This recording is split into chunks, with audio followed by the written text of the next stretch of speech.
Chapter 1. Collecting Beasts. I can't believe I've crossed over in a chaotic room. After absorbing the memories in his mind, Chu Mo couldn't help but sigh. He wasn't a native of this world, but came from Earth. In 2050, a meteor struck the Earth, simultaneously spreading an unknown virus that infected the vast majority of people, turning them into zombies. The proud civilization of humanity collapsed in an instant. Zombies rampaged, and order was destroyed. Chu Mo fell during a zombie outbreak 5 years later. The last moment before his death, when countless zombies pounced on him and tore his body, was still vividly etched in his mind. He could even clearly recall the pain of his flesh being bitten off by the zombies. Fortunately, I'm still alive. Looking down at this body, Chu Mo felt genuinely happy.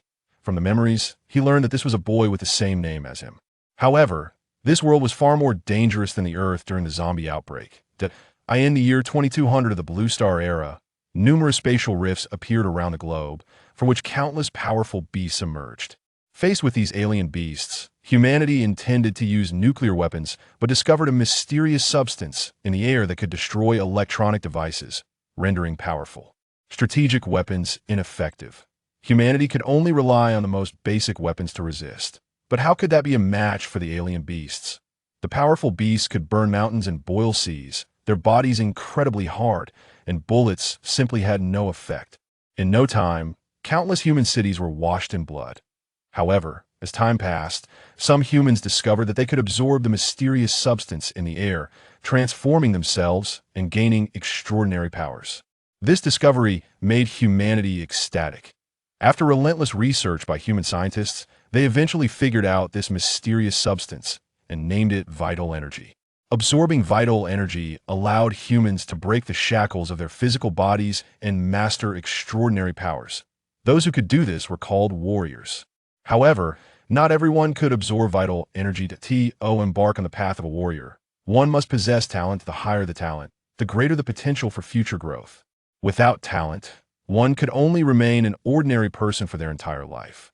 Even so, relying on the talents awakened in a few individuals, humanity gradually grew stronger, resisted the alien beasts, and built survival bases in the wasteland. What an unfortunate yet fortunate world. Chu Mo said softly in his world, facing the zombie outbreak. Humanity had not awakened any extraordinary abilities, and in the face of terrifying zombies, individual strength was extremely small. In comparison, this world was much luckier. However, this body has no talent at all. Chu Mo looked down at his delicate palm, a serious expression appearing on his face. In an era where alien beasts roamed, danger was everywhere. Humans could only survive by relying on warriors. Even possessing the most basic talent would allow one to embark on the path of a warrior. But lacking any talent in such an era undoubtedly meant one wouldn't even qualify to survive. The original owner had given up on himself upon realizing he had no cultivation talent and ultimately met his demise. This allowed Chu Mo to occupy the body. Crack. Just as Chu Mo was reflecting on the memories, the sound of a door opening suddenly rang out. Then he saw a graceful figure pushing the door open. Around 17 or 18 years old, tall and exquisite in appearance, with hair like clouds, she wore simple yet unique loungewear. However, the only shortcoming was her somewhat cold demeanor. Seeing Chu Mo, she merely said lightly, "I'm back." Then she placed the items in her hands on the table and returned to her own room. During this time, she did not say anything else to Chu Mo, not even giving him a second glance. Staring at the closed door, Chu Mo felt a bit astonished. But soon, a memory surged in his mind. Chen Shiwei.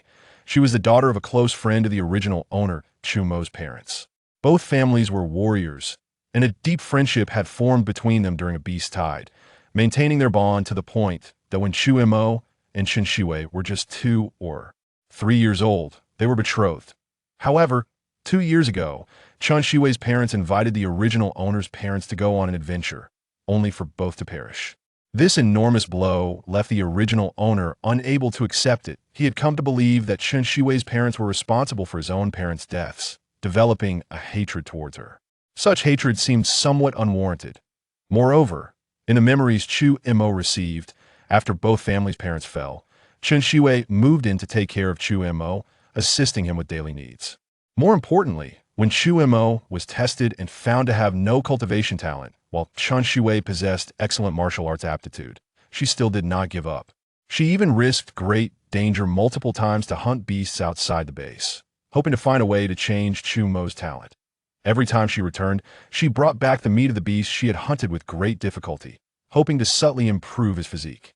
Even if he ultimately couldn't cultivate, at least he could be stronger than an ordinary person.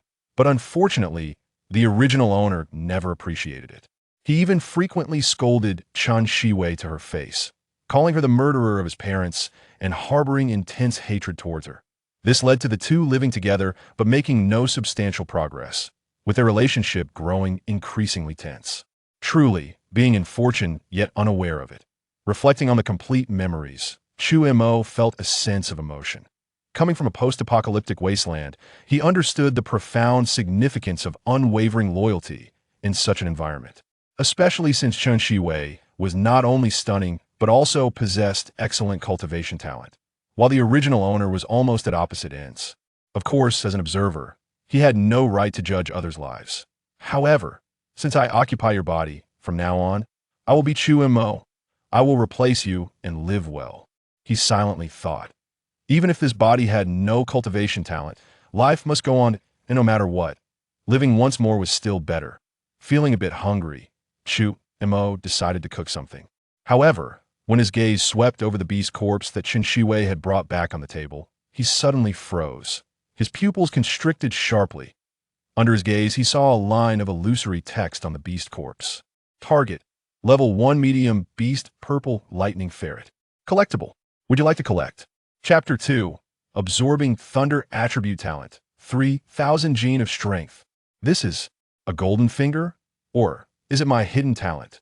Looking at the illusory text before him, Chu Mo did not panic, but calmly analyzed. Having struggled for 5 years in the apocalypse and experienced the events of crossing over and rebirth, he had long developed a calm demeanor in the face of significant matters. The text appears on this beast. Why didn't I see it on Chen Shiwei earlier? Could it be effective only on beasts? But he looked at the purple lightning ferret corpse before him, his eyes narrowing as he murmured, "Is it only collectible from the corpse?" With the current information being too scant, Chu Mo couldn't draw a definitive conclusion. And no matter what, the emergence of this talent or golden finger is always a good thing. Chu Mo still planned to experiment a bit.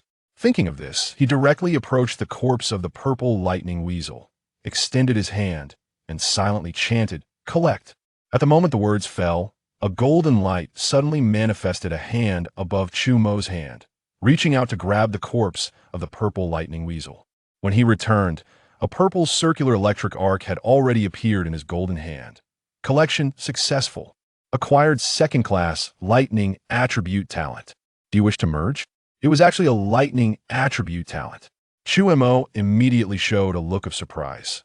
Since humans discovered that they could absorb the vital energy of heaven and earth to transform themselves, a complete system had been established after years of exploration and development. Under normal circumstances, the physique that a martial artist can awaken has no attributes at all.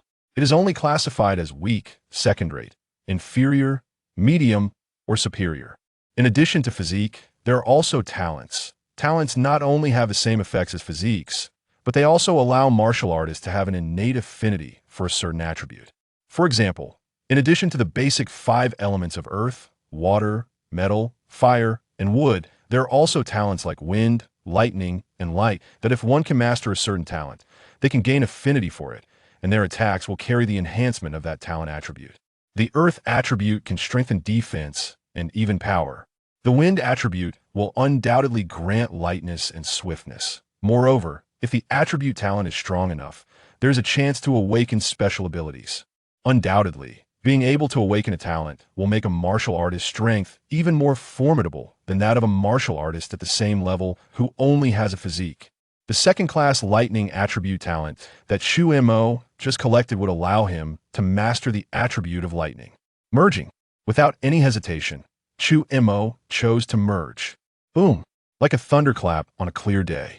An electric arc suddenly roared from within his body, quickly coursing throughout his entire being. Wherever it passed, his muscles and bones rumbled as if they were being shattered and reassembled. An immense pain surged through his heart. But Chu Mo gritted his teeth and endured, not uttering a word. Fortunately, this pain came quickly and left just as fast. After a moment, all the pain receded like a tide, replaced by a sense of comfort. His heart thumped like a drum. With each beat, a tremendous surge of vitality flowed through his limbs and bones. At the same time, his skin began to show fine, purple electric arcs coursing across his body. After a while, all the phenomena finally ceased. Once everything was over, Chu Mo immediately extended his palm. With a thought, a purple electric arc appeared above his palm. It worked. Chu Mo was drenched in sweat, but he couldn't hide the joy in his heart. Let's see what my strength is like now. After merging with the lightning attribute talent, Chu Mo felt that his strength had undergone a tremendous change, so he couldn't wait to experience it. Chun Shiwei was a martial artist and often needed to train, so there was a dedicated training room in the house in the training room, aside from some training equipment, there was also a strength testing machine. It looked like a stone tablet, about 2 meters tall, with a digital display screen on top. This was not an electronic device, but a machine powered by vital energy. It was quite expensive. Generally, only powerful martial artists could afford it. Chun Shiwei was valued by the Academy because of her high talent, so she was specifically assigned one for personal use. At this moment, there was still a line of numbers on the strength testing machine. 8,365 pounds. This strength testing machine is of the initial level, with a maximum limit value of 10,000 pounds, which is the average for newly entered martial artists. Chun Shiwei can already output more than 8,000 pounds, so she must be very close to the martial artist realm. Seeing this line of numbers, Chu Mo's eyes narrowed.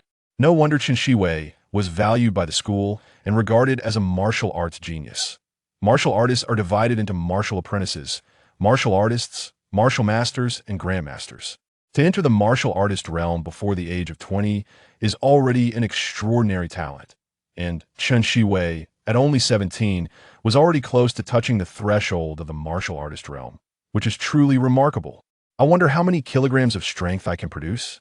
Chu Mo thought, taking a deep breath. Then he clenched his fist and suddenly struck the machine in front of him. Boom!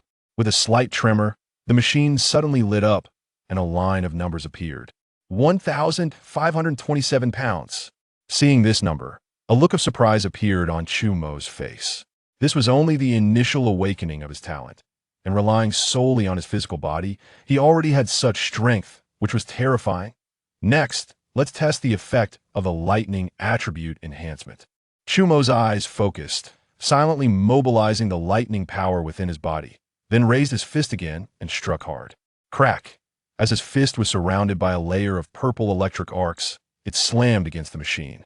In an instant, the machine shook violently, and the previous number began to soar, quickly breaking through the 3,000 mark. Then it finally stabilized. 3,089 pounds. Seeing this line of numbers, Chu Mo's eyes lit up. 3,000 pounds. This was already the strength of a mid-level martial apprentice. The lightning attribute talent is indeed terrifying. Just the initial awakening reached 1,500 pounds, and after using the lightning power, it nearly doubled. This is only a second-class talent. If I could collect a lower class or even a medium class or higher talent, how powerful would that be? Chu Mo clenched his fist, feeling a bit excited. Thinking of this, he suddenly remembered the corpse of the purple lightning weasel on the table. Let's see if I can continue to collect. Leaving the training room, Chu Mo approached the corpse of the purple lightning weasel, extended his palm once more, and silently chanted, "Collect." With the golden hand appearing again, he scooped at the corpse and picked up a small red bead. Collection successful. Acquired. Chapter 3. Beast Blood and Body Refinement Techniques. Obtain the blood of the purple lightning mongoose beast. Beast blood. Upon seeing this, Chu Mo's eyes immediately focused. For martial artists, in addition to the body refinement techniques that everyone masters to absorb the vital energy, there are also other auxiliary means. Beast blood is one of them.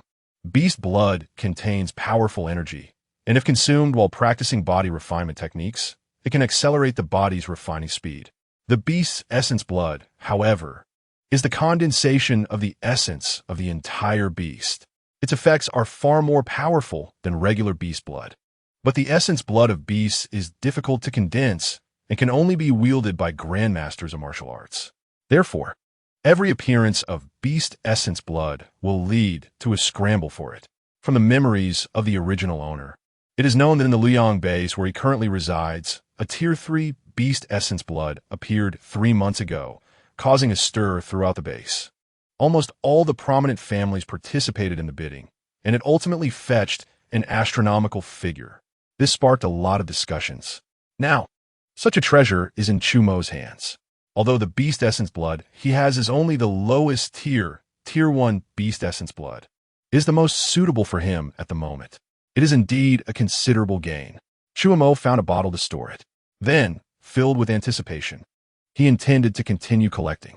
But at that moment, he discovered that the collection technique had no effect. The target resource is depleted, collection impossible. At the same time, some information appeared in his mind. It was about the usage method of the collection technique. The collection technique can only be applied to corpses, whether human or beast. The types of items that can be collected are diverse. There is a chance to obtain martial skills, talents, physiques, and even essence blood that the corpse possessed while alive. For each selected target, there is no limit on the number of collections until it is completely collected. If one wishes to change the target, a cooldown period of 1 month is required. So that is how it is. Understanding this, Chu Mo finally felt relieved. At this time, feeling a bit hungry, he casually grabbed some ingredients and prepared to go to the kitchen to cook. In the room, Chun Shiwei was performing a series of strange movements. These movements were the best body refinement techniques condensed by the powerful martial artists of humanity after numerous attempts. There were a total of 21 movements. As long as all were completed, it would allow the body to absorb the external vital energy of heaven and earth, achieving the effect of body refinement. Soon, Chun Shiwei finished a set of body refinement techniques. Feeling the surging energy and blood within her body, she couldn't help but sigh. I'm still not strong enough. With only this level of strength, it is impossible to hunt the two-headed python in the next academy hunt. The two-headed python is a Tier 2 intermediate beast. Only martial artists can compete with it. The reason Chun Shiwei wanted to hunt it was because she heard that the snake gallbladder of the two-headed python has the effect of enhancing physique. She wanted to give it to Chu Mo to swallow, to improve his physique. Otherwise, if this continues, Chu Mo will be expelled from the academy. Thinking this, Chun Shiwei clenched her fists secretly. By now it was dark. Chun Shiwei temporarily set aside her heavy thoughts and planned to cook. Due to the death of his parents and failing to detect any cultivation talent, Chu Mo had completely given up on himself. Therefore, after she moved here, she cooked for him every day and took care of him. But he never appreciated it. Every time she thought of Chu Mo's cold attitude towards her, Chun Shiwei sighed again. Stepping out of the room, just as she was about to cook, she suddenly smelled a delicious aroma of food. Walking into the living room, she saw the table already filled with food. It looked and smelled great, making her mouth water. You're out? Wash your hands and sit down. Dinner is almost ready. In the open kitchen, Chu Mo heard the noise and turned to say. This scene surprised the cool and aloof Chun Shiwei, a hint of astonishment appearing on her face. Did you make all this? After hesitating for a moment, she finally asked. Who else could it be? Chu Mo smiled. While speaking, he ladled the prepared soup into a bowl and brought it to the table. Let us eat, Chu Mo called out. Chun Shiwei looked at Chu Mo, who was serving the rice, with a complex expression. Her heart was filled with 1,000 words churning within her. Silently, she sat at the table, watching Chu Missouri place the rice in front of her. She wanted to say something, but opened her mouth and ultimately said nothing. They both ate in silence. The entire living room was quiet. After a moment, Chu Mo put down his bowl. I'm done eating. You wash the dishes later. After saying that, he directly walked toward his room. Chun Shiwei looked at Chu Mo leaving in astonishment, and until he entered the room and closed the door. The words she wanted to say remained unspoken. She could hardly believe what she had just seen. For 2 years, Chu Mo had always been immersed in his own world. No matter what she did, he would not show any appreciation, and making a meal like this was something that had never happened before. It felt like a dream. She murmured, turning back, looking at the table full of dishes. A slight, almost imperceptible emotion flickered across her cool and delicate face. But I would rather never wake up from this dream. Inside the house, Chu Mo let out a sigh of relief. He knew that what he did would raise Chen Shiwei's suspicions, but he had no intention of explaining. Ice does not freeze in a day. The original owner had continuously hurt Chen Shiwei's heart over the past 2 years, and she must be close to despair. At this point, explaining was meaningless. The only way to show change was through action, of course. The most important thing was still to enhance his own strength, dismissing all distractions. Chu Mo took a deep breath, took out the blood of the purple lightning mongoose beast, and drank it in one gulp. The next moment, a violent and powerful force immediately spread within him. Without hesitation, Chu Mo directly performed the body refinement technique to absorb the energy contained in the essence blood and refine his body. A month later, bang! Chu Mo used the power of lightning and then suddenly punched the strength testing machine, which immediately shook violently, displaying a clear number, 2,134 pounds. Not bad. Seeing this number, Chu Mo nodded in satisfaction. Over the past month, aside from eating and sleeping, Chu Mo had been diligently practicing. Although his second-tier lightning attribute cultivation talent is formidable, he also understood that beyond second-tier cultivation talents, there are even higher cultivation talents. And those talented individuals with such gifts progress at a speed that he cannot even imagine. Therefore, he could only keep working hard and harder. A month of diligent training, combined with the enhancement of the Tier 1 Purple Lightning Mongoose Beast Essence Blood, allowed him to increase his strength by over 600 pounds in just 1 month. If he utilized the lightning power, it would double, breaking through the 4,000-pound barrier. Without a doubt, such a growth rate is extremely gratifying. In fact, logically speaking, Chu Mo's rate of strength increase should not be this fast. The reason it is so is because of the Beast Essence Blood. Just the essence blood of the Purple Lightning Mongoose has brought Chu Mo at least a 400-pound increase in strength. If I had a continuous supply of Beast Essence Blood, I could ensure that I reached the martial artist realm within half a year. Zu Montag vispiret softly. Calculating the days, it had been exactly a month, and he could conduct the second collection. So, Chu Mo took a break, took a shower, and planned to go out to the street. This time, he wanted to select a better collection target outside, to allow his strength to grow more rapidly. Chapter 4. Level 3 Beast, Earth Dragon Beast, Medium Cultivation Physique. On the street, there was a lively crowd coming and going. Among the passers-by, apart from the majority of ordinary people, there were a few martial artists exuding powerful auras. Chu Mo kept walking and soon arrived at a commercial street. One last level 1 low-grade beast, Soil Eater Worm. Level 1 high-grade beast, Wind Chaser Wolf, only 3 million. Bronze level martial arts, selling cheap. The shouts of vendors on both sides of the street were deafening. Since the great change of heaven and earth, humanity has relied on martial artists to establish bases, making them the backbone of society, which in turn has spawned many industries related to martial arts. In the commercial street, the items sold were all related to beasts. As Chu Mo walked, his eyes scanned the corpses of the beasts being sold, but unfortunately, most were level 1 beasts. The best one was only a level 2 low-grade beast, equivalent to the strength of a beginner martial artist.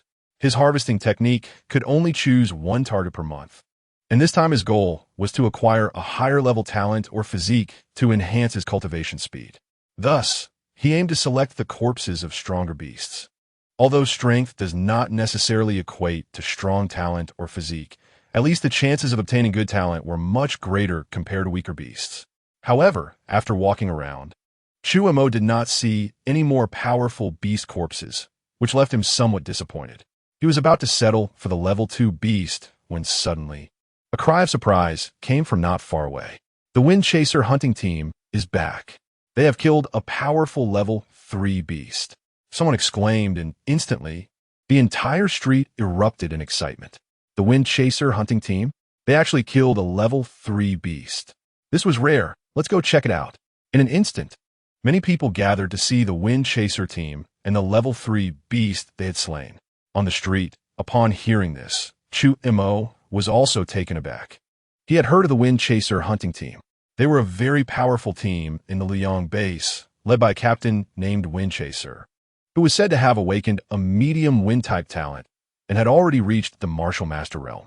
Under his command were more than 10 martial artists at the late stage or even early martial master stage, making them a relatively powerful force in the base. Of course, what Chu Mo was more concerned about was the level 3 beast they had hunted. A level 3 beast was already on par with human martial masters and must have extremely powerful talents. He decided to go take a look. Chu Mo made up his mind and followed the crowd. Soon, he reached the street corner and saw a throng of people. The Wind Chaser hunting team was well known in the Luoyang base, and many people idolized them. At this moment, they had gathered around, eager to admire the team members and see what a level 3 beast looked like. As soon as Chu Mo squeezed into the crowd, he heard a series of excited exclamations. It's actually the Earth Dragon beast. Isn't this the beast that has been wreaking havoc in the northern part of the base? It's said to have already reached the level 3 medium category, and many martial artists have fallen victim to it. Even martial masters have been devoured.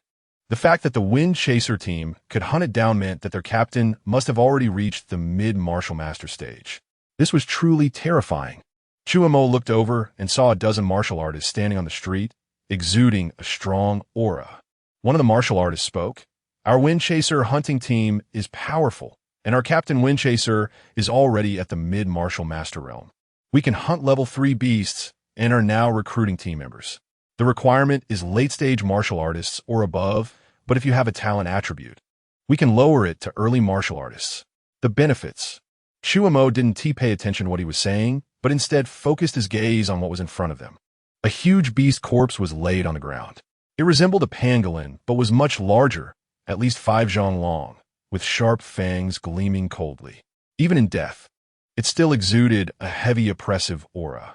Standing in front of it was enough to make one feel breathless. Chu Mo noticed someone carefully touching the Earth Dragon beast corpse. So he squeezed over, taking advantage of the crowd as distraction to secretly touch the corpse, pretending to be curious. Target, level 3 medium beast, Earth Dragon beast. Can be harvested. Would you like to harvest? Information floated before his eyes. Without any hesitation, Chu Mo silently thought. Harvest. Harvest successful.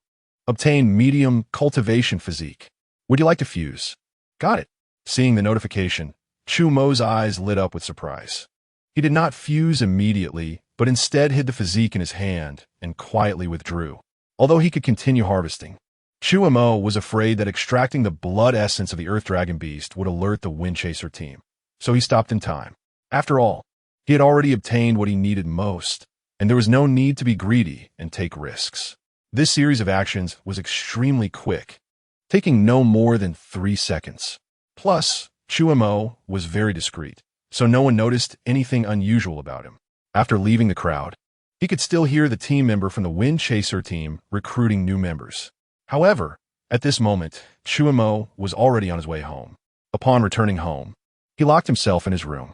Chu Mo took out the harvested physique, a smile of uncontrollable joy appearing on his face. Medium cultivation physique.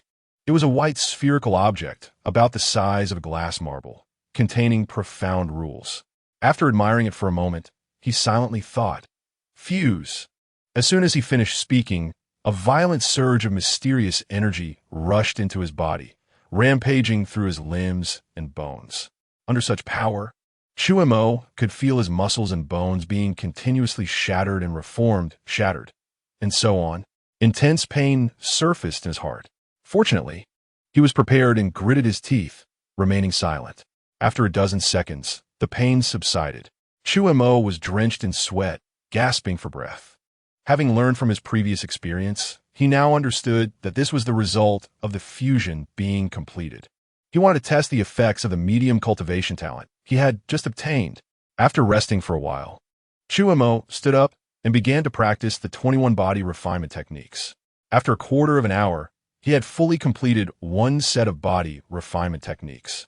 In the next moment, a powerful warm current surged into his body from all directions, slowly flowing through his limbs and bones, refining his body. This warm current was at least 10 times stronger than when he practiced with his lightning attribute talent. Terrifying, the medium cultivation physique was indeed powerful. One round of practice was equivalent to what I previously practiced 10 times. If this continues, even without the enhancement of beast blood essence, I can reach the martial artist realm within 6 months. And if I have the enhancement of beast blood essence, I can ensure I reach the martial artist realm within 3 months. Feeling such a cultivation speed, Chu Mo revealed a smile. Chapter 5. The Hunting Trial. A surge of killing intent. In the training room, Chu Mo was sweating profusely. His fists continuously struck the machine, causing the power testing device to shake wildly, displaying one number after another.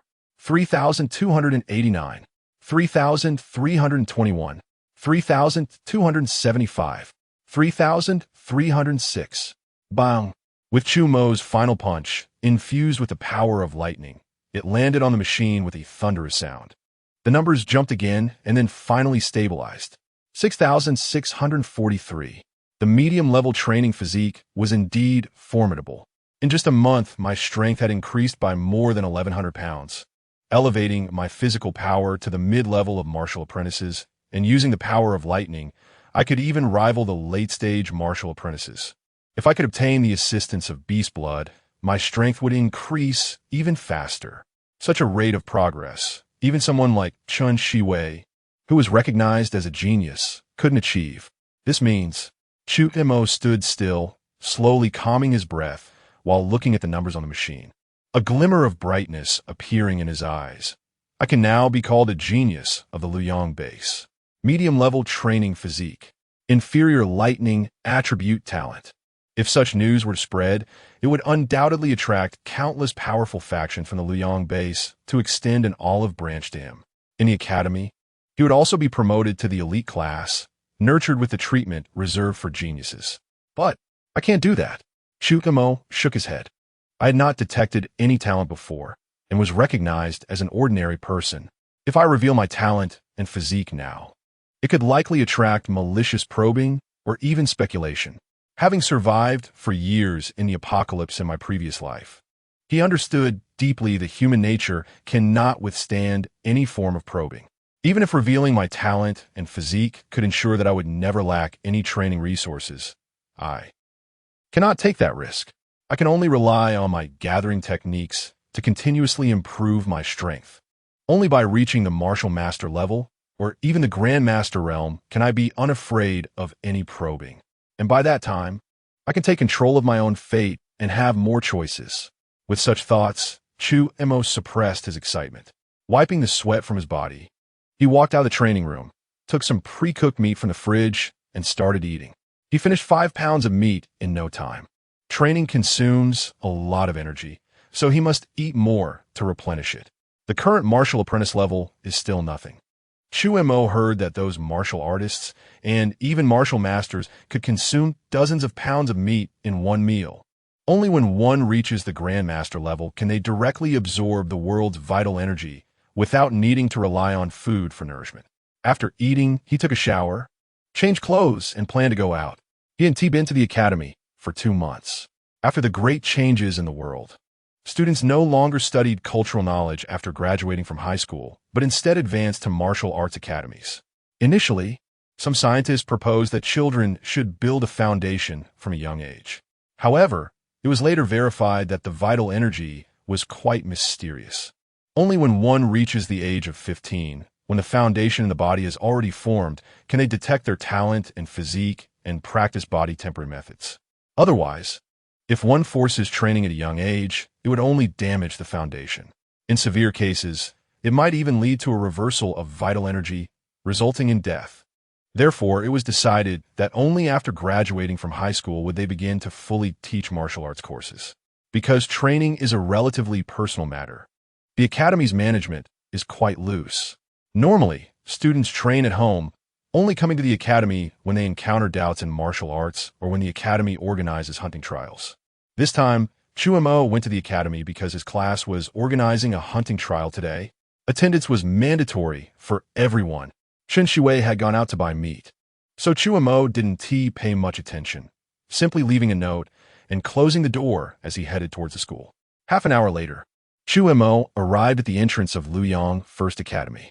The Luoyang base has several martial arts academies and martial halls teaching students martial arts. Among them, the First Academy is the strongest with the most robust faculty. Chu Mo had been excellent in cultural courses during high school, so he was admitted to the first academy. However, he was found to have no training physique or talent.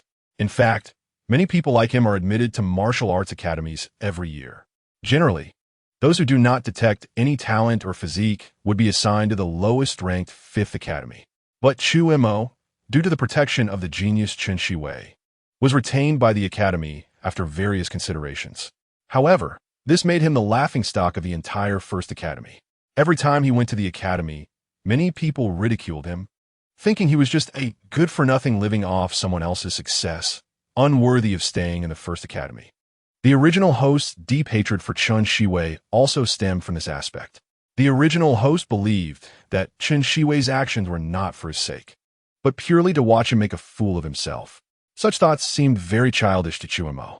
The first academy is the strongest academy in the Luoyang base, and only by staying here could he possibly improve his training physique.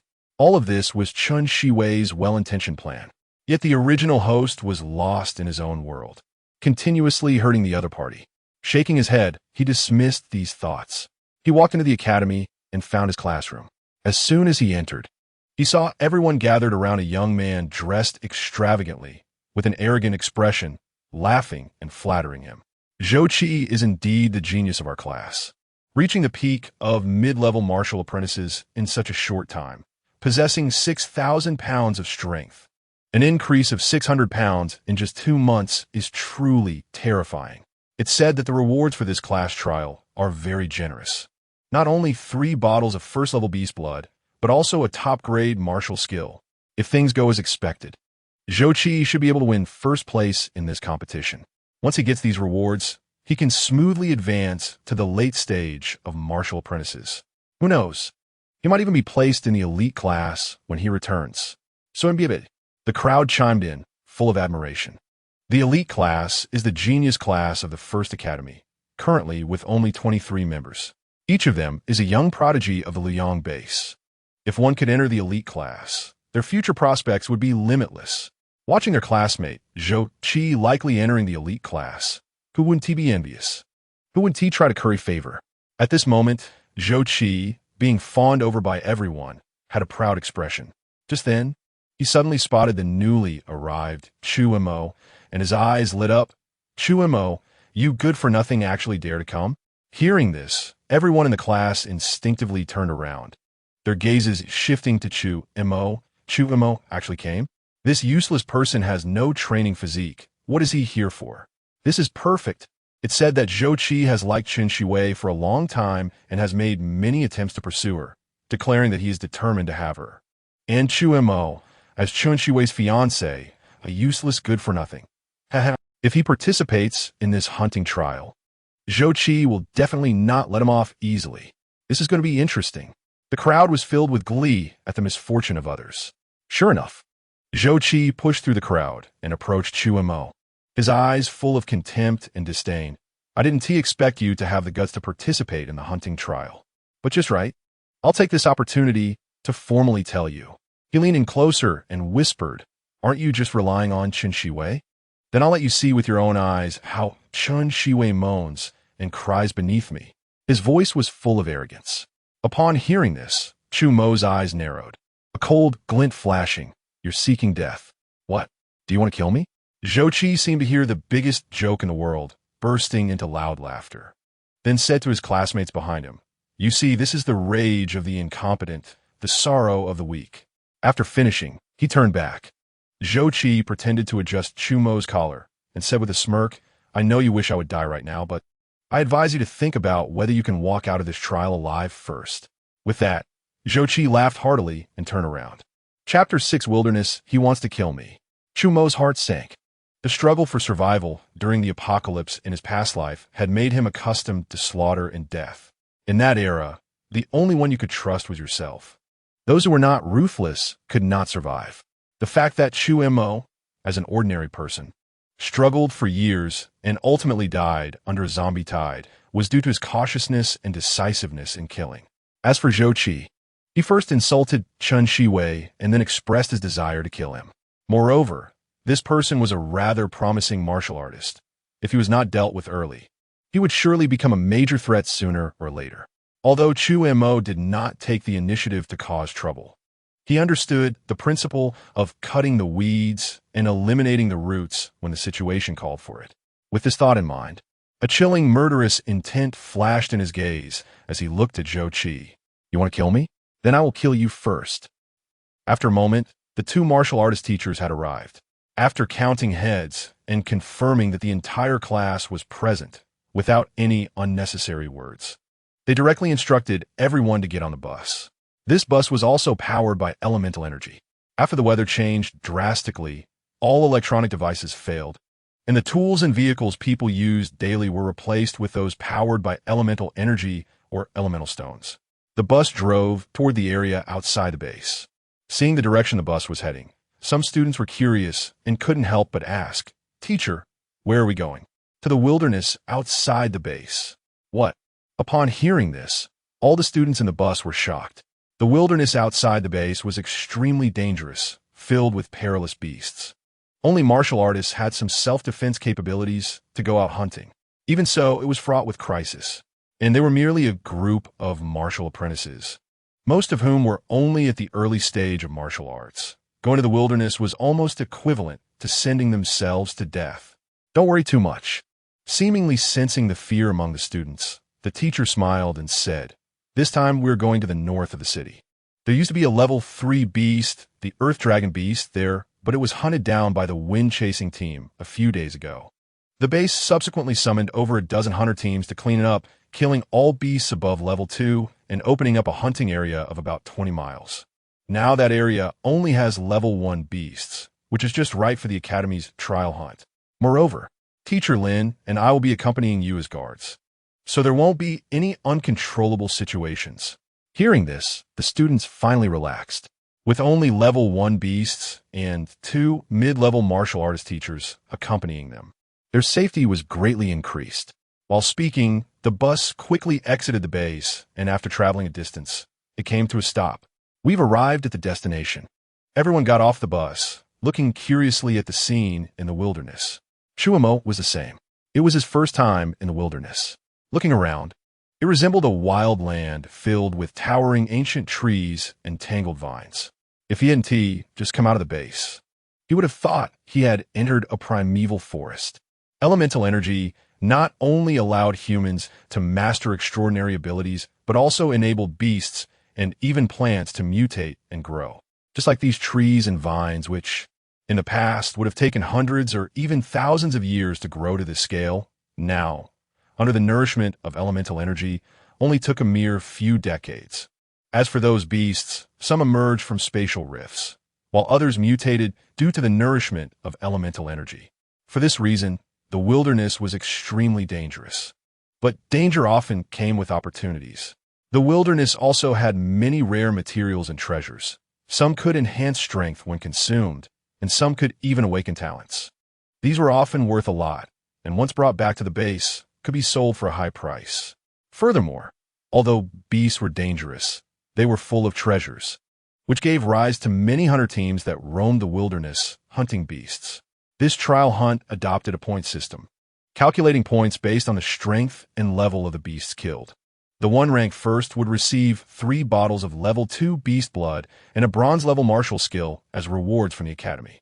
The second place would receive 2 bottles of level 2 beast blood. The third place would receive 1 bottle of level 2 beast blood. Those ranked below third would receive no rewards. This is a communication talisman. If danger arises, crush it immediately, and Teacher Lin and I will receive the message and come to rescue you. Don't think that having a communication talisman means you can rest easy. The wilderness is filled with countless dangers, so remember to be cautious. All right, now everyone enter the wilderness area. This trial hunt will last for 5 days, and you can only come out after it ends. Such rewards could not be said to be ungenerous, especially the bronze-level martial skill, which made all the students eager to try. Thus, after the teacher finished explaining the rules, all the students took the communication talismans and hurriedly entered the wilderness area. Zhou Qi, as the top student in the class, naturally entered first. After getting the communication talisman, he glanced back at Chu Mo, revealing a hint of provocation in his eyes, then walked confidently into the wilderness. Regarding such provocation, Chu Mo remained indifferent, his expression unchanged. Soon it was his turn. Seeing Chu Mo, the teacher had a complex expression. It seemed he wanted to say something, but finally sighed and said, "You do not have the physique for cultivation. Once inside, just stay in one place and hide well." "Thank you, teacher." Chu Mo expressed his gratitude for this kind reminder, then took the communication talisman and walked into the wilderness. Behind him, the teacher couldn't help but shake his head. The vegetation here is so lush. Once in the dense forest, Chu Mo proceeded cautiously. He did not immediately start hunting beasts, but planned to look for traces of others. To be precise, he was looking for Zhou Qi's whereabouts. This person insulted Chen Shiwei and harbored thoughts of killing him. Chu Mo naturally wanted to kill him at the first opportunity to eliminate future troubles. Unfortunately, this was a primeval forest filled with trees and vines, obscuring visibility. The students ahead had only walked a few steps faster than him, and they were already out of sight. Since he could not find them for now, he decided to start hunting beasts to train his combat abilities. There was still plenty of time, and this area was only 20 miles in size. He would surely encounter something. With this thought, Chu Mo steadied his mind. He carefully made his way through the dense forest, his mind alert and on guard against any potential threats that could arise at any moment. The wilderness was fraught with danger, allowing no room for negligence. Although he possessed lightning attribute talent, which granted him considerable killing power among various talents, he was still merely second-rate and not invincible. So he had to be cautious and vigilant. As he proceeded, about half an hour later, Chu Mo suddenly stopped. His gaze intensely focused ahead. In his line of sight, not far ahead, shrouded by the dense forest, a pair of deep blue eyes appeared. Behind those eyes was a body about 2 meters long, half a person's height, currently crouching on all fours, with sharp fangs staring at Chu Mo. A low-level beast of level 1. Iron Spine Dog. Chu Mo's eyes narrowed, and images from the common beast catalog he had learned in the academy flashed in his mind. Chapter 7. Rampaging Giant Bear. Spirit Bee liquid. The structure of wolves and dogs is similar, traditionally referred to as having copper heads, iron bones, and tofu wastes. The Iron Spine Dog, as the name suggests, has a very hard back. To deal with an iron spine dog, one must be wary of its pounces and bites. As long as one dodges a few of its attacks, the iron spine dog will lose its stamina. At that point, even an ordinary martial artist with a little caution could handle it. But there is no need. Just as these memories surfaced in Chu Mo's mind, the iron spine dog suddenly pounced with a whoosh. Chu Mo's eyes focused, and, without dodging or evading, he threw a punch directly at it. Boom! A punch surged forward, enveloped in the power of lightning, crashing violently into the iron spine dog's head. A sudden sound of bones shattering echoed. The iron spine dog's skull was shattered, and it flew backward, crashing to the ground. Motionless. Instant kill. With the power of lightning, he wielded over 6,000 pounds of strength, comparable to a late-stage martial artist, making the mere iron spine dog no match for him. Chu Mo shook his head. He then stepped forward. Using a small knife, he carried to sever one of the iron spine dog's front legs. This was proof that he had slain the iron spine dog. After that, Chu Mo took out a few small bottles from his pocket, cut open the iron spine dog's heart, and poured the fresh blood into the bottles. Beast blood. Although it was only from a first-level low-grade beast, the blood it produced still had the effect of enhancing strength for martial artists. After handling everything, Chu Mo continued on with the front leg and beast blood in tow. Time passed quickly. Unbeknownst to him, the sky gradually darkened. In the dense forest, Chu Mo killed a first-level medium-grade beast, the silver ring viper, with a punch, then wiped the blood from his face and stood still, slowly calming his breath. After a day of fighting, combined with the silver ring viper, Chu Mo had already slain 7 beasts, all of which were of first-level medium or low-grade. This greatly increased his combat experience, and his aura became sharper and more restrained. By the end of this day's battles, night had fallen, and it was time to find a safe place to rest. Glancing at the sky, Chu Mo softly said, "At night, it's a paradise for beasts.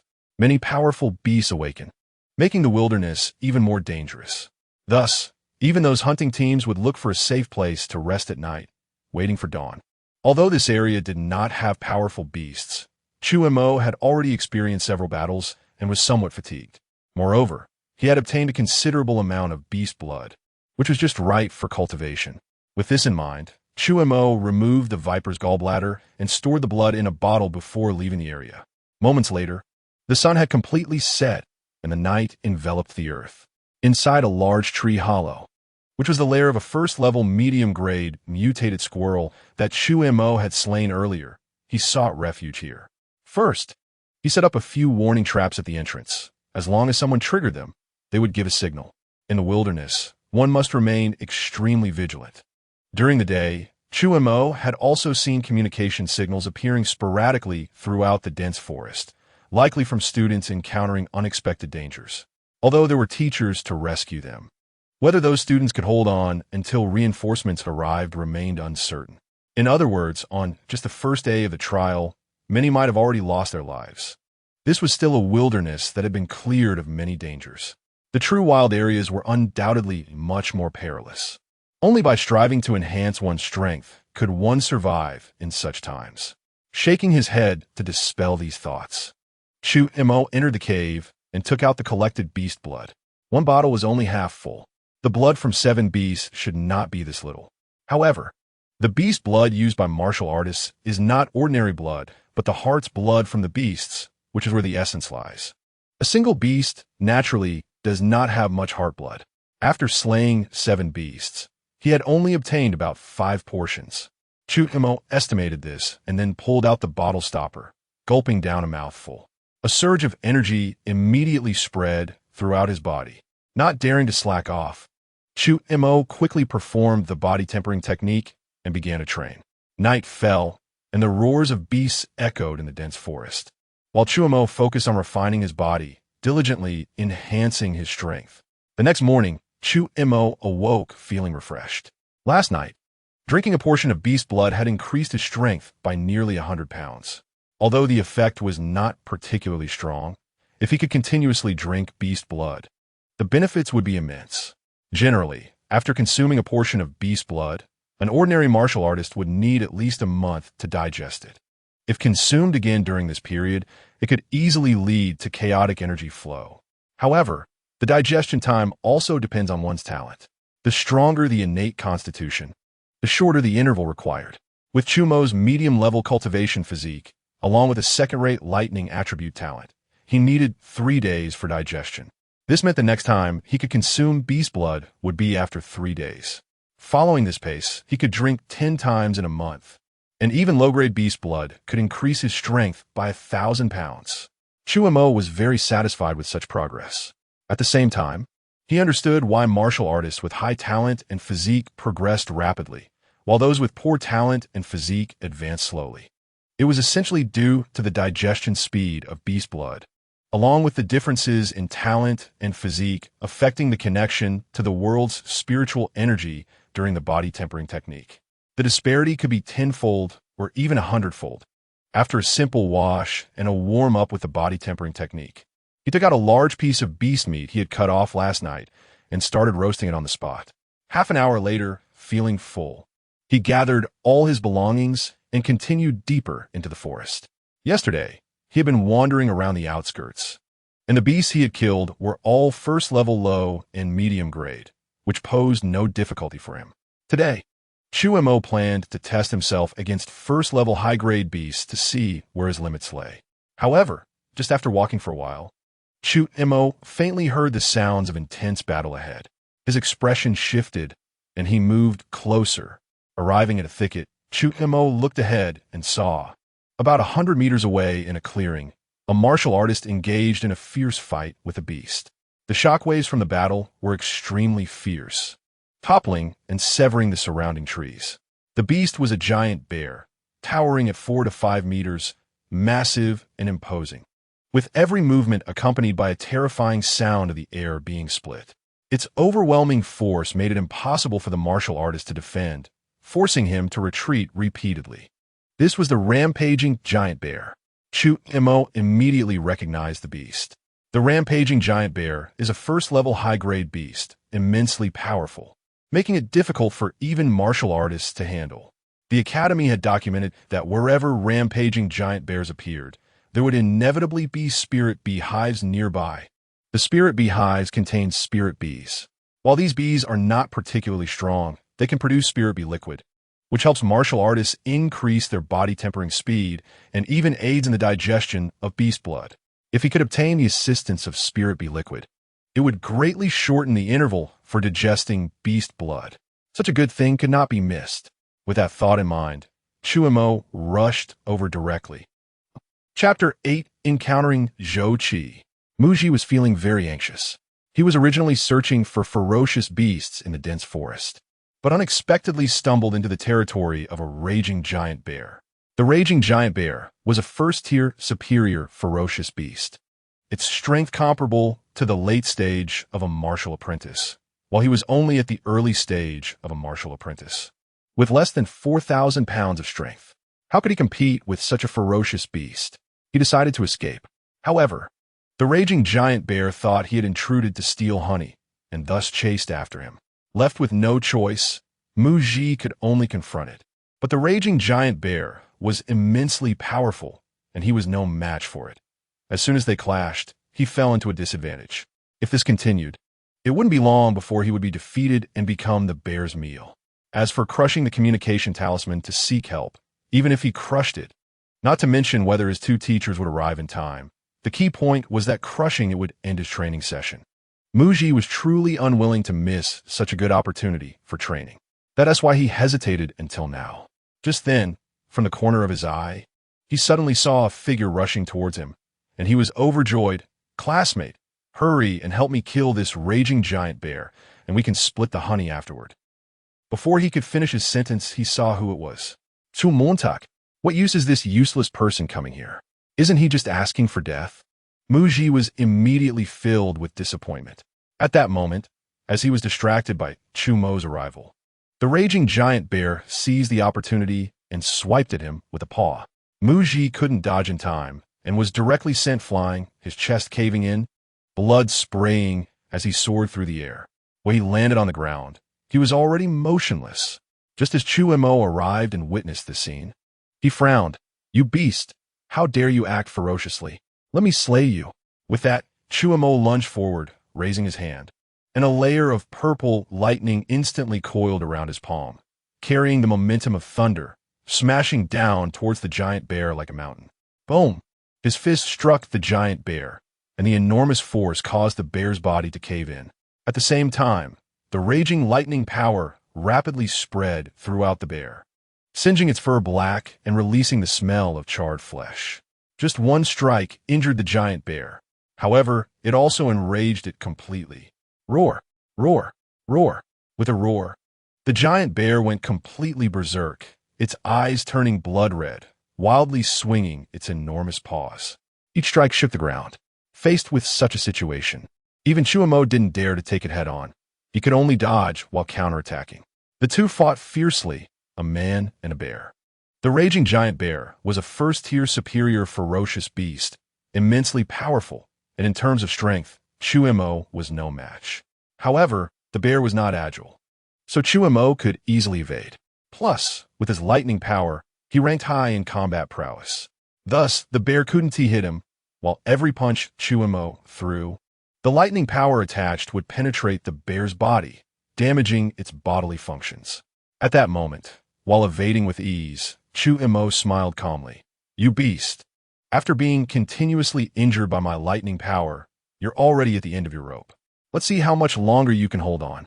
As expected, a few minutes later, the raging giant bear's aura began to drop continuously, and soon it became lethargic. Seizing the opportunity, Chu Mo's eyes flashed, and he charged forward, raising his fist to smash down on the bear's head. Boom! Accompanied by a tremendous dull roar, the raging giant bear's head suffered a severe blow, finally unable to hold on, and collapsed to the ground. After twitching a few times, it became still. Seeing this, Chu Mo let out a long sigh of relief. A first-tier superior ferocious beast was indeed formidable. Although it seemed easy for him to kill the raging giant bear, he had only taken advantage of its clumsiness. Once he was hit, he would be severely injured or even dead with no power to fight back. It seemed that speed was crucial in combat. If he could find a wind attribute talent to compensate for his shortcomings, his combat power could reach new heights. Chu Mo took a moment to recover, then planned to approach and collect the spoils. However, just then, he suddenly felt a movement in his heart and looked ahead. In the distance, a figure was rushing towards him. When it arrived and saw the situation, it immediately laughed. Finding something that was hard to seek is effortless. Chu Mo, I have indeed encountered you. The person who came was none other than Zhou Qi.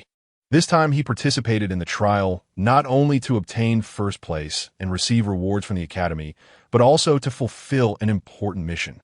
After the third-tier ferocious beast, the Earth Dragon Beast, was slain, the base dispatched more than 10 hunting teams to clear the ferocious beasts in this area. Zhou Qi's father, a powerful martial artist in the late stage, was among them.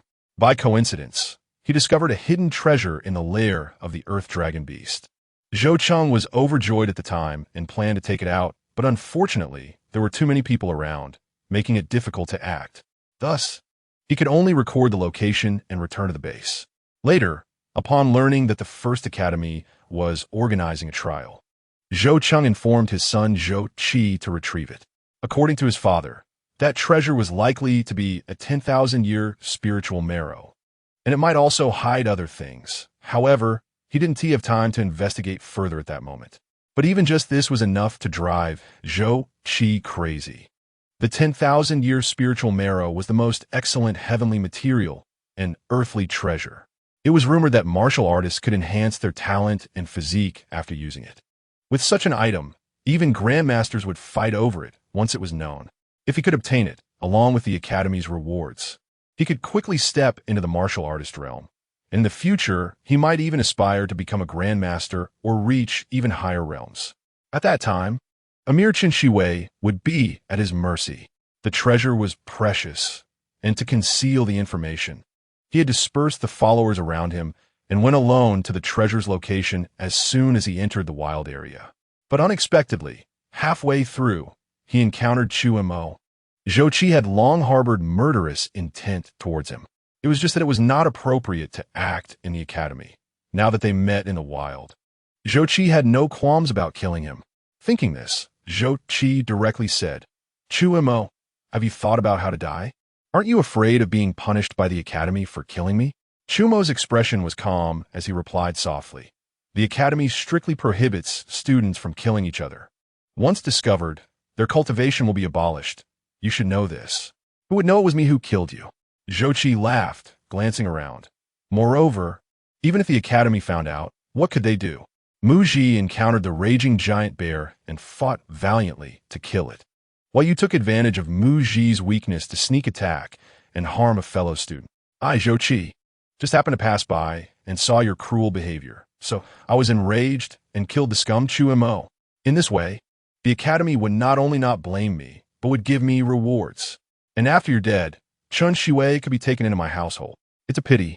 I originally wanted you to see Chun Shiwei tenderly under me, but now you won't get to see it. At this point, Zhou Qi's face showed a hint of regret. In fact, you and I had no deep hatred. Under normal circumstances, someone as high and mighty as I would never pay attention to someone as humble as you, like an ant or dust. But the mistake lies in the fact that as Chun Shiwei's fiancé, you are just a talentless waste. While Chun Shiwei is my forbidden fruit, being able to become Chun Shiwei's fiancé is your fortune, but it is also your misfortune. The misfortune of being a weakling. Zhou Qi said with a sigh. You are right. Chu Mo nodded. Hearing this, Zhou Qi was somewhat surprised. Then, as if realizing something, he suddenly understood. You must be thinking that facing death, you want to agree with my words to beg for your life. That's impossible. You misunderstood my meaning. Chu Mo shook his head, interrupting Zhou Qi. What I mean is, Chun Shiwei is my forbidden fruit.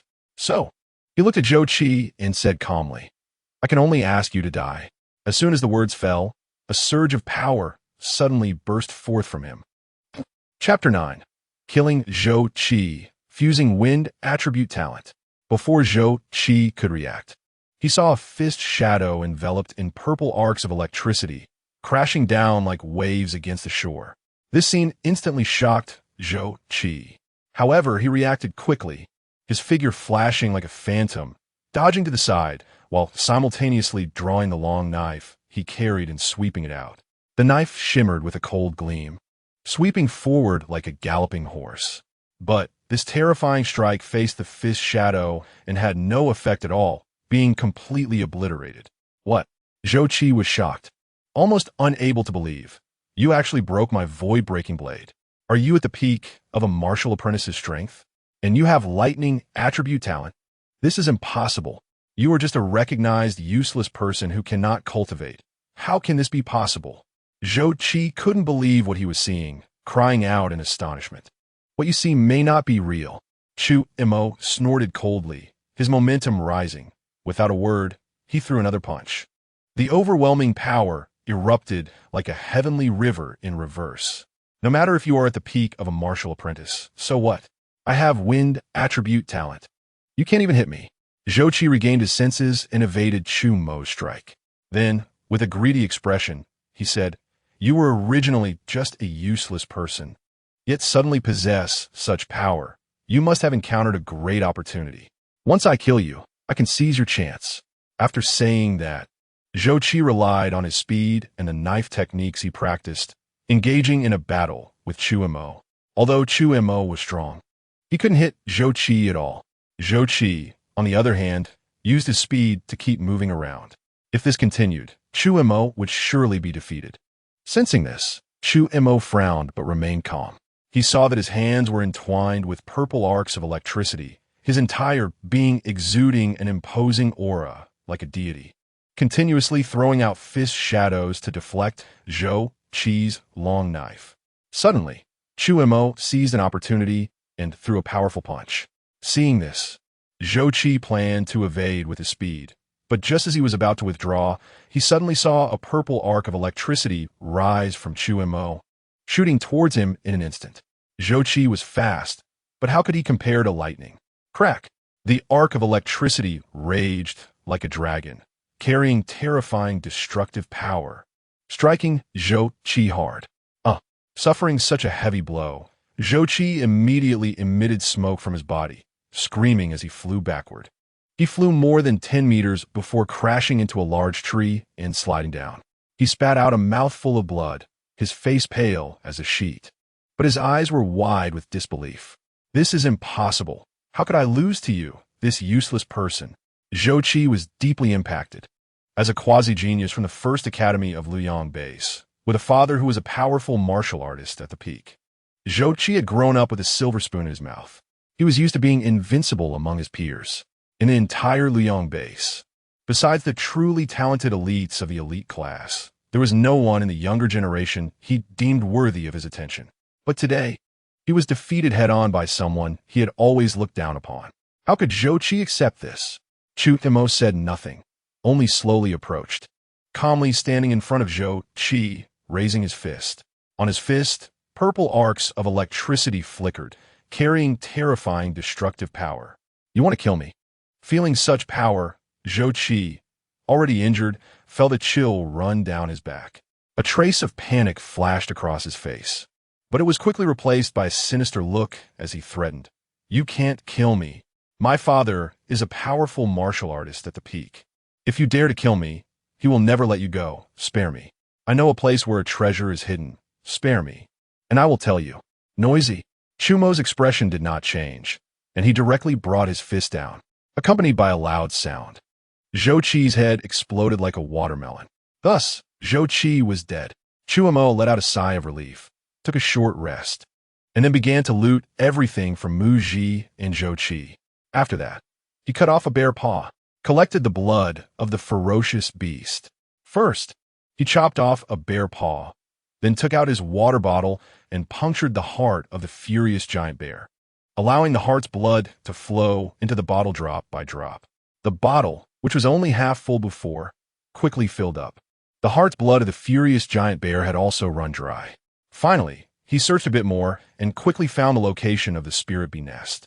Using a clean water bottle, he collected all the spirit bee liquid. After completing all this, Chu Mo turned his gaze back to Zhou Qi. This person's strength was not particularly high. However, during their earlier fight, the The wind attribute talent Zhou Qi possessed had left a deep impression on Chu Mo. Clearly at the mid-level of a martial apprentice, he could still rely on speed to engage in combat with him and even gain the upper hand.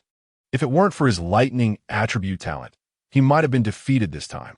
Chu Mo's gathering technique had refreshed its cooldown and could continue to be used. However, he hesitated for a moment. He was unsure whether to use the refreshed gathering technique on Zhou Qi. Now that he already had a medium-level cultivation physique, he did not lack higher-level physiques, which were not something he could access in a short period. And in combat, he also had lightning attribute talent, which enhanced his combat power. The only thing he lacked was agility. If he could obtain wind attribute talent, it would greatly boost his combat power. With this in mind, Chu Mo made up his mind. However, before gathering, he still needed to find a safe place. The commotion from their battle had been significant, and someone might have noticed. To prevent exposure, he needed to leave this place first. Carrying the bodies of Mu Ji and Zhou Qi, Chu Mo quickly disappeared from the area. In a tree hollow, after burying Mu Ji's body, Chu Mo looked at Zhou Qi's corpse. In front of him, a line of text appeared. Target, Zhou Qi, collectible. Would you like to collect? Collect. Without any hesitation, Chu Mo reached out his hand. In an instant, a golden phantom hand rose from his palm, grabbing at Zhou Qi's corpse. When it re-emerged, it was holding a white wind ball. Collection successful. Acquired second-rate wind attribute talent. Would you like to fuse? Fuse. As Chu Mo's voice fell, the wind ball entered his body, and the fusion process began. It still involved shattering blood vessels and bones for reorganization. But for some reason, perhaps due to Chu Mo's enhanced strength, this time the pain was significantly reduced. Moments later, the fusion was complete. Chu Mo couldn't wait to start testing the wind attribute talent he had just obtained. He moved, and his entire being transformed into a shadow, rushing out. After a moment, Chu Mo returned, somewhat tired but very excited. His body felt much lighter, and his speed had increased at least threefold. No wonder it was wind attribute talent. It was indeed powerful. Chapter 10, Grey Harvest. Chu Mo was very excited. With such speed, even those ordinary martial artists couldn't compare. In other words, with his lightning and wind attribute talents, Chu Mo, relying solely on his current strength, already had the capability to compete with and even defeat martial artists. And these two talents he possessed were merely of secondary quality. It was hard to imagine how terrifying it would be if his talents continued to improve. Let's see if there's anything good I can collect from Zhou Qi. Calming his excited heart, Chu Mo approached Zhou Qi again, intending to continue collecting. Although the collection technique could only target one object per month, it allowed for unlimited collection on that target. Collection. Chu Mo silently recited in his heart. Collection successful. Gain bronze-level martial skill, Void Slash. He actually collected a skill book. Chu Mo looked at the blue book that appeared in his hand, somewhat surprised. Opening it, he found that the description was exactly the same as the sword technique Zhou Qi had used earlier. Could it be that the collection technique could not only collect talents and physical attributes, but also the skills learned by the deceased? Chu Mo increasingly recognized the power of the collection technique. Although this Void Slash didn't pose much of a threat in Zhou Qi's hands, it was still a martial skill. Martial skills were quite precious, and even the most ordinary bronze-level ones were highly valuable. Even martial artists would find it hard to obtain them. In this class trial, securing first place only yielded a bronze-level martial skill, which shows how rare they are.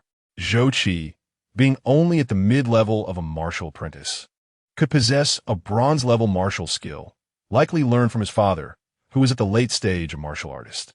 That's quite a good find. Chu Mo nodded slightly, and then tapped the martial skill against his head. In the next moment, the entire book shattered, transforming into countless streams of light that surged into Chu Mo's mind. All the techniques related to this martial skill were thus learned by him. Void Slash had a total of 3 levels. Mastering the first level would allow one to cover the blade with a layer of blade light, and at the 3rd level, one could even slash out blade light. Previously, when I saw Zhou Qi, he merely had his sword emit a bit of cold light, indicating he hadn't truly mastered it. Chu Mo felt somewhat lucky. Fortunately, Zhou Qi hadn't mastered it yet. Otherwise, if he wanted to kill him, it would have been quite difficult. Continue collecting.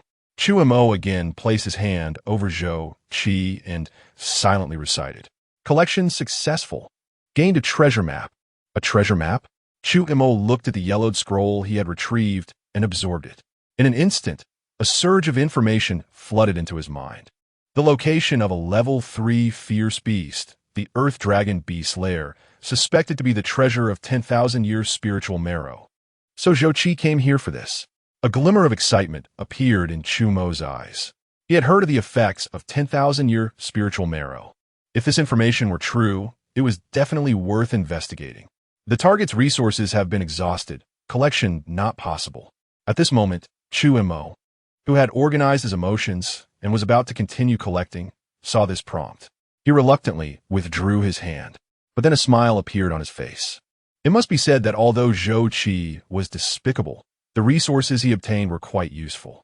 Secondary Wind, Attribute Talent. Bronze level Martial Skill Void Slash.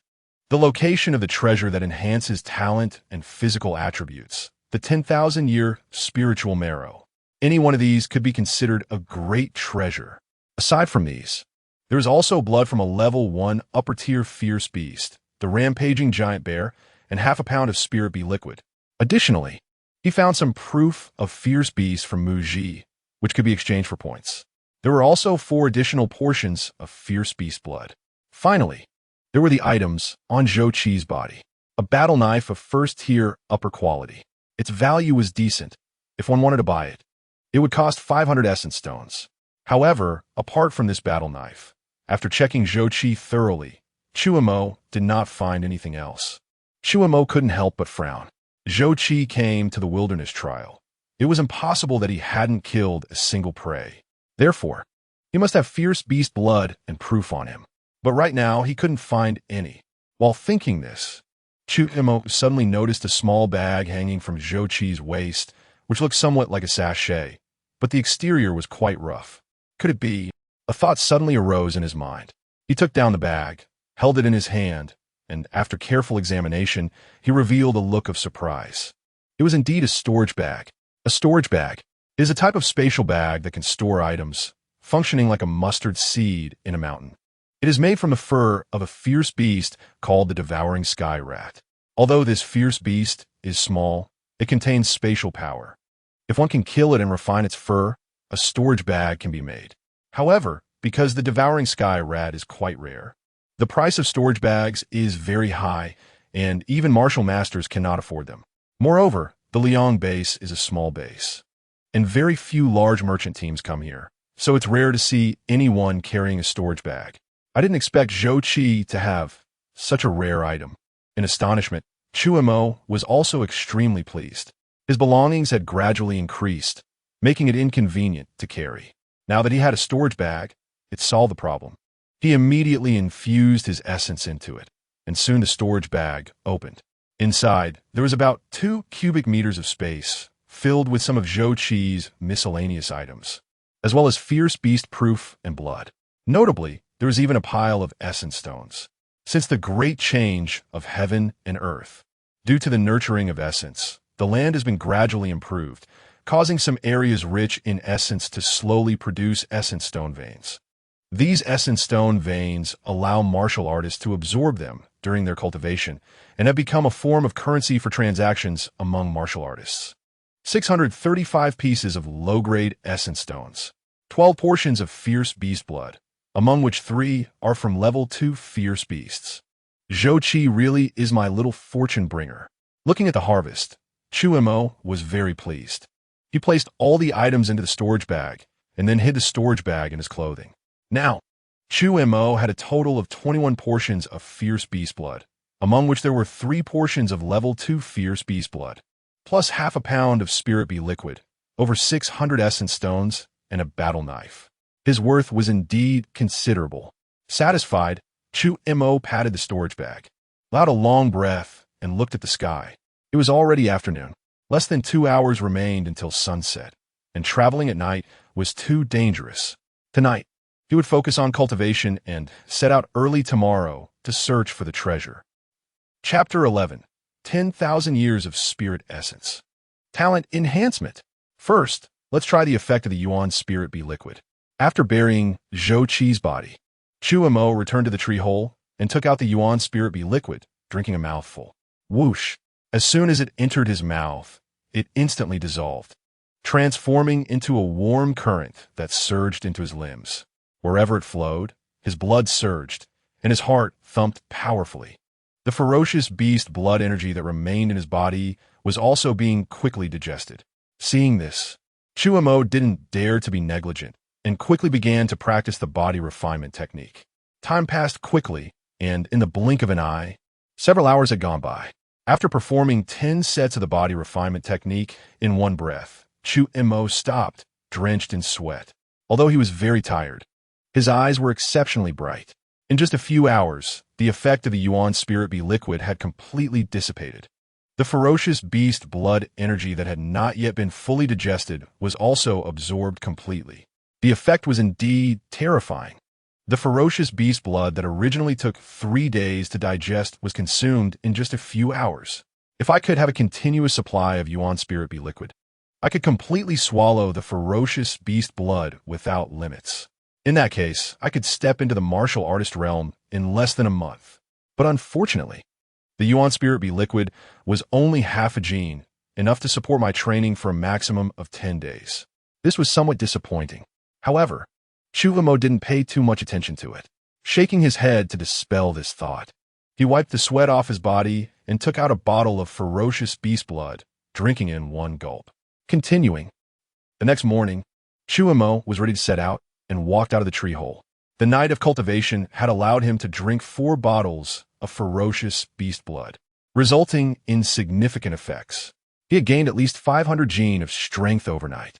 This meant that his physical strength alone had already reached 3,900 gene, and with the enhancement of his lightning attribute talent, it had even approached 8,000 gene. No wonder the disciples from prominent families cultivated and grew faster. With the supply of various rare materials, the time for body refinement was greatly reduced, allowing them to step into the martial artist realm in a short time. Chu Mo thought to himself. By this time, the sky was fully bright. Chu Mo took out a piece of ferocious beast meat from his storage bag, roasted it, and began to eat. Half an hour later, he set off. After organizing his belongings and extinguishing the fire, Chu Mo stepped onto the road to search for the treasure location. Following the map's guidance, Chu Mo proceeded through the dense forest. After an hour, he suddenly stopped. It's right here. Looking at the underground cave that had completely collapsed and turned into ruins, Chu Mo murmured.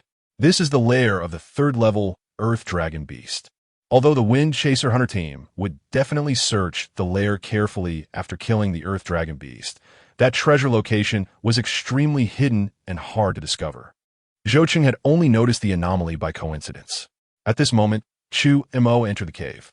The underground cave was very deep, winding downwards. He didn't know how long he had walked, but finally reached the end. It was a massive stalactite cave. The surrounding walls were made of stone, and there were no other paths to take, making it look quite spacious. Chu Mo's expression remained normal as he walked straight to a rock wall and began to feel around. After a moment, he found it.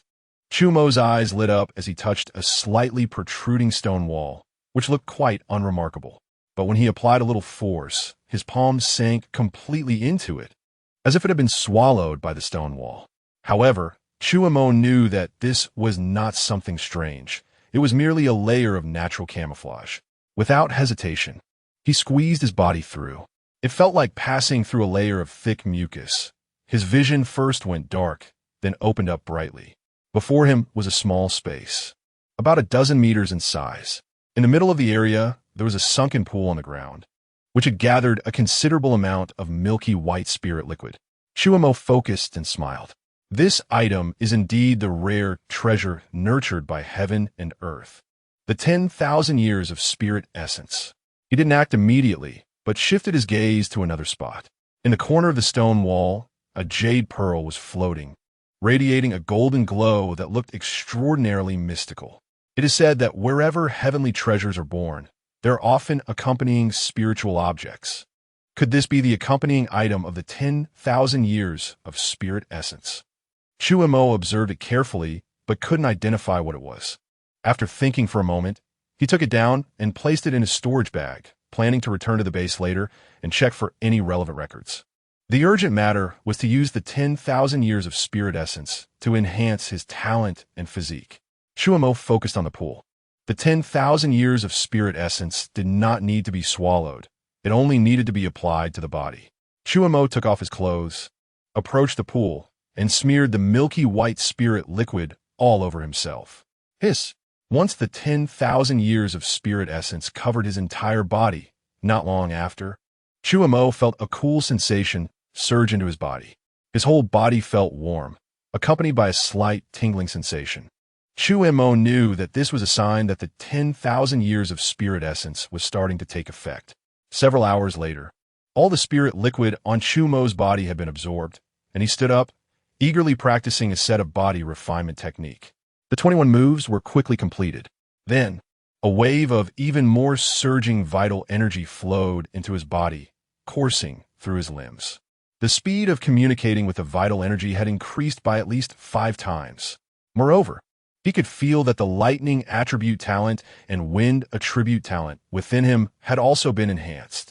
He just didn't know if he could see his own talent. Chu Mo lowered his head, wanting to see if he could check his own talent. Just as this thought surfaced in his mind, a prompt appeared before him. Target: Chu Mo, physique, high-level cultivation physique, talent, low-level lightning attribute talent, low-level wind attribute talent. He could actually see his own information. Moreover, his talent and physique had indeed been enhanced. Chu Mo's eyes brightened, filled with joy. His physique had been elevated to high level, and his talents had also been raised to low level. Compared to before, it could be said that he had overall advanced a level. Besides this, he noticed that his skin had become much smoother, and even the mobilization of blood energy had become more fluid. The 10,000 years of spirit essence is truly remarkable. Chu Montak exclaimed. The 10,000 years of spirit essence could only be used once by a person. The second use would have no effect. In the pool, there was still a thin layer left, barely enough for one more person to use. After thinking for a moment, Chu Mo collected the spirit essence. As for the pool, he did not destroy it, leaving a line of opportunity. He would let this chance remain here, waiting for the next fated person.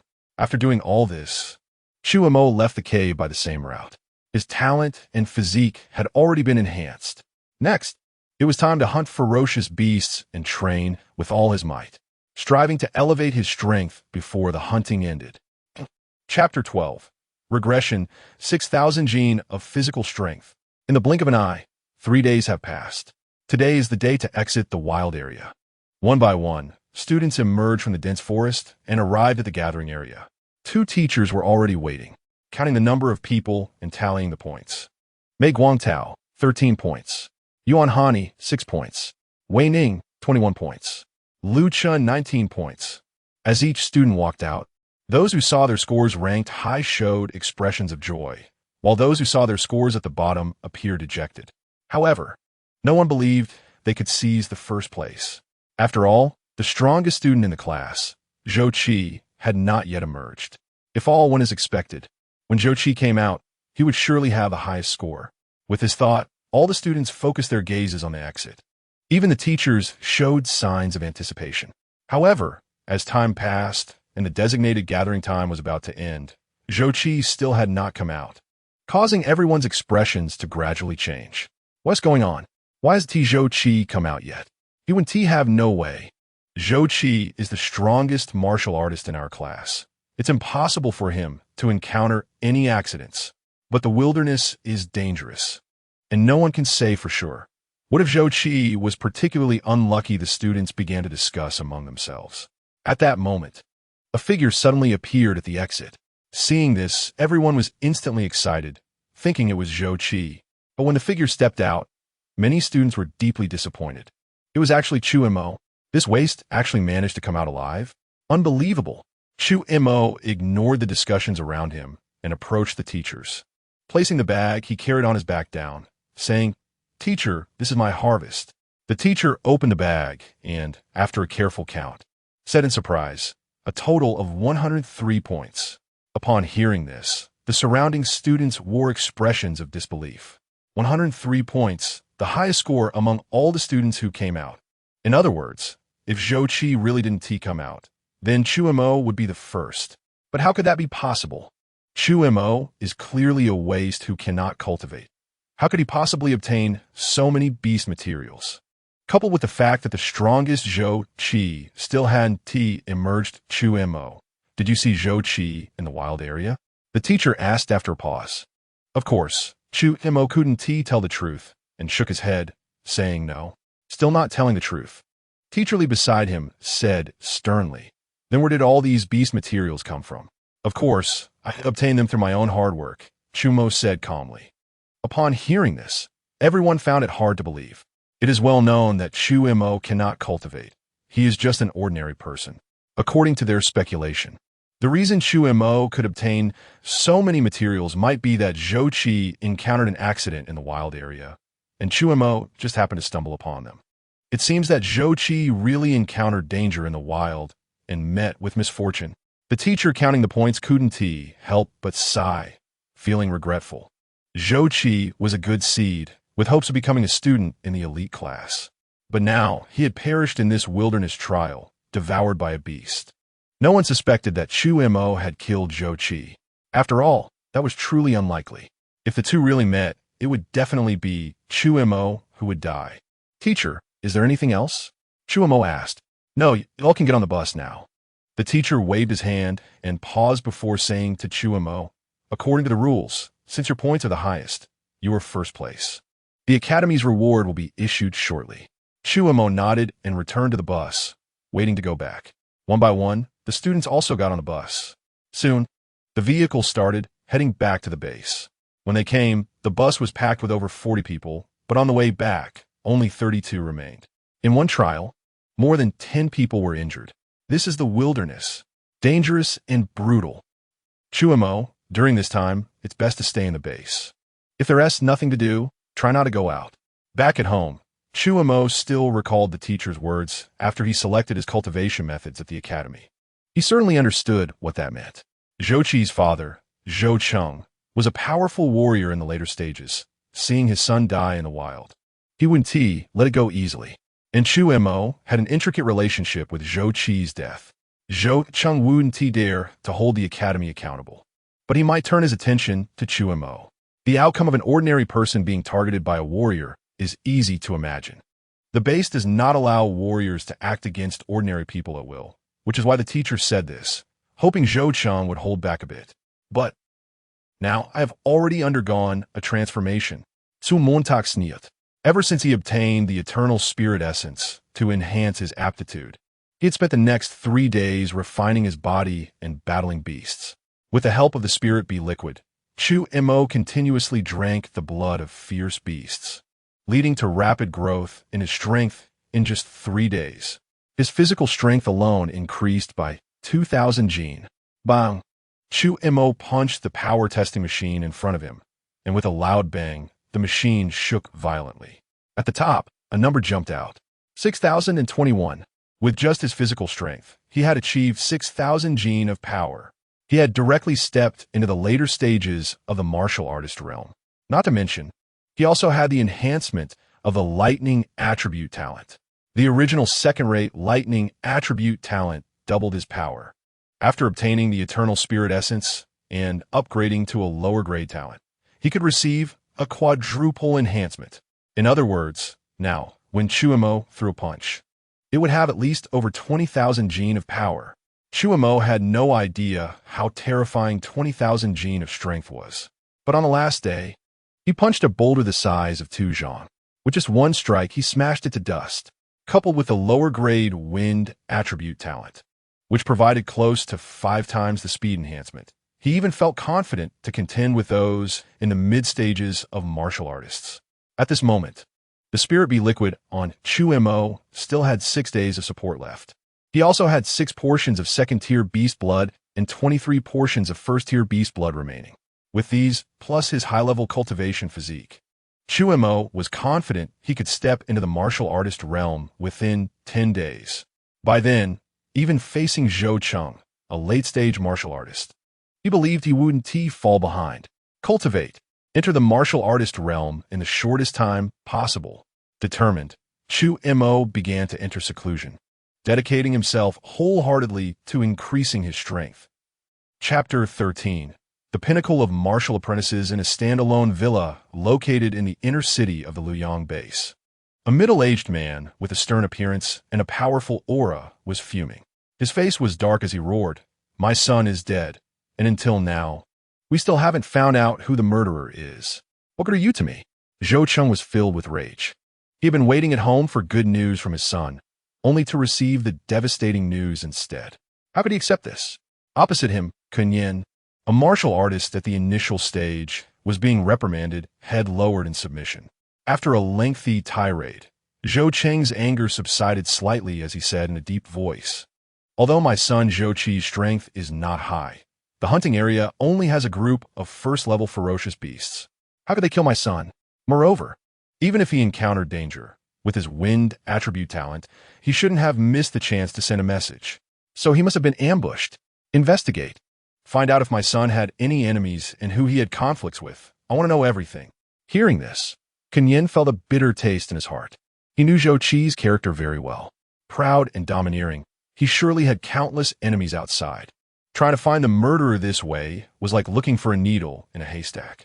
However, at that moment, he suddenly recalled something and said, "Speaking of this, I remembered something while gathering information. I learned that the young master once liked an elite-class martial artist from his school named Chen Shiwei, who has a fiancé named Chu Mo. This person has no cultivation physique or talent. He is only able to study at the first academy because of Chen Shiwei, and he's a classmate of a young master. The young master holds a deep disdain for him and has insulted him many times. Yet, at the end of the hunting trial, this Chu Mo managed to obtain countless materials from ferocious beasts and became the top of the class assessment." Upon hearing this, Zhou Cheng's expression changed slightly. "Such important news. Why didn't you report immediately? My subordinate thought this person was just an ordinary person who couldn't cultivate and thus didn't pay much attention," Kun Yin replied. "Foolish." Zhou Cheng's face shifted between anger and calmness as he said in a deep voice, "This person has no cultivation physique, but was able to survive and come first in the hunt. He must be intricately related to my son's death. Even if he didn't kill him, he must have seen my son's belongings. Kun Yin, you go personally and bring this Chu Mo to me." Hesitant, Kun Yin said, "Master, martial artists are not allowed to act against ordinary people within the base, and besides, this Chu Mo is the fiancé of an elite class student at the First Academy. If discovered, we might be at a disadvantage." "Who said to kill him?" Zhou Cheng said in a deep voice. "I'm just asking you to bring him here. I will interrogate him myself. If he's not the murderer, then it's easy. If he truly is the one who killed my son, I will not let him go. Moreover, can't you be a bit more discreet? As long as no one sees and there is no evidence, even if the base suspects, they won't easily target me over an ordinary person." Hearing this, Kun Yin nodded. "I understand. I will do it right away." Saying this, he noticed Zhou Cheng had no further instructions and left. After he left, Zhou Cheng could no longer suppress the fury in his heart and slammed his fist on the table. With a loud crash, the table shattered into pieces. Zhou Qi was dead. A person who died could not be brought back to life. So after his sorrow, he could only accept it. However, the matter regarding the secret treasure was of great importance. He could not afford to treat it lightly. Chu Mo. Murmuring this name, a trace of killing intent flashed in Zhou Cheng's eyes. "I'm back." Chen Shiwei pushed the door open, carrying a large bag of ferocious beast meat. She immediately saw the table filled with a sumptuous meal. Ever since that day, whenever Chu Mo was home, he would prepare a feast waiting for her return. After the initial surprise, Chen Shiwei had become somewhat accustomed to it. In the past, every time she returned home, she would need to silently encourage herself to step into this house, which felt cold and devoid of warmth to her. But now, she even looked forward to coming back. Putting down the meat, Chen Shiwei washed her hands and approached the dining table. The dishes had already been touched. She knew this meant Chu Mo had finished eating. The food still had some warmth, indicating that Chu Mo had started cooking just before she was due to return, so that she could enjoy a hot meal upon arriving back. Chu Mo had not mentioned this, but Chen Shiwei could feel it. This was the first time she felt Chu Mo's care, and even this small gesture made her heart flutter with joy. After all, compared to before, Chu Mo had improved tremendously. Every time she thought about it, it felt like a dream she did not want to wake from. After finishing her meal, Chen Shiwei washed the dishes, took a short break, and then went to the training room to begin her rigorous training. There was less than a month left until the school-wide hunting event. She had to elevate her strength to the martial artist realm within this month. Only then could she be confident in securing the first place and have the courage to face and slay the two-headed python. Otherwise, Chu Mo would be expelled from the academy. Right now, I only have a strength of 9, 500 pounds, still lacking 500 pounds. Chen Shiwei encouraged herself silently, preparing to start her training. But just then, she suddenly noticed a strange value on the power testing machine in the room. 9,900. Strange. How could such a value appear on the power testing machine? Is it broken? Chen Shiwei was somewhat surprised. Thinking this, she didn't pay much attention, planning to ask someone to come and repair it tomorrow. She then set aside these thoughts and continued her workout. After several days of hard training, I finally reached a physical strength of 900 pounds, just one step away from the martial artist realm of 10,000 pounds. However, this last 100 pounds has not increased at all. I must have reached the pinnacle of martial apprentices and need to break through the bottleneck to step into the martial artist realm. In the room, Chu Mo's eyes were bright as he quietly pondered how to break through the bottleneck. He was unsure. From what he knew, many martial apprentices faced this hurdle. Some passed it quickly, while others struggled their whole lives without success. Everything seemed to depend on chance, with no. Therefore, Chu Mo was not too anxious. Since there was no clue for now, why not practice some martial techniques? Chu Mo took out a book, the cover clearly labeled with the words, Luo Yin Step. This was the reward he received from the academy for coming in first place. A bronze-level movement technique. It had been several days since he got it. But Chu Mo had been so immersed in physical training that he hadn't started learning it yet. Now that he was facing a bottleneck, he thought it would be a good time to get started. The room was too small to practice, and it would create too much noise. So he decided to go outside. With this thought, Chu Mo planned to go outside. He heard Chen Shiwei's voice returning, so he didn't take the key, closed the door behind him, and went out. Chapter 14. Slaying a Beginner Warrior. In the forest, Chu Mo was practicing his movement technique. The Luo Yin Step, as a bronze-level martial skill, was naturally not ordinary. If successfully cultivated, it would allow for quick movement in a small area, with speed comparable to teleportation, making it difficult for opponents to grasp. However, the only difference from teleportation was that during the movement, a series of phantoms would appear along the path traveled, like smoke and mist. These phantoms could create a certain level of distraction for opponents, making it hard to accurately capture the target. The effect was indeed powerful. However, precisely because of this, the cultivation conditions were quite harsh, with strict requirements on the warrior's breathing, blood flow regulation, and body agility. But Chu Mo possessed a low-level wind attribute talent, which naturally aligned well with movement techniques. Therefore, he faced no obstacles in his training. Except for some initial stumbling, as time passed, his mastery of the Luo Yin Step deepened. Several hours later, a figure darted back and forth in the woods, moving with extreme swiftness, like smoke, often disappearing in the blink of an eye. Truly a powerful bronze-level movement technique. Chu Mo stopped, took a deep breath, and a slight sheen of sweat appeared on his forehead, but a smile graced his face. After his hard work, he had successfully grasped the basics of the Luo Yin Step. Now, with dual attributes of lightning and wind, combined with the bronze-level skills of the Void-Breaking Blade and Luo Yin Step, he had the strength to contend with even mid-stage warriors or even defeat them. Feeling his strength gradually rising was certainly a cause for joy. Checking the time, it was already late at night. Chu Mo planned to head home. However, just as he walked into a small alley not far from home, he suddenly frowned and glanced toward the dark corner of the left wall. There, an old man slowly emerged. What a sharp young man, the old man praised, stepping in front of Chu Mo and asking in a deep voice, "You must be Chu Mo? Why do you block my way?" Chu Mo frowned and replied softly, "I'm Kun Yin, and I've come on the orders of my master to invite you to a banquet."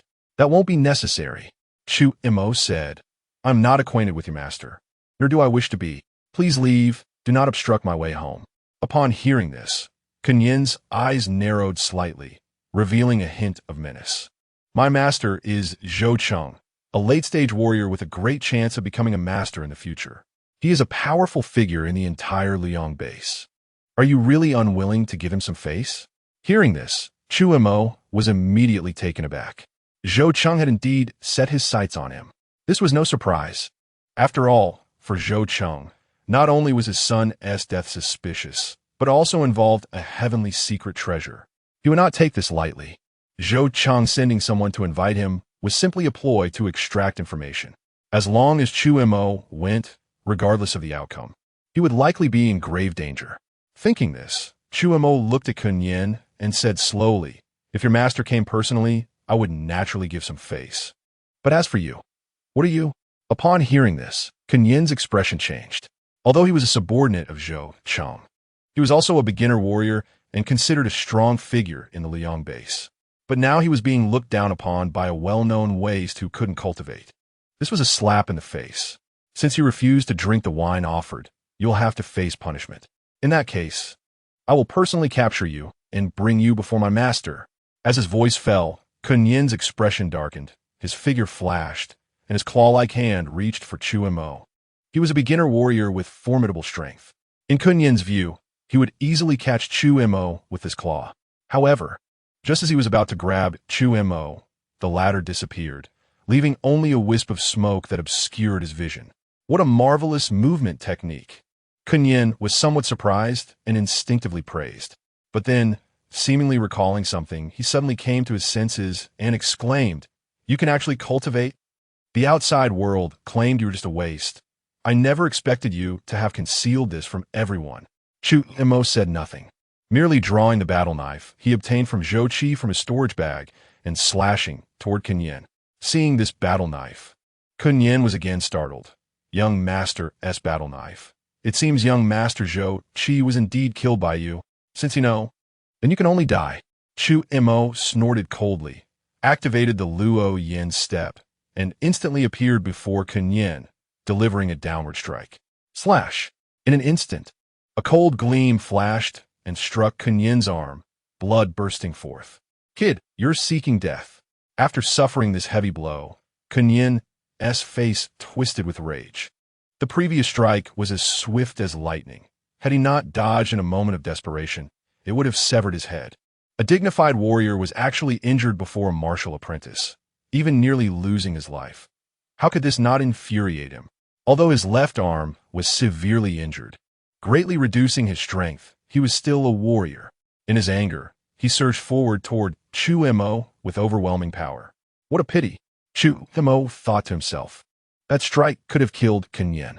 However, the opponent's rich combat experience allowed him to instinctively evade, thus avoiding the fatal blow. But that was all. Although Kunyin was a warrior, the gap in strength between him and Chu Mo was not great. Moreover, with the enhancement of his lightning and wind attribute talents, Chu Mo had already surpassed him in both strength and speed. Coupled with the execution of two entry-level bronze skills, the blade technique and movement technique, he was crushing his opponent comprehensively. Therefore, Kunyin's hopes of turning the tide were nothing but a pipe dream. After a few exchanges, Chu Mo seized an opportunity, his figure flashing into smoke. When he reappeared, he was right in front of Kunyin. Without any hesitation, he directly slashed at Kunyin's head. This time, he could no longer evade. His head flew off, blood spraying everywhere. His body fell to the ground, motionless. Phew! Having cleanly dealt with a warrior, Chu Mo let out a long breath. A beginner warrior posed no resistance before him. It seems my current strength should be comparable to mid-stage or even late-stage warriors. However, if I encounter a seasoned late-stage warrior, I fear I might be at a disadvantage. And since Zhou Cheng has already set his sights on me, sending someone to kill him will surely not be the end of it. Next time, he might come personally. He has been at the late stage for several years. I likely am not his match yet. I must quickly elevate to the warrior realm. Chu Mo thought to himself. Now he was still a martial apprentice, though only a step away from becoming a warrior. But that step was a world apart. If he could cross it, his strength would surely grow tremendously. By then, he would no longer need to fear Zhou Cheng. I've heard that if a warrior wants to break through the barriers of their realm, there's another way. That is to break through limits in combat. It seems necessary to venture into the wild. With this in mind, Chu Mo firmly resolved. Chapter 15. The Warrior Guild. Early the next morning, Chu Mo arrived at the warrior supply hall within the base. This was a place that warriors at the Luoyang base had to visit when heading out to the wild. Here, there were the largest number of big shops where warriors could purchase the best quality weapons and equipment at reasonable prices and even trade for materials from ferocious beasts. Additionally, warriors could also take on tasks here. Some factions and individuals would post tasks, inviting warriors to help complete them in the wild, and upon meeting the conditions, rewards would be given. Generally, many hunting teams would casually take on a few tasks when heading out to hunt, earning some extra money. In simple terms, it was similar to the nature of a warrior guild. Chu Mo came here intending to buy some essentials for living in the wild. The hall was bustling with people coming and going. After casually browsing, he entered a larger shop. "Sir, may I ask what you need?" A shop assistant approached respectfully and said, "At our Jade building, we sell a variety of items, healing potions, and trade ferocious beast materials, etc. Our prices are fair, and we are honest with both young and old. I plan to go to the wild and want to buy some essentials for survival. Do you have any recommendations?" Chu Mo asked. The shop assistant smiled and said, "Naturally, our top recommendation is the wilderness survival kit we have in store. It includes healing potions, blood recovery potions, breath concealment potions, as well as insect repellent, a military tent, survival rations, compressed ferocious beast meat, and distress signal flares. Everything necessary for survival in the wild. Almost every warrior equips a set. It sells particularly well." Chu Mo looked at it and found it quite good. Without hesitation, he ordered a set. A survival kit costs 300 yuan stones.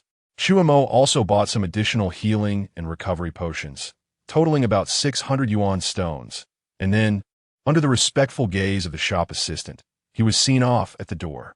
Yuan stones are precious, and being able to directly take out 600 yuan stones while appearing calm and unbothered undoubtedly represented a powerful warrior. Chu Mo was calm mainly because all these yuan stones were acquired from Zhou Qi, a windfall for him. Even if he spent it, he wouldn't feel distressed. After putting these survival supplies into his storage bag and getting everything ready, Chu Mo planned to leave the hall and head to the wild. However, at that moment, he suddenly heard voices of discussion not far away. "Please help me, I beg you." A frail little girl stood in front of a warrior, pleading desperately. The young warrior looked troubled and said, "It's not that I don't want to help you, but your task is too difficult. The two-headed python is a level 2 medium ferocious beast, and it requires at least mid-level warrior strength to deal with. I simply can't handle it. Moreover, your task reward is just a useless beast egg that can't even be hatched. I'm really powerless, sorry." Saying this, he hurriedly walked away. Other warriors also ignored the little girl, choosing to bypass her at a distance. Seeing this situation, a warrior who had been standing not far from Chu Mo's side. "This little girl is truly unfortunate. Both her parents died when she was young, leaving her an orphan. Later, she was adopted. But who knew that a few years later, her adoptive mother would fall seriously ill? It's just a case of misfortune piling on misfortune. To save her adoptive mother, this little girl has been here for many days, but the tasks she posted have gone unanswered. The main issue is that the two-headed python is too powerful, and its whereabouts are secretive, making it difficult to hunt. It's really pitiful. Speaking of which, the pet egg she posted as a reward has been said to be something she has been trying to hatch since childhood, and it's been over 10 years without hatching. It might have some background. Do you really believe that? It's just an ordinary pet egg. If it were something good, how could the little girl have fallen to this state?" True. Several nearby warriors whispered to each other. Chu Mo listened, his eyes flickering. After thinking for a moment, he stepped over. Su Xiao sat despondently on the ground. Her adoptive mother was seriously ill, and the doctor said that a snake heart from a two-headed python was necessary for treatment. However, the two-headed python was powerful, making it difficult for ordinary warriors to deal with. She also couldn't offer rich rewards to invite strong warriors to hunt it. So she had to take out the ferocious beast egg she had carried with her since childhood, hoping someone would take notice and accept the task.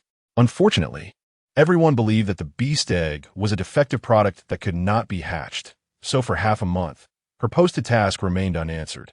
The doctor said her adoptive mother didn't have much time left, and if they delayed any longer. Hello, is this task still available? Just as Su Xiaoxiao was near despair, a clear, cold voice suddenly rang in her ears. Su Xiaoxiao instinctively looked up and saw a handsome young boy standing in front of her. She was momentarily stunned, but quickly reacted, saying with some surprise and joy, "Yes, the task is still available." For the first time in half a month, someone was inquiring. This gave Su Xiaoxiao a sense of hope, but fearing she misheard. She cautiously confirmed, You want to take this task, right?" "Yes." Chu Mo nodded. It just so happened that the place he was going to was where the two-headed python often appeared, so it was on the way. Upon receiving Chu Mo's affirmation, Su Xiaoxiao was overjoyed and quickly said, "Thank you, warrior." "Thank you. You're welcome." Su Montak replied. After that, Su Xiaoxiao led Chu Mo to accept the task. After completing all this, Chu Mo finally left the hall. Someone actually took this task. They must be a fool. The two-headed python was a level 2 ferocious beast. Not to mention the difficulty of killing it, the price of snake heart was not low either. To exchange it for a beast egg that couldn't even be hatched, it was a complete loss. Maybe the person just simply wants to do a good deed? Su Xiaoxiao's task was quite well known in the supply hall. Now that the task was accepted, it naturally sparked some small discussions. And just to one side of the hall, a tall girl with a gentle demeanor, looking only about 18 or 19 years old, stopped in her tracks. "Miss, do you need me to stop that young man?" A nearby old woman said softly. The old woman wore a green shirt with 3 golden-green leaves embroidered on her chest. Those with keen eyes could recognize that the green leaf was the emblem of the powerful force, the Jade Merchant Alliance at the Liang base. Having 1 green leaf on the chest indicates a martial apprentice. 2 means a warrior, and 3 golden-green leaves clearly represent a strong individual on par with a martial master. At this moment, this martial master-level strong person was treating the girl next to her with utmost respect. It was hard to imagine what kind of identity this girl had. Hearing the old woman's words, the girl shook her head and said, "Since someone has already accepted it, there's no need for us to intervene." The old woman nodded. Then she added, "Speaking of which, this young man's character is pretty good. This task is clearly thankless, yet he still took it. That's rare in this era." "Yes." The girl nodded, her gaze following Chu Mo as he left, showing a hint of approval. Chapter 16. Great Shu Shan. Wind Chasing Wolf. After leaving the warrior supply hall, Chu Mo headed straight for the outskirts of the city. The main reason he took on this task was that the place he was going for his training was in the same direction as where the two-headed python appeared. He had some thoughts about the two-headed python. The snake gallbladder of the two-headed python had the effect of enhancing a warrior's qualifications. Although the effect was very weak and varied from person to person, it was still a treasure. If he could kill it, he could take the gallbladder, but he didn't need the heart. It was perfectly fine to accept this task and do it as a side job. After all, that little girl was quite pitiful. Although Chu Mo couldn't be considered kind-hearted, since he saw it, it wouldn't hurt to help a bit as long as it didn't affect him. Moreover, he was also a bit curious about that beast egg that hadn't hatched for over a decade. Half an hour later, Chu Mo successfully walked out of the city gate and arrived outside the base. Although Liang base was just a small base, it was still guarded by a great master of martial arts, and there were many hunting teams within the base. So the area within 20 miles of the base was relatively safe. To hunt more powerful beasts, one would have to go further away. This time, Chu Mo was going to the wild to break through his limits and advance to become a warrior. Therefore, his target was Great Shu Shan, which was 100 miles away. 100 years ago, Great Shu Shan was merely a small hill within the jurisdiction of Liang. But later, due to great changes in the world, Blue Star expanded hundreds of times, and Great Shu Shan truly became a large mountain range stretching over 1,000 miles. The mountains were filled with towering ancient trees, and fierce beasts roamed freely, which was extremely terrifying. It was said that deep within the mountains, there were level 3 fierce beasts comparable to martial masters, and level 4 fierce beasts on par with great masters of martial arts. There were even rumors of traces of beasts above level 4. though they had not been verified. As Chu Mo traveled, he thought about this. Level 3 and Level 4 fierce beasts were extremely terrifying. Even if he encountered them, there would be no possibility of survival. Therefore, this time he went to Great Shushan. He only wanted to kill some Level 2 fierce beasts on the outskirts to hone his skills. If he could encounter a two-headed python, that would be even better. Just then, whoosh. Suddenly, a sound of something breaking through the air rang out, and a shadow rushed towards Chu Mo with a bang. Level 2 fierce beast. Hearing the whistling sound of the sneak attack, Chu Mo instinctively tensed up and quickly analyzed that this was the aura of a Level 2 fierce beast. He drew his battle knife. When he sensed that the beast was approaching him, he suddenly activated his wind attribute talent and the martial skill, smoke steps. His figure flickered and turned into smoke, dispersing. When he reappeared, he was already at the side of the beast. With a slash, he swung his knife, and the battle knife accurately struck the beast's neck. With a tearing sound, the knife entered the flesh, and a spray of blood shot up. The attacking beast didn't even have time to make a sound before it was split in two and fell to the ground. Only then did Chu Mo see what the beast was. It was a Level 2 inferior fierce beast, the Iron Wire Mantis. The Iron Wire Mantis was considered the weakest of the Level 2 fierce beasts, but that didn't mean its strength was weak. The Iron Wire Mantis got its name from being parasitized by the iron wire worm. After the recovery of spiritual energy, the two coexisted and fused, giving the Iron Wire Mantis the ability to devour metal and iron, and it was even unafraid of water and fire. Especially its pair of forelimbs, which could break stones, had immense power. The key was that there was venom on its forelimbs. Once caught, one would either die or be severely injured. So, even though the Iron Wire Mantis was the weakest among Level 2 fierce beasts, many warriors died at its hands every year. In summary, in the wild, no fierce beast should be underestimated. Collecting the beast's blood, Chu Mo crouched down, opened up the heart of the mantis, and dripped the heart's blood into a bottle. He then removed the two forelimbs of the Iron Wire Mantis, which are the most valuable materials from a beast. After returning to the base, he could sell them for quite a few spirit stones. After doing all this, Chu Mo continued on his way. On the road, Chu Mo encountered several more fierce beasts. Some he easily killed, while others were powerful Level 3 fierce beasts that he knew he couldn't resist. So he relied on his wind attribute talent to avoid them from a distance. In just a short 100 miles, he encountered no less than 4 fierce beasts that he couldn't confront. This deeply made him understand how dangerous the wild was. No wonder warriors went out to hunt fierce beasts in groups. It was truly perilous in the wild, and going alone could easily lead to death from a beast's attack.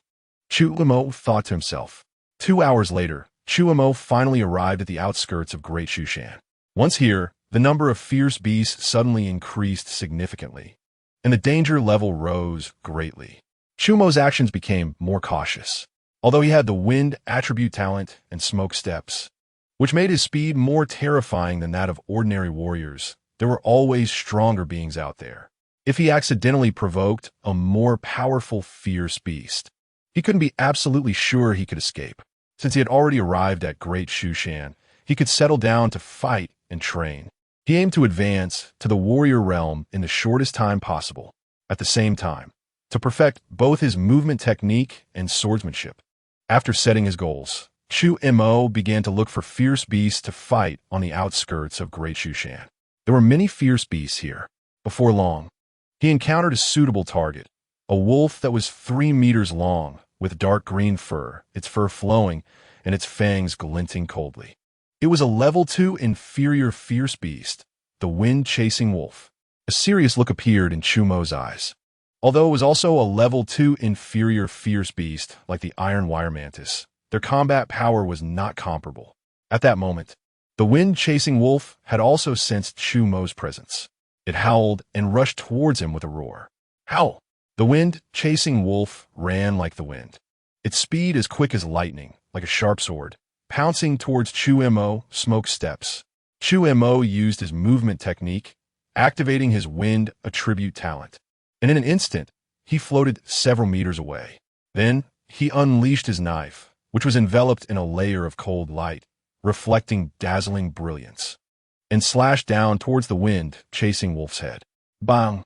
The battle knife fell with unstoppable force, but the wind-chasing wolf was also extremely fast, swiping a paw at him. At the moment of collision, Chu Mo's body retreated a few steps, while the wind-chasing wolf was sent flying backward. It fell to the ground but quickly got back up, growling lowly. However, Chu Mo keenly noticed that the paw that had just made contact with his battle knife was trembling continuously and even faintly oozing some blood. He broke its defense. Its strength is not greater than mine. Seeing this, Chu Mo felt reassured. Although he was only a martial apprentice with a physical strength of 900 gene, under the influence of his inferior lightning attribute talent, his strength was comparable to 50,000 gene. In terms of strength, he could easily crush the wind-chasing wolf. Kill! Chu Mo's confidence surged, and he once again used his movement technique to rush towards the wind-chasing wolf at an incredible speed. Clang! Clang! Clang!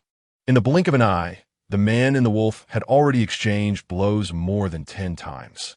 Moments later, after continuously withstanding Chu Mo's attacks, the wind-chasing wolf finally showed signs of weakness. Seizing the opportunity, Chu Mo delivered a fatal blow, and the wolf's vicious head flew into the air. The wind-chasing wolf was dead. Chapter 17. The Double City Assessment. Chen Shiwei enters the warrior realm. As time passed, night gradually descended. In the wilderness, dangers lurked everywhere. Especially at night, many powerful and dangerous ferocious beasts became active. Experienced warriors would prepare hidden places to hide in advance. On a tree with a trunk about a foot thick, Chu Mo carved out a hole with his knife and laid a thick layer of leaves as a shelter. Sitting in the tree hole, Chu Mo began to calculate the day's harvest. Although there were numerous ferocious beasts on Mount Dadu, posing many dangers, his void-breaking knife had already reached the first level, allowing him to cover the blade with a layer of knife light, greatly enhancing its power. If he encountered a fast, ferocious beast, he could also rely on his wind attribute talent and Luo Yin step to engage with it. Therefore, by the end of the day, he had reaped substantial rewards, having slain 8 second-level ferocious beasts. He obtained 10 portions of second-level beast blood, along with some precious materials from second-level ferocious beasts. All of it added up to be worth at least several thousand yuan stones. For an ordinary person, this would be wealth accumulated over decades. But for a warrior, it only took a day. This was the gap. After sorting all the materials, Chu Mo took out a vial of beast blood and downed it in one gulp. The violent energy rampaged through his body. Without hesitation, Chu Mo performed the 21 styles of body tempering technique, slowly absorbing the energy. Although his strength had already reached the limit of a martial apprentice and could only grow by breaking the shackles, Chu Mo did not give up and continued to refine his cultivation little by little. For the next period of time, Chu Mo fought ferocious beasts during the day to hone his martial skills, and at night, he drank beast blood to enhance his strength. Although his power had not visibly increased, he noticed that his physique was gradually strengthening and his talent was being increasingly refined as he continued to drink the beast blood. Hunting, cultivating, and then hunting again. Day after day, Chu Mo's knife techniques and movement skills were rapidly improving. Meanwhile, at the first academy of the Luoyang base, all the students had gathered, preparing for this year's school-wide hunting competition. The academy square was filled with a dense crowd of students. At the front, an elderly man stood on a high platform. Although he appeared aged, his posture was straight, exuding a vigorous aura, as if he were a spear ready to pierce the sky. This man was Shun Jin, the head of the first martial arts academy of the Luoyang base, and also one of the 5 pillars of the base, having reached the realm of great martial master. Students, this year's academy hunting competition will be different from previous years. This year, our Luoyang base will collaborate with the Changfeng base for a double city trial. In other words, Shun Jin said solemnly, this time, the hunting trial will not only include students from our first academy, but also students from other academies and martial halls within the base, as well as all martial arts academy students from Changfeng base. What? Double city trial? All academies and martial halls from both bases will participate. The scale of this trial will be immense. Upon hearing Shan Jin's words, all the students' expressions changed. Both the Luoyang base and the Chongfeng base were small bases. Because they were relatively close, there had occasionally been joint trials in previous years. Generally, such trials would have richer rewards, but also significantly increased dangers. For a moment, many felt uneasy. On the platform, Shan Jin observed all the students' expressions and said loudly, "I know what you are worried about. Just as you think, this trial assessment will take place on the outskirts of Mount Dadu, and you understand the dangers involved without me saying much. Therefore, this time, students are allowed to form teams freely, and they can also choose to forfeit the exam. Of course, with danger comes opportunity. For this assessment, both bases have offered generous rewards. The top 10 teams or individuals may receive rewards including, but not limited to, storage bags, martial skills, beast blood, and yuan stones."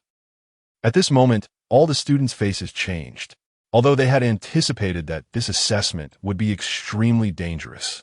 They never expected it to be on the outskirts of Mount Dadu. That area had numerous third-level and even fourth-level ferocious beasts. For a moment, many students who considered themselves weak began to hesitate. Conversely, there were also some students eager to try. Among them, especially the 20 or so students standing at the very front. They were the elite class students of the Luoyang First Martial Arts Academy.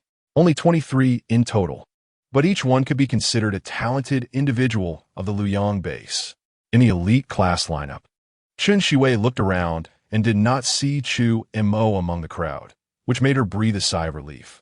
This assessment trial was too dangerous. She could barely take care of herself, and without any cultivation, Chu Mo would easily encounter accidents if he participated.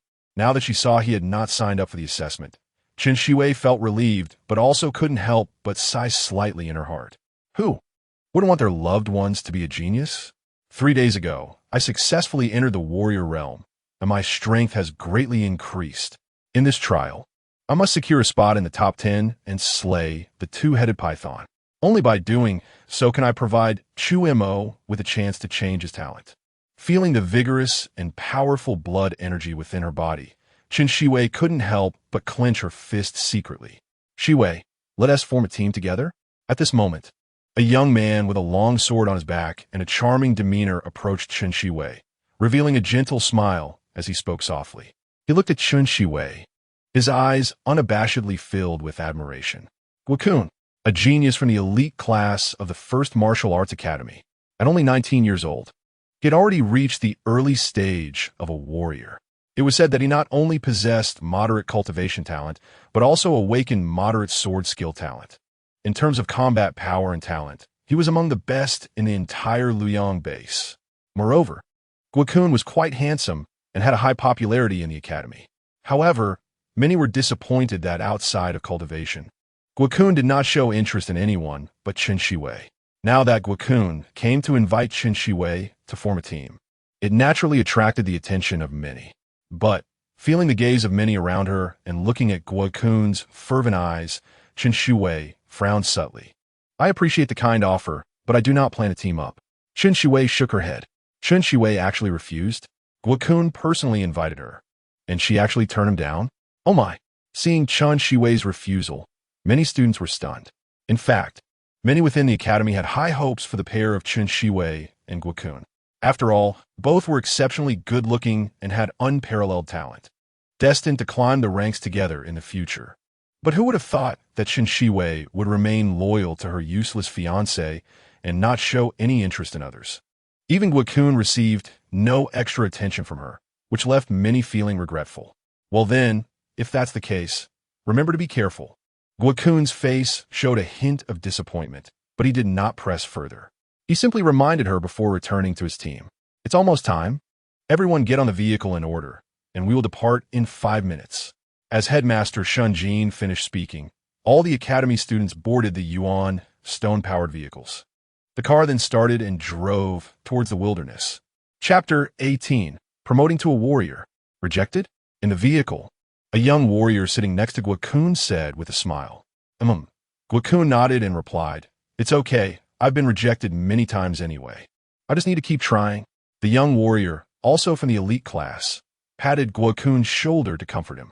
Guokun agreed and said seriously, "This time in the Twin City assessment, I will strive to be in the top 3 or even first. I want Qin Shiwei to know that I am qualified to stand by her side." He spoke with a determined expression. The convoy traveled through the wilderness. Occasionally, they encountered some fierce beasts, but the vast majority, upon seeing such a large convoy, showed fear and quietly retreated. After all, in this era, while humanity has stepped down from the position of the ruler of all beings, they're by no means easy targets. Human warriors possess extraordinary strength.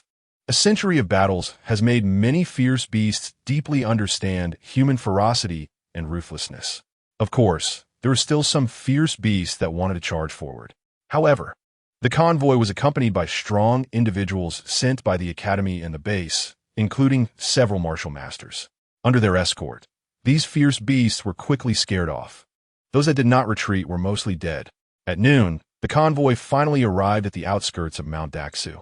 When they arrived, the contestants sent by the Changfeng base also successively arrived. Notably, among the contestants sent by the Changfeng base, the leader, a boy who looked about 18 or 19 years old, arrived and immediately surveyed the surroundings with an arrogant expression. He then disdainfully smirked. The Luoyang base is really getting worse. There's not even one capable fighter. This statement immediately drew the attention of the Luoyang base's students. "What did you say?" they exclaimed. "How dare you speak such arrogance? You really don't know what you're talking about. Do you want to fight? How dare you underestimate us? Once the trials start, you'll know what it means to suffer the consequences of your words." The warriors from Luoyang base said, filled with righteous indignation. However, their words were met with scornful laughter from the Changfeng base students. "Save it. With people like you, you think you could defeat Su Guang? That's just ridiculous. Su Guang is our strongest talent at Changfeng base, possessing a high-level knife technique talent. He is now already at the mid-stage of martial arts, and there is great hope for him to reach the Grandmaster level in the future. I heard that your strongest is just a warrior with medium sword technique talent. What do you have to fight against our Su Guang? It's truly laughable by the time we get to the wild. You probably won't even be able to withstand a single blow from Su Guang." Ha ha! The students from Changfeng base were very arrogant. Hearing this, all the warriors from Luoyang base clenched their fists, filled with anger. But at the same time, they were also filled with shock. High-level knife technique talent. This truly qualifies as a real genius. Among the young generation of Luoyang base, they couldn't find anyone with high-level cultivation talent. Therefore, although they were angry, they knew they were not a match for Changfeng base, so they could only forcefully swallow their anger. Seeing this scene, the arrogant boy named Su Guang from Changfeng base snorted disdainfully, just a bunch of ants. "The first place in this Twin City assessment is mine for sure." Not long after, the half-month-long Twin City assessment officially began. After the teacher read out the rules and rewards, he gave the command, "The assessment begins." As soon as the words fell, all the students entered the mountains and forests. "Shiwei, let us go in together." A petite girl came to Qin Shiwei and invited her. Qin Shiwei thought for a moment and nodded. The two then entered the dense forest together and quickly disappeared from sight. Chu Mo was unaware of the Twin City assessment.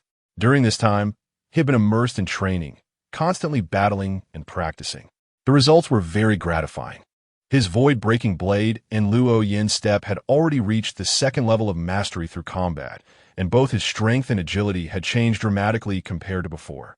Although his power seemed the same, Chu Mo could completely kill his former self in an instant now. This is growth. In the tree hole, Chu Mo slowly finished a set of body tempering methods, compressing the absorbed vitality energy repeatedly. When this energy had completely fused into his body, he finally let out a long breath. He originally planned to go out as usual to kill fierce beasts for their blood. But unexpectedly, boom, at that moment, he suddenly felt a tremor throughout his body, his hair standing on end, and a series of thunderous sounds echoed within his bones. The sound reverberated continuously, rising and falling. Hair standing on end. Thunderous sounds. Could it be? Chu Mo's expression changed. Without time to think, he quickly drank another mouthful of second-level fierce beast blood and immediately began to practice the body tempering method again. Over and over again, Chu Mo didn't know how many times he practiced the body tempering method, nor did he know how much time had passed. When he finally came to his senses, he found that his body was covered in a layer of black filth, emitting a stinky odor. Inside his body, a powerful force surged, constantly circulating through his limbs and bones. He could feel that a certain shackle within him had been broken without him realizing it. The book of changes marrow cleansing. Thunderous sounds. Indeed, he had advanced to the warrior level. Clenching his fists and feeling the vigorous vitality, a smile appeared on Chu Mo's face. He had come out here to elevate to the warrior level. Now that his goal had been achieved, it was a fulfilling experience. Not far away, there was a pond. Chu Mo scanned the area and found no fierce beasts lying in ambush before jumping into the pond. The water was cool, continuously washing his pores and cleansing the filth. After washing up, Chu Mo took a nap. The next morning, he woke up feeling energetic. With his battle knife in hand, he began to hunt fierce beasts. After advancing to the warrior level, his strength had increased significantly. First, his physical strength broke through the limit of 10,000 genes. Secondly, his absorption speed of vitality, recovery ability, and senses had all been enhanced. Even his innate talent had seen some growth. After breaking through 10,000 genes of strength, with the added power of the lightning attribute, his physical strength alone was enough to compete with mid-stage warriors. However, there was still some gap compared to late-stage warriors. But these gaps could easily be compensated for with the speed enhancement from his wind attribute talent. This also meant, with a slash, Chu Mo cut the second-level medium fierce beast in front of him in half, standing in place with eyes like lightning, murmuring, "I am no longer afraid of Zhou Cheng. It seems it's time to return to the base." Coincidentally, after advancing to the warrior level, the original body tempering method could no longer keep up with his training pace, and he needed to switch to a more advanced body tempering method. This would also require purchasing from the large shop in the base. With this thought in mind, after collecting the materials and blood from the fierce beast, Chu Mo planned to leave. However, before leaving, Chu Mo had one more thing to do. Chapter 19. Kill the two-headed python. In a concealed valley, ancient trees towered high, their canopies large, and light filtered through the leaves, casting a mottled shadow that made the surroundings appear dim.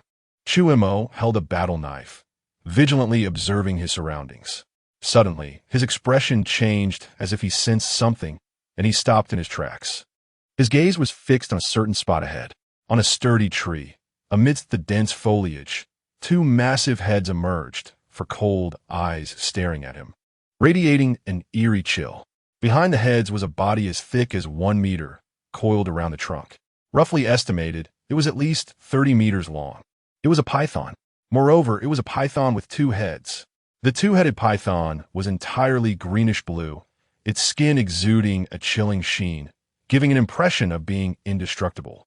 This aura clearly indicated it had reached the rank of a second-tier high-level beast. Chu Mo's eyes revealed a hint of seriousness. A second-tier high-level beast was comparable to a late-stage human warrior. The two-headed python could be said to be one of the most troublesome beasts, as not only was its body hard and resistant to blades, but it also possessed lethal venom that could kill those who were merely affected by it. Even a few late-stage warriors of the same level would find it difficult to contend with it. At this moment, the two-headed python looked down at Chu Mo, its cold eyes gleaming with malice. For it, anyone daring to intrude into its territory would become its prey. Chu Mo was also staring at the two-headed python, his blood and energy rising within him. The python wanted to swallow him, and he also wanted to slay the two-headed python to obtain its gallbladder and heart. Hiss! Suddenly, the two-headed python let out a roar and abruptly moved, one of its heads lunging down, opening its massive maw in midair as if to directly swallow Chu Mo alive. A gust of fishy wind rushed towards him, mixed with a nauseating toxic mist that threatened to make him vomit. What incredible speed! Zu Montag was startet. Despite its large size, the two-headed python was extremely swift. When its head descended, it nearly surpassed the speed of sound, creating a series of explosive sounds in the air. Chu Mo immediately activated his talent, and the Luo Yin step was initiated. His body floated backward, retreating over 10 meters in an instant, successfully dodging the python's strike. But at that moment, the other head came crashing down, accompanied by a whistling sound as if a giant rock was falling like a tidal wave. The terrifying force made the air scream. Undoubtedly, if hit by such a head, one would be crushed to pieces in an instant. In the face of such power and speed, even another seasoned late-stage warrior would dare not take it head-on and could only dodge desperately. However, in that split second, Chu Mo slightly bent his body, tilting the battle knife towards the ground. At that moment, he gazed at the descending head of the two-headed python, his eyes flashing like lightning. His slightly bent body suddenly sprang up like a spring, transforming into a streak of black light as he rushed towards the giant python. Clang! A faint sound of a knife resonated in the silent jungle. A glimmer of light flashed on the battle knife, followed by a sharp gleam that surged forth with unstoppable force, slashing down towards the head of the giant python. Bronze-level martial skill, breaking airblade. This strike was so stunning that although Chu Mo was the one who struck later, it carried a sense of arriving first. As the long knife fell, a splash of bright red blossomed at the neck of the python's head, then spread out like a blooming plum blossom. In the next moment, the plum blossom erupted like fireworks, and the head of the two-headed python exploded, falling from its neck and crashing into the grass. Hiss, hiss, hiss. The remaining head of the two-headed python let out a heart-rending scream due to the severe injury from the strike. At the same time, its eyes turned crimson, clearly driven to madness. Sure enough, the remaining head raised up and spat a mouthful of thick green liquid towards Chu Mo. This was the venom of the two-headed python. Seeing this, Chu Mo quickly used the Luo Yin step to evade. Sizzle. The venom landed on an open area, and the terrifying toxin immediately corroded a large pit into the ground. This poison was indeed horrifying. Chu Mo was secretly alarmed, and without daring to be negligent, he pushed the Luo Yin step to its limit, instantly appearing in front of the two-headed python. Taking advantage of the python's moment of having just spat venom and not yet catching its breath, he continuously slashed with his battle knife. With each strike, deep wounds appeared on the python's body, exposing bone. The intense pain caused the massive body of the two-headed python to twist in the jungle, its enormous strength destroying countless trees. Within a 100-foot radius, it was a scene of devastation. But Chu Mo relied on his speed talent, constantly dodging back and forth without sustaining any injuries. Moments later, Chu Mo sensed the python's aura beginning to decline and immediately understood that it was starting to falter. Sure enough, sizzle. The two-headed python spat out another mouthful of venom, let out a roar, and turned to flee. Want to escape? Seeing this, Chu Mo immediately chased after it, channeling his blood and energy to the fullest. A dazzling cold light enveloped his battle knife as he slashed down at an angle. With one strike, the brilliant knife light tore through the air, heavily landing on the remaining head of the two-headed python. Accompanied by a muffled sound, the grotesque head of the python soared into the air, a large spray of blood erupting, then raining down like a downpour. The massive head crashed heavily to the ground. Until death, its eyes still held a trace of fear and confusion, as if it could not comprehend that it would die here. Who? Looking at the massive python's body, Chu Mo wiped the sweat from his forehead and let out a long sigh of relief. This battle with the two-headed python seemed brief, yet had consumed a considerable amount of his blood and energy. If it weren't for his recent advancement to a warrior, it might not have been so easy to take it down. However, regardless of the circumstances, he had won. Now, it was time to reap the rewards. Chu Mo smiled slightly and walked up to the corpse of the two-headed python, first extracting the gallbladder and heart, placing them into prepared vials for preservation. In addition, Chu Mo also took the poison sac. The venom of the two-headed python was considered deadly. Even a martial master would undoubtedly die if exposed to it, making it the most valuable material on the python. It could also fetch a good price back at the base. After completing all this, Chu Mo tidied up and prepared to leave Mount Dezhu.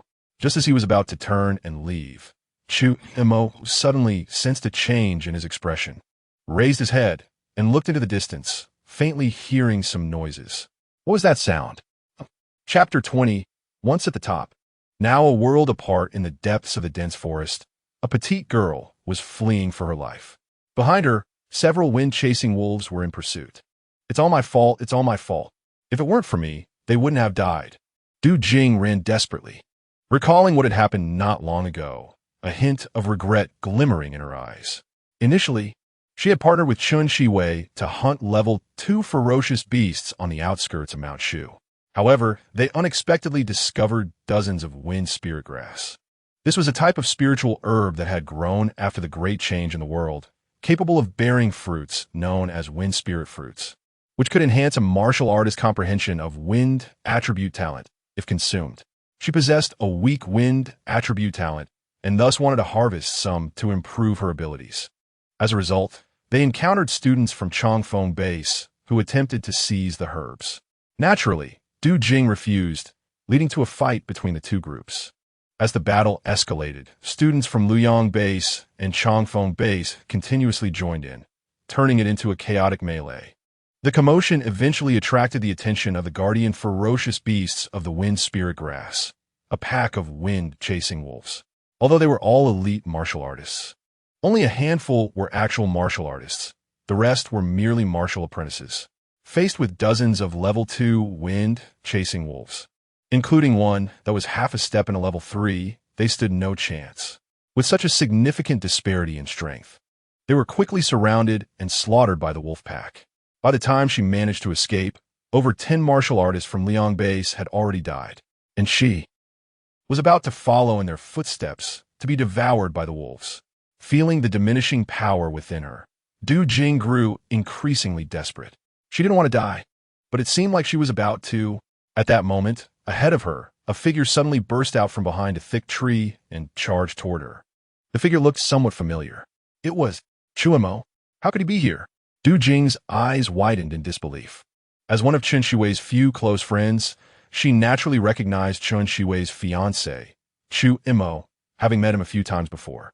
In fact, she had even advised Chun Shiwei to leave Chu Mo as soon as possible, believing that they were not from the same world. Wasn't Chu Mo supposed to be participating in this trial? How could he be here? That thought flashed through Du Jing's mind. The next moment, she saw Chu Mo, wielding a battle knife, dart past her like lightning and charge at the few wind-chasing wolves behind her. Chu Mo, are you crazy? Those are level 2 ferocious beasts. Du Jing instinctively shouted. However, before she could finish her sentence, it was abruptly cut off, her pupils constricting sharply. Under her gaze, she saw Chu Mo swing his long knife, and a ferocious wind-chasing wolf was cleaved in two. At the same time, 2 more wind-chasing wolves had already pounced on him. But Chu Mo suddenly vanished, appearing several meters away in an instant, then wielding his long knife again. A flash of cold light flickered, followed by 2 heavy thuds as 2 wolf heads soared into the air. Their bodies collapsed to the ground, motionless. Du Jing's eyes went wide. She stood frozen in place, her mind blank. The 3 level 2 wind-chasing wolves that had chased her to the end of the road. Just like that. Dead? How could this be? Moreover, wasn't Chu Mo just an ordinary person who couldn't cultivate? How could he possess such formidable strength? He had effortlessly slain a level 2 inferior wind-chasing wolf with a single stroke, which indicated that his strength was at least at the mid-level of a martial artist. Perhaps he had even reached the late stage of a martial artist. When did he become so powerful? Or had he been hiding his strength all along? After slaying the 3 wind-chasing wolves, Chu Mo began to collect the beast's blood. Moments later, he turned around and saw this elite class student still dazed in place, looking lost. Chu Mo couldn't help but frown. Is this what elite class students are like? In the wilderness, surrounded by ferocious beasts, and yet still dazed, isn't that asking for death? Du Jing was unaware that her evaluation in Chu Mo's eyes had significantly dropped. At that moment, noticing Chu Mo's gaze, she finally came to her senses. Su Montak. Thank you for saving me. She looked at Chu Mo with a complex expression, feeling gratitude, but even more shock. After witnessing the scene before her, Du Jing realized that Chu Mo was not an ordinary person who couldn't cultivate. Rather, he was extremely powerful. Although she didn't know why Chu Mo had chosen to hide his strength, Du Jing wisely refrained from asking. She understood that everyone has their own secrets. If one wants to live long, it's best not to be overly curious. There's no need to be so polite, Chu Mo replied calmly. He was quite satisfied that Du Jing didn't inquire further. He then curiously asked, by the way, how did you end up here? Du Jing roughly explained the situation. As she spoke, she finally recalled the events that had transpired earlier, her face showing a hint of urgency. Right. When we were in a melee with a martial artist from Changfeng base, Guokun and Qin Shiwei were injured by Su Guang. Later, when we encountered the wolf pack, I got separated from Qin Shiwei while fleeing, and I don't know how she is now. What? Hearing this, Chu Mo's pupils constricted. He hadn't expected that Qin Shiwei had been injured. Moreover, now she was facing a pack of wind-chasing wolves. Escaping would be difficult. No, I have to go check on her. With that thought, Chu Mo didn't dare to linger any longer. After saying a few more words to Du Jing and confirming the direction, he activated his wind attribute talent and quickly left. Behind him, Du Jing watched the direction in which Chu Mo had departed, a complex expression in her eyes. In the past, Chu Mo had good grades, a gentle personality, and top-notch appearance and temperament. When she first experienced feelings of affection, she had admired him. However, later on, after discovering her own excellent martial arts talent, while Chu Mo was merely an ordinary person who couldn't cultivate, she gradually distanced herself from him, severing the feelings in her heart. We are from two different worlds. At that time, she had told herself this in her heart. Now, Du Jing let out a bitter laugh. They were still from two different worlds. The only difference from before was that she had once looked down from above, considering herself extraordinary, viewing Chu Mo as an ant beneath her. Now, she had fallen into the dust, while Chu Mo seemed like a celestial being, pure and pristine. She could only look up to him, even finding it hard to see his back, a stark contrast to her previous position. Sigh, she sighed, cutting off the last unrealistic fantasy in her heart. Shaking her head, Du Jing turned and headed toward the exit. Having been injured and facing such a crisis had already drained her courage to continue the trial. She could only choose to withdraw. Chapter 21. The Mighty Fist. On the other side, Chu Mo followed the directions given by Du Jing and searched his way forward. After a moment, he vaguely heard a commotion ahead. He immediately held his breath and focused, moving closer. Not far away, in a ruined clearing, stood a woman dressed in white, with a beautiful appearance and unmatched grace, holding a long sword. At this moment, this fairy-like woman had a cold expression, her eyes indifferent as she looked ahead. In front of her stood a proud and arrogant young man. What a beautiful girl, and her talent is not bad either. I am Su Guang, the genius of the first academy of Changfeng base, possessing a high-level swordsmanship talent. My future prospects are limitless. If you are willing to submit to me and become my servant, you will have a bright future as well. Su Guang stood with his hands behind his back, looking at the woman, his eyes revealing a glimmer of desire. This woman was none other than Qin Shiwei. She did not speak, merely pointing the long sword in her hand at Su Guang from a distance. Her gaze became resolute at that moment. This action undoubtedly indicated her determination. Stubborn. Seeing this, Su Guang's eyes suddenly flashed, his expression darkening. To dare to defy me is to seek death. Then don't blame me. With that, he said no more and suddenly charged forward. Halfway, his aura surged violently, like a raging river crashing forward. The mid-stage warrior's cultivation was fully unleashed at that moment. Faced with such overwhelming force, Qin Shiwei did not take a step back. She merely pursed her lips, holding her long sword in response. Although she had entered the warrior realm and possessed decent talent, she had only just stepped into the early warrior stage. Under such pressure, she was like a small boat in a storm, at risk of capsizing at any moment. As expected, just after a few exchanges, Qin Shiwei was sent flying, spitting out a mouthful of blood in midair before crashing to the ground. She tried to support herself to stand up, but unexpectedly, she tasted blood again and coughed out another mouthful. Look at you now, so weak, truly a sight to pity. Su Guang walked closer with his sword in hand, shaking his head at Qin Shiwei's feeble appearance. Then he said, I'll give you one last chance. Do you want to submit to me? Qin Shiwei still had a cold gaze, her expression showing no fluctuation. It was as if the one who was seriously injured was not her. She did not speak, but her attitude revealed her heart. Seeing this scene, Su Guang's face turned even more sinister. As a top genius of Changfeng base, since he had displayed his talent, even grandmasters of martial arts had scrambled to take him as their disciple, and no one in the entire base dared to defy him. He could have anything he wanted. How long has it been? How long has it been since he encountered a woman who was so unyielding? At this moment, Su Guang felt a surge of impatience. Since you would rather die than submit, then I will grant your wish and send you on your way. With that, Su Guang raised his long knife and prepared to strike down at Chen Shiwei. Feeling the cold gleam from the blade, Chen Shiwei's heart trembled, and she slowly closed her eyes. She could feel the breath of death approaching, but there was no fear. All she felt was regret. She had not seen more scenery, nor had she traveled through more mountains and rivers. More importantly, she had not helped Chu Mo find a way to compensate for his talent. Sorry. I ultimately couldn't help you, she thought to herself, letting out a silent sigh. Su Guang's battle knife was about to fall. Just as it seemed Chen Shiwei would die here, a loud shout rang out from not far away. You dare! When the voice sounded, the person was still at a distance. But by the time the voice fell, the figure had already reached Su Guang in an instant. At this moment, both the injured Chen Shiwei and Su Guang felt an overwhelming force sweeping over them, like waves crashing against the shore.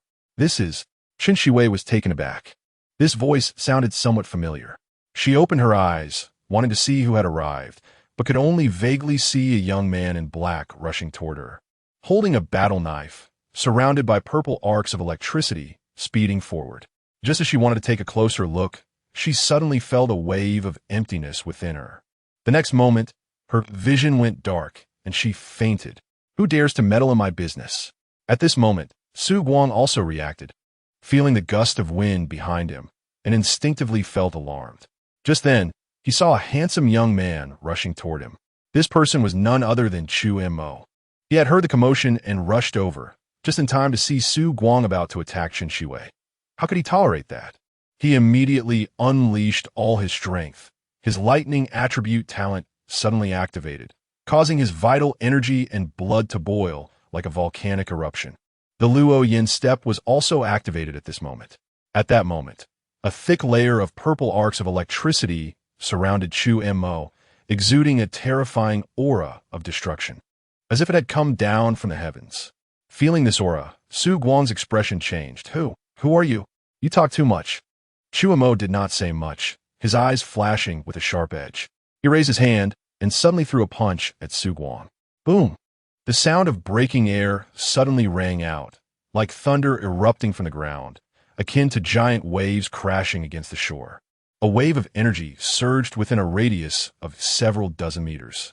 With a boost of his lightning attribute talent, with his 1,000-pound strength, multiplied by 5 times, a force exceeding 50,000 pounds, it struck down. Su Guang's expression changed drastically as he saw the punch about to fall at that critical moment. He hurriedly circulated his vital energy and drew his knife to block. In an instant, fist and blade met. But almost at the same time, Su Guang felt a bone-cracking sound from his hand holding the knife, and a tremendous force surged through the long knife, sending him flying backward, spitting out a mouthful of blood mid-air. With a thud, he fell to the ground like a broken sack. His eyes widened in disbelief as he stared at Chu Mo, wanting to speak but coughed out another mouthful of blood. Just one punch. It had severely injured him, a mid-stage warrior. How is this possible? How could you have such immense strength? How could I lose to you? Su Guang's eyes were filled with rage, roaring out loud. As the top genius of Changfeng base, possessing high-level swordsmanship talent, he had long been accustomed to being invincible among his peers. Yet now, he was defeated by an unknown warrior. His face was filled with disbelief. But what followed was endless fear. Now he was severely injured, and the person before him exuded such overwhelming power, clearly intent on beating him to death. In this moment of enemy strength and his own weakness, if he continued to fight, would he not die here? No. As a genius, I still have a bright future ahead. How could I die at the hands of such a nameless nobody? Escape. In that instant, the thought flashed through Su Guang's mind.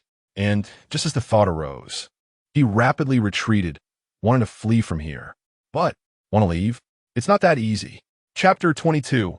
Advanced Swordsmanship Talent, Silver Grade Martial Technique. Seeing Su Guang retreat violently, wanting to escape, Chu Mo's eyes sparkled with brilliance. He stepped forward, employing the Luo Yin step, and in an instant caught up with Su Guang. Then, he continued to circulate his blood energy, with lightning flashing all over his body. He threw a punch. In an instant, purple lightning surged like a long snake, with an overwhelming force akin to a volcanic eruption, descending upon Su Guang's head. Although Su Guang desperately tried to flee, his speed could not compare to lightning. "No, don't let me go. I beg you, I don't want to." Su Guang's face turned pale and bloodless, still wanting to plead for mercy. But before he could finish speaking, Chu Mo expressionlessly brought down a punch. Boom! The sound of the explosion echoed. Su Guang's body was struck by such immense lightning force. His organs were instantly destroyed, and he couldn't even let out a scream before it abruptly stopped. His body fell to the ground like a broken sack, completely silent. At this point, Su Guang was dead. Once the dust settled, Chu Mo slowly calmed his internal energy and first checked Chen Shiwei, discovering that she was merely unconscious due to severe injuries. He then took out some healing pills from his storage bag. After helping her swallow them, he sensed her internal energy gradually becoming active again, and he finally breathed a sigh of relief. With the healing pills, she should be fine. Chu Mo let go of his worries. Turning around, he looked at Su Guang's corpse. According to Du Jing's words, this person should be Su Guang, the genius of the Changfeng base, possessing advanced swordsmanship talent. Advanced swordsmanship talent. Although he hadn't seen Su Guang use it during their brief battle, he imagined that such talent must be incredibly powerful. Regardless of anything else in the path of killing, it must be top-notch. Now that Su Guang was dead, it was just in time for his collection technique to have refreshed after a month, allowing him to collect it completely. With this in mind, Chu Mo did not hesitate to extend his hand, silently chanting, "Collect. Collection successful. Acquired advanced swordsmanship talent. Do you wish to fuse it?" As the prompt appeared, a small white ball appeared in Chu Mo's hand. Inside the ball, a virtual sword emerged, exuding an extremely sharp aura. Without any hesitation, he chose to fuse. Boom! The extremely sharp aura instantly surged into his body. Chu Mo felt as if his entire body was being sliced into pieces, flesh, bones, and meridians being severed inch by inch.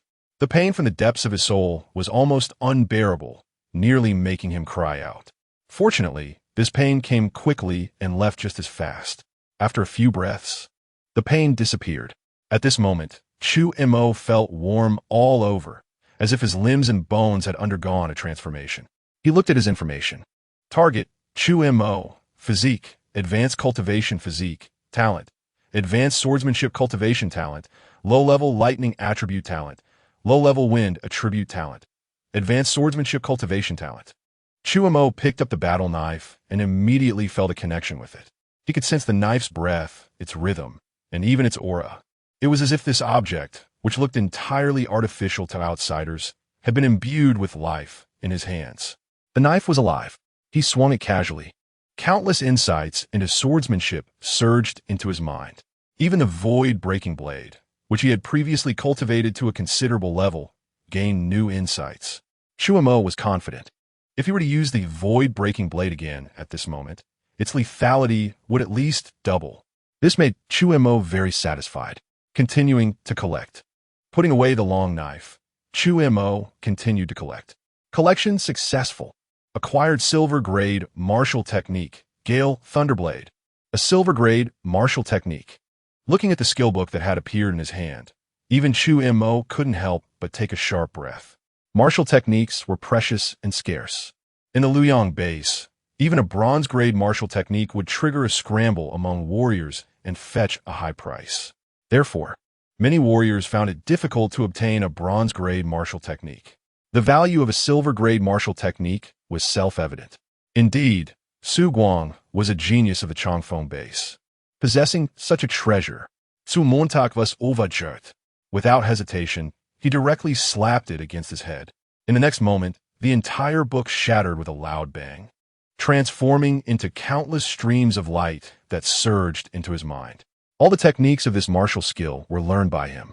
After completing all of this, Chu Mo's gaze fell once again on Su Guang, but he found that there was nothing left to collect. He had to stop. He then turned his attention to Su Guang's waist, where a storage bag was hanging. Just by looking at its appearance, it was identical to the one he had obtained from Zhou Qi. He took it down and opened it, only to find that it also had a space of about 2 cubic meters. Inside, it was densely packed with numerous elemental stones, roughly counting at least 10,000 pieces. In addition, there were some beast materials, precious beast blood, and various other items, all of considerable value. It was truly a great harvest. Chu Mo stored the storage bag away, a smile appearing on his face. After looting the corpse, it was time to deal with the aftermath. Looking at Su Guang's body, Chu Mo stood in place deep in thought. This person was a genius of the Changfeng base. If someone discovered his corpse, it would surely cause an uproar and might even lead to some trouble. The safest course of action was to destroy the body and erase all traces. With this in mind, Chu Mo directly threw a punch, with lightning power swirling around it, crashing down like Mount Tai upon Su Guang's corpse. Struck by such terrifying force, Su Guang's body instantly exploded, releasing a cloud of blood mist that scattered into dust. Thus, all traces of Su Guang's presence here vanished completely. After doing all this, Chu Mo quickly left with Chen Shiwei. In a hollow carved out of a tall tree trunk, Chen Shiwei slowly awakened. "Am I still alive?" She raised her eyes, looking at the unfamiliar surroundings, murmuring. In her memory, she clearly remembered being severely injured by Su Guang and was about to fall under his blade. In the last moment before consciousness faded, she heard a loud shout and vaguely saw a familiar figure rushing over. Did that person save me? His voice sounds so familiar. Chen Shui hadn't seen clearly at the time, but she felt that the man's voice and figure were extremely familiar, to the point where a figure flashed through her mind. But as soon as it appeared, she dismissed it. Impossible. He can't cultivate. There's no way he could come here. Chen Shui denied this thought. Just then, she suddenly noticed a storage bag beside her.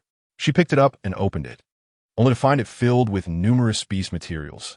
Just with these, she could secure a top 10 finish or even a top 3 finish in this trial. This is Su Guang's storage bag. So, Su Guang is already dead? Did the person who saved me leave this behind? Why did he save me? A series of questions flooded Chen Shiwei's mind, but she couldn't figure any of it out. Since she couldn't understand, she decided not to think too much for now. After tidying up, Chen Shiwei took the storage bag and then called out loudly to the surrounding dense forest. "If you do not wish to reveal yourself, Chen Shiwei will not force you." Just this act of saving her life, Chen Shiwei remembered it deeply and would definitely repay it in the future. After saying this, Chen Shiwei jumped down from the tree hole and left the place. However, as she departed, that familiar figure rushing towards her in her time of crisis kept appearing in her mind. Could it be him? Chapter 23. Return to base. Task delivery. After Chen Shiwei left, Chu Mo slowly stepped out from behind a large tree nearby. He had placed Chen Shiwei in a safe location, but did not leave. Instead, he kept a watchful eye on her from the shadows. Chu Mo had considered revealing himself, but after some thought, he decided against it. The main reason was that it wasn't a good time for honesty, and explaining his situation would be quite complicated. After all, in Chen Shiwei's mind, he was just an ordinary person who couldn't cultivate. If he were to reveal his strength now, it might have a significant impact on her.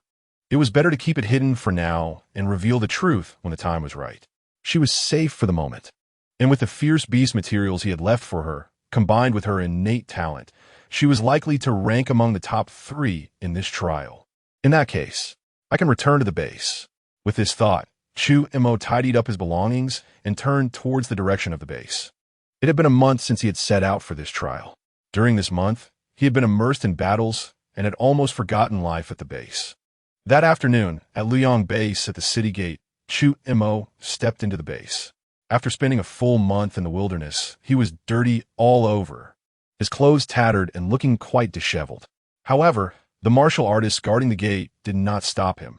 Instead, they respectfully saluted him. After the great changes in the world, Being able to survive in the wilderness for such a long time indicated that he was undoubtedly a powerful martial artist.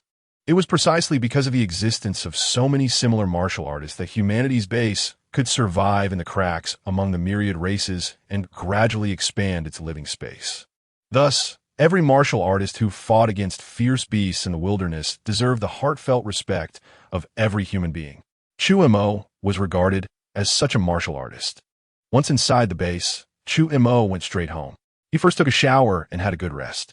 The next morning, he headed directly to the martial artist supply hall.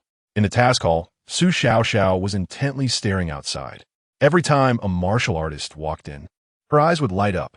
However, when she realized that it was not the person she was waiting for, the sparkle in her eyes would quickly fade. Xiaoxiao, stop waiting. He won't come back. It's been a month now. If he had really killed the two-headed python, he would have returned long ago. I think he must have died in the wilderness. The two-headed python is a second-tier intermediate fierce beast. If it were that easy to kill, he wouldn't still be alive now. Maybe he has already forgotten about this matter. Some martial artists nearby, unable to watch her suffer, tried to comfort her. For this month, Su Xiaoxiao had been waiting here every day, hoping that Chu Mo would return and bring her the snake heart of the two-headed python. But the greater the hope, the greater the disappointment. As time passed, her adoptive mother's condition continued to worsen, and the person she was waiting for still hadn't appeared. Did he really forget? Or had he already died in the wilderness? This thought crossed Su Xiaoxiao's mind. No, she bit her lip, her eyes filled with determination. He will definitely come back alive. He will bring back the snake heart. Around her, the martial artists watched Su Xiaoxiao's expression and couldn't help but shake their heads and sigh. Su Xiaoxiao was unwilling to accept reality, but they, as martial artists, understood well. It had been a month since that person accepted the task, and he still hadn't returned to exchange for the task. There were only two possibilities. He had either died in the wilderness or he simply didn't care about this matter at all. If she kept waiting like this, she would never see any turning point. Did Su Xiaoxiao not understand this logic? She just ultimately did not want to believe this fact. Hello, I'm here to return the task. Just as Su Xiaoxiao was feeling sad, a voice suddenly rang in her ears.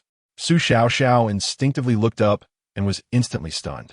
Before her stood the young man who had accepted the task, now holding a small vial containing fierce beast organs.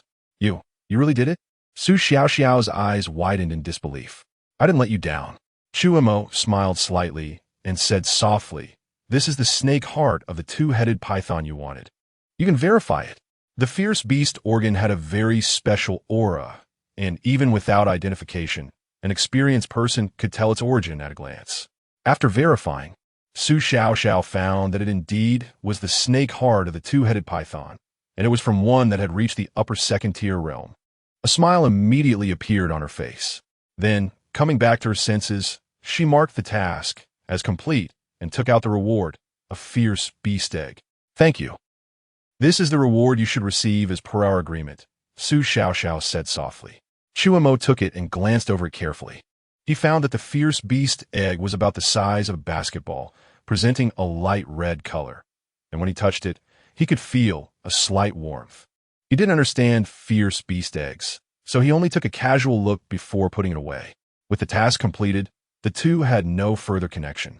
Chu Mo nodded at Su Xiaoxiao and planned to leave. Wait. At that moment, Su Xiaoxiao called out to Chu Mo again. What is it? Is there something else? Chu Mo turned back and frowned as he asked. Su Xiaoxiao cautiously asked, when you accepted the task, you must have heard the rumor that this fierce beast egg cannot hatch. Why did you still take this task? She asked curiously. Chu Mo replied indifferently. It was within my capability. After saying that, he stepped away. On the spot, Su Xiaoxiao was momentarily stunned by this answer. Since the great changes in the world and the invasion of fierce beasts, human civilization had collapsed and social order had been destroyed. Trust between people had vanished. The phrase within my capability had rarely been heard from people's mouths. Hearing it again, now, made Su Xiaoxiao feel disoriented, and she couldn't control her emotions. Ever since her adoptive mother fell seriously ill, Su Xiaoxiao had been holding on, but now she could no longer suppress her feelings and unconsciously shed tears. Within my capability, she murmured. Under her gaze, the figure gradually receding into the distance seemed to grow taller. Meanwhile, in the hall, the other martial artists also looked at Chu Mo with admiration. Being able to slay a second-tier upper fierce beast like the two-headed python without a doubt meant that Chu Mo was at least a strong martial artist at the late stage of cultivation. Anyone would feel awe towards a powerful warrior. Chapter 24. Jade Tower, Mo Shanshan. The space in the martial artist supply hall is quite large. It has 8 floors, each the size of a football field, densely packed with shops and stores of various sizes, with many martial artists walking around and browsing. Rather than a hall, it feels more like a supersized shopping mall. After leaving the mission release area, Chu Mo walked around inside. This time he came not only to submit a mission, but also to sell the beast materials he had previously obtained and to buy a cultivation technique for martial artists. Soon, Chu Mo arrived at what appeared to be the largest shop in the entire hall, Jade Tower.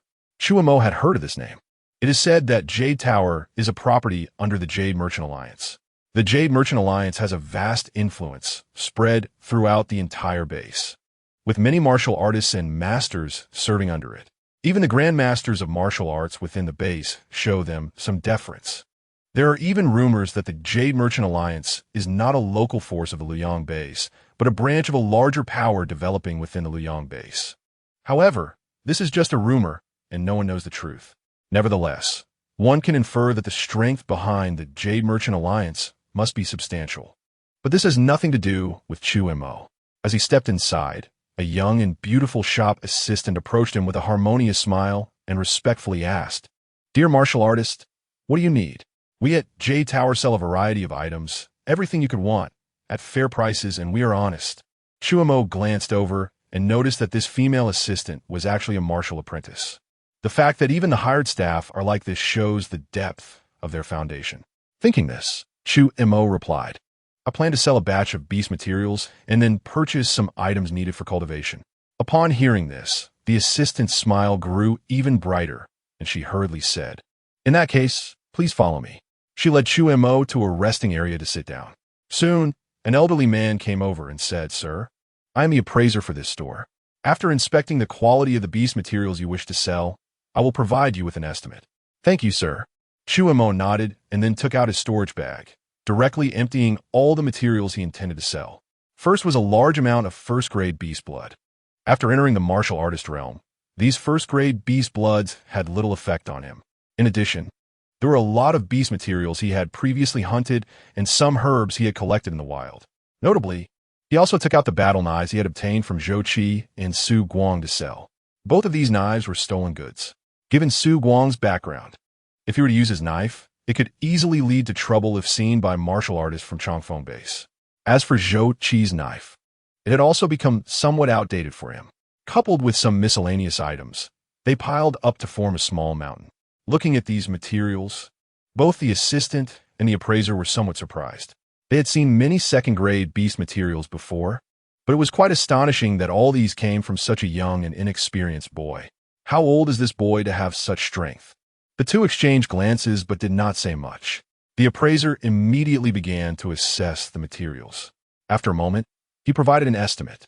"After my assessment, these materials are worth approximately 156,000 low-grade spirit stones. I wonder if you are willing to sell?" Hearing this, Chu Mo nodded slightly. Although he didn't understand the market price for beast materials, Jade Tower had a good reputation outside, so he believed the price was relatively fair. He promptly agreed. "That's fine, but I also plan to choose some cultivation supplies from your store," Chu Mo said. The assistant was even more delighted to hear this. As she would receive a commission for selling the materials, she would also earn rewards from the sales of supplies. This back and forth would allow her to gain a considerable amount of rewards. She then eagerly brought over the sales list from the store. Chu Mo opened it to find a long list of items: beast blood, beast materials, healing potions, martial arts techniques, weapons, treasures, etc. He even saw beast essence on the list. However, the price was exorbitant and far beyond what Chu Mo could afford. After selling these materials, he had just over 150,000 spirit stones, which he thought was a decent amount, but after seeing the list, he realized he was still not wealthy. After looking around, Chu Mo ultimately chose 3 items that he needed most, a third-grade alloy battle knife, a martial artist realm energy forging technique, and a common beast encyclopedia. As for the others, it wasn't that he didn't want them, but he simply couldn't afford them. The assistant looked at the items Chu Mo had chosen and smiled, saying, "The third-grade alloy battle knife is 100,000 spirit stones. The martial artist realm energy forging technique is 60,000 spirit stones, and the common beast encyclopedia is 12,000 spirit stones, totaling 172,000 spirit stones. You will need to pay an additional 16,000 spirit stones." Hearing this, Chu Mo felt a bit of pain in his pocket. He had less than 20,000 spirit stones left in his storage bag, most of which had come from Su Guang. If he spent this amount, he would have very little savings left. Just as he was about to pay, suddenly an employee came down from upstairs and whispered something to the female assistant. After hearing this, the assistant looked at Chu Mo with a surprised expression. "Dear martial artist, our manager would like to invite you upstairs for a discussion." Manager? Su Montak found it. Could it be that Jade Tower wanted to take advantage of him because of his low cultivation level and the amount of spirit stones he had? As this thought crossed his mind, he shook his head. It couldn't be. Jade Tower is part of the Jade Merchant Alliance, with industries covering various sectors of the base, generating hundreds of thousands to millions of spirit stones daily. We're a mere 20 or 30,000 spirit stones to them. But if it weren't for this, why would they want to see him? Chu Mo was puzzled. After thinking for a moment, he finally said, "Then please lead the way." The assistant nodded and guided Chu Mo upstairs. He found himself in a small room. The decor was not luxurious, but appeared clean and elegant, exuding a restrained charm. Inside the room, there were two people. Chu Mo took one look, and his pupils suddenly constricted. First was a girl sitting in a chair, dressed in a long skirt, with a beautiful appearance, rivaling even Chen Shiwei. The other person was an elderly woman who looked plain but emanated a profound aura. She wore a blue robe, with 3 golden-green leaves embroidered on the chest. In the Jade Merchant Alliance, having 3 golden-green leaves clearly signifies a strong master. At this moment, the elderly woman stood to the side with her hands clasped, showing a respectful attitude. To have a master treat someone like this, that girl must not be an ordinary shop manager. Chu Mo thought to himself, "Hello, I am Mo Shanshan from the Jade Merchant Alliance." Just as Chu Mo was deep in thought, the girl stood up and said with a smile, "I apologize for inviting you here without notice. If there has been any offense, I hope you can forgive me." Chapter 25. Recruitment. Miss Mo, you're being too polite. Chu Mo slightly nodded and got straight to the point. "May I ask what brings you, Miss Mo, to see me?" "Naturally, it is to invite Mr. Chu to join our Emerald Jade Merchant Alliance." Mo Shanshan said, "Mr. Chu, I have done some research on you. Don't misunderstand. This is not a malicious investigation, but simply because I noticed you helping a little girl in the martial artist supply hall, which piqued my interest. From my understanding, I know you have a genius fiancé, and I also know that your reputation outside is not very good. Everyone thinks you are just an ordinary person who cannot cultivate." At this point, Mo Shanshan showed a look of surprise on her face and said, "But looking at it now, Mr. Chu's cultivation level has probably already reached the martial artist realm, and you possess considerable strength. I guess your innate talent must be quite good. Of course, this is not our main concern, although I do not know why you choose to conceal your cultivation level, and I will not dig into it from the fact that Mr. Chu is willing to help a stranger little girl. It shows that your character is not bad. With a kind heart, extraordinary talent, and decent strength. No matter how you look at it, Mr. Chu is a genius. For geniuses, our Emerald Jade Merchant Alliance has always been keen to recruit." Mo Shanshan said truthfully. Listening to Mo Shanshan, Chu Mo frowned and said directly, "Thank you for your appreciation, Miss Mo, but I am used to being free and do not wish to be bound, so I currently have no intention of joining any forces." Chu Mo directly refused. He had the talent of gathering, which allowed him to steadily increase his strength. Joining a major force was not very useful for him. Instead, it would make him lose some freedom. Don't be in a hurry to refuse.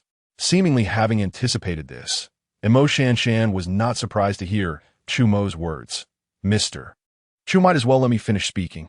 Mo Shanshan paused and asked, "Our Emerald Jade Merchant Alliance is a top force in the Liang base. Even martial arts grandmasters have to show some respect. Do you know why that is?" Chu Mo appropriately showed a look of curiosity. "Because our Emerald Jade Merchant Alliance is not a local force of the Liang base," Mo Shanshan said loudly. "The headquarters of the Emerald Jade Merchant Alliance is in the Jinling base, which is 10,000 miles away from the Liang base." As expected, Chu Mo showed a look of understanding. "The Emerald Jade Tower here in the Liang base is actually just a branch of the Merchant Alliance, currently temporarily under my control. Our Emerald Jade Merchant Alliance has two main methods for recruiting geniuses. The first is to join our Merchant Alliance, enjoy generous treatment, serve the Alliance, but correspondingly, you will also be bound by the Alliance. However, since Mr. Chu is unwilling to accept this, our Emerald Jade Merchant Alliance has another method, which is to wish to establish a connection with you." Chu Mo's heart stirred, and he asked, "What kind of cooperation are we talking about?" "Mr. Chu can become a guest elder of our Emerald Jade Merchant Alliance, not subject to the Alliance's control. But the Alliance will provide a certain amount of spirit stones every month, as well as certain protection. If our Emerald Jade Merchant Alliance has any rare items or treasure locations in the future, you will also be invited to purchase and explore in advance. Additionally, Mr. Chu can enjoy a 20% discount when purchasing resources from any store under our Emerald Jade Merchant Alliance in the future. Moreover, no matter what Mr. Chu does on a daily basis, the Alliance will not interfere. However, Mr. Chu must help the Alliance handle at least one matter each year. This matter will not be forcibly assigned, and Mr. Chu has the right to refuse and change tasks." At this point, Mo Shanshan looked at Chu Mo, her eyes bright. "Mr. Chu, what do you think of this?" Listening to Mo Shanshan's explanation, Chu Mo instantly understood. To put it simply, it was just a form of affiliation. The Emerald Jade Merchant Alliance relies on its powerful force to recruit geniuses for its use. Even if geniuses are unwilling to rely on them, they can still establish good connections through these benefits. And such treatment, to be honest, did make Chu Mo tempted. Not to mention the fixed monthly spirit stone offering and protection. The internal purchase and exploration rights of the Emerald Jade Merchant Alliance are incredibly valuable. It is important to note that many true rare treasures are not made known to the public by the Alliance. They are often digested internally. As a major force spanning across bases, the Emerald Jade Merchant Alliance must possess numerous precious treasures. Just the internal purchase rights alone are extremely valuable. Not to mention the exploration of treasure locations, which often comes with dangers, but also immense opportunities. The 20% discount is also a significant benefit. Chu Mo was indeed somewhat tempted. However, he did not agree immediately but thought for a moment and said, "I must admit, the benefits offered by Miss Mo have indeed tempted me. But this is not a small matter, so I asked Miss Mo to allow me to consider for a while. Regardless, I will definitely give you a reply by tomorrow. How about that?" Mo Shanshan smiled, of course. After a pause, she added, "As a meeting gift, Mr. Chu's consumption in our store this time will be waived." This was quite a generous gesture. Even Chu Mo couldn't help but be taken aback, exclaiming, "Miss Mo is so generous. Aren't you afraid that after I take this benefit, I won't agree to affiliate tomorrow? Even if it is less than 200,000 spirit stones. Giving them to Mr. Chu is no problem. Our Emerald Jade Merchant Alliance can afford it." Moreover, Mo Shanshan smiled and said, "I believe Mr. Chu will make the right choice." Upon hearing this, Chu Mo secretly nodded in his heart. Although he had not known Mo Shanshan for long, the demeanor and breadth of character she displayed made him admire her greatly. He then said, "In that case, thank you." After chatting for a while longer, noticing that it was getting late, Chu Mo proposed to take his leave. After he left, in the loft, the elderly woman who had been silent all along said, "Miss, although this Chu Mo has a good character and decent strength, he is ultimately just a genius from small base. Why do you put in so much effort to recruit him, even to the extent of using a guest elder position?" She was quite puzzled. "Senior Zhou, although you are a strong martial artist, you still cannot see the uniqueness in Chu Mo." Mo Shanshan stood up and said softly, "You know, I awakened dual talents. One is a swordsmanship talent, and the other is a special auxiliary talent. From the moment Chu Mo entered the store today, I sensed him, which is why I invited him up. Do you know why? She walked slowly to the window, gazing at Chu Mo's departing figure, and softly said, I sensed a familiar aura from him. In other words, he and I are kindred spirits. Her voice was not loud, but in the ears of the elderly woman from the Zhou family, it was like a thunderclap, shocking her into speechlessness. Chapter 26. The Elemental Force Body Refinement Technique. Joining the Emerald Jade Merchant Alliance. Inside the room, 3 items brought back from the Emerald Jade Tower were placed before Chu Mo: a book, a long knife, and a scroll. The book is titled Common Ferocious Beasts Encyclopedia, which documents the most common ferocious beasts across the entire world, along with their information and illustrations. Although he had studied it in the Martial Arts Academy, that was a censored version and not comprehensive. This book not only contains the most complete records of common ferocious beasts, but also includes information on commonly found spiritual herbs and plants. It holds significant importance for martial artists venturing out for adventures and training, and nearly every martial artist who can afford it would buy a copy to study closely. After all, the knowledge recorded in this book could save one's life at a critical moment, even when encountering rare spiritual herbs in the wild. One wouldn't miss them due to lack of recognition. The long knife is a 3rd-tier alloy war knife. This type of war knife is made from a special compressed alloy, weighing hundreds to thousands of pounds. The higher the tier, the better the quality. Generally, 3rd-tier war knives can only be used by martial masters. However, Chu Mo possesses advanced knife skills and is proficient in knife techniques, so he chose a higher quality 3rd-tier alloy war knife. Finally, there's the martial artist's elemental force body refinement technique recorded on the scroll. The body refinement technique can be practiced at the martial apprentice level, but the 21 forms practiced during this stage can only be called the basic body refinement technique. Its purpose is to tap into human potential to temper the body and enhance strength. However, once a martial apprentice breaks through the limit of human potential and reaches the true martial artist level, the benefits of this basic technique become minimal. At this point, the elemental force body refinement technique is needed. The elemental force body refinement technique helps martial artists absorb the elemental energy from the world, compress it within their bodies, and thus achieve body tempering. In fact, when Chu Mo was stuck at a bottleneck, he also tried compressing elemental energy, but the benefits from the basic body refinement technique were too small and the effects were negligible. Therefore, the gains were not significant. However, the elemental force body refinement technique is different. Absorb, compress, store, and temper. Under this complete process, martial artists can undergo transformations such as bone tempering, blood refining, and energy gathering at this level. In the early stages, martial artists temper their bones. In the middle stages, they refine their energy and blood. And in the later stages, they cultivate elemental energy. If one can complete bone tempering, they can achieve a strength of 50,000 pounds, reaching the mid-level of martial artists, marked by the resonance of bones and tendons. After refining their energy and blood, they can possess a strength of 100,000 pounds, making their energy and blood as fluid as mercury. And if they can cultivate elemental energy, their strength can double, allowing them to strike with a force of several 100,000 pounds, rivaling dragons and elephants. Thinking about all this, Chu Mo was eager to experience the wonders of the elemental force body refinement technique. He began his training without hesitation, directly following the methods recorded in the technique. As soon as he assumed the posture, he felt the elemental energy of the surrounding world surge into his body through his pores, flowing into his bones. Instantly, he felt a tingling sensation throughout his bones, accompanied by warmth. He knew that this was the elemental force tempering his bones.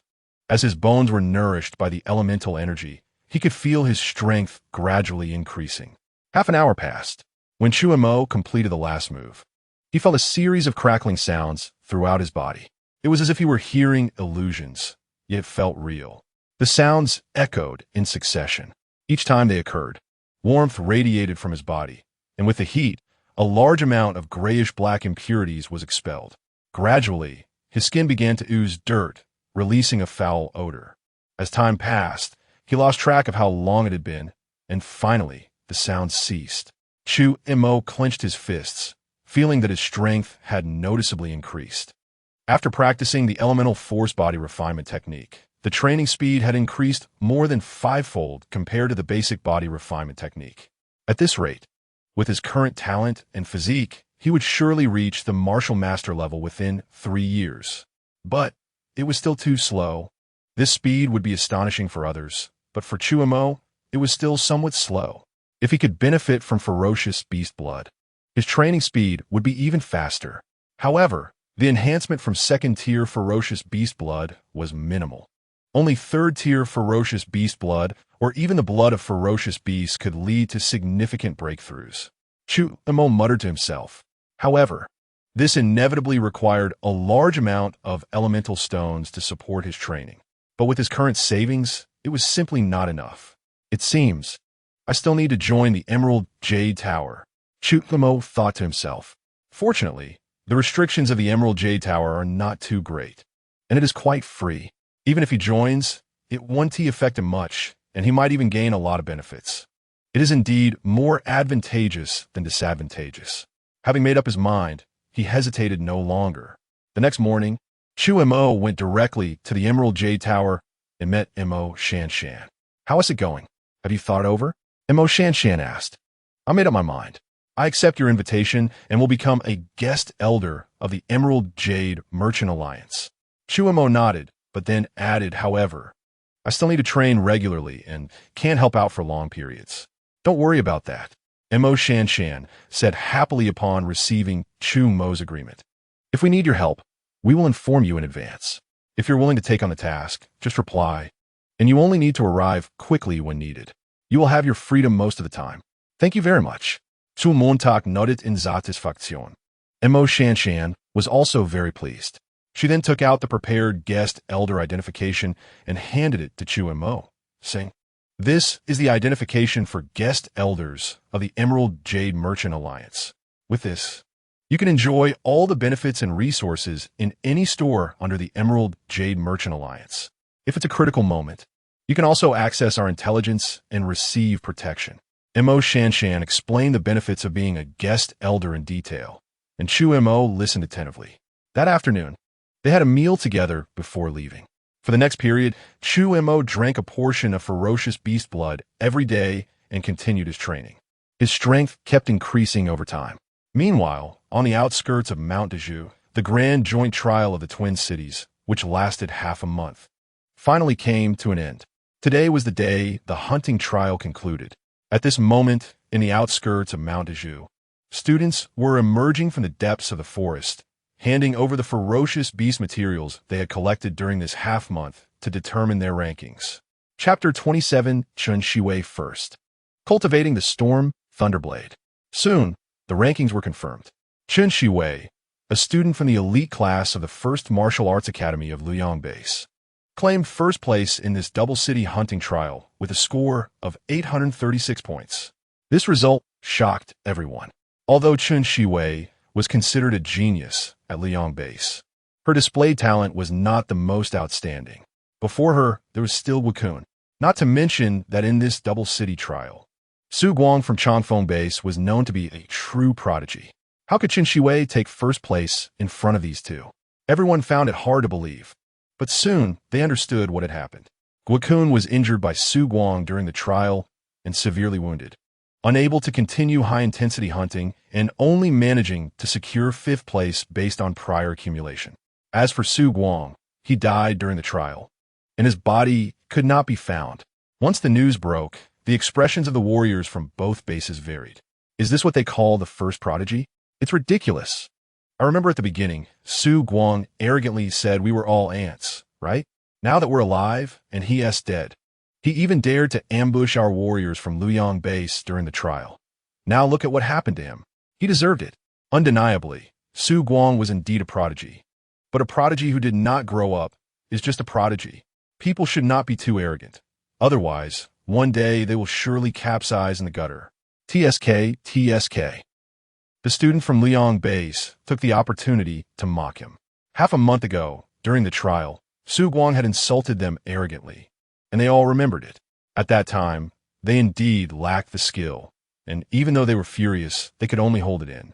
But now that Su Guang was dead, and considering that during the trial, he had led the warriors from Changfeng base to ambush them and even injured Wakun, it was natural for them to vent their grievances. Meanwhile, the warriors from Changfeng base listened to these sarcastic remarks, their faces turning pale. How could Su Guang, who possessed high-level swordsmanship talent and top-notch cultivation aptitude, die during the trial? It was impossible. He must still be alive. Perhaps he just forgot the time to come out. We must find him. We want to see him alive, or his corpse if he is dead. The high-ranking leaders of Changfeng base were furious and ordered their warriors to enter the dense forest to search for Su Guang's body. However, their wishes were destined to be shattered. The warriors from Changfeng base rushed into the dense forest but searched for a long time without finding anything, ultimately having to give up helplessly. Meanwhile, all the warriors from Luoyang base flocked to Chun Shiwei to congratulate her on becoming first. Their words were filled with respect and envy. Chun Shiwei had secured first place in this assessment, and afterward she would certainly receive more resource allocation from the base. Her future prospects would undoubtedly be brighter. At this moment, it was natural to befriend her. However, under the attention of the crowd, Chun Shiwei seemed somewhat distracted. The main reason she was able to take first place was due to the person who saved her, who left Su Guang's storage bag for her. Otherwise, relying solely on herself, she could only have placed in the top 3 at most. And that person, why did he save her? Why did he help her? Recalling the blurred yet familiar figure she saw while unconscious, Chun Shiwei felt a tangle of emotions. She scanned the crowd, trying to find that familiar figure. But until the teacher instructed the students to get on the bus and prepare to leave, she had not found him. For a moment, she felt a slight sense of loss. But after a moment, she suddenly smiled self-deprecatingly. Perhaps I really am overthinking it. The bus started, carrying all the students back to Luoyang base. Although Su Guang's death caused quite a stir, the rewards for the Double City trial were still distributed as originally planned. Upon returning to the base, in the square of the academy, under the watchful eyes of everyone, Dean Xinjin personally awarded Chun Shiwei. She could choose any 2 bronze-level martial arts techniques from the martial arts pavilion, 10 portions of 3rd-level ferocious beast blood, 100,000 low-grade spirit stones, and all kinds of weapons and equipment. The richness of the rewards left everyone in awe. But that wasn't the main point. The most important thing was that along with Chun Shiwei winning first place in this grand competition, Dean Xinjin publicly announced that he would personally instruct her, and the cultivation resources she would receive each month would also increase. The personal guidance of a grandmaster of martial arts was an enviable treatment. For a moment, Chun Shiwei became the center of attention in the academy, and even within the base, countless people valued her, bestowing upon her the title of prodigy with high expectations. On the other side, whoosh, whoosh, whoosh, in a small grove somewhere in the base, Chu Mo was practicing the newly acquired sword technique. In the quiet grove, weak cold light occasionally flickered, causing the surrounding temperature to drop slightly. The Storm Thunderblade, as a silver-level martial art, was more exquisite and powerful than bronze-level martial arts. The essence of this blade lies primarily in the word storm. Like a sudden downpour, each strike is faster than the last, each blow more ferocious than the previous one. Like a storm sweeping through, making it difficult for opponents to defend against such rapid strikes, ultimately exposing their flaws and delivering a fatal blow. As the key points of the Storm Thunderblade flashed through his mind, the long knife in Chu Mo's hand swung faster and faster, ultimately moving like the wind, making the blade's traces indistinguishable, only a cold light flashing by. In the grove, as the speed of the blade increased, dust was kicked up from the ground. At some point, Chu Mo suddenly let out a low roar, the long knife in his hand coiling, an overwhelming killing intent suddenly emerging, and a faint sound of something breaking through the air could be heard. Then, he forcefully swung forward. A single strike unleashed a torrent of power, an unparalleled blade cutting through the air, then landing on the ground. A loud boom echoed as the large tree in front of him exploded, with shavings flying everywhere, rising in a cloud of dust. When the dust settled, a trench about a foot deep and 10 feet long appeared in the area he struck. The ground in the trench, although made of soil, was smooth and shiny. looking at the destruction he caused. Chu Mo sheathed his battle knife and slowly calmed his internal energy. He had successfully entered the realm of the Storm Thunderblade, and the void-breaking blade was finally perfected, allowing him to unleash blade light. Just this alone could increase the power of my killing methods by at least double. If I encountered Su Guang at this moment, I would be confident in killing him with a single strike. But this is still not enough. Chu Mo's eyes flashed as he spoke solemnly. With the void-breaking blade completely perfected, it could be said that Chu Mo's swordsmanship had reached great success.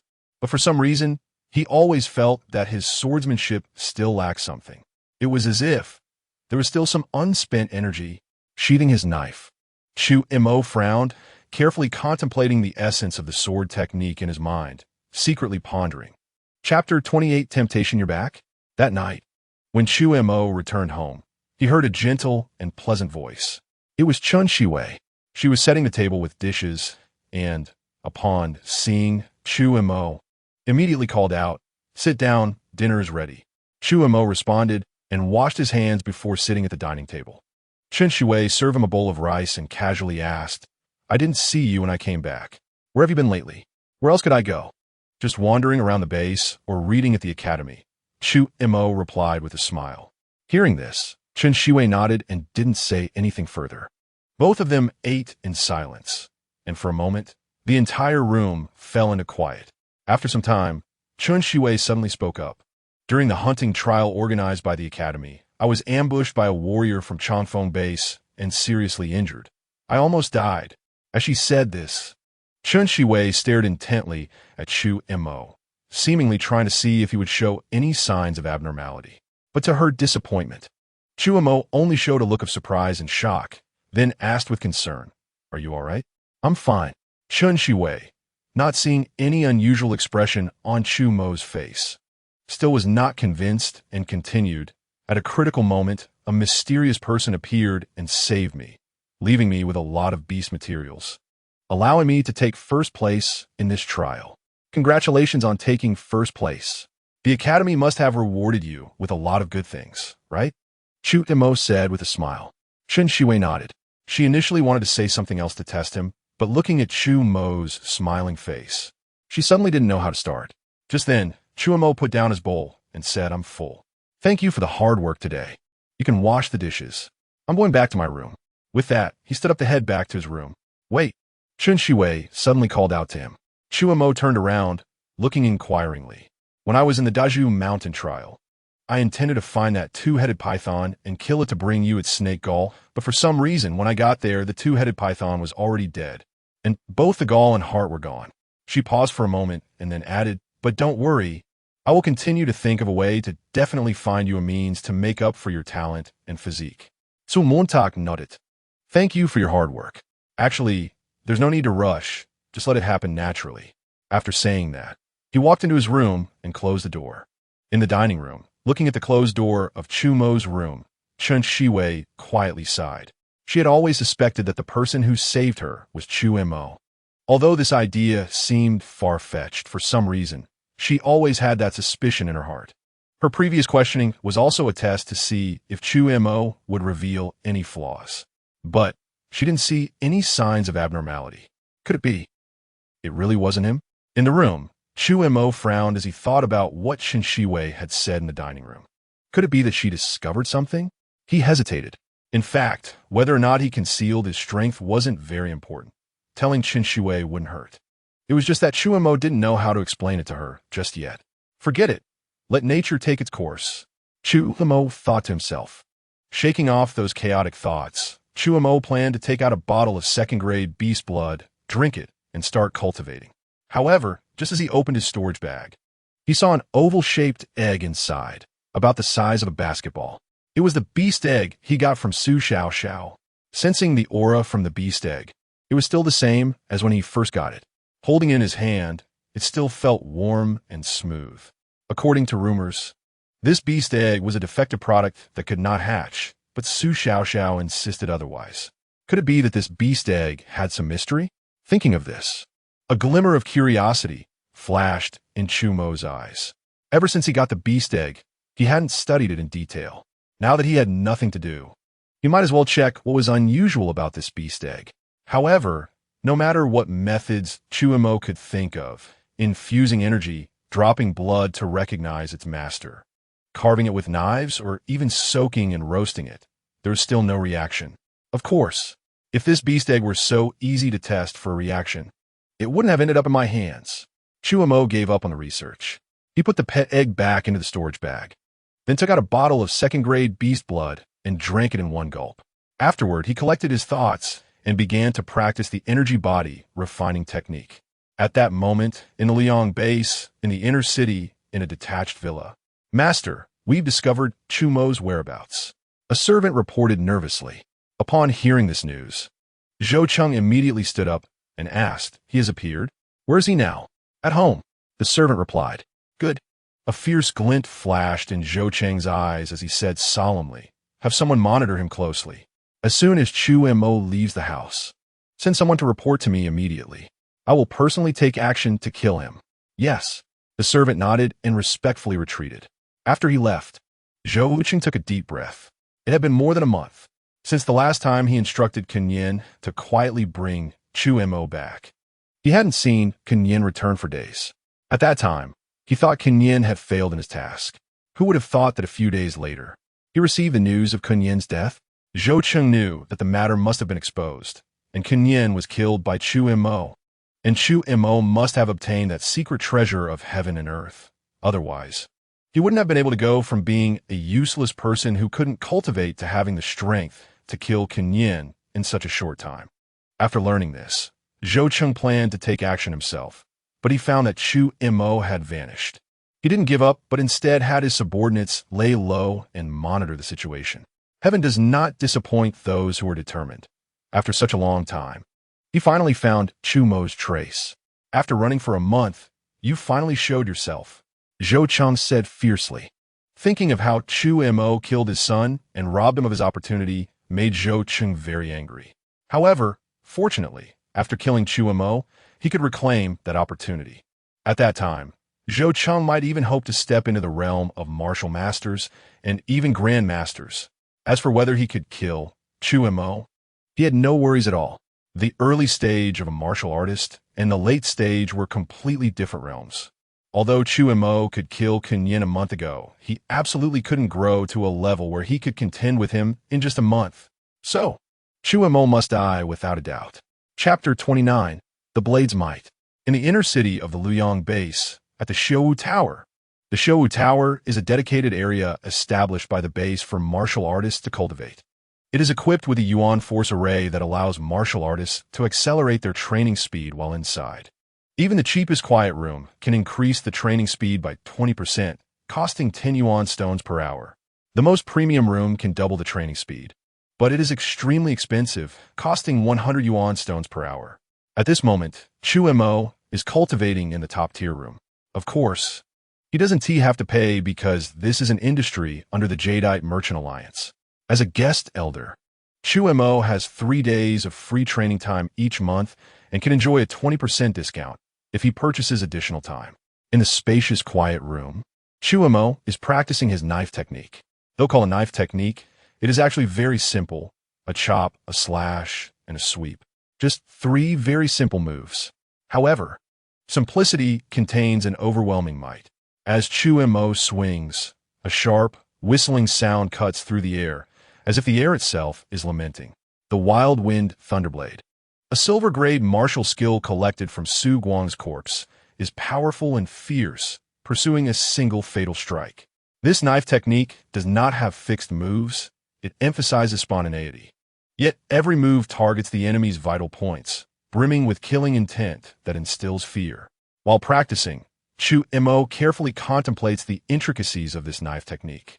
The so-called Wild Wind Thunderblade is not particularly sophisticated, but the reason it is a silver-grade martial skill with such tremendous power lies in its unparalleled killing intent. In battle, the killing aura rises. One strike follows another in a cycle, like a wild wind sweeping through, engulfing everything, leaving the enemy exhausted and ultimately dead. At this moment, he has an epiphany. When a knife wielder strikes, there must be an unstoppable momentum, regardless of the obstacles ahead. He must cut through them with a single stroke, abandoning defense. Only the strike remains in his heart, with no distractions, just one enemy, to the death. There are countless paths, but only the knife is invincible. With this thought, Chu Mo's eyes narrow slightly. If there were someone present, they would notice that at this moment, he is filled with a sharp killing intent, a dazzling edge brewing within him. It is as if he is a knife that has just been unsheathed, its blade gleaming. Uncertain how much time has passed, Chu Mo suddenly opens his eyes, which seem like two willow leaf blades, exuding a sharp brilliance. At the same time, clang, a sound of metal clashing suddenly echoes through the room. At the moment the sound occurs, Chu Mo's long knife is swung out fiercely, and a ribbon of knife energy bursts forth. In an instant, the entire room is filled with a sudden flash of cold light, and then one can see countless knife shadows filling the space, giving an overwhelming sense of being unable to escape. Chu Mo is wholeheartedly devoted to his training. His eyes hold nothing else, only the knife in his hand. The sound of the blade slicing through the void can be heard, creating a swish, swish, swish sound, with a chilling aura permeating the room. At the same time, Chu Mo feels as if his soul is trembling. While practicing the knife technique, he experiences a wondrous feeling of merging with the heavens and earth. In this sensation, his body is no longer merely flesh and blood, but seems to transform into a knife. The person is the knife is the person. A thin layer of coldness envelopes this small room. Outside, it is still a hot summer evening, but inside it is bone-chilling. If someone were to walk in at this moment, they would immediately feel the hair on their body stand on end. But all of this is unknown to Chu Mo. He is immersed in the practice of the knife technique, and without realizing it, his essence, energy, and spirit are gradually changing. It feels like a metamorphosis, as if he is being reborn. Even the heavens and earth seem to sense this. The summer's noisy insect chirping outside has seemingly quieted down to silence. A day quietly passes. The next morning, creak, Chu Mo pushes the door open. Although he hasn't slept all night, he appears spirited. The sharpness in his eyes is evident, and with each step he takes, he exudes an aura as fierce as a knife. However, this sharpness gradually retracts. In no time, it completely disappears. At this moment, he looks like an ordinary martial artist. Yet, as he steps out of the quiet room and into the courtyard, a sudden hiss sound comes from behind him, followed by a loud explosion. The beams and pillars of the building break, the walls collapse, an invisible knife energy erupts, instantly turning the entire house into ruins. A day's worth of knife training. The accumulated knife energy only erupts at this moment. Such a commotion attracts the attention of the martial artist stationed within the Xiu Tower. One can hear the sounds of whoosh, whoosh, whoosh as figures fly out from various parts of the building, accompanied by chilling sounds. In the Jadeite Merchant Alliances industry, who dares to cause trouble? Do they have the guts of a bear and the courage of a leopard? Surround him, and if anyone dares to resist, kill without mercy. More than a dozen martial artists react swiftly, quickly, surrounding the area. Each holds a battle knife or long sword, exuding a cold, killing intent that envelopes the scene. Pairs of icy gazes lock on Chu Mo. At the same time, two figures rush over quickly. The first person exudes an overwhelming aura, as if confronting mountains and seas, suffocating those around. The second is a girl. When they arrive and are about to speak, they suddenly pause upon seeing Chu Mo, Chu Kaching. The girl is Mo Shanshan. She surveys the surroundings and initially intends to ask Chu Mo what happened. But after just one glance, her pupils suddenly constrict. This is the blade's might? You actually cultivated the blade's might. Feeling the residual knife energy in the surroundings, Mo Shanshan exclaims in disbelief. The elderly woman beside her, surnamed Zhou, widens her eyes, showing a look of shock. To cultivate the blade's might at such a young age is simply inconceivable. The blade's might? Hearing Mo Shanshan's words, Chu Mo is somewhat confused. May I ask, Miss Mo, what is the blade's might? You don't even know what the blade's might is. Mo Shanshan is taken aback by Chu Mo's words. It is hard for her to imagine that a peerless genius who has cultivated the blade's might does not know of the realm of the blade. But she quickly regains her composure. Temporarily suppressing her shock, she speaks. If a martial artist possesses the talent for blades or swords, they can cultivate related realms. For blades, as far as I know, there are 3 realms. The first realm is the blade light realm, where the blade emits light, the power is full, and the killing intent is fierce. The second realm is the blade might, where countless blade shadows fill the air, unstoppable. The third realm is the blade intent, where the blade's intent envelopes, making it impossible for anyone to avoid it. Ordinary swordsmen facing the blade intent cannot even draw their swords. Chu Mo nods slightly. He was previously unaware of the realm divisions for blades. However, it seems that his ability to cultivate the blades might is likely due to his high-level knife technique cultivation talent, combined with his practice of the Wild Wind Thunderblade. Remembering this, Chu Mo looks at the surrounding environment and apologetically says, "I'm really sorry. I got so immersed in my training that I accidentally caused damage here. To help you comprehend the blade's might, even if it means destroying a room or even the entire Shou Tower, it is worth it." Upon hearing this, Mo Shanshan waves her hand, unconcerned. Immediately, she said excitedly, "Chu Keqing, now that you have comprehended the momentum of the sword, how about we discuss our insights?" But here, Chu Mo hesitated. "Just leave it to someone else to clean up." Mo Shanshan invited, "Chu Keqing, please follow me, let's talk inside." In that case, it would be better to comply. Chu Mo smiled slightly and nodded in agreement. Chapter 30, No Overnight Kill in the Room. Chu Mo and Mo Shanshan were exchanging martial arts insights. Through their discussion, Chu Mo realized that Mo Shanshan had an exceptionally deep understanding of swordsmanship, and in some aspects, she was not at all inferior to him. Mo Shanshan must have also comprehended the sword's momentum. This indicated that she at least possessed a high-level talent for swordsmanship cultivation. Although Mo Shanshan had not revealed her swordsmanship skills, it made Chu Mo speculate. This exchange deepened Chu Mo's understanding of martial arts, and he felt he had gained immensely. Mo Shanshan also felt she had learned a lot. As the saying goes, one can gain wisdom from the stones of other mountains. Although they understood different directions, there are myriad paths that ultimately converge. By evening, as dusk approached, Chu Mo finally suggested taking his leave. Mo Shanshan personally escorted him to the door, and they agreed to meet again when they had the time. On his way back, Chu Mo was savoring the insights he had just gained about the knife's momentum when suddenly his expression changed, and he frowned. But in the next moment, he returned to normal, continuing to walk calmly ahead. Behind him, on the street, 2 ordinary-looking martial disciples were following him from a distance. However, after they turned a corner, they suddenly realized their target had vanished and exchanged glances. "Are you looking for me?" At that moment, a voice appeared behind them. "Not good, we've been discovered. Run." The 2 martial disciples' expressions changed, and without hesitation, they immediately fled in different directions. They already knew that Kun Yin had been killed by Chu Mo, so they had no intention of confronting him.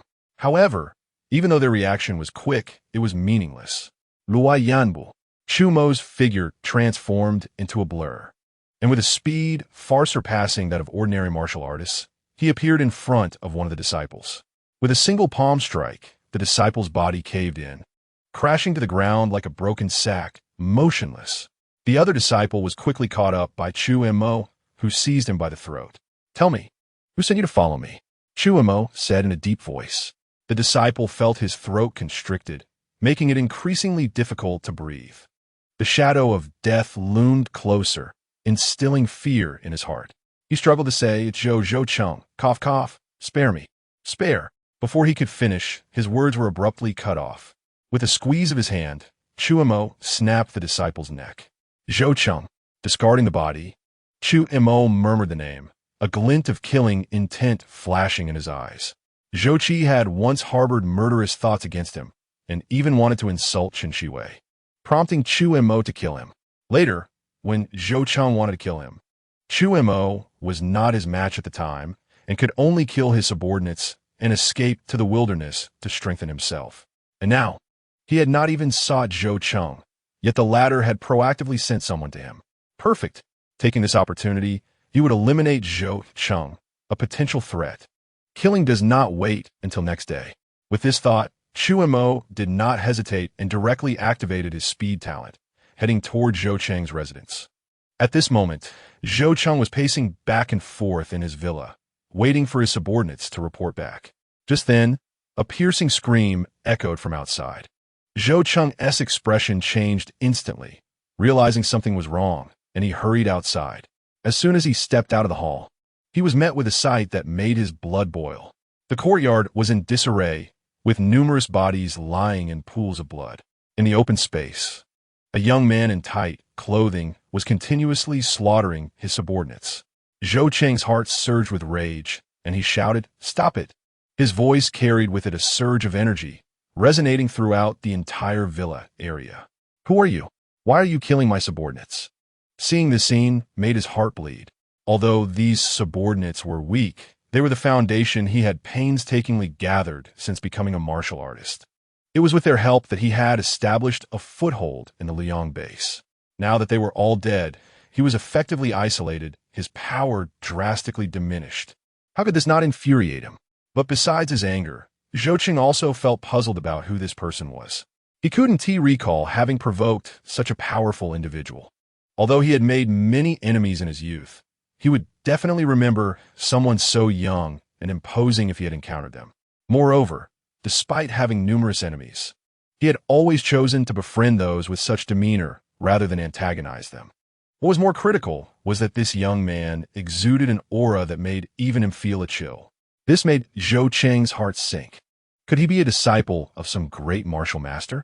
"You must be Zhou Cheng," Chu Mo said as he slashed down another enemy in front of him.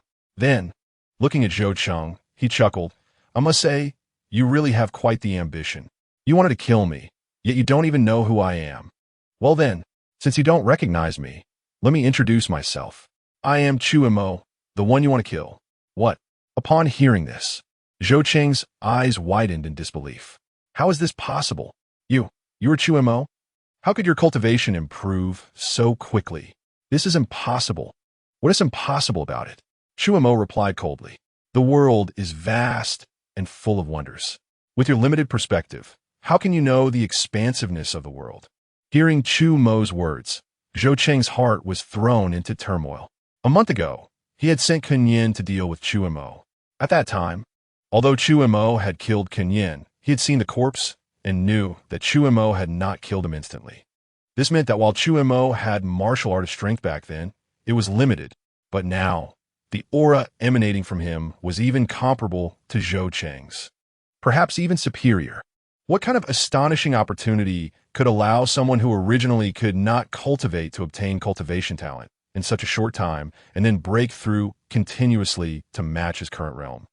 Outside the base, that treasure location, Zhou Cheng immediately thought of it. Yes, only that heavenly secret treasure I discovered earlier could produce such terrifying effects. How infuriating! If I had known this, I shouldn't have just sent Kun Yin, but should have personally gone to kill him. Thinking of this, Zhou Cheng was filled with regret. But it was too late for regrets now. Both sides had already built a deep-seated hatred. It was impossible to end this without completely annihilating the other. Therefore, Zhou Cheng's expression turned cold as he said in a deep voice, "I once thought you were just a small ant, easily crushed. But who would have thought you would grow to a level that makes me have to treat you seriously? However, it's just right. Since you come knocking, I will crush you. I will seize that opportunity that should belong to me and help me step into the realm of martial masters and even grand masters." As his words fell, Zhou Cheng fiercely attacked. Chapter 31. The Death of Zhou Cheng. Eradicating the Roots. At this moment, Zhou Cheng's aura surged dramatically, his internal energy boiling as he swiftly turned and charged towards Chu Mo like the wind and lightning. Halfway through, he unleashed a series of strikes with his battle knife, each containing the terrifying power of a late-stage warrior, attacking Chu Mo. This was Zhou Cheng's renowned ultimate skill, the Void Breaking Blade. This knife technique was a bronze-level martial skill with 3 levels. When mastered to perfection, it could unleash dazzling knife lights with boundless power. Although Zhou Qi had once practiced this technique, his lack of mastery meant it had limited power. However, in Zhou Cheng's hands, it was entirely different. Zhou Cheng was enveloped in a terrifying killing intent. The power was so overwhelming that even the void emitted a piercing scream, pressing down on Chu Mo. Even before it reached him, the sharp knife energy had already made Chu Mo's skin tingle with pain. At this moment, Zhou Cheng was using his strongest ultimate skill, vowing to kill Chu Mo with a single strike. Yet, facing this terrifying blow, Chu Mo remained calm and composed, not the slightest bit flustered. With the talent to collect abilities, Chu Mo had already acquired 3 types of talents. The low-level wind attribute talent granted him speed far surpassing that of ordinary warriors, even martial masters. The lightning attribute talent multiplied his strength several times. The high-level blade technique cultivation talent allowed Chu Mo to comprehend the momentum of the blade. Coupled with the already perfected bronze-level martial skill, the void-breaking blade, and the entry-level silver-level martial skill, the Gale Thunderblade. Chu Mo's strength could not be said to be invincible among peers, but ordinary warriors were definitely no match for him. As for Zhou Cheng, he was determined to use this moment to verify just how much his current strength had grown. Why was he dodging? What was he doing? Zhou Cheng's attention had been focused on Chu Mo. However, he found it strange that ever since he had unleashed his full power with the knife, this person had remained standing still, seemingly dazed. And now, as his knife was about to fall on the man's head, this person was still unmoving. Could he be scared, silly? No matter. It doesn't matter what he's up to, as long as this knife lands on him. Even if this person has reached the martial master realm, he would undoubtedly die. Thinking this, Zhou Cheng's eyes grew even more ruthless, and his determination to kill Chu Mo became even firmer. However, at that moment, a sudden change occurred. The dust beneath Chu Mo's feet suddenly rose, swirling up countless airwaves and dust clouds. His clothing flapped without wind, making a loud sound. Even more terrifying was that the knife in Chu Mo's hand suddenly began to tremble at that moment. Buzz, buzz, buzz. A faint trembling sound began, first slow and then abruptly quickening. This was Zhou Cheng's eyelids twitched, and a feeling of panic arose within him. An unprecedented unease spread from the depths of his heart. Clang! At that critical moment, a sound of metal clashing suddenly rang out in the arena. Chu Mo's long knife was abruptly drawn from its sheath and instantly swung out. The knife energy, like a bolt of lightning, surged forth at an unbelievable speed, arriving before Zhou Cheng in an instant. In that moment, all Zhou Cheng saw was a cold gleam slicing towards him. As this knife was unleashed, a chilling aura immediately enveloped the surroundings. This was a blow filled with vigorous energy, a knife filled with killing intent. Moreover, it was an unstoppable knife. Crack! Crack! Under this knife, Zhou Cheng's knife energy instantly crumbled and dissolved inch by inch. Not good. Retreat quickly. Hearing this sound, Zhou Cheng was horrified and wanted to withdraw. But before he could pull back, the long knife in his hand shattered into dozens of pieces with a thud. The knife energy surged like a bamboo breaking through, striking him in disbelief. Like cutting through gold and jade, like a wall collapsing, the knife energy flashed and vanished. Time seemed to freeze in that instant.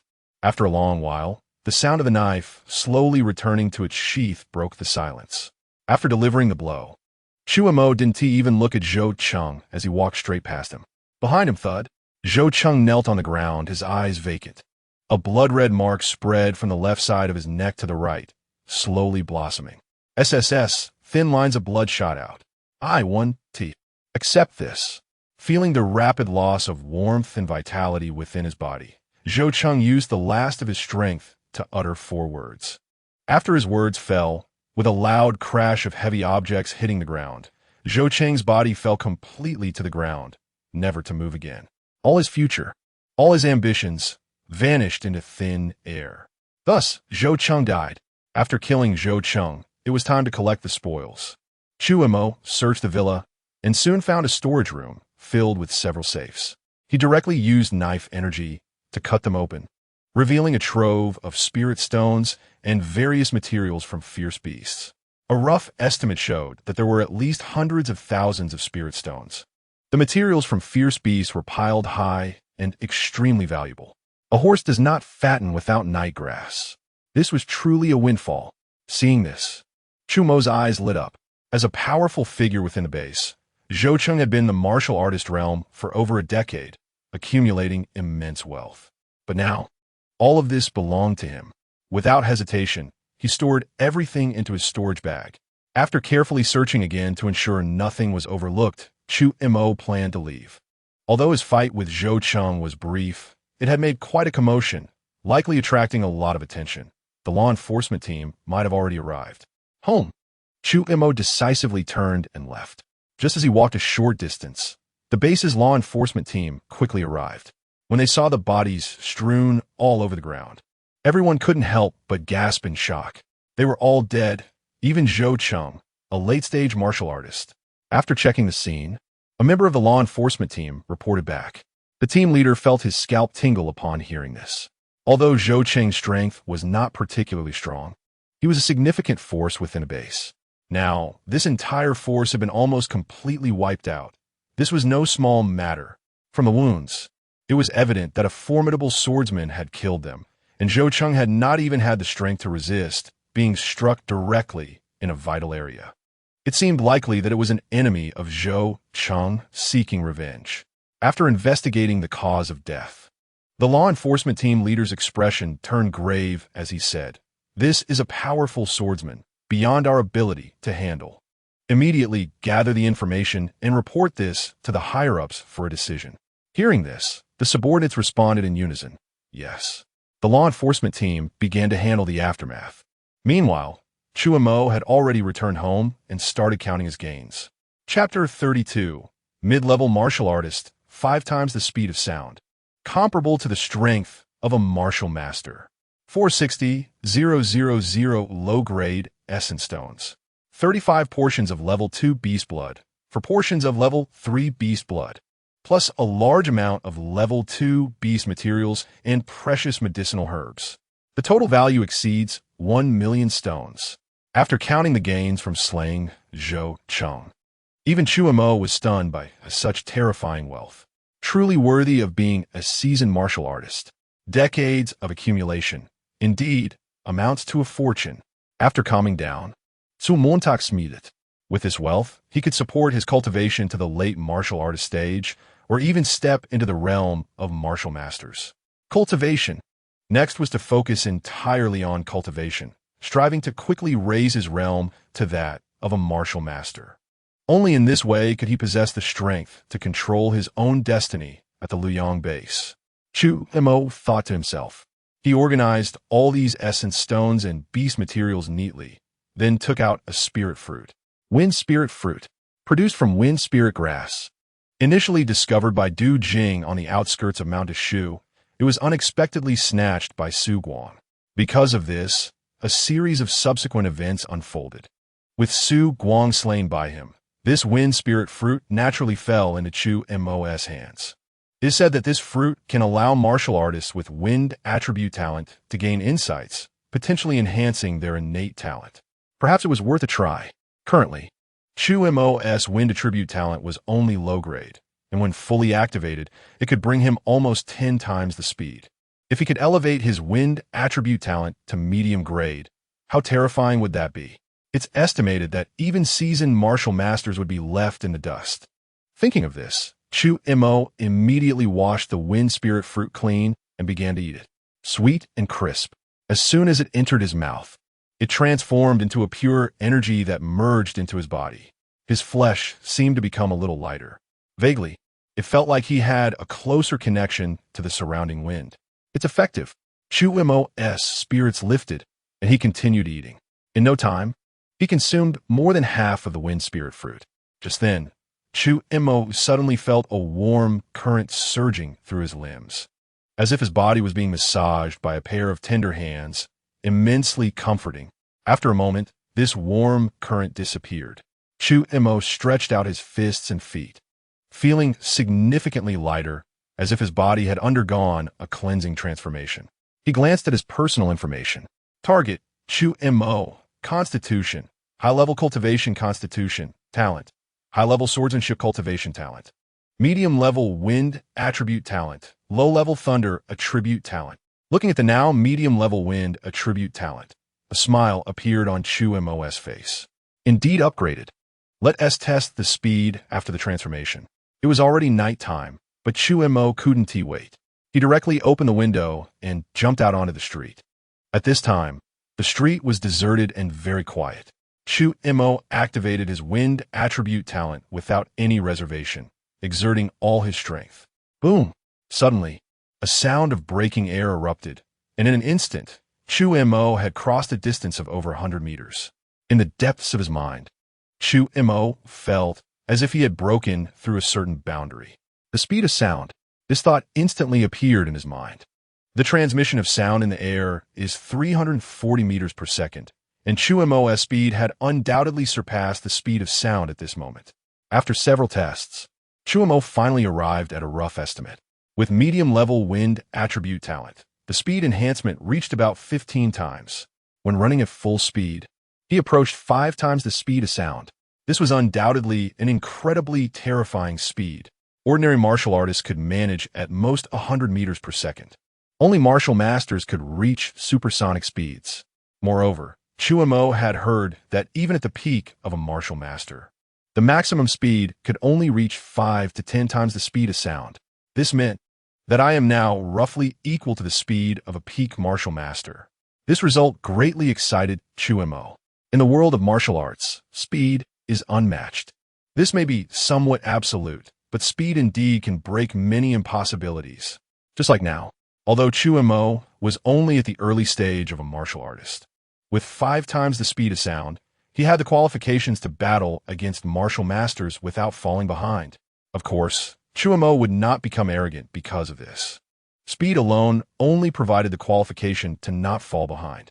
However, to defeat a martial master, he still needed corresponding strength. Otherwise, no matter how fast one is, if one's strength cannot break through the opponent's defense, what is the point? Enhance the realm, increase strength. Chu Mo thought to himself. With this in mind, he took out a bottle of level 3 beast blood from his storage bag, uncorked it, and a surge of pure blood energy immediately gushed out. The essence within Chu Mo was also stirred up, as if craving something. Without hesitation, he drank it all at once. Boom! As soon as it entered, the violent energy rampaged within him. The energy of level 3 beast blood indeed far exceeded that of level 2 beast blood, causing even Chu Mo to feel the essence within him subtly boiling, seemingly uncontrollable. Not daring to be negligent, he immediately activated the essence strengthening technique, slowly absorbing the violent energy within. In the following days, Chu Mo went out during the day to the martial arts building to rent a practice room to enhance his cultivation. The reason he didn't do it at home was primarily because of the small space at home, which couldn't accommodate his movements. A slight misstep could damage the furniture. He returned home early at night to cook for Chen Shui. In the blink of an eye, over half a month passed. One afternoon, after drinking a portion of level 3 beast blood, Chu Mo began to practice the strengthening technique to absorb the energy. Half an hour later, after completing a set of strengthening techniques, Chu Mo suddenly felt the blood energy within him surging wildly, and his entire body felt as if it were boiling, as if being roasted by fire. With a thought, he felt all the blood energy mobilizing within him. Every inch of his bones was stimulated, creating a harmonious resonance, causing Chu Mo's body to emit bursts of thunderous sounds, akin to summer thunder. The resonance of bones signified the completion of his body training. This was the sign of Chu Mo reaching the mid-level of a martial artist. At the mid-level of a martial artist, the resonance of bones grants a tremendous strength of 50,000 pounds. Chu Mo's eyes brightened, and he moved to the power testing machine next to the practice room. This was a high-level power testing machine capable of measuring up to 1 million pounds of strength, only available in high-level training rooms. Standing before it, Chu Mo took a deep breath, then summoned all his strength and threw a punch. Boom! A terrifying punch force erupted, shaking the air and producing a sharp whistling sound. When it struck the machine, it emitted a loud bang, causing the machine to shake violently. At the top, a line of numbers began to jump up. 50,021. Indeed, it was a strength of 50,000 pounds. Next, let us test the effect with the enhancement of the thunder attribute. Chu Mo's eyes suddenly narrowed. Then he directly mobilized the thunder power within him, raised his fist, and struck forward fiercely. Crack, accompanied by a layer of purple arcs of electricity wrapping around his fist. It struck the machine hard. In an instant, the machine shook violently, and the original number began to soar, quickly surpassing 6 digits. Then, without losing momentum, it continued to climb. After a moment, it finally stopped. 202,891. Over 200,000 pounds of strength. The low-level thunder attribute talent provides a 4-fold increase in strength, allowing him to unleash a tremendous force exceeding 200,000 pounds with a single punch. This already surpasses the strength of a late-stage martial artist. Moreover, this does not even take into account the sword intent that Chu Mo has now comprehended. If he were to unleash the sword intent, even a martial master would likely not be his opponent. Chapter 33. Mo Shanshan's request. Unicorn Jade liquid on this day. Chu Mo was still training in the practice room, although he had already advanced to the mid-stage of a martial artist, greatly increasing his strength. The path of cultivation is like rowing upstream.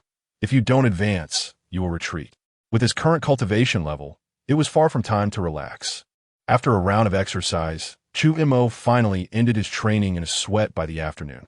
After reaching the mid-stage of a martial artist, it was necessary to cultivate one's vital energy and blood.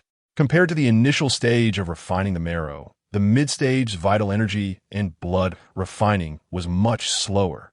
It had been a few days since he entered the mid-stage, and Chu Mo noticed that his strength was growing much more slowly compared to before. Of course, this was only relative. He had merely entered a stable growth period. Although it seemed slow, he was still making steady progress. Compared to other martial artists, Chu Mo's strength increase was still quite rapid. However, he was not satisfied. It was said that there were many potions in the world that could accelerate the refining of vital energy and blood. As a major force that spanned many bases, the Tsuyu Tower should have such treasures. Chu Mo thought to himself and decided to go to the Tsuyu Tower to take a look. A potion that could accelerate the refining of vital energy and blood would undoubtedly be a valuable treasure. Previously, Chu Mo would not have had the confidence to buy it. But now he had 1,000,000 yuan stones, and as a guest elder of the Kyu Merchant Alliance, he could get a discount. His confidence had increased significantly. After taking a shower, Chu Mo prepared to head to the Tsuyu Tower. Just as he stepped out, he saw a young martial artist standing at the door. This person approached Chu Mo immediately upon seeing him, respectfully bowing. "I'm a martial artist of the Kyu Merchant Alliance. I have come to invite you." Chu guest elder. At the behest of manager Mo Shanshan wants to see me? Chu Mo was quite surprised. He had just intended to go to the Tsuyu Tower, and unexpectedly, Mo Shanshan came to find him. Since joining the Kyu Merchant Alliance, apart from their brief encounter at the martial arts building due to his comprehension of the blade intent, they had not seen each other again. The sudden request to meet him made him wonder if something had happened. Thinking of this, Chu Mo replied, "Since it is Manager Mo's invitation, I will go. Please lead the way." "You are too polite, Chu guest elder. Please follow me." The martial artist let out a sigh of relief upon hearing Chu Mo's agreement and then led him toward the Tsuyu Tower. Half an hour later, Chu Mo met Mo Shanshan in the Tsuyu Tower. As soon as Mo Shanshan saw Chu Mo, she was about to speak, but suddenly seemed to sense something, exclaiming in shock, "It seems that Chu guest elder's strength has increased again. I have been focusing on my cultivation lately and have gained some insights," Chu Mo humbly replied. However, Mo Shanshan was truly astonished. Ever since she met Chu Mo, she could feel his strength growing significantly each time they met. Such talent and cultivation speed were simply unbelievable. If it weren't for Mo Shanshan's own decent talent and her background from a major base where she had seen many prodigies, she would have been completely overwhelmed by Chu Mo. Even so, she was still deeply impressed. "May I ask why Manager Mo is looking for me?" Chu Mo inquired at this moment. This question brought Mo Shanshan back to reality. Being from a major force, she quickly composed herself and got to the point. I invited you here because I need your help with something. I wonder if you're interested? Upon hearing this, Chu Mo understood that a task from the Merchant Alliance had come. However, he did not immediately express his stance, but instead said nonchalantly, "Please tell me more, Manager Mo." It's like this. Our Tsuyu Merchant Alliance originates from a major base and has industries in over 10 small bases nearby. Recently, the Tsuyu Tower and the Chongfeng base accidentally obtained a treasure that I really need, so I want someone to deliver it to the Liang base. However, the Tsuyu Tower in Chongfeng has lost quite a few personnel to obtain this treasure and is currently unable to escort it. We cannot trust outsiders, so we can only send someone from the Liang base to retrieve it. Upon hearing this, Chu Mo understood. In simple terms, it was equivalent to being a bodyguard. However, the distance from the Liang base to the Chongfeng base was thousands of miles, quite far, and they would have to pass through many gathering places of fierce beasts. It was indeed very dangerous to traverse safely. Mo Shanshan clearly understood this as well. Therefore, she immediately said, to ensure safety, "We will send several martial masters to lead the team, as they will be the main force. Although there are still dangers, the rewards are considerable. If Chu Guest Elder is interested." At this point, Mo Shanshan revealed a smile and said, "Upon completion of the task, you can receive 5 portions of the unicorn jade liquid from the unicorn rhinoceros." Upon hearing this, the previously calm Chu Mo's eyes immediately lit up. The unicorn rhinoceros. It is a 3rd-tier fierce beast. Its strength is not particularly terrifying, but its power is extremely fearsome. It is said that the horn on its head can break stone, and it is incredibly hard. Even a 3rd-tier alloy battle knife is difficult to split it. The jade liquid produced by the horn of the unicorn rhinoceros has remarkable effects on refining vital energy and blood. It is said to be able to increase the speed of a martial artist's vital energy and blood refining by 10 times. Because of such effects, the unicorn rhinoceros has become the perfect treasure for martial artists refining their vital energy and blood. However, the unicorn rhinoceros does not inhabit areas near the Liang base, making it difficult to find here. Chu Mo never expected that Mo Shanshan could directly offer 5 portions. He had to admit that he was tempted. After thinking for a moment, Chu Mo nodded and said, "I am willing to participate in this task." Although Mo Shanshan was able to offer 5 portions of the unicorn jade liquid as a reward, which showed the importance of this task, the Tsuyu Merchant Alliance, no matter how large, would not engage in a losing deal. But the unicorn jade liquid was extremely important to him. Having these 5 portions would greatly shorten the time for him to refine his vital energy and blood. Moreover, he had just achieved a breakthrough in his cultivation, and it was the perfect time to be active after being still. This opportunity would allow him to both hone his strength and travel with the team to the Chongfeng base to gain experience. Most importantly, he had the speed comparable to the peak of a martial master, so even if he encountered danger, as long as he did not run into a grandmaster-level enemy, he could easily escape. For these reasons, he agreed. That's great. Upon hearing Chu Mo's words, Mo Shanshan smiled and said, "With your assistance, this task will surely go more smoothly. Manager Mo is being too polite. I will do my best." Chu Mo nodded and replied. After chatting with Mo Shanshan for a while, and seeing that it was getting late, he finally took his leave. Before leaving, Mo Shanshan also informed Chu Mo of the departure time, which would be set for 5 days later, advising him to prepare well during these 5 days. Chu Mo naturally complied. Chapter 34. I disagree. This trip to escort the treasure to Chongfeng base. Mo Shanshan is willing to pay such a high price, which shows that this treasure is definitely extremely precious. Walking on the way back, Chu Mo pondered silently. Whether the treasure is valuable or not is not his main concern. No matter how rare it is, he would not develop any greedy thoughts. Although Chu Mo cannot be considered a merciful person, he believes he still has some principles. Mo Shanshan treats him well, respects him, and has answered many of his doubts about cultivation, making her a good friend. Naturally, Chu Mo would not do anything untrustworthy for no reason. However, this trip covers nearly 10,000 miles round trip, and there will inevitably be considerable danger. he still needs to make thorough preparations. With this in mind, Chu Mo decided to visit the supply hall tomorrow. The next day, Chu Mo took a tour of the martial artist supply hall, purchasing some healing and recovery potions, as well as some items needed for survival in the wild. In the following days, he practiced at home, waiting for the day to come. 5 days passed in the blink of an eye. On this day, Chu Mo arrived at the agreed location. He saw that Mo Shanshan was already waiting here, and besides her, 7 or 8 other martial artists had also arrived. All participants in this escort mission, Chu Mo observed and found that their cultivation levels were all in the late or peak martial artist stage, with a few being martial masters. All were unfamiliar faces.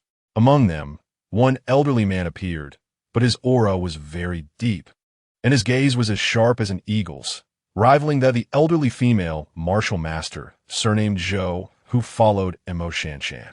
As Chu Mo was observing, Mo Shanshan also noticed him and immediately came over to greet him. The two exchanged a few casual words as more people arrived. Before long, there was a sudden murmur from not far away. Zhang Xian is here. Manager Zhang actually came? Hello, Manager Zhang. A group of people greeted him. Zhang Xian? Chu Mo raised an eyebrow and looked over. A young martial artist strode over with an arrogant expression, clearly looking down on everyone present, only slightly easing his attitude when facing the elderly martial master. This is Zhang Xian, a manager recruited by the Merchant Alliance at Liang Base, possessing moderate swordsmanship talent and low-level metal attribute talent, making him a rare dual-attribute talent martial artist. He is powerful and, at just 20 years old, has already reached the peak martial artist stage, not far from becoming a martial master, considered a rare genius. Mo Shanshan introduced. At that moment, Zhang Xian also spotted Mo Shanshan and immediately walked over. Shanshan. Zhang Xian greeted her, his eyes filled with heat. But then he noticed Chu Mo standing next to Mo Shanshan, and especially upon seeing Chu Mo's decent appearance and demeanor, he subtly frowned. Shanshan, who is this? Manager Zhang. Let me introduce you. This is Chu Mo, a guest elder recently recruited by the Merchant Alliance. Mo Shanshan introduced. Guest elder? Upon hearing this, Zhang Xian's eyes flickered, and he fixed his gaze on Chu Mo. His eyes were scrutinizing, taking a thorough look, and then he looked at Mo Shanshan with significant meaning, saying, Shanshan, not just anyone can be a guest elder. You mustn't be fooled. Hearing this, Chu Mo frowned. It seemed that Zhang Xian harbored some hostility towards him. Mo Shanshan also showed displeasure at these words and was about to speak. At that moment, a voice rang out in the crowd. Everyone quiet down. The elderly martial master stepped forward, attracting everyone's attention. I am Qian Yuan, one of the managers of the Emerald Jade Merchant Alliance, currently at the late martial master stage. Thanks to the favor of Manager Mo, I am the leader of this operation. Many of you present have participated in several operations with me, while some are newcomers. So before we start, I will outline my rules. He cleared his throat and said solemnly, in my team, first, no one is allowed to cause unnecessary trouble. Second, this journey is quite long, nearly 10,000 miles round trip, and the route has been predetermined. No one is allowed to leave the team without permission. Even if something happens, you must first report to me. Third, everyone must follow orders and act uniformly, and must not contact outsiders casually. If anyone cannot adhere to these 3 points, you may leave now. If the team sets off and you break the rules, don't blame me for being merciless. This Master Qian Yuan clearly has rich experience in survival in the wild, listing a series of rules right off the bat. Chu Mo listened to Qian Yuan's words, appearing calm on the surface but understanding and agreeing with him internally. Survival in the wild requires utmost caution. Although these rules seem strict, they can minimize risks to the greatest extent. At this moment, there were more than a dozen martial artists present, and after hearing this, they all expressed their agreement. With the rules established, Master Qian Yuan nodded in satisfaction. He then asked everyone to report their strengths, so everyone could know the overall strength of their team. Wang Gui, late martial master, proficient in using knives. Honan, peak martial artist, proficient in using swords. Xian Yongsheng, peak martial artist, proficient in using daggers, has low-level wind attribute talent, capable of assassination and reconnaissance. Wu Hao, early martial master, proficient in using shields and hammers, has mid-level earth attribute talent, with strong defensive capabilities. One by one, the martial artists reported their strengths and abilities. So it was Zhang Xian's turn. He stood with his hands behind his back and said arrogantly, Zhang Xian, peak martial artist, proficient in using swords, has moderate swordsmanship talent and low-level metal attribute talent. After speaking, he provocatively glanced at Chu Mo. I heard you were a guest elder of the Merchant Alliance, but I wonder what your current strength is? Upon hearing this, Chu Mo looked at Zhang Xian and casually replied, Chu Mo, mid-martial artist, proficient in using knives. Mid-martial artist? Isn't that a joke? How can a mid-martial artist become a guest elder of the Merchant Alliance? The key is that this task is too dangerous. Having a mid-martial artist join is just a burden, right? With Chu Mo's words, the crowd immediately began to discuss. A mid-martial artist is not weak within the base. However, in this team, he can only be at the bottom. Moreover, this mission is extremely perilous. What use can a mid-martial artist be? Everyone, although Chu Guest Elder is only a mid-martial artist, since he can become a guest elder, he must have some exceptional qualities. Moreover, allowing Chu Guest Elder to join does not affect our rewards. Don't you think this makes sense? At this time, a martial master who had not spoken before said. Once these words were spoken, the others felt they made sense. Although Chu Mo's strength is at the bottom, having one less person is not as good as having one more person. Furthermore, Chu Mo is still a guest elder of the Merchant Alliance. In terms of status, besides Mo Shanshan, he has the highest status among those present. This also gives Chu Mo some face. With this in mind, everyone stopped dwelling on it and prepared to set off. Just when they thought this was the end of the matter, a harsh voice suddenly rang out. No way. Everyone instinctively looked in the direction of the sound.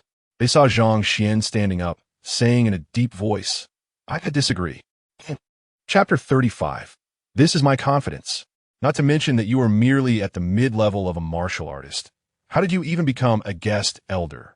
Let us talk about the current situation. Our journey is to cross 2 bases, and the distance is vast.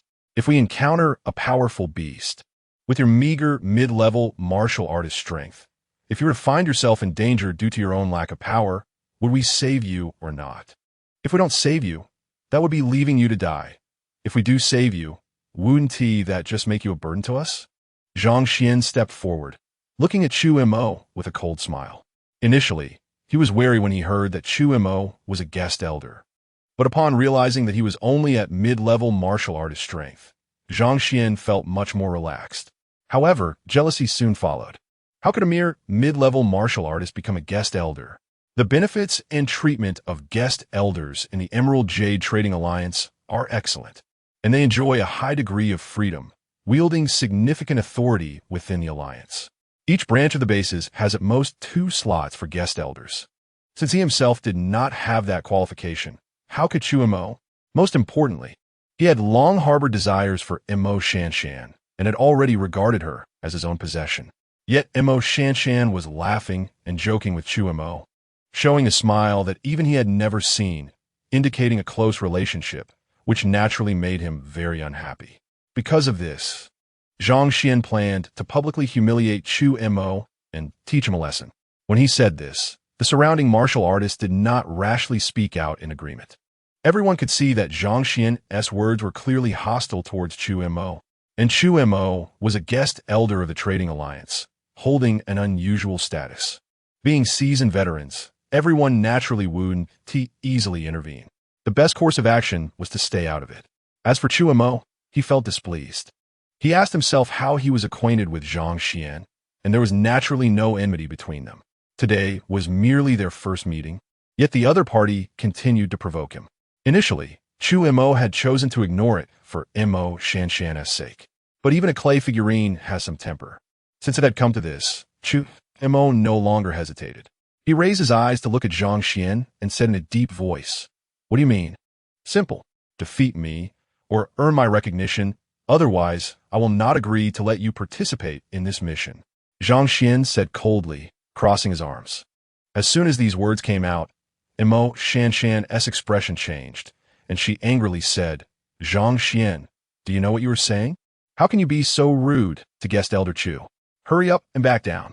I'm just speaking the truth. Zhang Xian replied coldly. Besides, this person has such a meager cultivation level to be a guest elder. I'm afraid you will be deceived, Shan Shan. After saying this, he looked at Chu Mo provocatively and said, So, what will it be? Do you have the guts to step forward? All right. Chu Mo looked at Zhang Xian, his expression calm.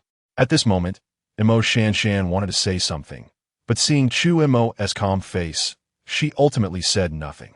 She could only sigh silently at Zhang Xian's proud demeanor. Although Zhang Xian seemed to have a higher level of cultivation and possessed dual talents compared to Chu Mo, who had already comprehended the blade's intent, he was still insufficient. The only outcome for him was a crushing defeat. The space here was vast. The crowd dispersed, clearing an open area for Chu Mo and Zhang Xian to fight. Zhang Xian drew his weapon, a long sword made of alloy, which looked sharp and menacing. The sharp aura emanating from it made one feel pain just by looking at it. Zhang Guan, possessing a mid-level swordsmanship talent, had considerable skill with the sword, and with the enhancement of his metal attribute talent, he could make his sword even sharper, significantly increasing its power, making it as if he were a tiger with wings. Moreover, it was said that not long ago Zhang Guan had reached the sword-light realm, and with a single strike, his sword energy could wreak havoc. Even ordinary martial masters would not dare to confront its edge. Chu Montak, being merely at mid-level martial artist realm, was likely. The surrounding martial artists murmured among themselves. They had little hope that Chu Mo could defeat Zhang Xian. This was not mindless mockery of Chu Mo. They simply knew Zhang Xian well and understood what cards and strength he had. As for Chu Mo, they did not know him well and could only speculate based on his currently displayed strength. Kid, I don't know where your confidence to accept my challenge comes from, but today you will undoubtedly lose, Zhang Xian said arrogantly. After saying this, his expression suddenly turned serious as he said in a deep voice, Watch out. As his voice fell, Zhang Xian's figure swiftly moved, holding the long sword, and charged towards Chu Mo. The sword energy was fierce. The cold light flickered, accompanied by a whistling sound that seemed to be able to slice through the air. Seeing this strike, the surrounding martial artists couldn't help but change their expression slightly. With just the might of this sword, even a beginner martial master wouldn't dare to take it head-on and could only dodge. Facing such terrifying power, Chu Mo, who was at the forefront, remained completely still. It was as if he had been completely shocked. What is he doing? Why isn't he moving? If he doesn't dodge, he will die under this sword. The onlookers gasped as they watched Chu Mo remain motionless. As for Zhang Xian, seeing Chu Mo not move at all, a hint of killing intent flashed in his eyes. If you want to seek death, then don't blame me. Thinking this, Zhang Xian gritted his teeth, and the sword energy in his hand surged again, seemingly intent on killing Chu Mo with one strike. All of this happened in an instant. At this moment, the sword was already 3 feet away from Chu Mo. Just as it seemed Chu Mo was about to die under the sword, he finally moved. In the incredulous gazes of everyone, he actually did not dodge or draw his weapon, but instead directly reached out his right hand and grabbed Zhang Xian's incoming long sword. With flesh and blood, he grasped the sword's edge. Break! A low shout erupted like a dragon's roar, creating a terrifying shockwave that rippled through the air. In that instant, all the bones in Chu Mo's body resonated, and a layer of purple electric arcs swirled around his palm. He seemed to transform into an ancient thunder god. A fierce and unyielding force erupted from his body, coursing through his spine, driving through his entire body, crashing towards his right hand like a tidal wave. Crack! A crisp sound echoed in the ears of everyone present. To the astonishment of all, Zhang Xian's alloy longsword was actually crushed in Chu Mo's grip, shattering into countless pieces that flew out. You ask me where my confidence lies? Chu Mo looked up, a smile curling at the corner of his mouth. This is my confidence. Silence. An eerie silence. Beneath the silence was Zhang Xian's frozen smile.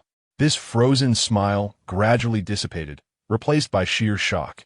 You, Zhang Xian wanted to say something, But just as the words were on his lips, he suddenly saw the alloy long knife hanging at Chu Mo's waist suddenly unsheath itself half an inch. In an instant, a powerful blade aura surged forth.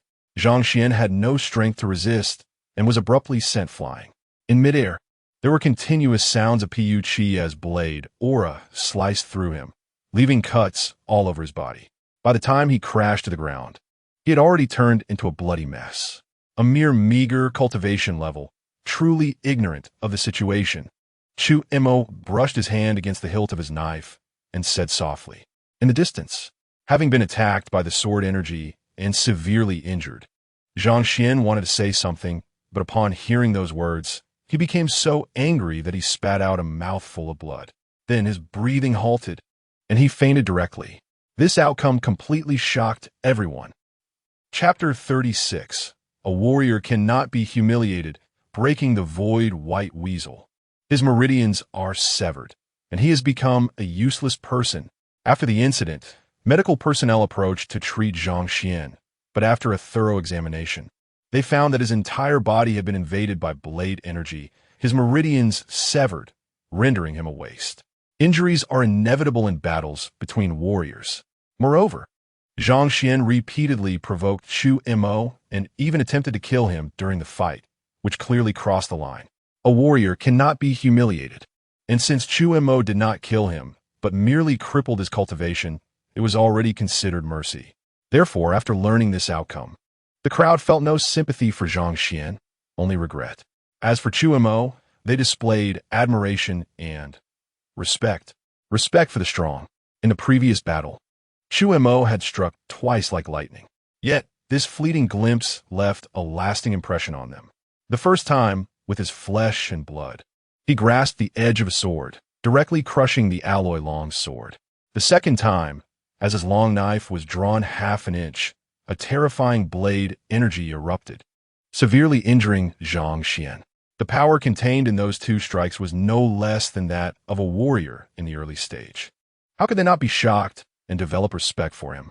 No wonder he could be ranked as a guest elder with a mid-level warrior's cultivation. He was indeed not an ordinary person. Everyone thought to themselves.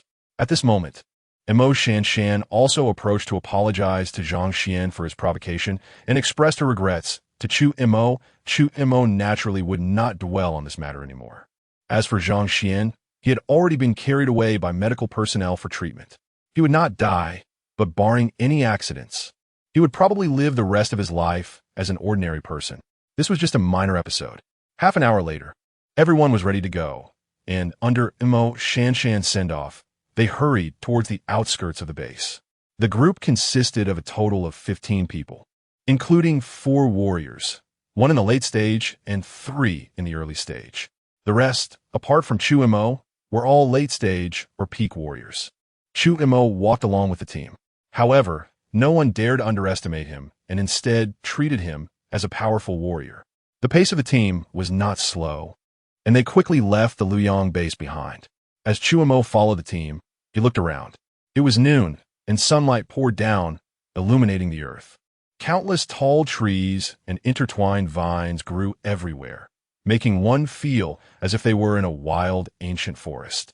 The proud civilization and massive cities that people relied on had been covered. Apart from being visible at the base, there were no traces to be found in the wilderness.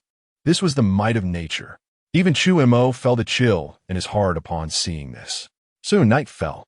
Before dusk, the team set up camp to rest. It is worth mentioning that Xian Yuan's experience in the wild was indeed rich. Under his leadership, the team had not encountered any dangers throughout the day, even avoiding gatherings of ferocious beasts before they could be detected. If they couldn't avoid them, with the strength of their team, they could slay any ferocious beasts blocking their path. Although they traveled slowly, covering only over 1,000 miles in a day, they prioritized safety. Early the next morning, they set off quickly before dawn. They continued this way for several days, setting up camp as night approached. Before long, they reached the 4th day. At this point, they were less than a day's journey from the Changfeng base, and they would arrive tomorrow, perhaps because they were nearing their destination or due to the prolonged tranquility. Everyone seemed to relax somewhat. Suddenly, a warrior lagged slightly behind, and a gust of wind howled past not far away. The warrior barely had time to grunt before his body trembled and then exploded, turning into a mist of blood. This commotion attracted everyone's attention. What happened? How did Honan suddenly die? He was at the peak of warrior cultivation. How could he die just like that? What on earth is going on? I seemed to see a white shadow darting by, but before I could react, I saw that shadow collide with Honan, and then a warrior trembled all over, not knowing if it was from fear or regret for not being able to save him in time. Chu Mo also gripped the knife handle with a serious expression, vigilantly observing his surroundings. Calm. Stay alert. At this moment, Qian Yuan shouted loudly, urging everyone to calm down. Then, with a solemn expression, he stood still, first looking at where Honan had been standing, then sniffing carefully. Suddenly, his expression changed. Not good. It's the breaking void white weasel. As soon as he finished speaking, another scream echoed from the other side. A warrior, caught off guard, suddenly trembled and then exploded. This time, everyone was on alert, and with a fleeting glance, they finally saw that it was a beast covered in white fur. This creature had a slender body, short limbs, a long narrow head, and was not large, only about a meter long, but its tail was very long, and its front claws resembled human hands, with 5 fingers and sharp claws that glinted like metal. When discovered, half of this beast's body was in midair, while the other half had vanished, as if it had disappeared into thin air. In fact, it had. The breaking void white weasel is a mid-level beast of the 3rd tier. Its strength is not particularly formidable, but the key is that this beast is extremely fast and can traverse through space, wielding a hint of spatial power. It can be described as elusive. Once it sets its sights on someone, there is no chance of escaping. Even a martial arts master would find it extremely troublesome. And now, their team had actually been targeted by the breaking void white weasel, leaving everyone pale and devoid of color. What are you panicking for? Qian Yuan shouted loudly, then said, it's just a mid-level 3rd-tier beast. As long as we don't expose any flaws and take it down one by one, we still have a chance. Everyone, listen to my orders, gather together. Once you spot the breaking void white weasel, rush in without holding back. Hearing Qian Yuan's orders, everyone quickly gathered together, standing back to back, nervously staring into the void ahead. Whoosh! Not long after, another sound of breaking air suddenly rang out. The breaking void white weasel once again tore through the void and appeared in front of a warrior in the team, its 2 claws reaching out, intending to kill him. The warrior swung his long knife at it. However, his speed was still much too slow. The warrior failed to hit the breaking void white weasel. Instead, the white weasel directly clawed at his chest, effortlessly pulling out a bloody heart. At this moment, the other warriors finally reacted and all swung their knives to attack.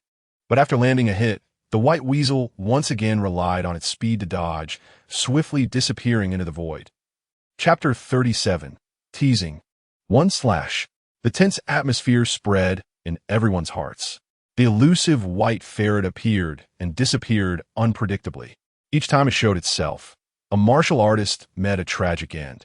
In a short period, 6 people had already died. Among these 6, some were peak martial artists, while others were early-stage martial masters, all strong figures in the base. But here, they had no power to resist, only able to die in humiliation. They couldn't even clearly see what the murderer looked like. Everyone was filled with fear, unable to help but gasp heavily, which sounded particularly clear in this environment. I can't take it anymore.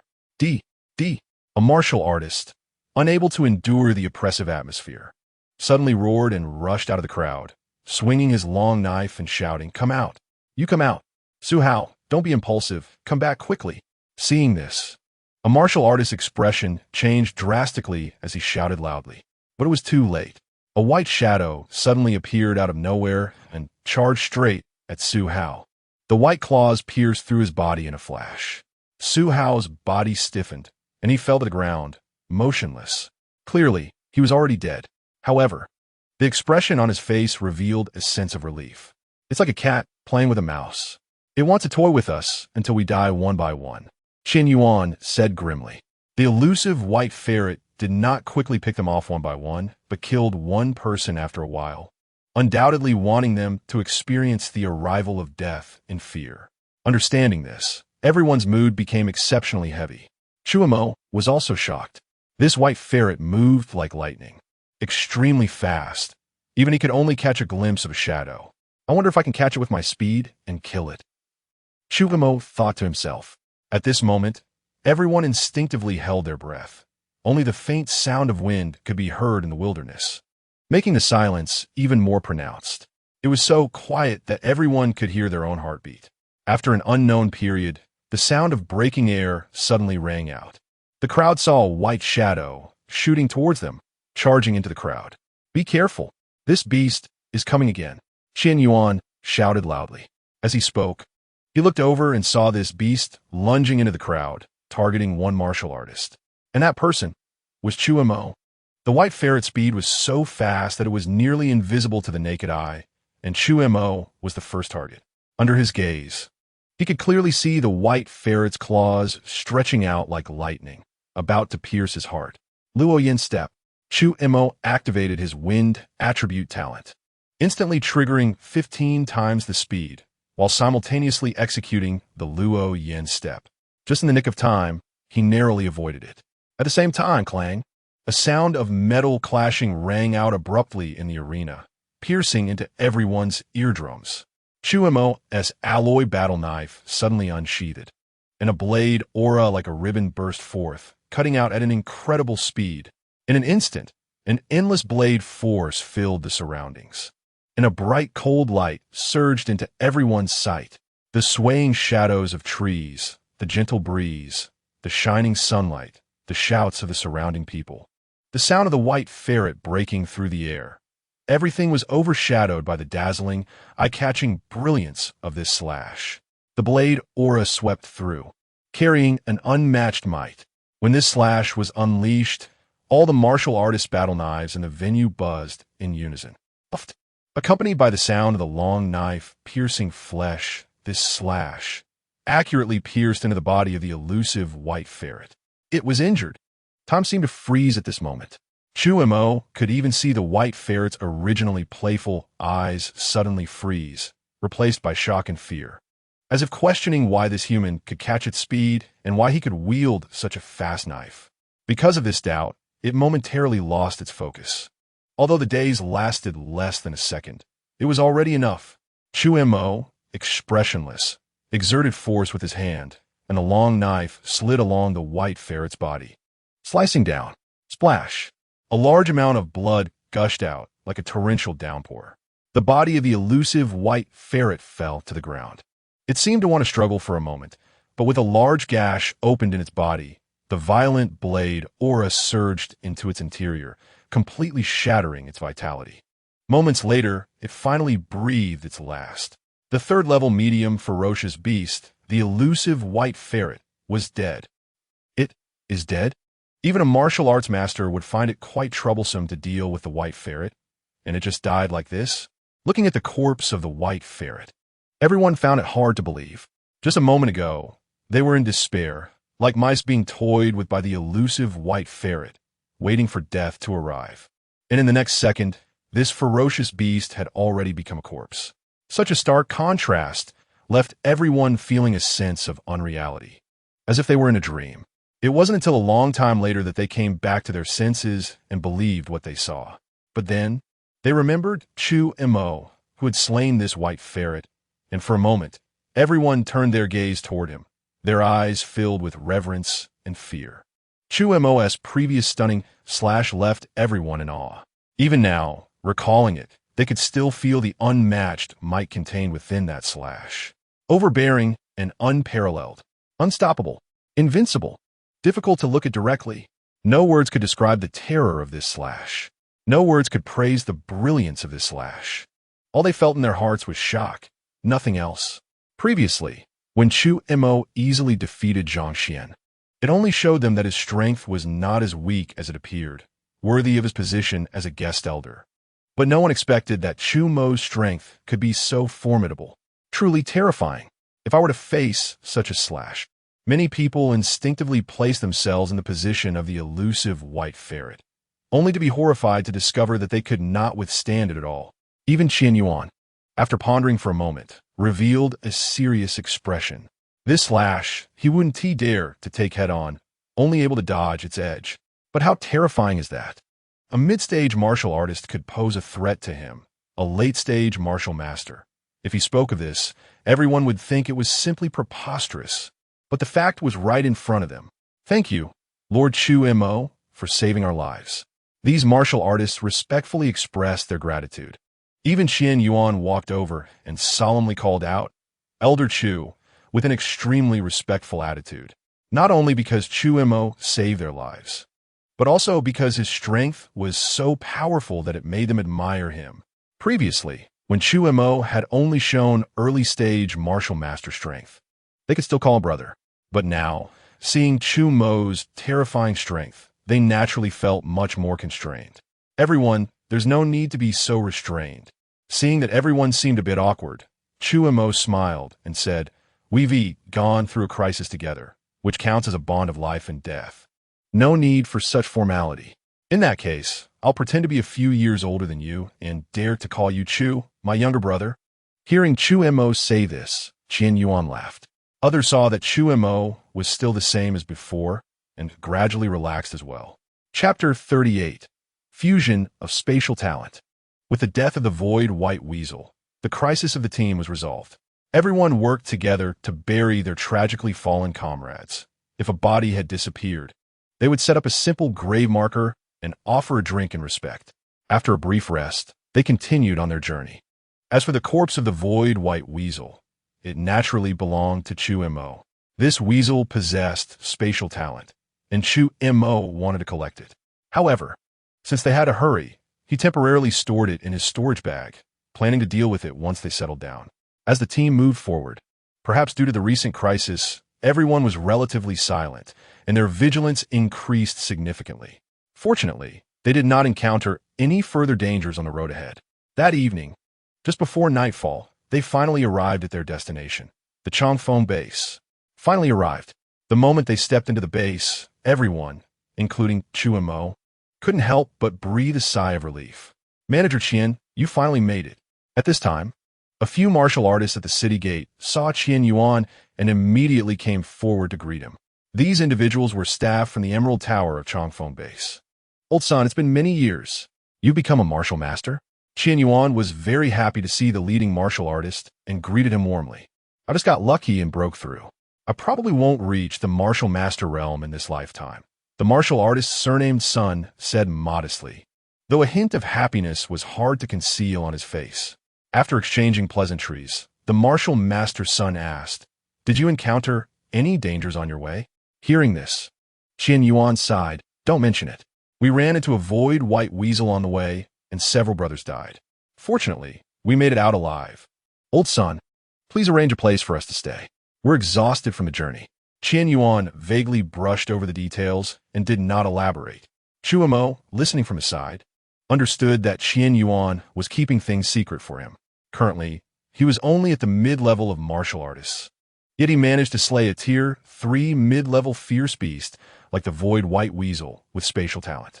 If this got out, it would undoubtedly make his name famous, but would also attract many prying eyes and jealousy.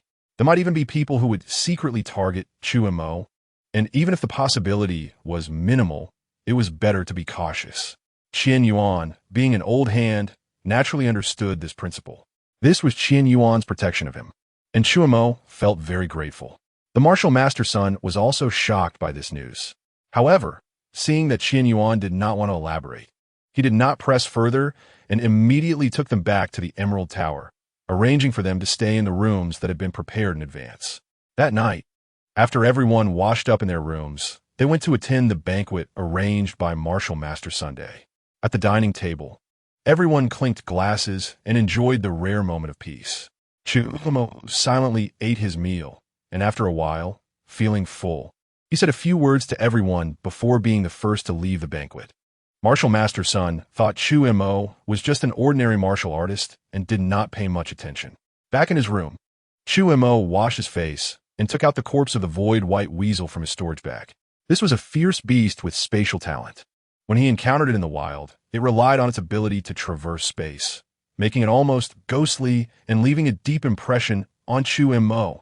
If it weren't for his 5 times the speed of sound and his comprehension of the knife's momentum, capturing and killing the weasel would have been impossible, and they all might have died there. Without a doubt, this was an incredibly extraordinary talent. If Chu Mo could collect it, his strength would definitely see a significant increase. The cooldown time for collecting talents had just passed, and he could proceed with the collection. Thinking of this, Chu Mo couldn't help but feel excited. Without any hesitation, he extended his hand towards the corpse of the void white weasel while silently chanting in his heart, "Collect." In the next moment, a golden hand appeared out of thin air and scooped up the corpse. When it returned, a golden sphere had formed. The sphere was only the size of a quail egg and contained an extremely mysterious special aura. At first glance, it seemed to confront the ultimate truths of heaven and earth, making one feel dizzy and their brain heavy. Collection successful. Obtained inferior spatial talent. Would you like to fuse? It worked. Seeing this prompt, Chu Mo's heart suddenly raced. Fuse, he said without hesitation. As soon as he finished speaking, boom, the golden sphere shattered and transformed into specks of light that surged into Chu Mo's mind. In an instant, intense pain erupted throughout his body. The agony was so severe that it was even more terrifying than when Chu Mo fused with the high-level knife technique talent. It was so horrifying that he nearly fainted instantly, and words could hardly describe it. If one had to make a comparison, it felt more like a bundle of steel wires continuously rubbing against Chu Mo's soul, cutting and tearing it to shreds. He trembled all over. Cold sweat poured out. Drops of sweat flowed down his body, soaking his clothes, and even the floor beneath him got wet, as if he had just come out of water. This fusion took a long time, long enough that Chu Mo lost track of time. Eventually, the pain began to slowly dissipate, and the fusion gradually came to an end. Soon, all negative effects completely receded. Phew! Chu Mo slumped to the ground, gasping for breath. He was too exhausted to stand up. This was terrifying. Indeed, the spatial talent is renowned as one of the 2 supreme talents alongside time talent. Just an inferior level talent fusion caused me such unbearable pain that I could hardly endure it. Chu Mo thought, feeling a lingering fear. After about half an hour, Chu Mo finally felt some strength returning, and he forced himself to stand up. He immediately checked his information. Target, Chu Mo, physique, high-level cultivation physique, talent, high-level knife technique cultivation talent, medium wind attribute talent, low-level lightning attribute talent, inferior spatial talent. Finally got it. Looking at the newly appeared talent in the talent list, Chu Mo wiped the sweat from his forehead. His suffering was not in vain. Everything was worth it. He couldn't wait to experience the abilities of the spatial talent. After fusing with the spatial talent, Chu Mo already understood the abilities he could master. There were mainly 2. The first was spatial perception ability. Within a certain range, he could sense the situation around him. Any movement, even the flow of energy or the breathing of plants, could be sharply captured by him, and it was very discreet, not easily noticed by others. The second was the ability to break through the void. His body could enter the void and appear in any area he could perceive. In simpler terms, it was teleportation. Chapter 39. The strange events at Chongfeng Base. Chu Mo activated his spatial talent. In an instant, he felt as if his consciousness had broken free from his body, projecting within a 50-meter radius around him into his heart lake. He could sense the fluctuations of any spatial node within this area. It seemed that everything was within his grasp. Chu Mo knew that this was the spatial perception ability gained after mastering the spatial talent. With such perception, he could, with a mere thought, break through the void and reach any place within his sensing range. Thinking this, Chu Mo marked a location in his mind. The next moment, his body instantly vanished and appeared in another location almost simultaneously. The speed was so fast that even Chu Mo himself did not have time to react. Indeed, the spatial talent was incredibly powerful. After personally experiencing it, a smile appeared on Chu Mo's face. He was still not very familiar with the abilities of teleportation and spatial perception, but he understood how significant these 2 abilities were for a martial artist. First was spatial perception. Within a 50-meter radius, everything was under his control. This meant that from now on, any movement would not escape his perception. Even a sneak attack, as long as it entered this range, would be detected, allowing him to easily dodge it. Breaking through the void was also an unparalleled choice for escaping. If he encountered an overwhelming enemy, he could completely hide in the void to defend himself. At the same time, he could appear behind the enemy in an instant for a counterattack. It was truly a position of invincibility. Just thinking about using his spatial talent against enemies made Chu Mo gasp in awe. This was merely a secondary spatial talent. How powerful would it be if he could master a higher-level spatial talent? And as one of the two supreme talents, the time talent was said to be even more incredible than the spatial talent. What terrifying abilities would it possess? Chu Mo pondered with great curiosity. However, at this moment, he had not seen anyone capable of mastering spatial talent in Liang Base. As for the time talent, it was even more unheard of. The next morning, Qian Yuan followed Master Sun Wu to the TU building to collect the treasures needed for their trip back. Chu Mo didn't need to worry about this and was happy to have some leisure time. After greeting them, he headed out to explore the local customs and culture. Before the great changes in the world, Luoyang and Changfeng were actually very close, separated by only 100 miles. But as Blue Star expanded hundreds of times, the distance between the two places continued to increase, now reaching several thousand miles in a straight line, with mountains and forests acting as barriers along the way. This was the current situation of many bases. If it weren't for the powerful martial artists, most people would spend their entire lives aging within their own bases. However, after wandering around the streets, Chu Mo noticed something very strange. Changfeng Base had a larger population than Luoyang Base and was slightly stronger in power. Logically speaking, Changfeng Base should be safer. Yet, what Chu Mo observed was that the residents here all wore expressions of panic. Even the martial artists appeared hurried and solemn. The entire base seemed to be shrouded in an atmosphere of unease. Chu Mo felt puzzled and was about to inquire for information when suddenly a beast appeared. A ferocious beast had broken in. Run. On the street ahead, many ordinary people screamed in terror and desperately ran outside. Due to the sheer number of people and the panic, a stampede occurred. Many people fell to the ground, and before they could get up, they were trampled by those rushing behind them. Meanwhile, behind the crowd, a massive ferocious beast was rampaging through the street, smashing buildings with casual swipes, causing countless ordinary people to be injured or killed under its attacks. Some martial artists attempted to fight back, but this beast was incredibly powerful, exuding the aura of a Tier 3 beast. Ordinary martial artists were completely ineffective against it and were instead killed one after another.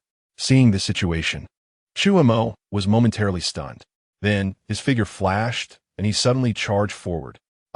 Mommy! A little girl sat on the ground, calling out and looking around for her mother.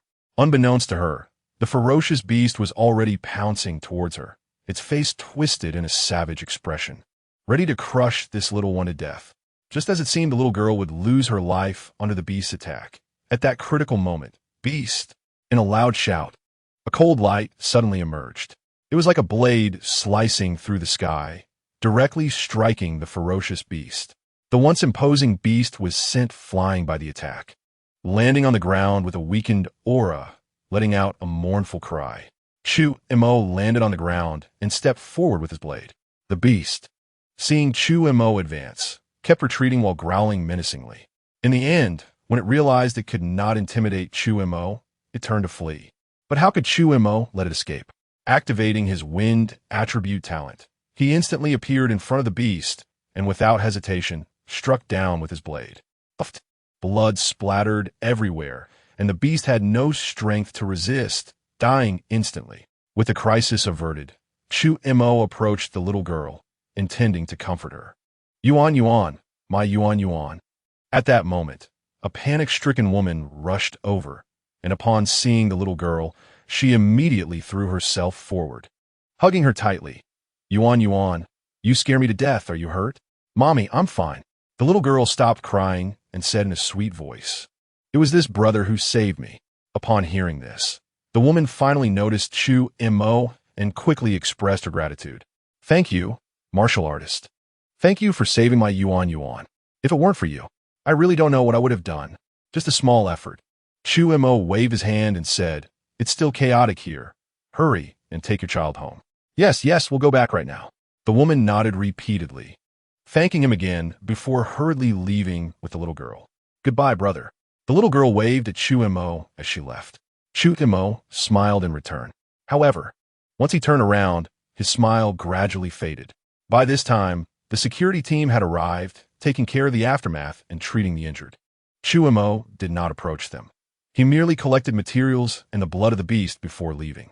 On the way back, a question kept surfacing in Chu Mo's mind. What exactly was happening at Changfeng Base?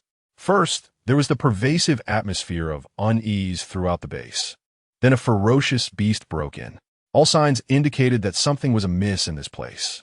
Since the great changes in the world, humanity had gradually established various survival bases relying on martial artists.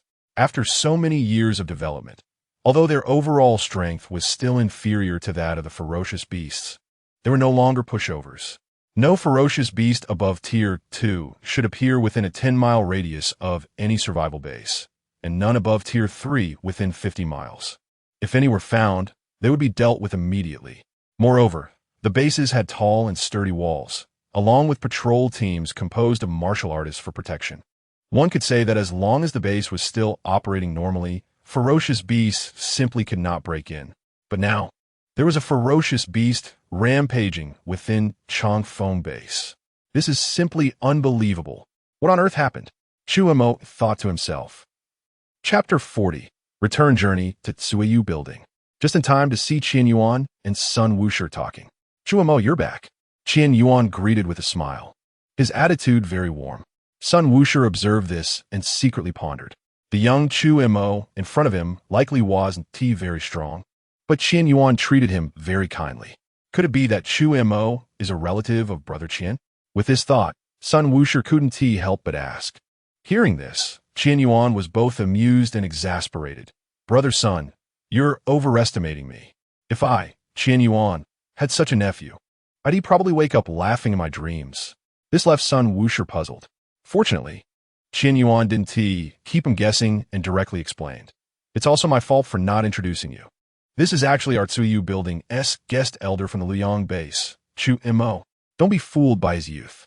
He already possesses mid-level martial artist strength and is truly a remarkable talent."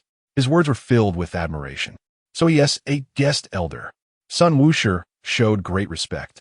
He didn't know how strong Chu Mo really was, but just hearing he could become a guest elder indicated he was extraordinary. As an old member of Tsuyu Building, Sun Wushi understood very well the stringent requirements to become a guest elder in the Tsuyu Merchant Alliance. One either needed to be very powerful, at least at the master level, or possess exceptional talent with a bright future ahead. And for Chu Mo to become a guest elder at mid-level martial artist strength showed how extraordinary his talent was. Brother Qian is too flattering. I really cannot accept such praise. Chu Mo smiled and said. After that, he greeted Sun Wushi and exchanged a few pleasantries. Seeing that Chu Mo had no airs about him, Sun Wushi also had the thought of befriending him. Thus, the three of them talked more and more harmoniously, quickly becoming one. During their conversation, Chu Mo remembered the unusual happenings at Changfeng Base and thought that since Sun Wushi had lived here for so many years, he should know some information, so he asked his doubts. Is there really such a thing? Qian Yuan was also surprised and asked, Brother Sun, what exactly is going on? This is a long story. Originally smiling, Sun Wushi sighed after hearing this. He then began to narrate the events. A month ago, for some unknown reason, the ferocious beasts near Changfeng Base suddenly became unusually active. Many beasts that originally lived in dense forests also frequently appeared, even breaking into the vicinity of the base multiple times. This change attracted the attention of the higher-ups at Changfeng Base.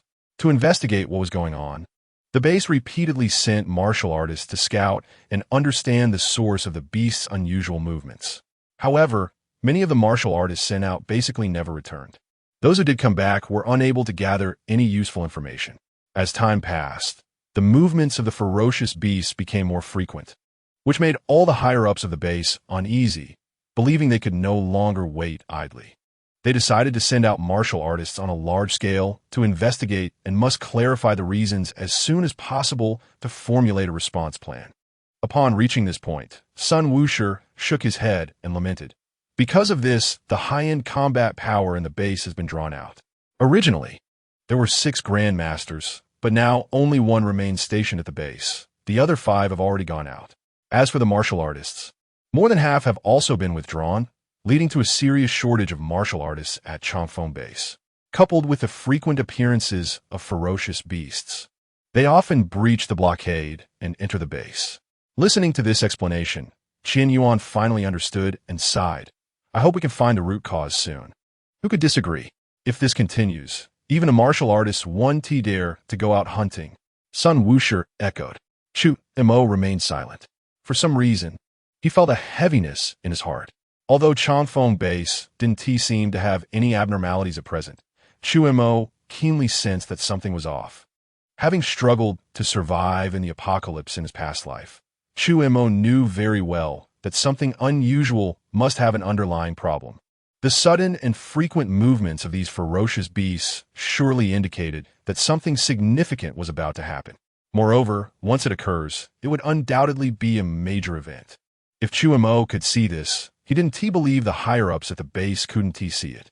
Perhaps it was precisely because they had anticipated the severity of the situation that they decided to disperse the 5 grandmasters and most of the martial artists in the base to investigate the circumstances. It seemed that Changfeng base was likely becoming unsafe.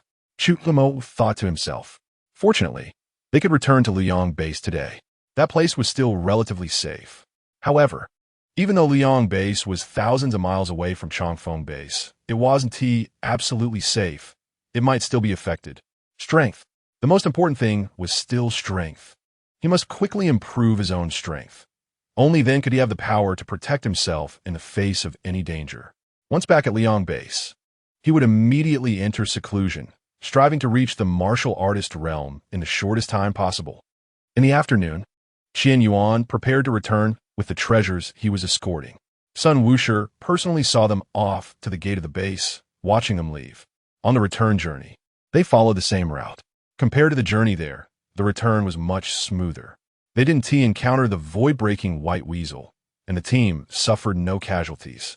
A few days later, the team finally returned to the vicinity of Liang base.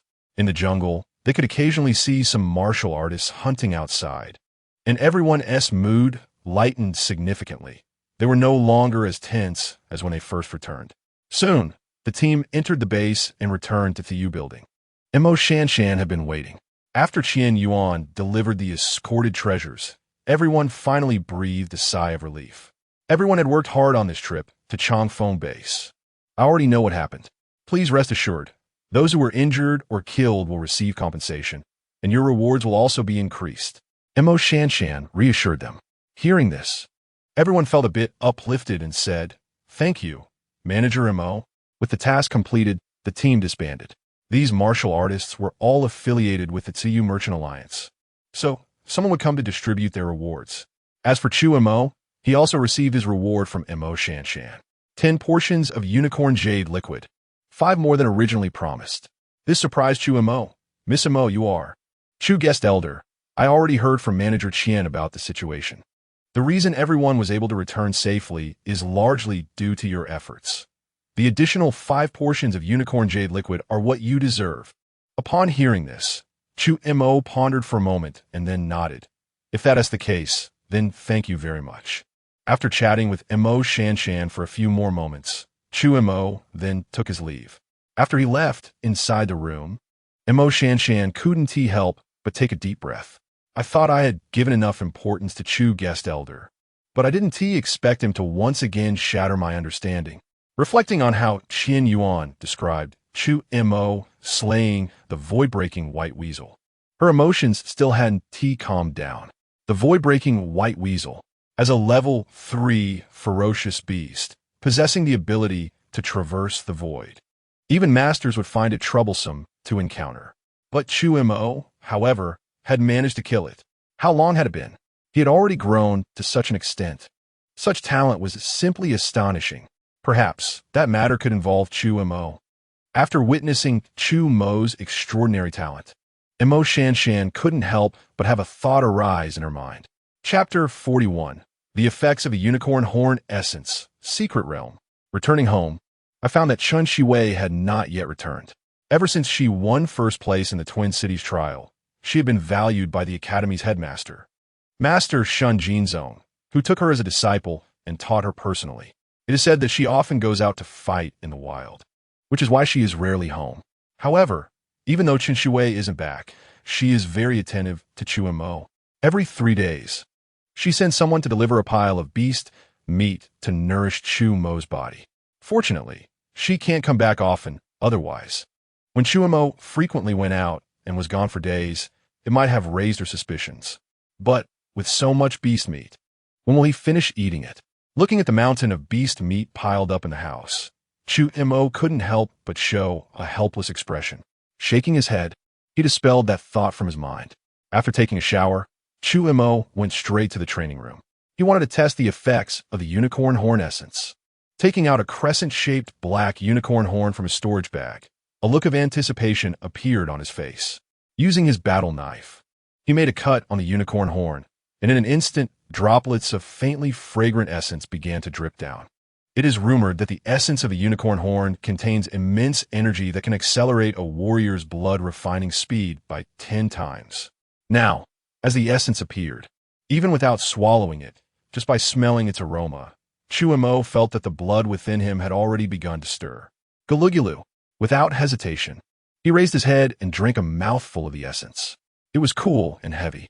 As soon as the essence entered his mouth, it transformed into a liquid that flowed into his veins, bringing with it a sense of heaviness and coldness, making the flow of his blood feel significantly heavier. Sensing this unusual change, Chu Mo wasted no time and immediately employed the Yuan force body refining technique to guide the energy of the essence to circulate within his veins. Refining his blood. At the mid-level of a warrior, one must refine their blood. If the blood becomes heavy, reaching a level akin to mercury, it is a sign of achieving great success in blood refining.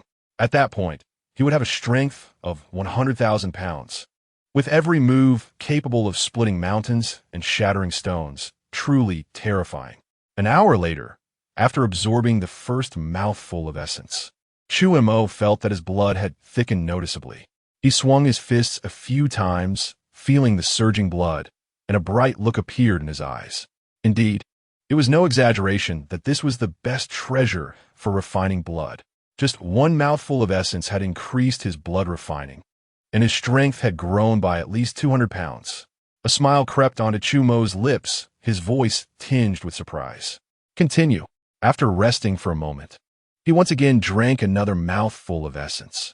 As time passed, unknowingly, a night had gone by. When the sun rose, Chu Mo opened his eyes, a flash of brilliance fleeting in his gaze. After a night of cultivation, he had completely absorbed the essence contained in a single unicorn horn, and the benefits it brought were truly terrifying. A strength of 100 pounds. For an ordinary warrior to increase their strength by this much would take at least a year and a half. However, with the help of the unicorn horn essence, Chu Mo had only taken one night. This speed of progress was indeed astonishing. The effects of blood refining were also very evident, as he could clearly feel that his blood was much thicker than yesterday. Having consumed one portion of unicorn horn essence tonight, he still had 9 portions left. Continue cultivating. Chu Mo silently encouraged himself. In the following days, Chu Mo stayed at home, day and night, absorbing the essence, refining his blood, and honing his physical body. After 10 days, he had completely absorbed all 10 portions of the unicorn horn essence, his physical strength skyrocketing by over 20,000 pounds.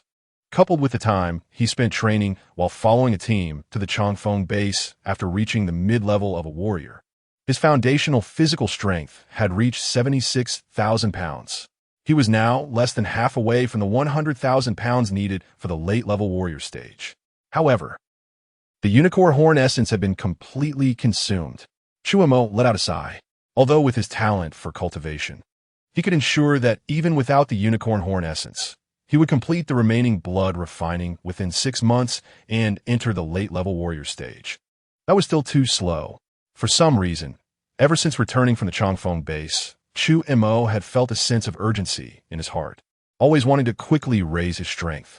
He didn't know where this unease came from, but he took it seriously and dared not be negligent.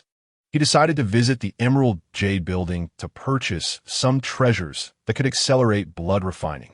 Also, he would ask if Mo Shanshan had any unicorn horn essence left, and if so, he would try to buy some. Chu Mo made up his mind. He took a shower and then went out towards the Emerald Jade Building. He still had over 1 million worth of yuan stones and beast materials. Instead of letting them gather dust in his storage bag, it was better to exchange them for cultivation resources to enhance his strength. On his way, half an hour later, he arrived at the Emerald Jade Building. "Hello, Chu Keking." As soon as he entered, a female attendant approached him and, upon recognizing him, quickly bowed. Chu Mo nodded slightly and asked, "Is Manager Mo here?" "Yes. Do you want to see Manager Mo? Please wait a moment, and I will report it," the attendant inquired. After receiving Chu Mo's response, she turned and went upstairs. In a short while, she came back down and said, "Chu Kaching, Manager Mo invites you upstairs." "Thank you." Chu Mo nodded and walked upstairs. On the second floor, Chu Mo saw Mo Shanshan, who was reading a book. She was wearing a red and green long dress, which made her fair skin stand out and was quite eye-catching. "Chu Mo, is there something you want from me?" Mo Shanshan poured a pot of tea for Chu Mo and curiously asked. She could sense that Chu Mo's strength had increased significantly again, but she had seen such things from him too many times, so she was somewhat used to it. "I came this time to buy some unicorn horn essence for blood refining. Do you still have any?" Chu Mo said. "The 10 portions I gave you before were my last stock, and now I don't have any left." Mo Shanshan shook her head. Upon hearing this, Chu Mo showed a hint of disappointment. But just then, Mo Shanshan continued, "However, you came at just the right time. Although we no longer have unicorn horn essence, the Merchant Alliance has just received some blood refining pills from other bases. They were originally intended for the auction 10 days later, but if you want, you can purchase them at the internal price." Hearing this, Chu Mo's eyes immediately lit up. Blood refining pills, as the name suggests, have the effect of refining blood. Although their effect cannot compare to the 10-fold increase of unicorn horn essence, they can still provide a maximum of 3 times the increase, and if the absorption is good, it can even reach a 5-fold increase. They are indeed a rare treasure for blood refining. This truly is a gain from a loss. Chu Mo had no hesitation and decided to make the purchase. 3 bottles of blood refining pills, a total of 30 pills. Even with an internal price discount of 20% as a guest, it still cost Chu Mo nearly 600,000 low-grade yuan stones. The price was staggering, but Chu Mo felt no pain at all and was quite satisfied. The 3 bottles of blood refining pills would be enough to sustain him until his blood refining was complete.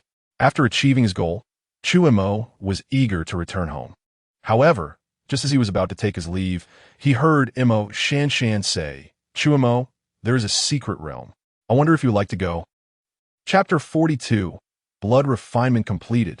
Secret realm? Chu Mo's heart stirred. He had naturally heard of secret realms.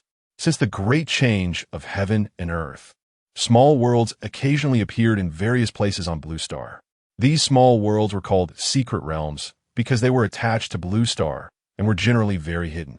Some secret realms were rich in resources with mountains, waters, and life, and even produced fierce beasts and various heavenly materials and treasures, while others were extremely barren, with no plants growing at all.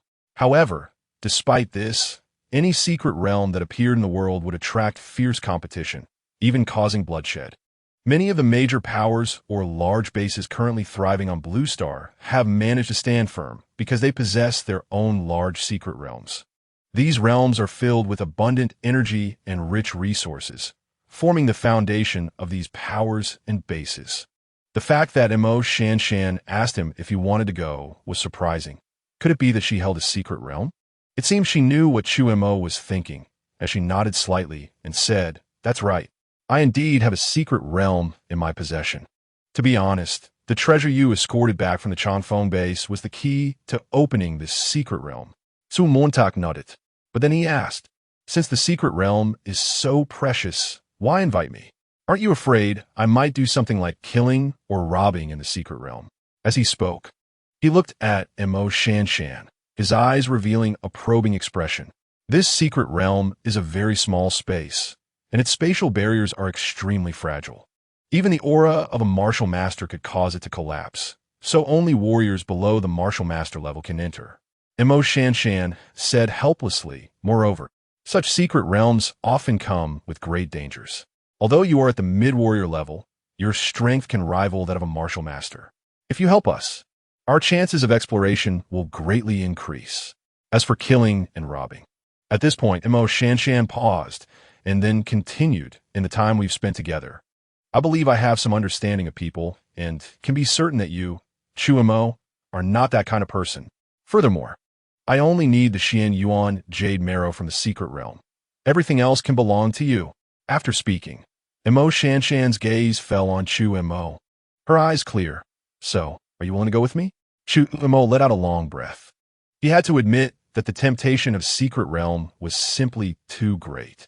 Even he found it hard to resist. Moreover, the conditions Mo Shanshan offered were very generous. All the treasures would belong to him. The wealth that a secret realm could produce was well known to any knowledgeable warrior. The fact that Mo Shanshan was still willing to give such a promise showed her enormous sincerity. After thinking for a moment, Chu Mo nodded and said, "I am willing to enter." As soon as he said this, a smile appeared on Mo Shanshan's face. According to my estimates, there are still 20 days until the secret realm opens. During this time, you can prepare well and be ready to set off at any time. After speaking, Mo Shanshan stood up, her smile radiant. "I hope we can cooperate happily." "Hopefully," Chu Mo replied with a smile. After chatting for a while longer, he finally proposed to leave. Mo Shanshan personally saw him to the door. Just as the two were about to part ways, Chu Mo suddenly paused, turned around, and asked curiously, "By the way, I still don't know what level of strength you currently have, Miss Mo?" "Peak warrior level," Mo Shanshan answered truthfully. This revelation truly shocked Chu Mo. After all, he knew that Mo Shanshan was a year younger than him, only 17 this year. In other words, Mo Shanshan had only practiced for 2 years to reach the peak warrior level. However, Chu Mo soon felt it was somewhat reasonable for someone as young as Mo Shanshan to control a branch of the Emerald Jade Merchant Alliance. Her background must be extraordinary. She would definitely be among the top ranks at the headquarters of the Merchant Alliance. With the countless resources of the Emerald Jade Merchant Alliance at her disposal and her outstanding talent for cultivation, it was understandable that she could achieve such success. Moreover, his own cultivation speed was not slow. To be precise, he had only been cultivating for less than half a year, and in such a short time, he was about to reach the late warrior level, with combat power surpassing that of a martial master, even comparable to a grandmaster. His progress could be considered astonishing. While thinking about this, Chu Mo quickly returned home. There were still 20 days until the secret realm opened. Taking advantage of this time, he decided to work hard on his cultivation and elevate his realm to the late warrior level. With this in mind, Chu Mo took out the blood refinement pills he had bought for a high price. He poured out one and placed it directly in his mouth. As soon as the pill entered, it rolled into his stomach, and immediately, the rich medicinal power was released, merging into his blood vessels. Absorb, refine the blood. Chu Mo immediately performed the energy refinement technique, guiding the energy to circulate in his blood vessels, refining his blood. As the blood continued to flow, there was a violent crashing sound throughout his blood vessels, as if a roaring sea was surging, continuously washing through. In the following time, Chu Mo dedicated himself to day and night cultivation. Each time the medicinal power of the blood refinement pill was fully digested, he would immediately swallow another one. Repeating this cycle, after more than 10 days, Chu Mo swallowed another blood refinement pill and, as usual, performed the body refining technique to refine his blood. Suddenly, his internal blood surged violently, as if an uncontrollable torrent had erupted. However, Chu Mo remained calm, even showing a hint of excitement. He immediately ended the body refining technique, took out his alloy battle knife, and with a flash of the blade, pricked his finger. A drop of bright red blood oozed out. In the light, It was clear to see that this drop of blood was thick and heavy, not dispersing at all. When dropped on the ground, it made a metallic sound like a steel ball hitting the floor. The blood was like mercury, condensing without dispersing. This was undeniably the mark of blood refinement completion. A bright light appeared in Chu Mo's eyes. A warrior is a transformative realm. Bone tempering, blood refining, and energy gathering are all steps in the transformation process. Now that he had completed blood refinement, a drop of his blood, if infused into an ordinary person, would cause their blood vessels to burst and die in an instant. In the early warrior stage, refining the bones of the entire body, when walking or moving produces the sound of tigers and leopards, that is the sign of bone tempering completion, thus stepping into the mid-warrior level. In the mid-stage of blood refining, with a large amount of nutrition supplementing the blood, through constant consumption and replenishment, the blood becomes increasingly thick, ultimately achieving blood refinement completion. After that, one can cultivate the internal dantian and nurture a breath of primordial energy. Now that I have completed blood refinement, I must push forward and step into the late warrior realm. Thinking of this, Chu Mo wasted no time and directly activated all his blood energy, preparing to open his internal dantian.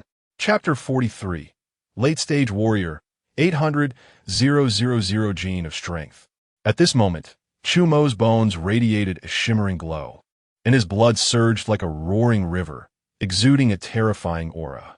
Every bone in his body crackled with sounds, and every strand of blood energy surged violently. The muscles beneath his clothing swelled instantly, turning red all over, and sweat poured down like rain.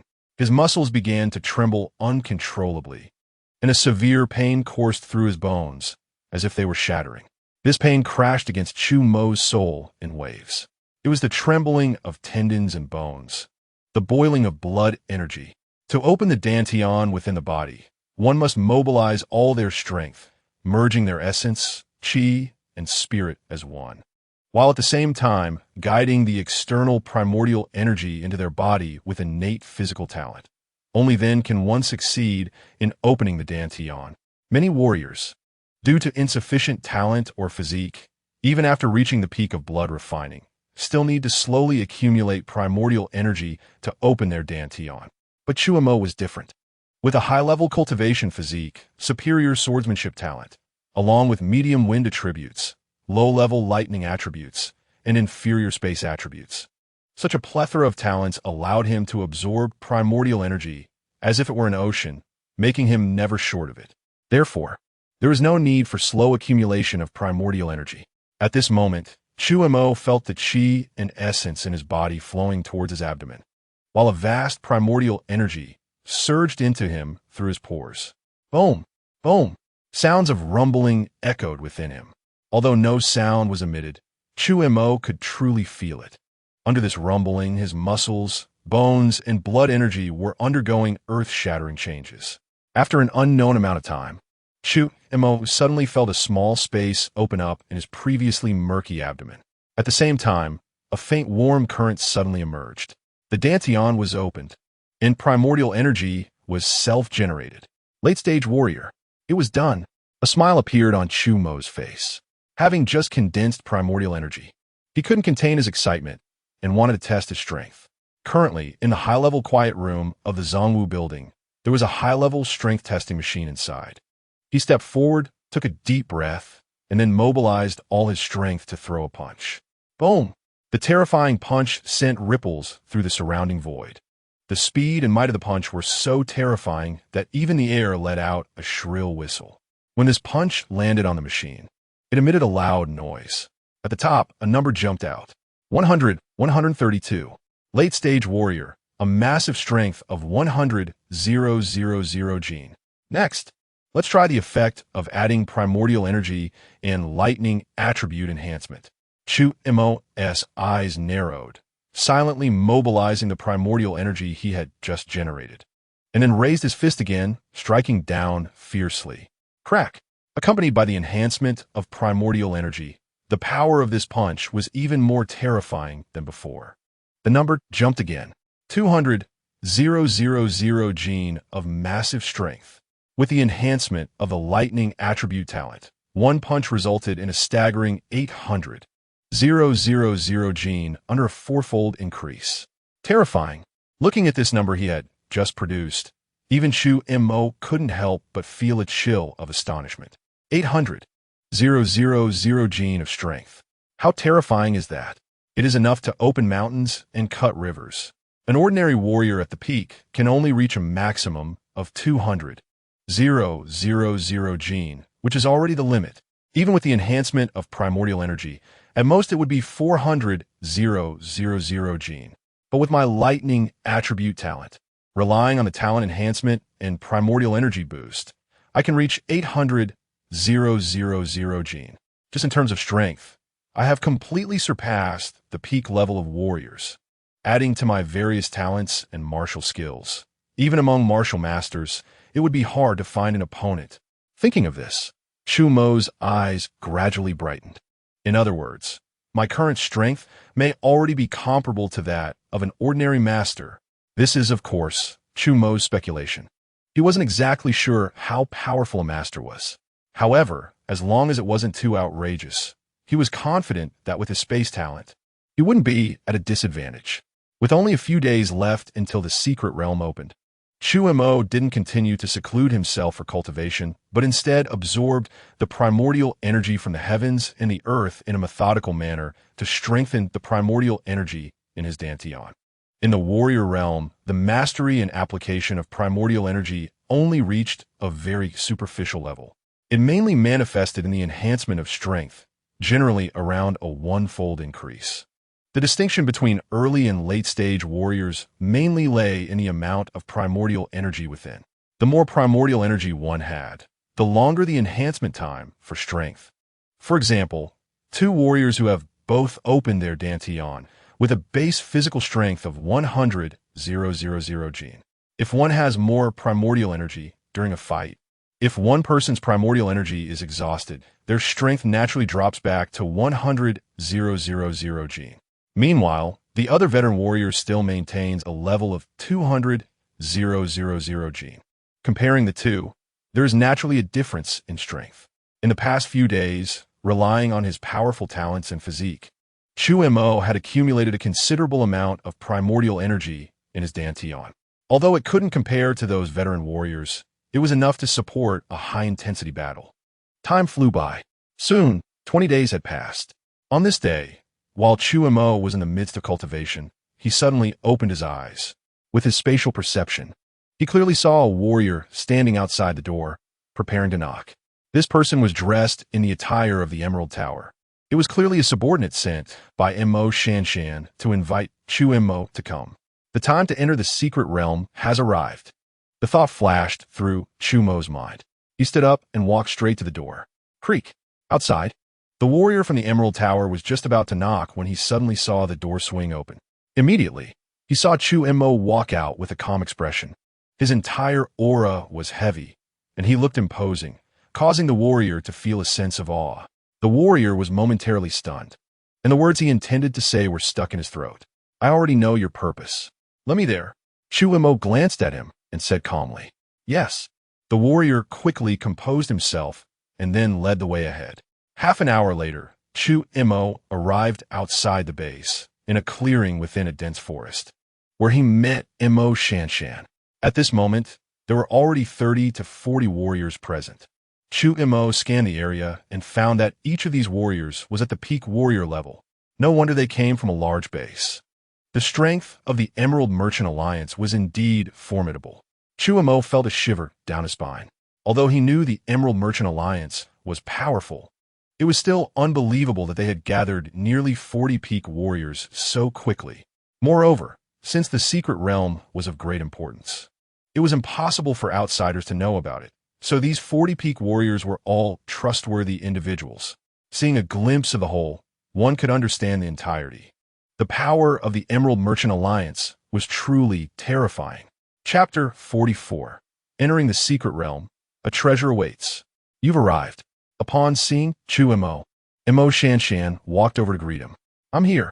Su Montauk nodded lightly. At this moment, other warriors also turned their attention towards him. Let me introduce everyone. This is Chu Mo, also known as Chu Kaching. His combat power is exceptionally strong, even comparable to mine. He is my specially invited assistant, Mo Shanshan announced. This exploration of the secret realm is fraught with countless unknown dangers, so you must be cautious. All actions should follow the instructions of Mo Shanshan and Chu Kaching. If anyone disobeys, don't blame me for being ruthless. At this time, a martial artist named Zhou, who followed Mo Shanshan, spoke sternly. Hearing this, all the warriors responded in unison, "We understand." Very good.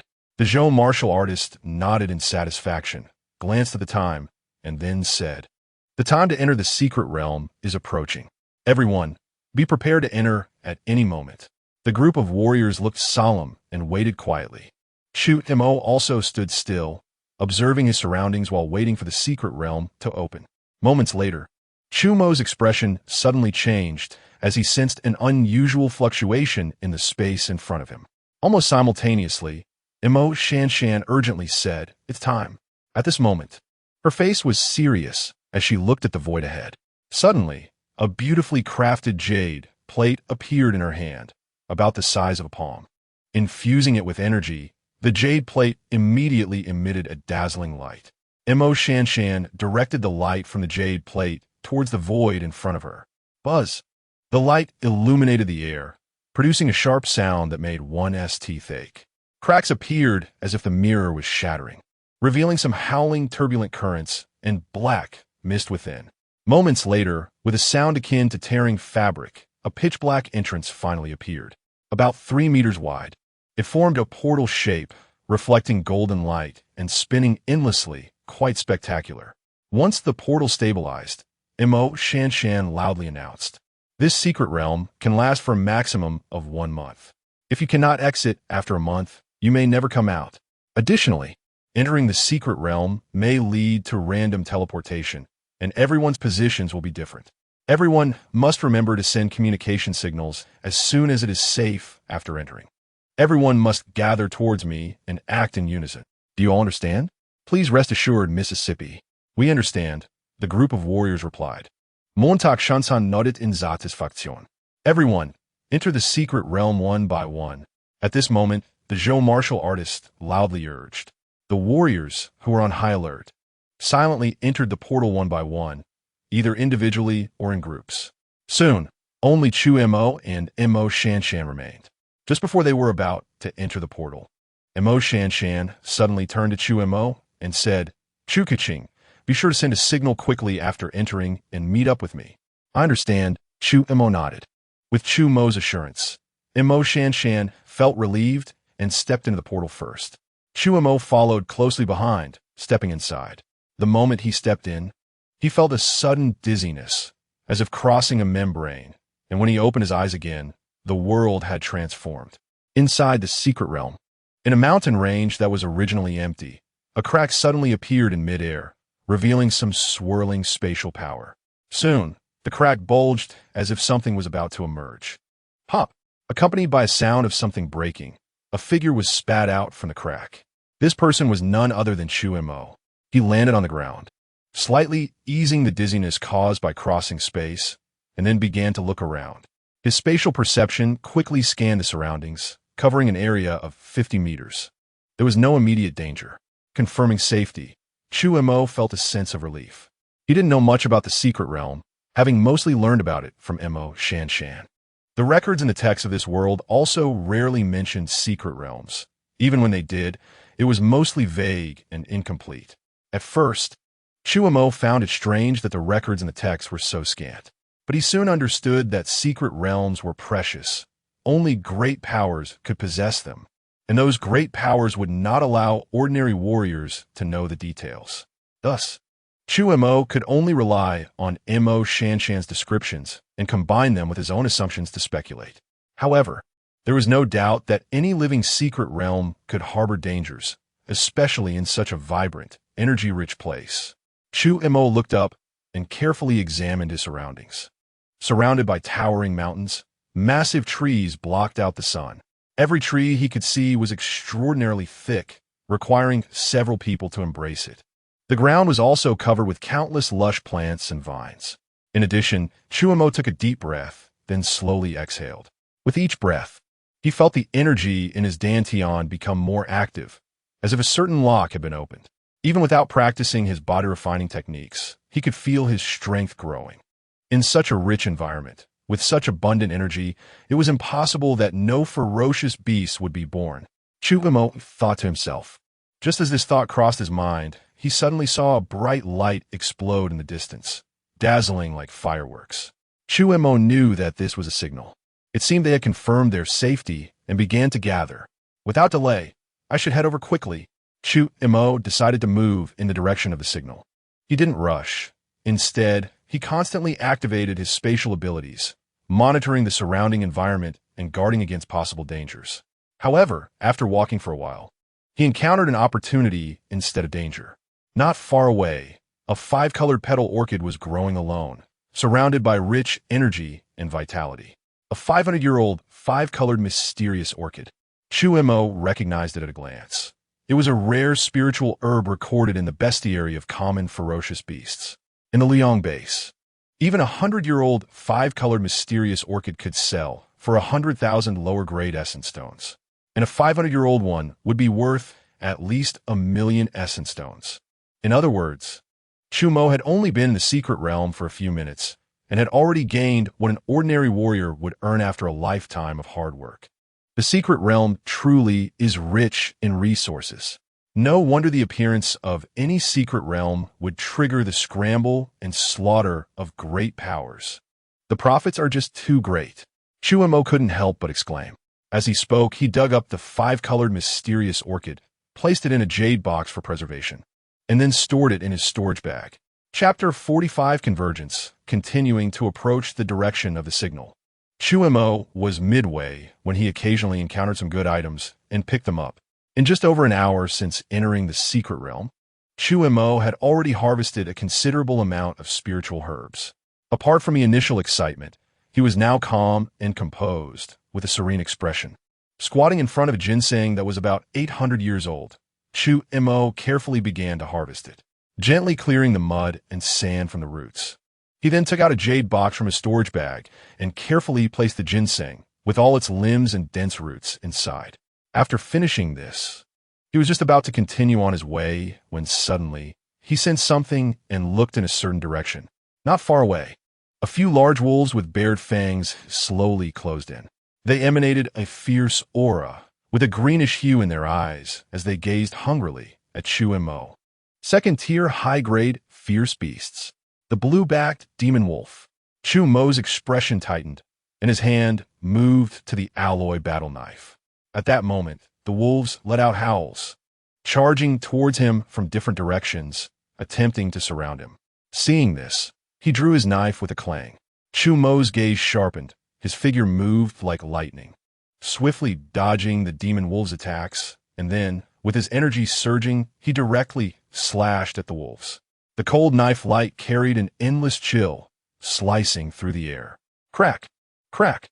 Chu Mo slowly sheathed his knife. In front of him, the demon wolves froze momentarily before their bodies fell apart, collapsing to the ground. Having cleanly dispatched them, Chu Mo stepped over their corpses and headed straight for his destination. Another hour passed, and he finally arrived at the convergence point. There were already more than 10 martial artists gathered there, including Mo Shanshan. However, they were currently facing some trouble.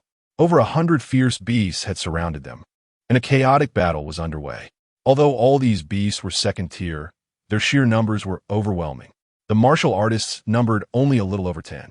Even though they were all at the peak of their power and had managed to slay a few dozen fierce beasts through cooperation, more and more beasts kept charging at them. They were beginning to struggle, and some martial artists had even been injured. Seeing this, Chu Mo stepped forward, activating his wind attribute talent. Wrapped in a sharp knife intent, he moved as swiftly as the wind, charging into the midst of the fierce beasts. The Gale Thunderblade. Each strike was faster and more ferocious than the last. Like a torrential storm, it swept everything away. Wherever he passed, the knife light soared. Each slash brought forth a spray of blood, and each lift of a knife was accompanied by the death of a fierce beast. This massacre, resembling a no man's land, captured the attention of everyone present. "It's Chu Kaching," Mo Shanshan exclaimed in surprise. "Chu Kaching has come to help. Everyone hold on." The martial artists were all revitalized upon hearing this. As for the fierce beasts, seeing Chu Mo's terrifying presence, they all shifted their targets and charged at him. Clearly, the beasts regarded Chu Mo as the greatest threat and aimed to eliminate him first. However, their plans were destined to fail. Chu Mo moved like lightning, and the fierce beasts simply could not catch sight of him, while his long knife continued to fall, taking the lives of fierce beasts with each strike. With Chu Mo's arrival, which drew the attention of a large number of fierce beasts, the pressure on the martial artists lessened significantly, and they all rallied their spirits.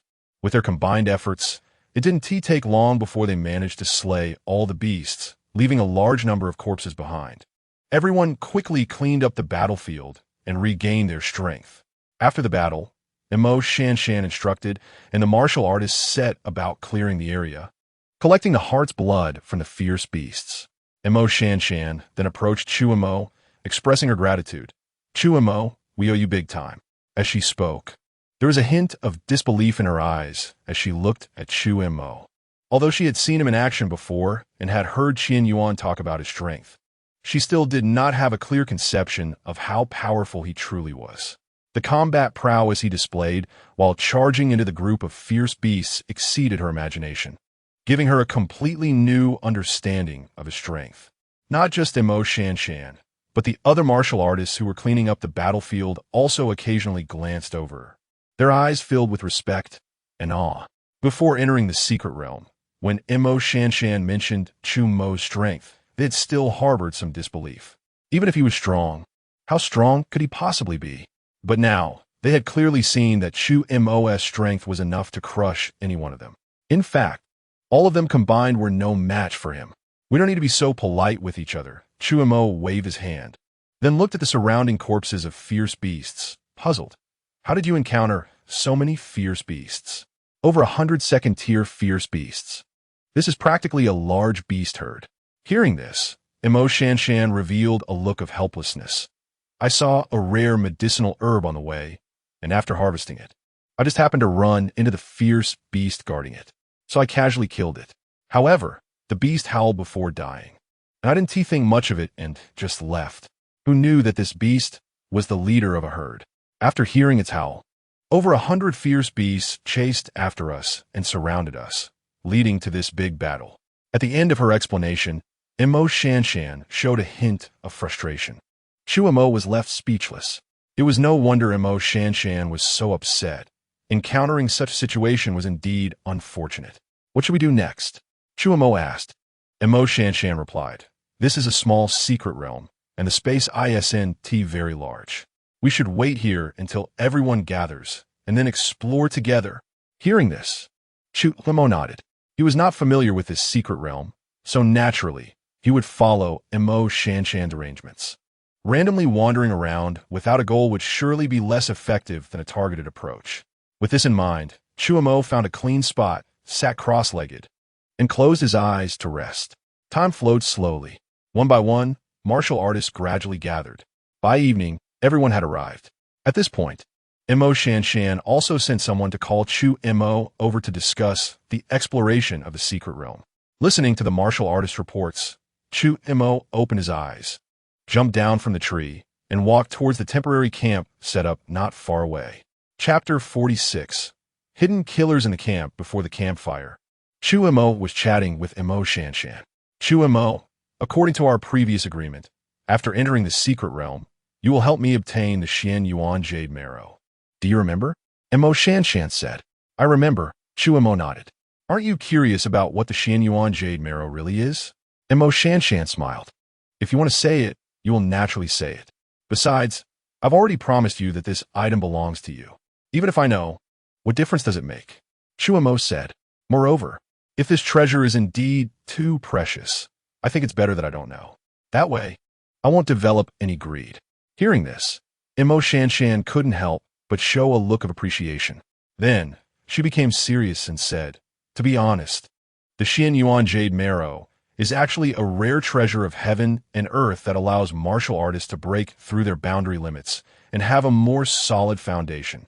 For example, a martial artist at the peak can only possess a physical strength of up to 200,000 gene, but with the Xian Yuan Jade Marrow, it can allow a martial artist to surpass this limit, achieving 300,000 gene or even 400,000 gene of physical strength. This represents a higher growth potential for the future. As she spoke, Emo Shanshan's face showed a longing expression. Breaking through boundary limits? Chu Mo, who was listening, couldn't help but focus. According to Emo Shanshan, the Xian Yuan Jade Marrow could break the physical limits of martial artists. This meant that once he obtained the Xian Yuan Jade Marrow, he would be able to possess more than 200,000 gene of physical strength at the martial artist level, making his early accumulation stronger than that of other martial artists, thus raising his future growth potential. And with Chu Mo's various talent enhancements, the stronger his foundational strength, the stronger his enhanced power would be.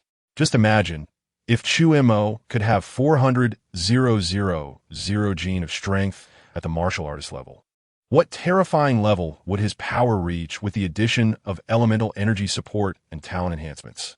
With elemental energy support, a single punch could reach 800,000 gene. With lightning attribute talent enhancement, under full force, it would exceed 200,000 gene, possessing over 3 million gene of strength at the martial artist level. How terrifying would that be? Thinking of this, Chu Mo's heart was instantly stirred. But soon, he dismissed this greed. Life is about having priorities. Since he had promised not to seize this treasure, he must keep his word. Moreover, with Chu Mo's gathering talent, there was no reason he couldn't break through his own strength limits in the future. Why should he turn against someone like Emo Shanshan, who could be considered friend, for a momentary benefit? However, just as Chu Mo was thinking this, he heard Emo Shanshan continue speaking. I didn't explain it to you before entering the secret realm because I wasn't sure if it was there. But after coming in, I found that the key to this secret realm transmitted a lot of information to me. And I can vaguely sense the direction of the earth veins and the elemental energy nodes through the jade plate. The Xian Yuan Jade Marrow grows at the earth vein nodes, where elemental energy converges. And there happens to be a place in the secret realm that completely matches this condition, which will definitely produce the Xian Yuan Jade Marrow. However, such places are often filled with ferocious beasts.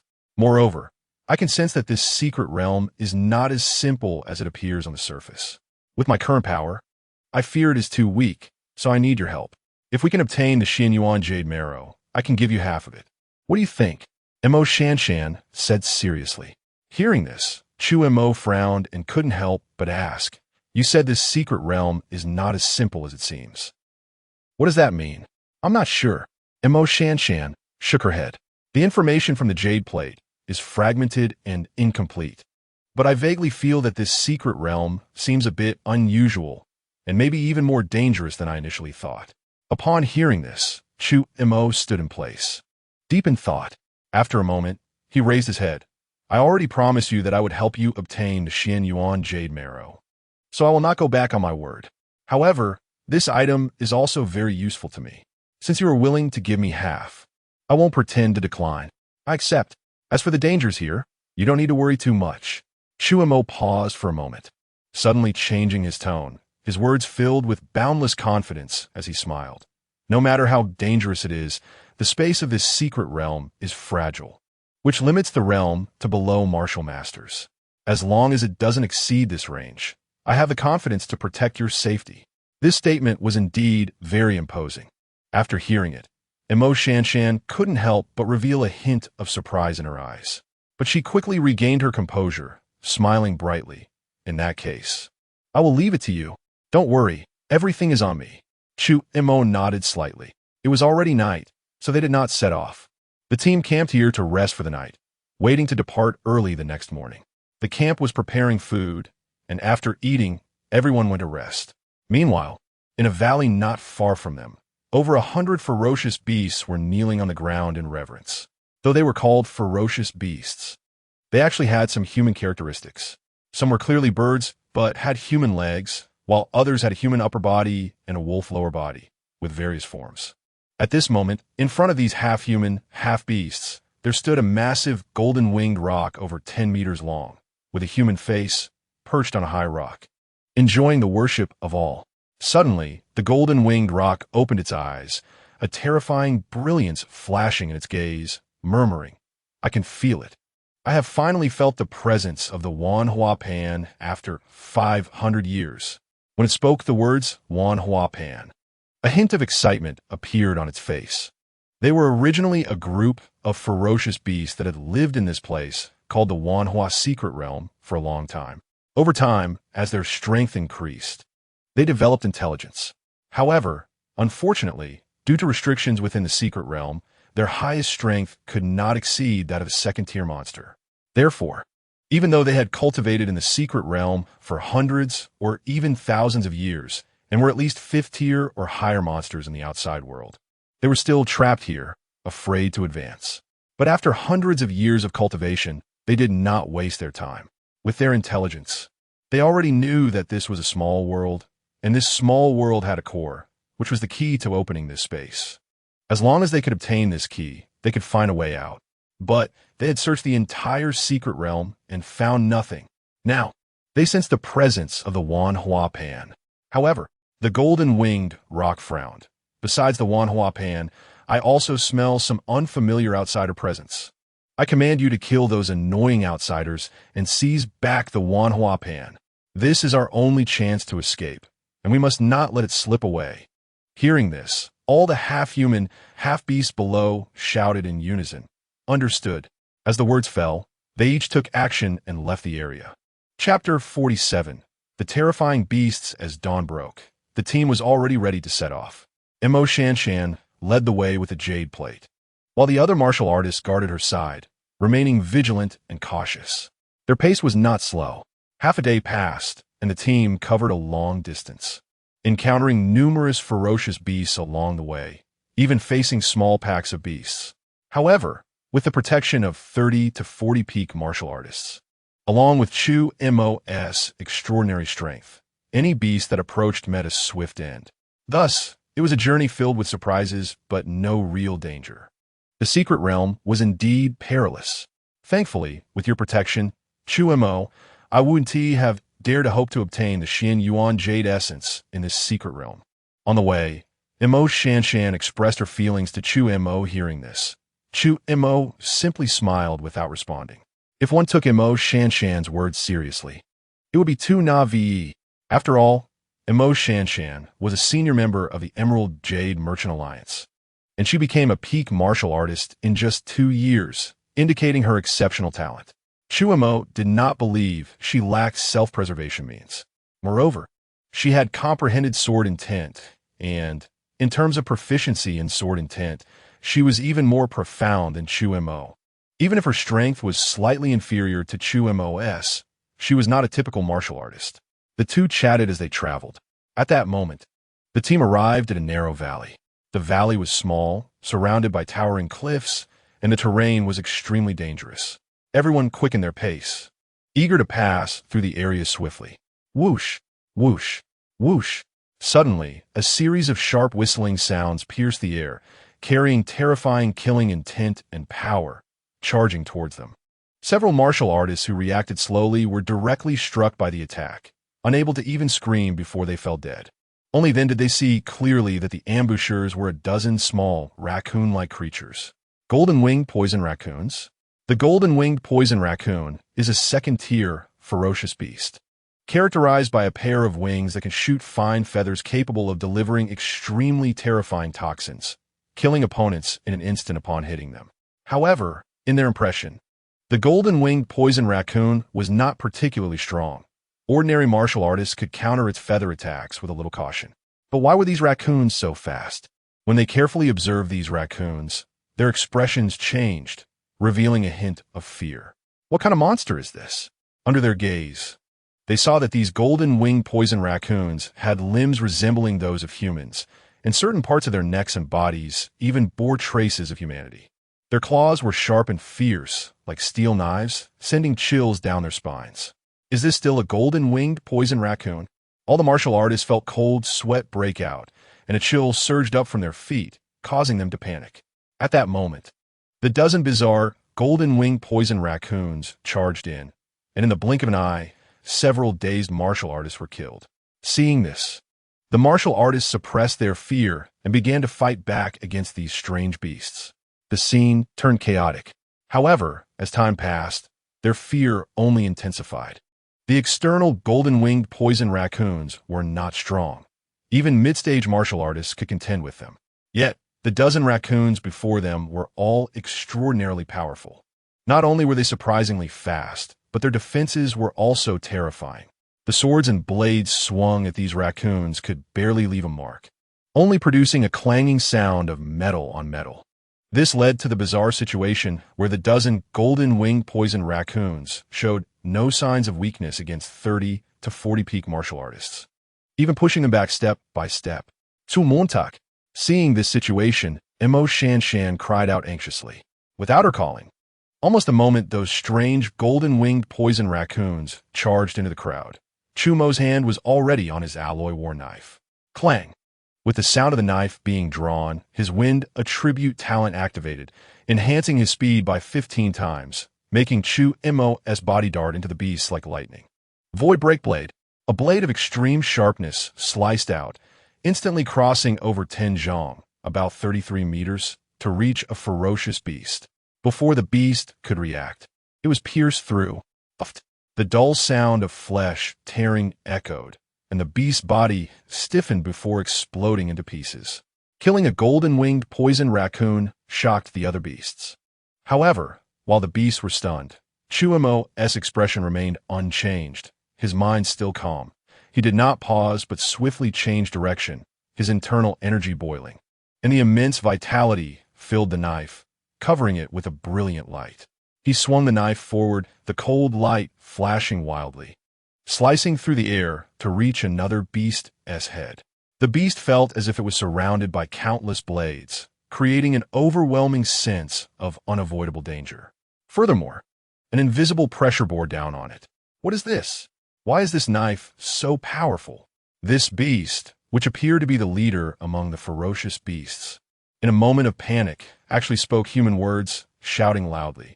Its eyes, which originally radiated a fierce and cruel expression, were now wide open, filled with terror that felt as if its liver and gallbladder were splitting. This blade was incredibly fast. With the support of elemental energy, its power was terrifying. Coupled with the enhancement of the blade's momentum, the ferocious beast had nowhere to escape. The blade flashed by, piercing through its skull. The seemingly tough body of the golden-winged poison raccoon was easily pierced like tofu. After killing this ferocious beast, Chu Mo's expression remained unchanged. Wind attribute talent. Gale Thunderblade. Luo Yin Step. Blade momentum. Multiple martial skills and talents were stacked and unleashed, and he moved like a ghost among the beasts, each strike representing a ferocious beast being slain. His speed was so fast that no one could even catch a glimpse of his figure. Chu Mo's speed was astounding. It exceeded 5 times the speed of sound, nearing that of a top master. He was just a martial artist, yet he possessed such speed. Did he also have wind attribute talent? Beside him, Mo Shanshan was deeply shocked, unable to help but exclaim in awe. As Mo Shanshan marveled, in just a moment after Chu Mo struck, the dozen attacking ferocious beasts were all slain by him. The scene fell completely silent. Gulp! Someone suddenly swallowed hard, and at that moment, it sounded extraordinarily clear. Looking around, they found that the martial artists had all become stunned, each one staring blankly at Chu Mo. Their eyes filled with shock. They thought they had a clear understanding of Chu Mo's strength, but until now they realized they had still underestimated him. These dozen bizarre, ferocious beasts, each with outrageous strength, had caused all their dozens of peak martial artists to retreat in defeat. Yet Chu Mo was able to single-handedly slay them all. Such strength was truly unbelievable. Chapter 48. Finding the Xian Yuan Jade Essence and the Source Stone. What exactly are these ferocious beasts? After the battle, Chu Mo and Mo Shanshan examined the corpses of these ferocious beasts. They found that each of these beasts was incredibly strong, exceeding the limits of second-level ferocious beasts.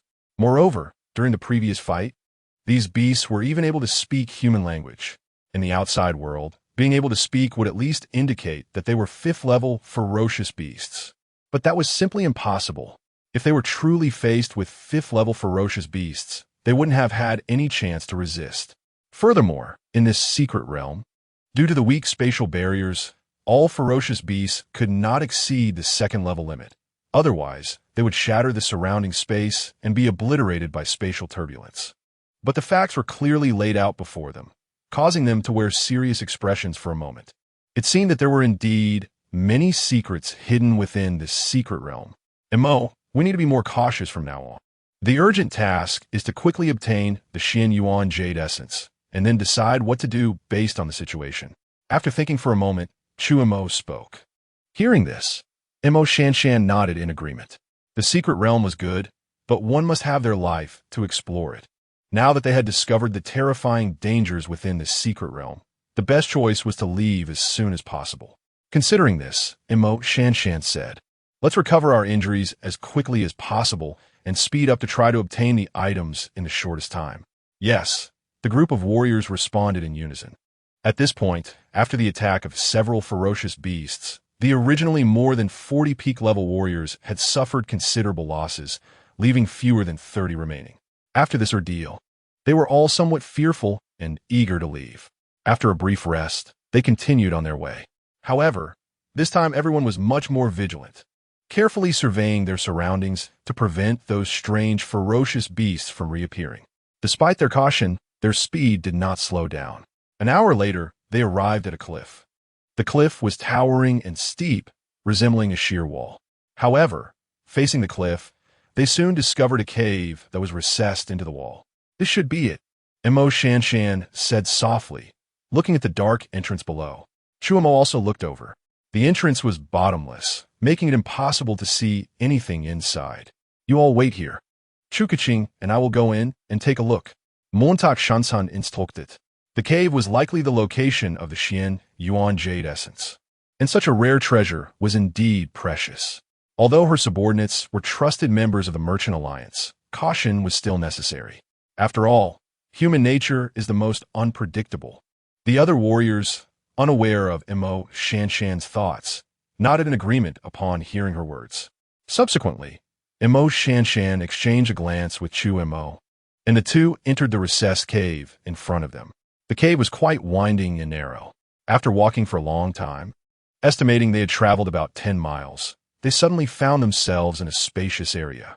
A huge cave appeared before them, with a space of several thousand square feet, resembling a jade mine. Clear, bright droplets of water dripped from the ceiling, and there was a recessed pool on the ground that had gathered a considerable amount of jade liquid. Seeing the jade liquid, Chu Mo's eyes narrowed. "Xian Yuan Jade Essence," Mo Shanshan exclaimed, her face showing a look of joy. "Are you sure?" Chu Mo asked. "I can confirm. There are records in my family that the Xian Yuan Jade Essence can only be condensed in secret realms. This substance looks like clear water, but it is produced from the Earth's veins, pure and flawless, containing mysterious properties that can improve the body's constitution. If illuminated, it refracts a splendid rainbow light. Hence the name Xian Yuan." After saying this, a look of excitement appeared on her face. It is said that the quantity of Xian Yuan Jade Essence is extremely rare, even in secret realms where it can be produced, but there is so much here. At least we can divide it into 10 portions. Zu Montak, we're going to make a fortune. Listening to Mo Shanshan's excited words, Chu Mo turned his gaze to the Jade Essence, and a smile of joy appeared on his face. 10 portions of Xian Yuan Jade Essence meant he could have 5 for himself, besides using it for his own cultivation. He could also give some to his family or even sell it for resources. Chu Mo, the preservation of Xian Yuan Jade Essence requires special jade bottles. I'll collect this essence first and then divide it with you. What do you think? Mo Shanshan proposed before immediately taking action, to avoid any misunderstanding from Chu Mo due to her hasty actions. Chu Mo did not have any bottles to store the Xian Yuan Jade Essence, so he naturally agreed to Mo Shanshan's suggestion. Mo Shanshan then took out several special jade bottles from her storage bag to collect the jade essence.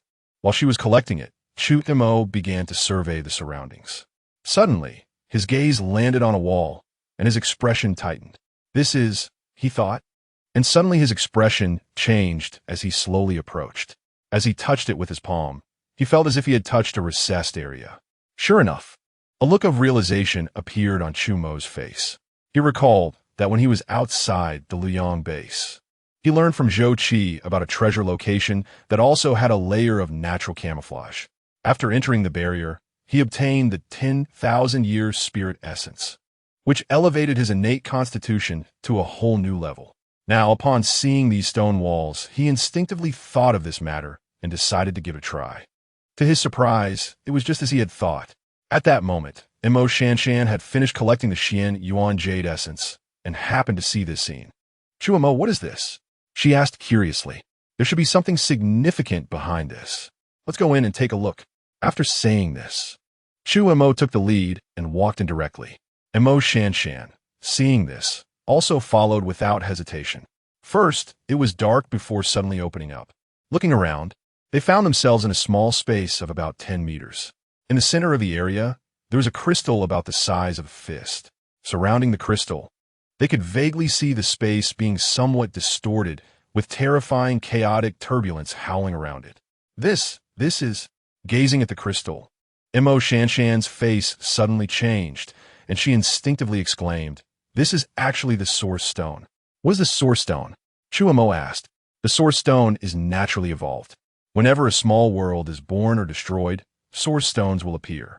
This substance contains the essence of the world and allows people to comprehend changes in space.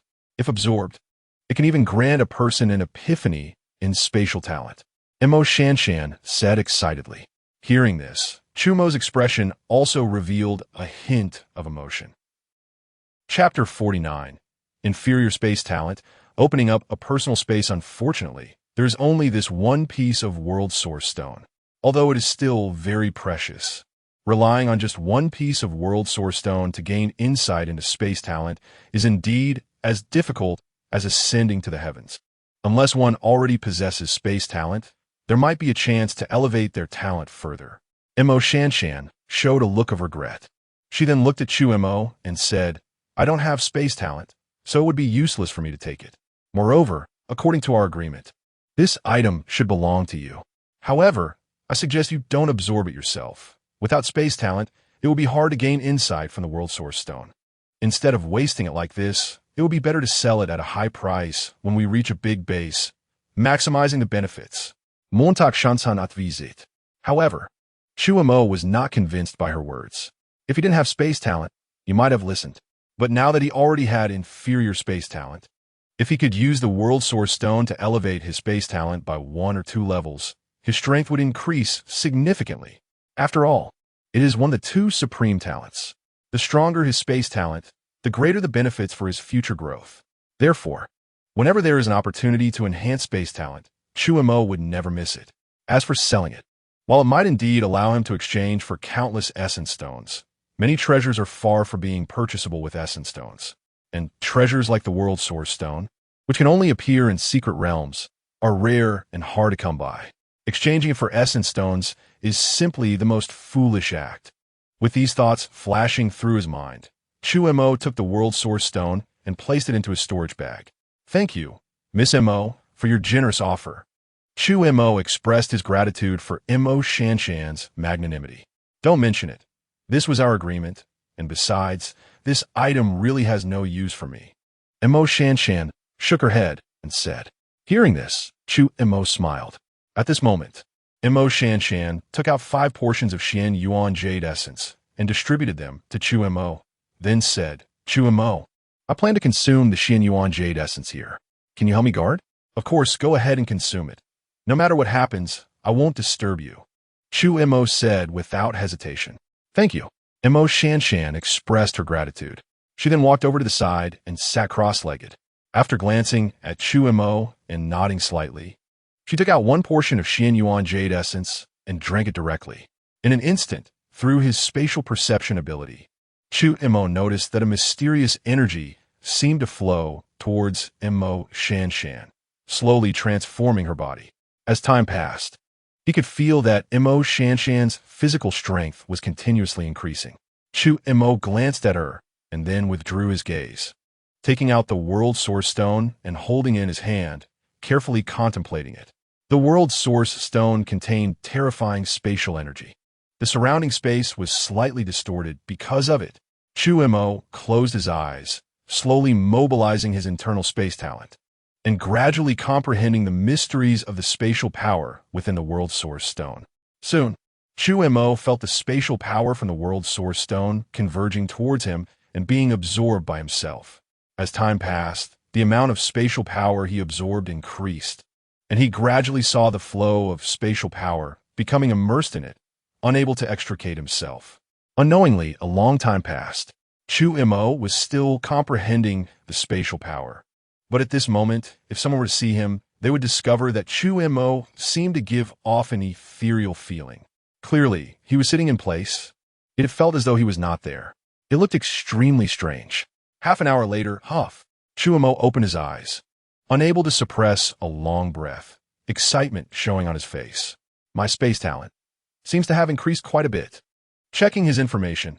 Target: Chu Mo. Physique: high-level cultivation physique. Talent: high-level sword technique talent. Medium wind attribute talent. Inferior thunder attribute talent. Inferior space talent. His space talent had already been upgraded to inferior. Chu Mo was very happy. He couldn't wait to comprehend the space abilities he controlled after his talent had risen to inferior. First, his spatial perception ability had received a certain enhancement, expanding from about 50 meters to a radius of 100 meters. The distance of his teleportation had also increased accordingly. In addition, he discovered that he had gained a new ability, opening space. This was not the opening of a small world or secret realm, which he might be able to achieve later, but for now, he was far from being able to reach that. Currently, the space he could open was actually just a personal space, more similar to a personal storage backpack. He would leave a spatial imprint on himself, then inject spatial energy to squeeze out a small space, and then gradually expand it. It was like inflating a balloon. The size of the personal space he could open was also related to Chu Mo's strength and the level of his space talent. Let us start now. Chu Mo pressed a spatial imprint onto his palm, and then infused spatial power into the nearby area. As the spatial power surged in, the spatial imprint adhered to his palm began to gradually expand, eventually forming a small black dot. The black dot continued to enlarge. After a moment, when Chu Mo sensed that it seemed to have reached its limit, he stopped. At this moment, Chu Mo discovered that the personal space he had opened actually had 20 cubic meters. Although it was still not particularly large, it was already significantly bigger than his storage bag. Moreover, the personal space could continue to expand as his strength grew. This also meant that after opening the personal space, he would no longer need the storage bag. To think I could achieve such a feat. With this thought, Chu Mo couldn't help but smile, moving all the items from his storage bag into his personal space. Just after completing all this, Chu Mo noticed some fluctuations coming from Mo Shanshan. He immediately focused his gaze. He saw a powerful force erupting from Mo Shanshan, sweeping away the surrounding dust. However, this caused no harm to Chu Mo. After waiting for the dust to settle, he found that Mo Shanshan had woken up. Chu Mo, I've broken through the physical limits of a martial artist. Upon seeing Chu Mo Shanshan immediately said excitedly, now I feel like I can increase my physical strength by another 100,000 pounds, which would let me step into the martial master realm with 300,000 pounds of strength, solidifying my foundation and raising my future potential. Congratulations. Hearing this, Chu Mo sincerely offered his blessings. And thank you. If it weren't for you, I probably wouldn't have been able to obtain the Xian Yuan Jade Essence at all. And I might have died under the attacks of those strange beasts. Mo Shanshan expressed her gratitude. Chapter 50. The Wolf King the two were still thanking each other when suddenly, rumbling sounds echoed from afar. A fierce battle was taking place, so powerful that even in the cave, they could feel the tremors of the earth. Not good. The people above have been attacked. Sensing the disturbance, Chu Mo's expression suddenly changed. Mo Shanshan's face also became serious. Could it be that strange beasts are launching a surprise attack? Chu Montak, let us hurry up and take a look. All right, Without further conversation, the two quickly retraced their steps. As they reached the cave entrance, they witnessed a brutal battle unfolding on the cliffside.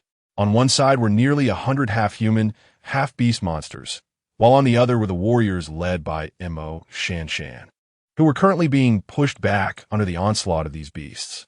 Let us go help.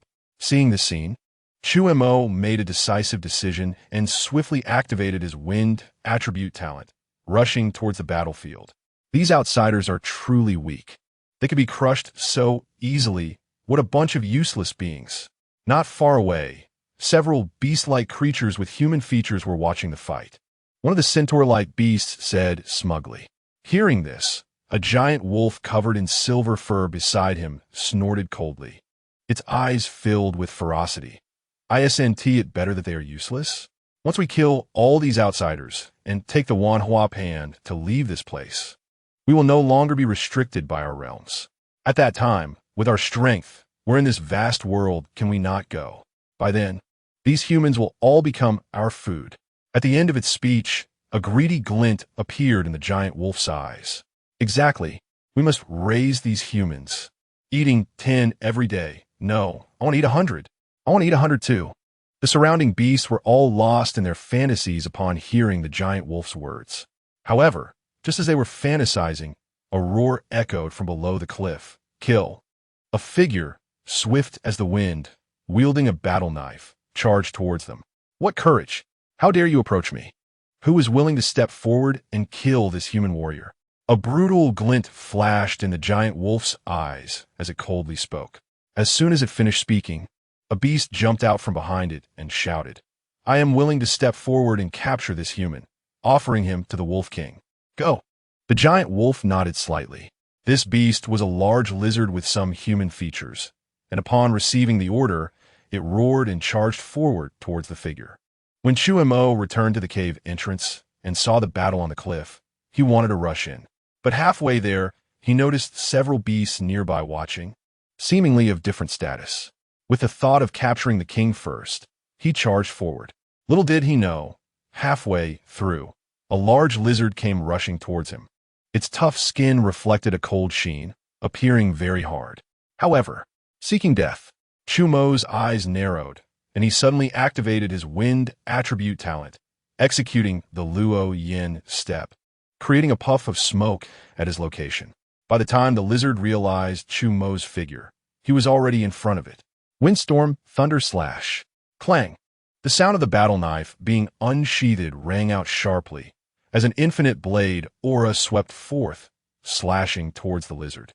However, the lizard did not sit idly by.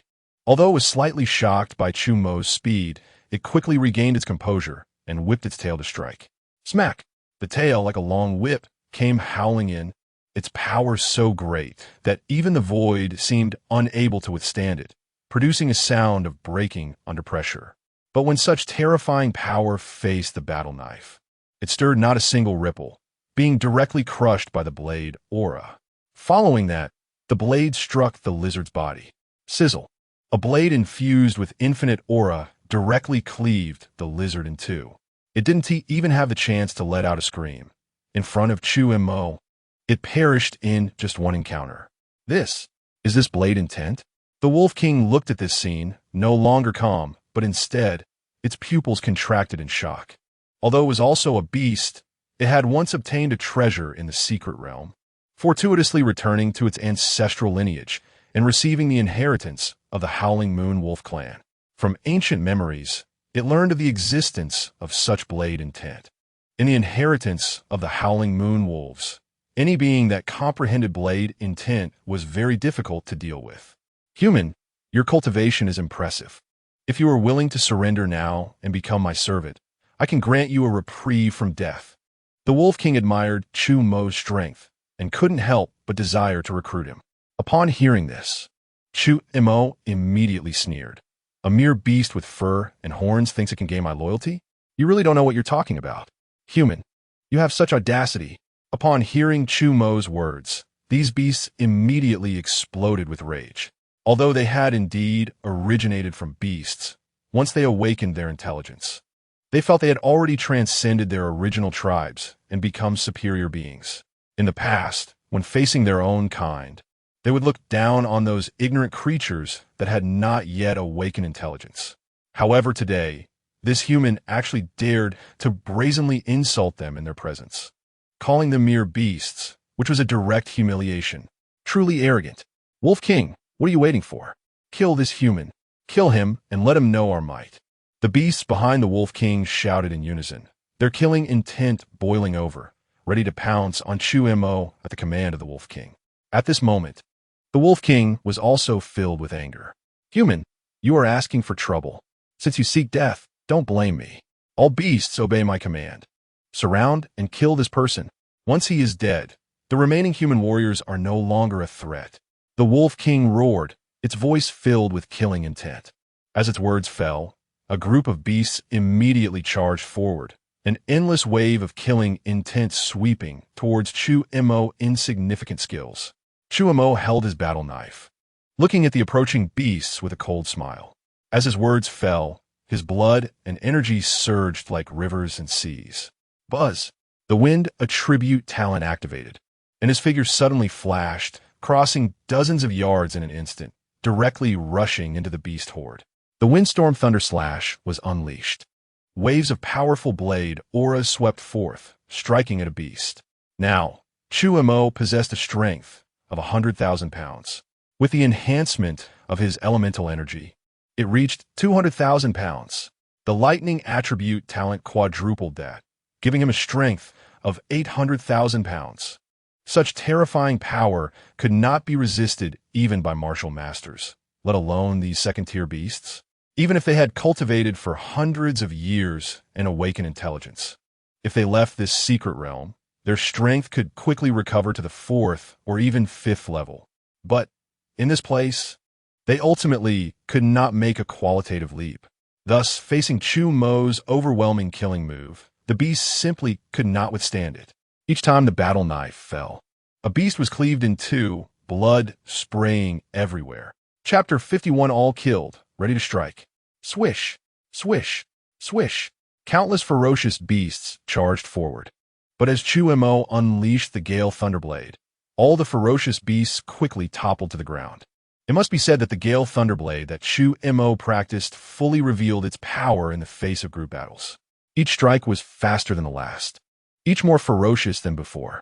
Swift as the wind, layered upon layered, like a storm sweeping across everything. It gave the enemies no chance to counter or catch their breath. Coupled with Chu Mo's speed, there were almost no ferocious beasts that could withstand his onslaught. It was truly a case of death upon contact and severe injury upon touch. Step by step, Chu Mo advanced, leaving behind a ground covered in the corpses of ferocious beasts and countless bloodstains.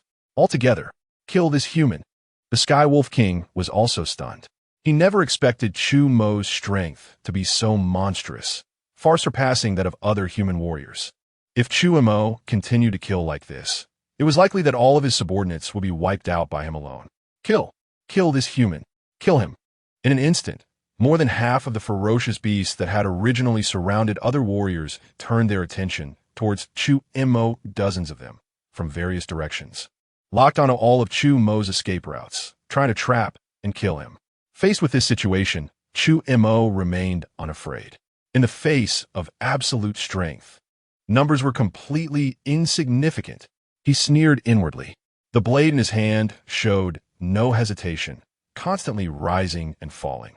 The blood and energy within him surged wildly, and the primordial power in his dantian was operating at its peak.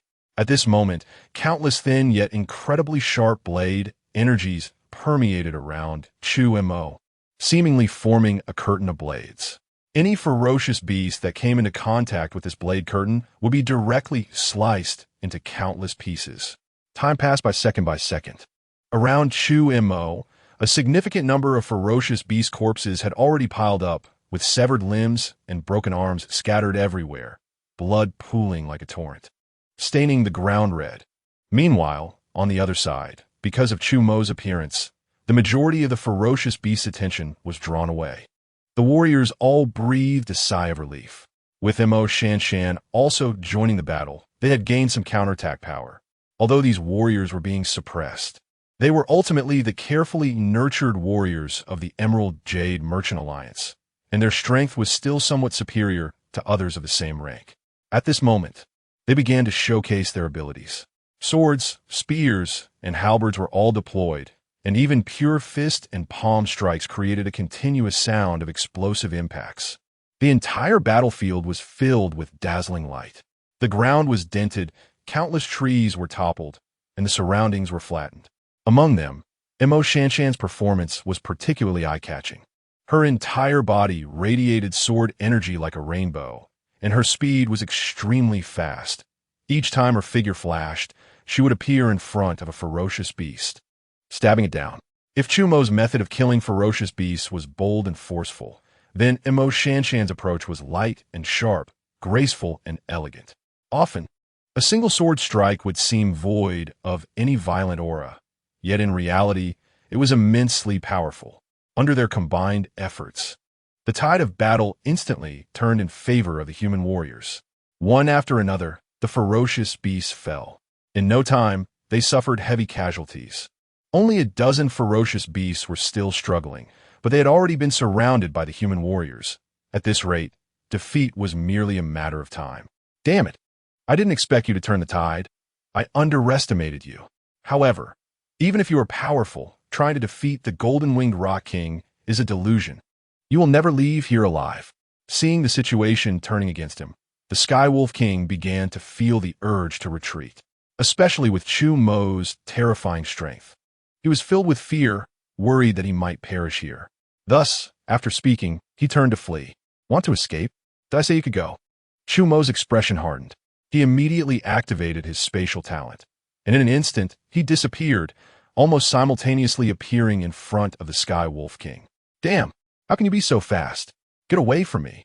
The Sky Wolf King, panicking, swiped down with a claw, trying to knock Chu Mo back to escape safely. However, his thoughts were destined to be in vain. Thunder, attribute, talent enhancement.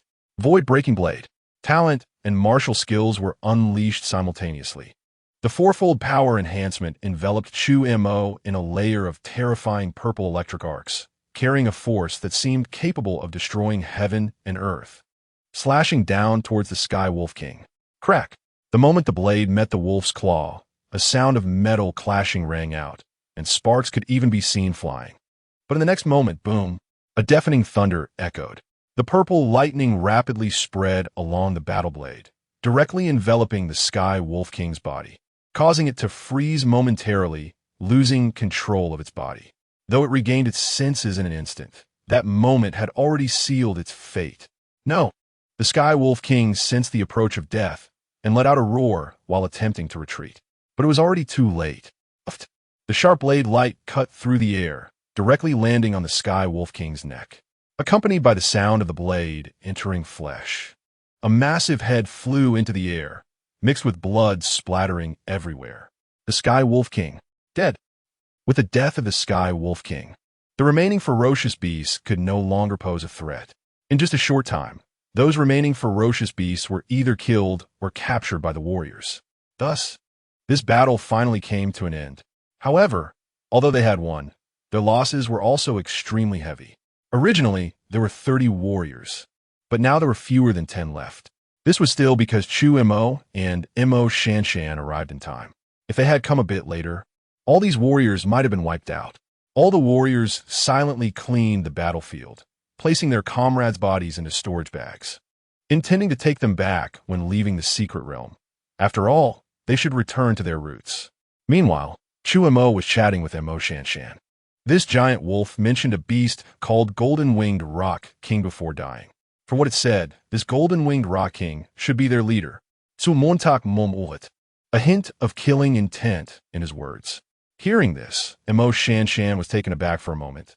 Then she reacted, saying incredulously, Chu Mo, are you thinking to take the initiative and kill that Golden-Winged Rock King? Chu Mo's eyes revealed a murderous intent as he said solemnly, this secret realm has countless heavenly materials and earthly treasures. We haven't had the chance to explore it yet. How can we be forced to leave because of this beast's existence? Even if they are stronger than ordinary second-level ferocious beasts, they still haven't crossed the limit. Rather than being constantly monitored by them, we might as well find these ferocious beasts and eliminate them all in one go. That way, we'll have no worries. Chapter 52. One Man, One Blade, Killing into the Beast Horde.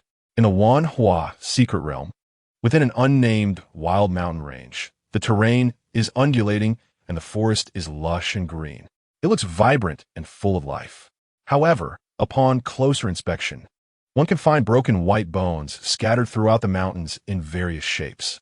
Some ferocious beasts with human characteristics roam freely, either in groups of 3 to 5 or hunting alone. The entire valley is permeated with a ferocious and bloody aura. At an unknown time, the wind suddenly picked up, and a light rain began to fall. The cold droplets landed on Chu Mo, but they did not soak his clothes. Instead, they slid off. The howling wind and the heavy clouds in the sky made it possible to faintly hear distant thunder. The earth was pitch black, devoid of any light, creating an indescribable sense of desolation and chill. Since deciding to hunt down these ferocious beasts, Chu Mo had extracted information about their stronghold from those beasts that were still alive. It wasn't really interrogation, as they spoke readily when he asked. Perhaps they thought that Chu Mo's approach was a certain death wish, and they naturally welcomed it. After obtaining the precise location, Chu Mo hurried along for about an hour and arrived here. Upon reaching the mountains, Chu Mo was no longer in a hurry. He walked slowly, immersed in the storm. Raindrops fell on him but did not wet his clothes, instead sliding off. At the late stage of the martial artist realm, he could circulate his energy throughout his body, making it impossible for ordinary water or fire to approach him. Immersed in the wind and rain, Chu Mo's thoughts surged. Logically speaking, after acquiring the Xian Yuan Jade Marrow, he could have left the secret realm with Mo Shanshan and avoided the risks of hunting these ferocious beasts. However, he still felt a sense of unwillingness. In the secret realm, there were heavenly materials and earthly treasures everywhere. If he could gather them all, it would significantly increase his strength. How could he shrink back because of the presence of these ferocious beasts? The path of martial arts is like rowing upstream. If you don't advance, you will retreat. Although he had gathering talent, allowing him to easily obtain what other martial artists could only dream of, and even if he cultivated step by step, he could reach heights that others would find hard to achieve in a lifetime. This still lost the true essence of martial arts, the heart of progress. If he retreated today in fear of the ferocious beasts in the secret realm, would he not also retreat tomorrow when provoked by enemies elsewhere? One step back leads to more steps back. Over time, how could he cultivate a martial artist's heart? How could he reach the pinnacle? Of course, if it truly became unbearable, he would naturally run as far as he could, without willingly seeking death. As the saying goes, act with the caution of walking on thin ice, but also with the courage to advance. Facing these ferocious beasts of the same realm, Chu Mo was confident. With his strength, it was more than enough to eliminate these beasts. Thinking of this, Chu Mo felt a surge of heat in his heart. At this moment, the majestic energy flowing through his meridians was like a surging river, and his blood was constantly surging in his veins. The thunder attribute talent had already been activated, and arcs of purple lightning rotated around him, exuding a terrifying aura of destruction. After a moment, Chu Mo had adjusted his energy, spirit, and state to their peak. Taking a deep breath to calm his slightly agitated emotions, he finally settled down. He glanced at the distant mountains, and a cold smile appeared at the corner of his mouth. Then he stepped forward, on the outskirts of the mountains. For ferocious beasts guarding the area were lazily lying under a huge rock, resting. The Wolf King had led hundreds of beast tribes to surround those outsiders, warning them to be cautious and alert to avoid being caught off guard by the outsiders. However, these beasts were unconcerned. They had cultivated in this secret realm for hundreds of years, and their descendants were everywhere. Those ferocious beasts that had yet to awaken their intelligence, naturally, did not dare to act recklessly here. As for those outsiders, their only fate was to perish under the Wolf King's ambush.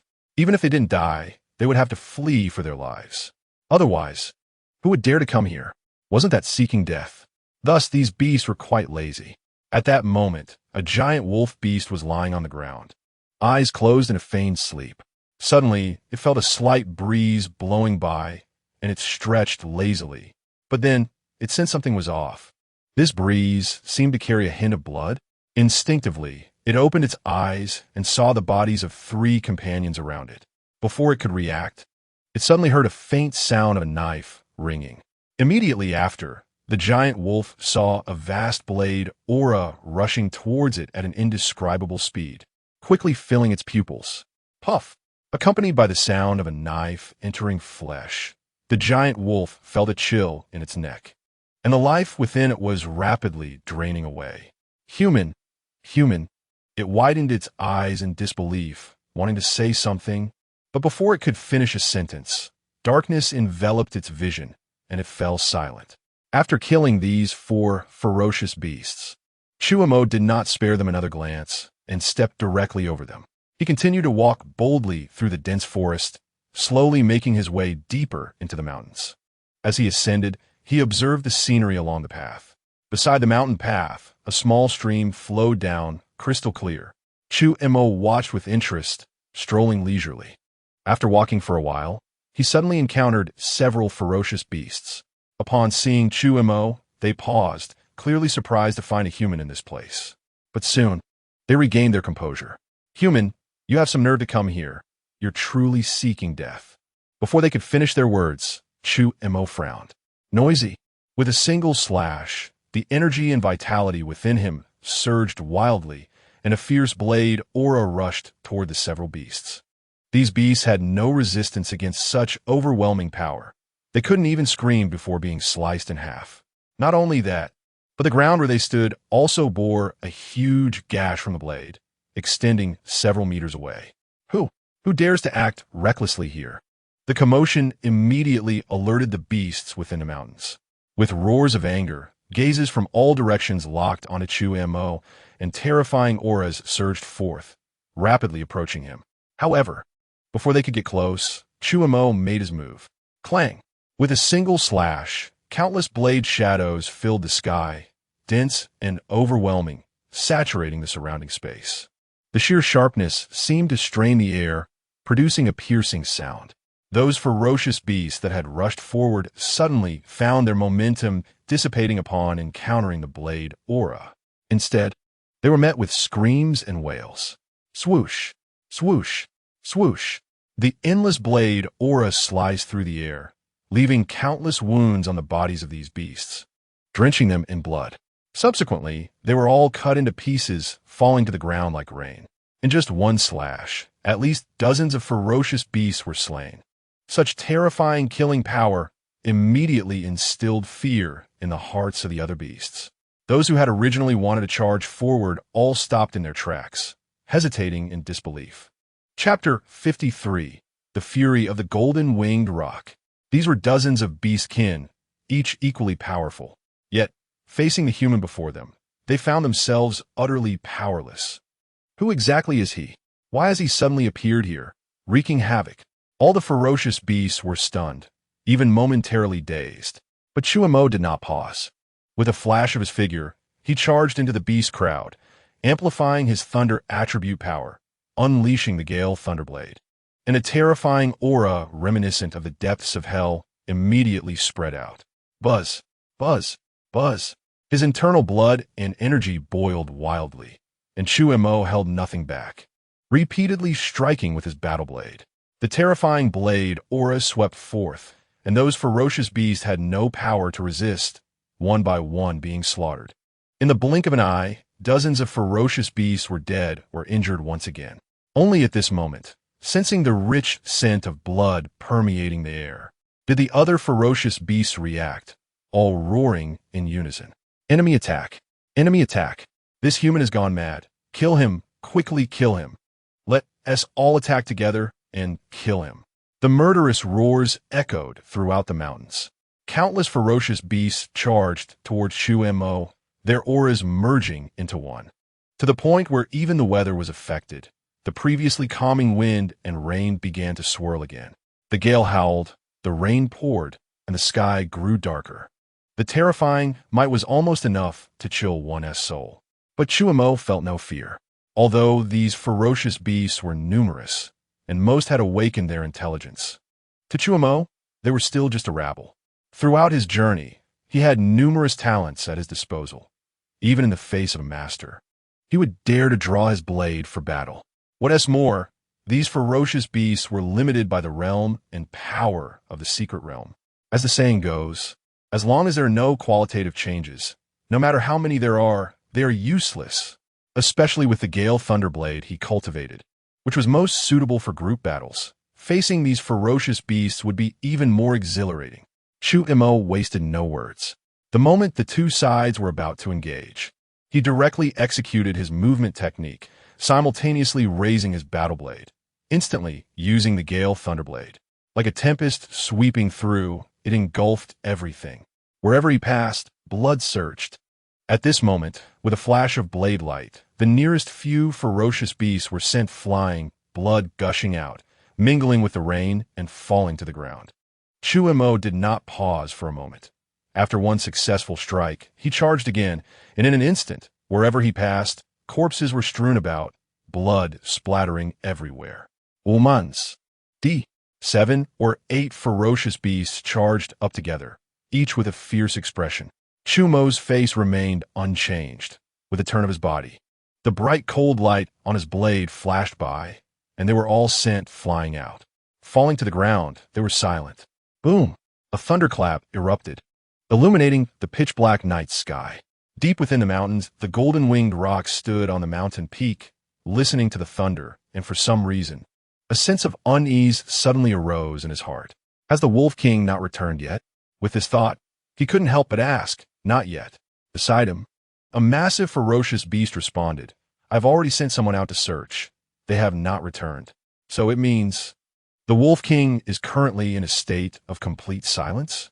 The golden-winged rock frowned and asked, Yes. The massive ferocious beast nodded. Suddenly, a chilling feeling surged in his heart, causing the golden-winged rock to shudder involuntarily.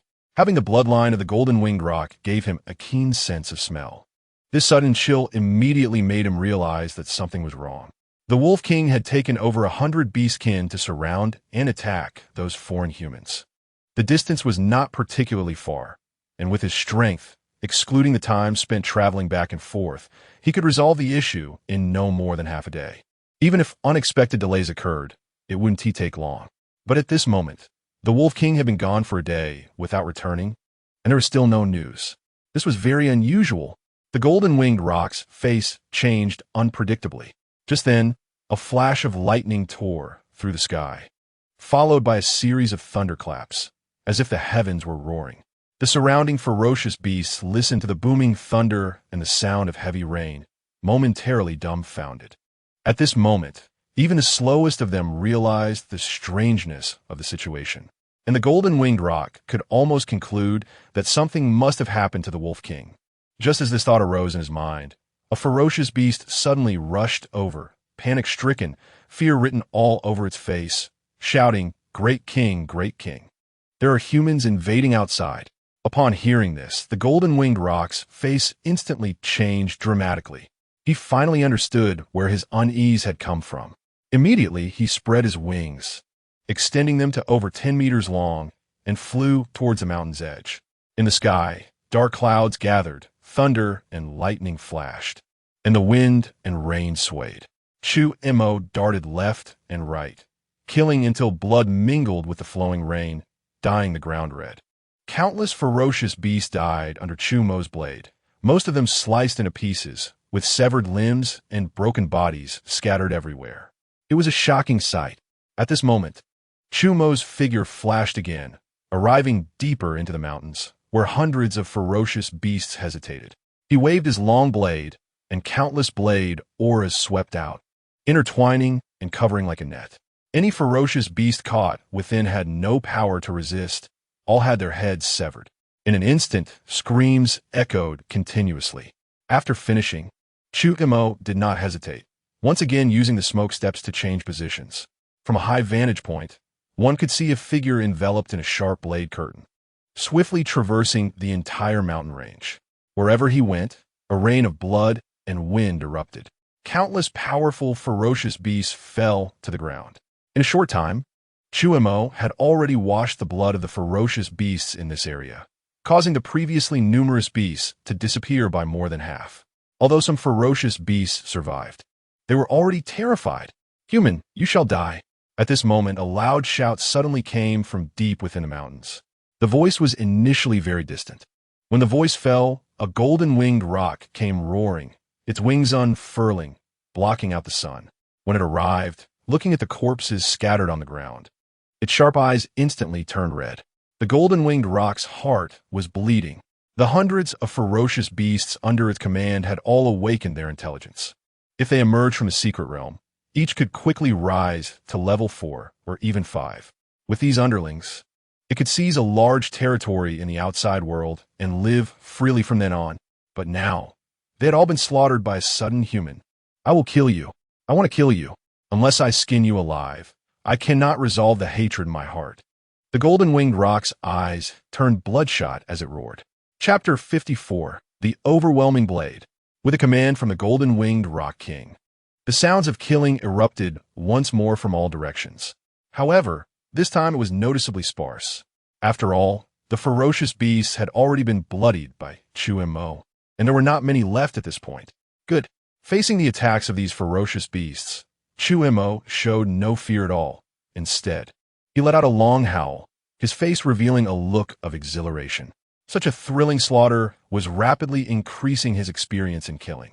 He wielded his long knife, moving back and forth, occasionally waving his left hand, summoning thunder and lightning that struck the beasts, scorching them inside and out. Coupled with his knife techniques, countless corpses fell in his wake.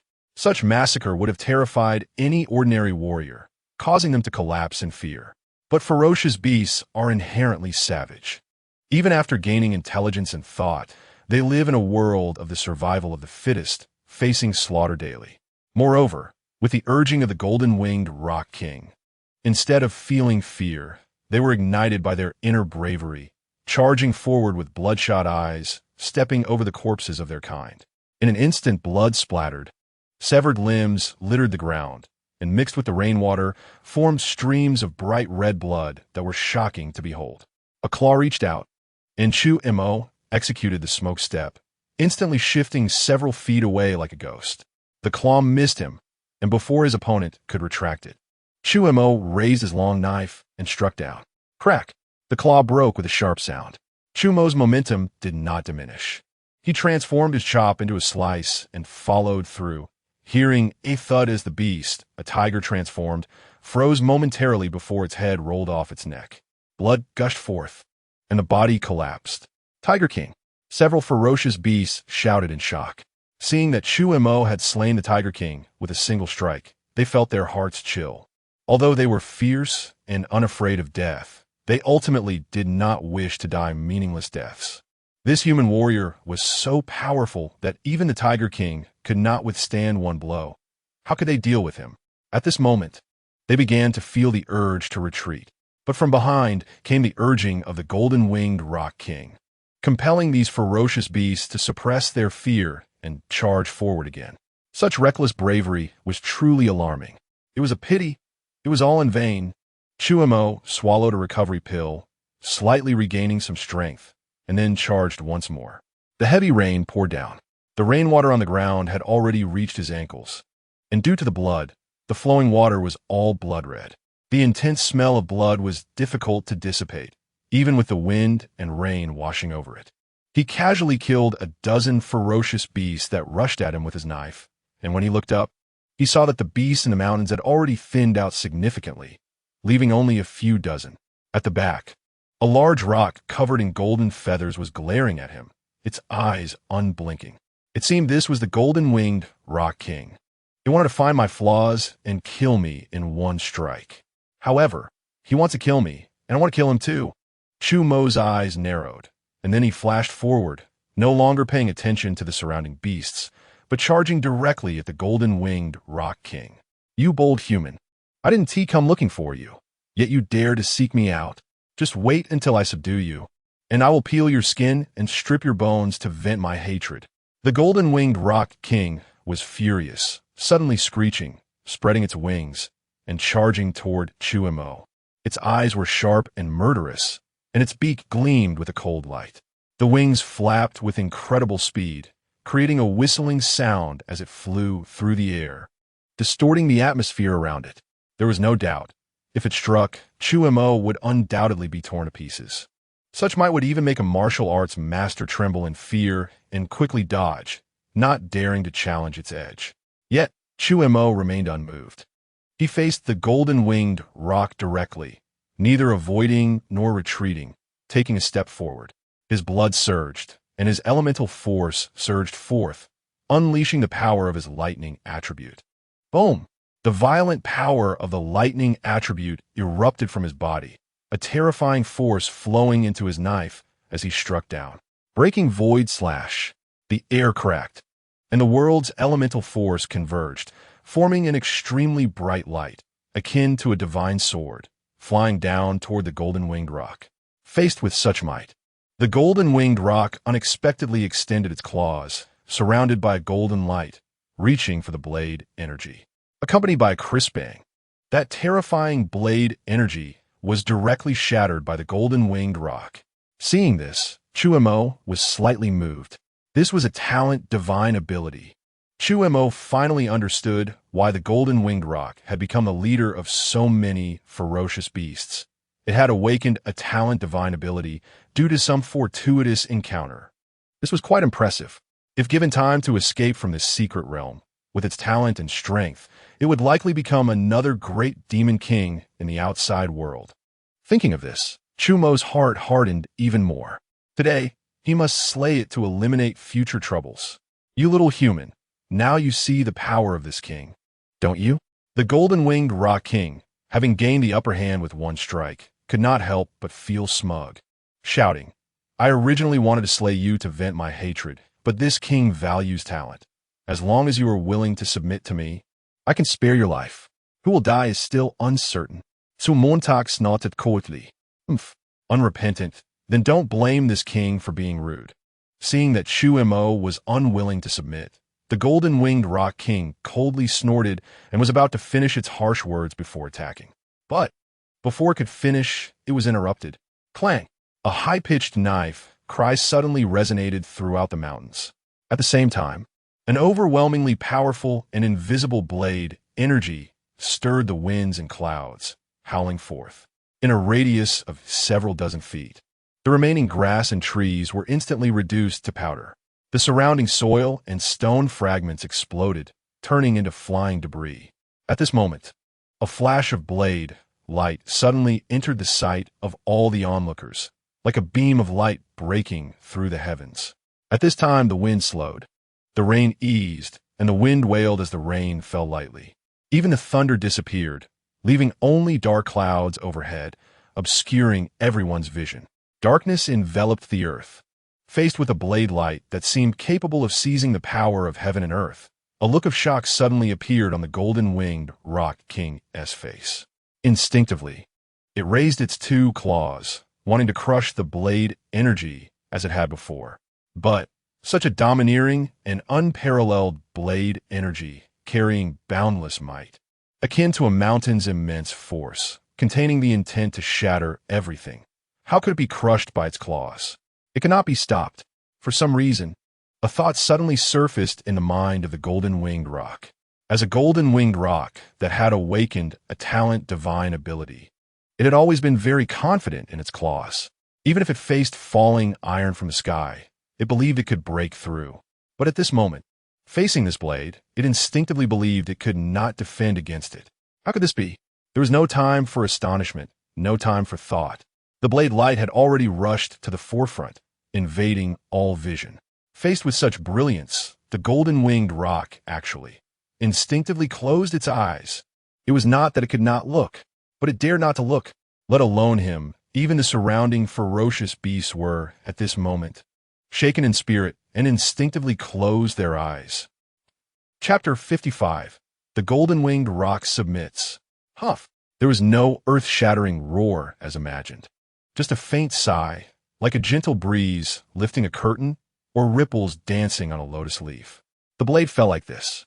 Chu Mo held the knife at an angle, standing still for a moment to savor it, then turned and slowly walked towards the golden-winged Rock King.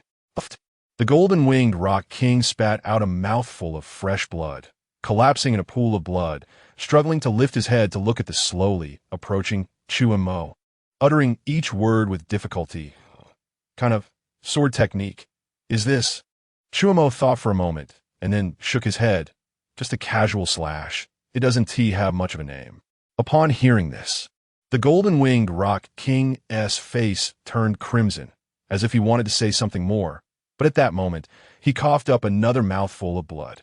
Then he gasped for breath and collapsed to the ground, his eyes wide open, staring at the dim moon in the sky.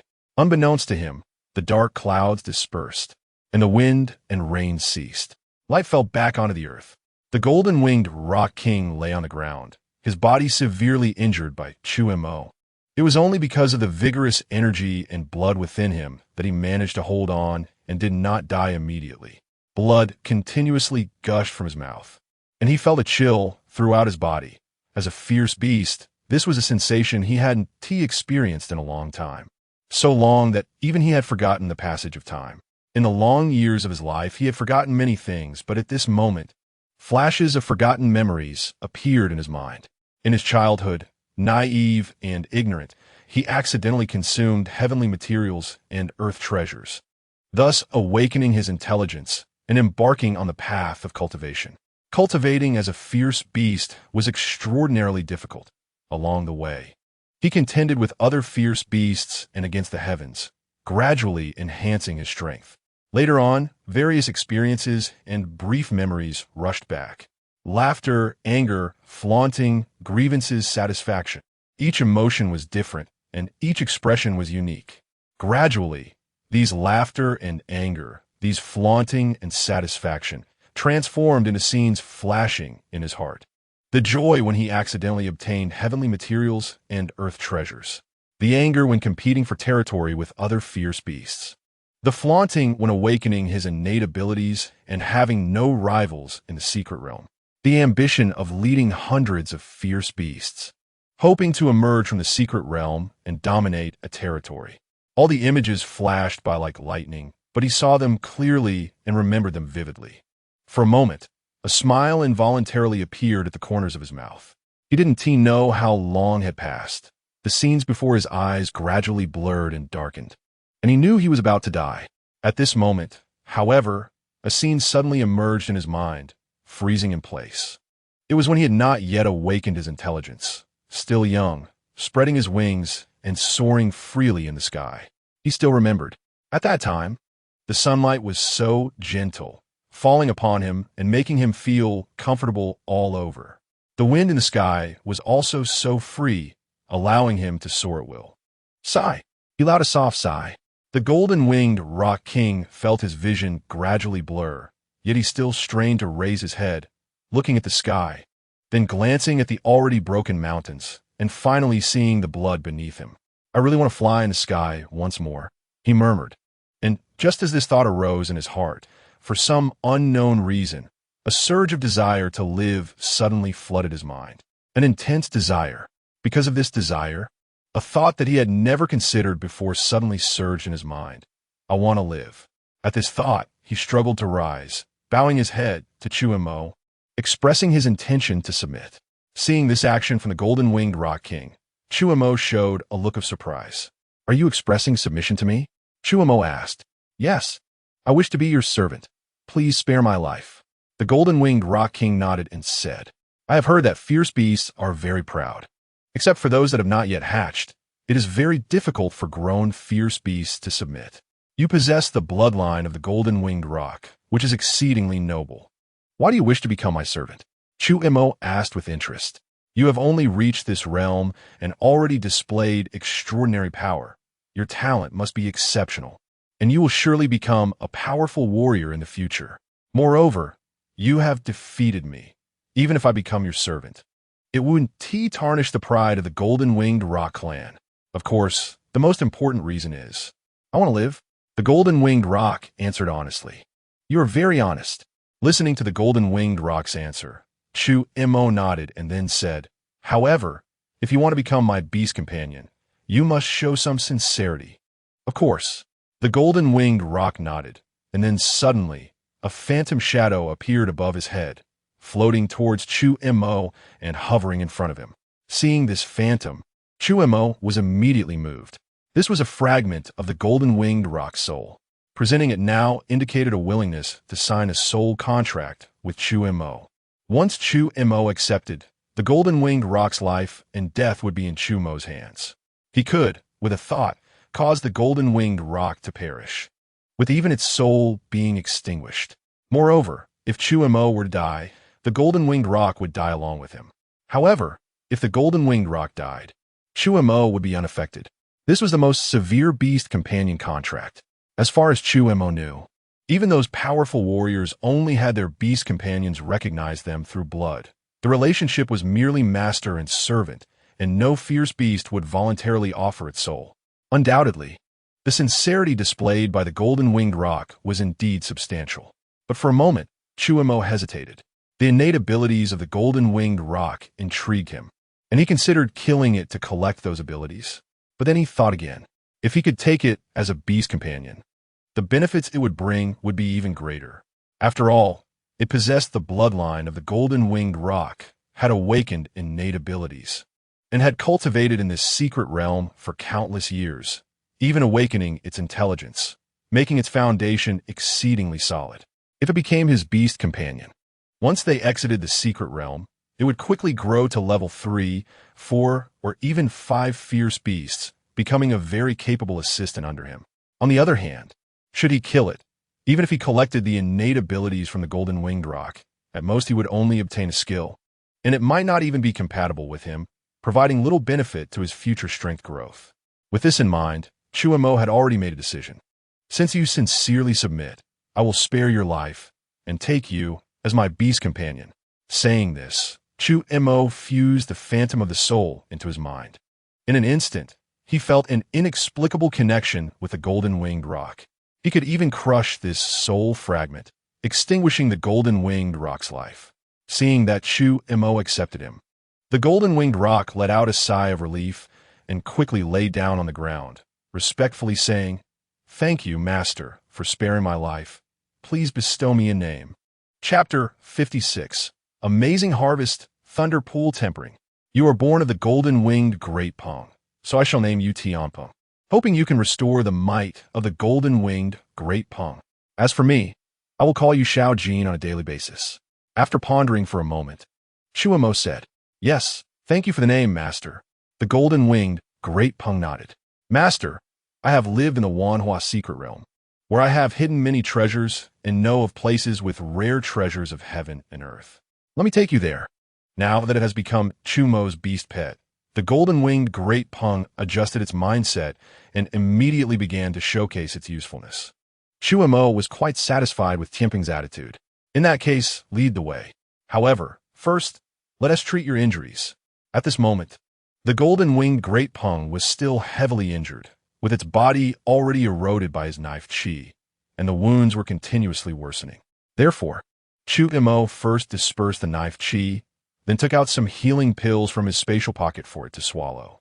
The golden-winged Great Pang's physical body was quite robust, and under the recovery of the healing pills, the wounds healed at a visible rate. In less than an hour or two, it had nearly fully recovered. At this time, it displayed its majestic form once again. Next, Tianpeng took Chu Mo to its treasure trove.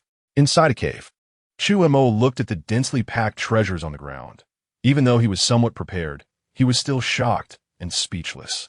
Although the Wanhua secret realm is the smallest secret realm, it is still a small world. Naturally, there are not few treasures in a world. The golden-winged Great Pong had lived here for thousands of years, so the treasures accumulated were an extremely terrifying number. Just with a rough glance, Chu Mo saw many ginseng, huangjing, snow lotuses, and other items with over 1,000 years of age, and even some rare cultivation resources from the outside world. There was no doubt that if these treasures were sold, they would be worth at least hundreds of millions of low-grade yuan stones. However, at this moment, these treasures all became Chu Mo's. Thinking of this, Chu Mo directly stored all these collectibles into his spatial pocket. Fortunately, he possessed spatial talent and had opened up a personal space that could hold more items. Even so, it was still not enough to store everything. There was no help for it. Chu Mo put some higher-value cultivation resources into an empty storage bag. Only after nearly filling the storage bag did he clear the place completely. Chu Mo roughly counted and found that the total value of what he obtained this time was at least over 100 million low-grade yuan stones. The reason for saying this was that there were many treasures he did not recognize, so he could not give an estimate. In fact, according to Chu Mo's estimation, the true value of these treasures was probably no less than 1 billion yuan stones. Undoubtedly, this was an incredibly terrifying profit. Even those masters could never earn this much yuan stones in their lifetime. With these resources, Chu Mo would not have to worry about cultivation resources for a long time to come. A great harvest. An unprecedented great harvest, Chu Mo said with an excited expression. After a long while, he finally calmed down. It had only been a few days since arriving at this secret realm, and there were still over 20 days until the departure date of 1 month. The spiritual energy here was rich, which was a perfect opportunity for cultivation. Chu Mo planned to enter seclusion to enhance his strength. He asked Tianpeng to send a fierce beast to convey a message to Mo Shanshan and the others, telling them not to worry about him. Then Chu Mo intended to find a cave to cultivate in. Just as he was about to enter seclusion, he heard Tianpeng ask, "Master, are you planning to cultivate?" "Yes, I want to cultivate for a while and plan to enter seclusion to improve my strength. Please guard me." Su Montak nodded. Hearing this, Tianpeng thought for a moment and said, "Master, I notice that you have lightning arcs swirling around you, so you should have a talent for lightning attributes, right? I know there is a thunder pool in the secret realm, filled with thunder. I wonder if you need it? Thunder pool?" Upon hearing this, Chu Mo was first taken aback. Then a look of excitement immediately appeared on his face. "Really?" "Xiao Jin would never lie." Tianpeng quickly said, "That place is not large, but the pool is filled with extremely rich thunder. Many years ago, I went there to temper my body with the thunder pool, but unfortunately, the power of the thunder was too overwhelming for me to withstand." Listening to Tianpeng's description, Chu Mo could confirm that this must be a thunder pool. The so-called thunder pool is a rare object born for the convergence of heavenly thunder. If a martial artist can temper their body with the thunder liquid from the thunder pool, their physical body can become incredibly strong. And there is even a certain chance to comprehend or enhance their lightning attribute talent. "Tianpeng, take me there immediately," Chu Mo commanded without a moment's hesitation. "Yes." The golden-winged Great Peng directly took Chu Mo and flew towards the location of the thunder pool. The place where the thunder pool was located was far from here, but with the speed of the golden-winged Great Peng, they would arrive quickly. In no time, Chu Mo arrived at a desolate area, surrounded by desolation, but in the center, there was a pond several meters in size, filled with purple water.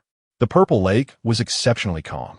However, above this pool of water, arcs of purple thunder flickered like true dragons, seeming to carry the power to destroy the world and capable of obliterating everything in existence.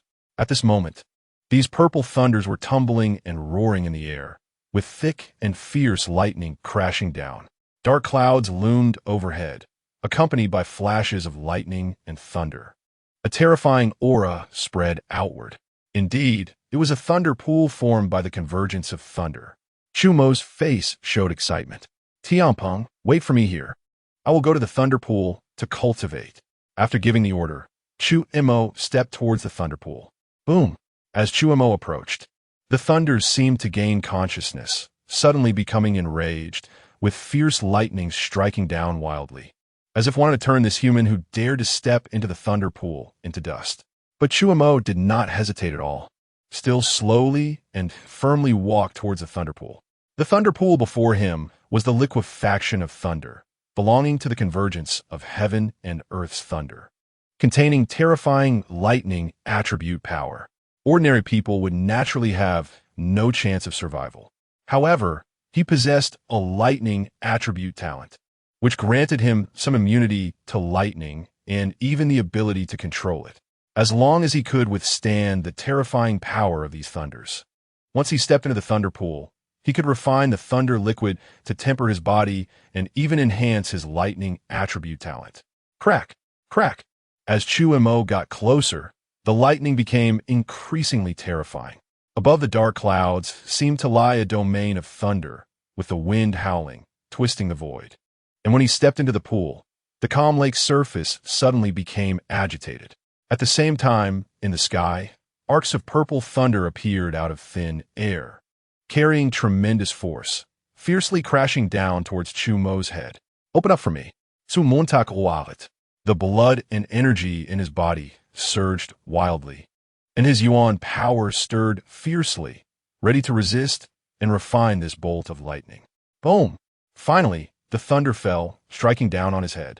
In that instant, Chu Mo felt countless destructive thunder powers filling his body, as if they were going to tear him apart and reduce him to dust. Chu Mo was instantly severely injured. Fortunately, the energy contained within this is extremely abundant. Chu Mo's body is frantically refining it, causing his physique to be continuously battered while simultaneously recovering. This cycle of destruction and rebirth repeats within Chu Mo, subjecting him to unimaginable pain that seems to originate from the depths of his soul. But Chu Mo grits his teeth and perseveres. Such an opportunity is rare. If he were to give up on this thunderous body tempering out of fear of pain today, where would he find such a shocking opportunity in the future? Chapter 57. Thunder Dragon Shakes the Mountains and Rivers. Purple chi spreads for 3,000 feet. In the sky, lightning flashed and purple arcs crisscrossed through the clouds. Chu Mo remained seated in the thunder pool, contending with the thunder while wildly absorbing the thunder liquid within the pool.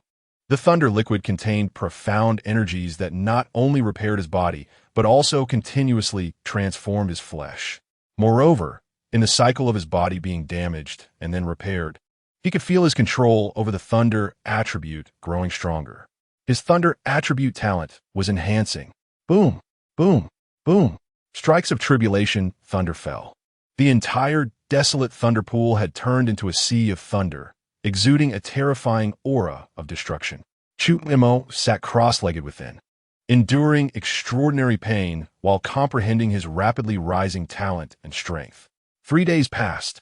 Under the refinement of the thunder liquid, Chu Mo's physical strength increased by 50,000 pounds. He reached a strength of 150,000 pounds. Another 3 days went by. His strength increased by another 50,000 pounds. At this point, Chu Mo's body had reached a strength of 200,000 pounds, reaching the limit that a martial artist's body could hold. At this moment, the thunder liquid in the thunder pool had only shed a thin layer, with his physical strength already at its limit. It was the perfect opportunity to swallow the Xian Yuan Jade Marrow to break through the martial artist's physical limit. Chu Mo opened his eyes and took out the Xian Yuan Jade Marrow from his spatial pouch. Its exterior was pure and flawless, shining with colorful light under the thunder's illumination, exuding a mysterious aura, clearly not an ordinary item. Chu Mo glanced at it and then directly swallowed it. Boom! As soon as it entered his mouth, the Xian Yuan Jade Marrow transformed into an incredibly pure, mysterious energy that spread out, flowing through his limbs and bones, slowly transforming his body. He could feel every inch of his skin and flesh eagerly absorbing the mysterious energy of the Xian Yuan Jade Marrow. According to Miss Mo, this process was quite gentle and was expected to finish in about 15 minutes. Chu Mo murmured to himself, patiently waiting. However, just as Chu Mo was methodically refining his body, the energy of the Xian Yuan Jade Marrow suddenly became violent upon contact with the unrefined thunder liquid energy still residing in his body. Subsequently, the two energies intertwined and ultimately merged inexplicably, forming a new type of energy.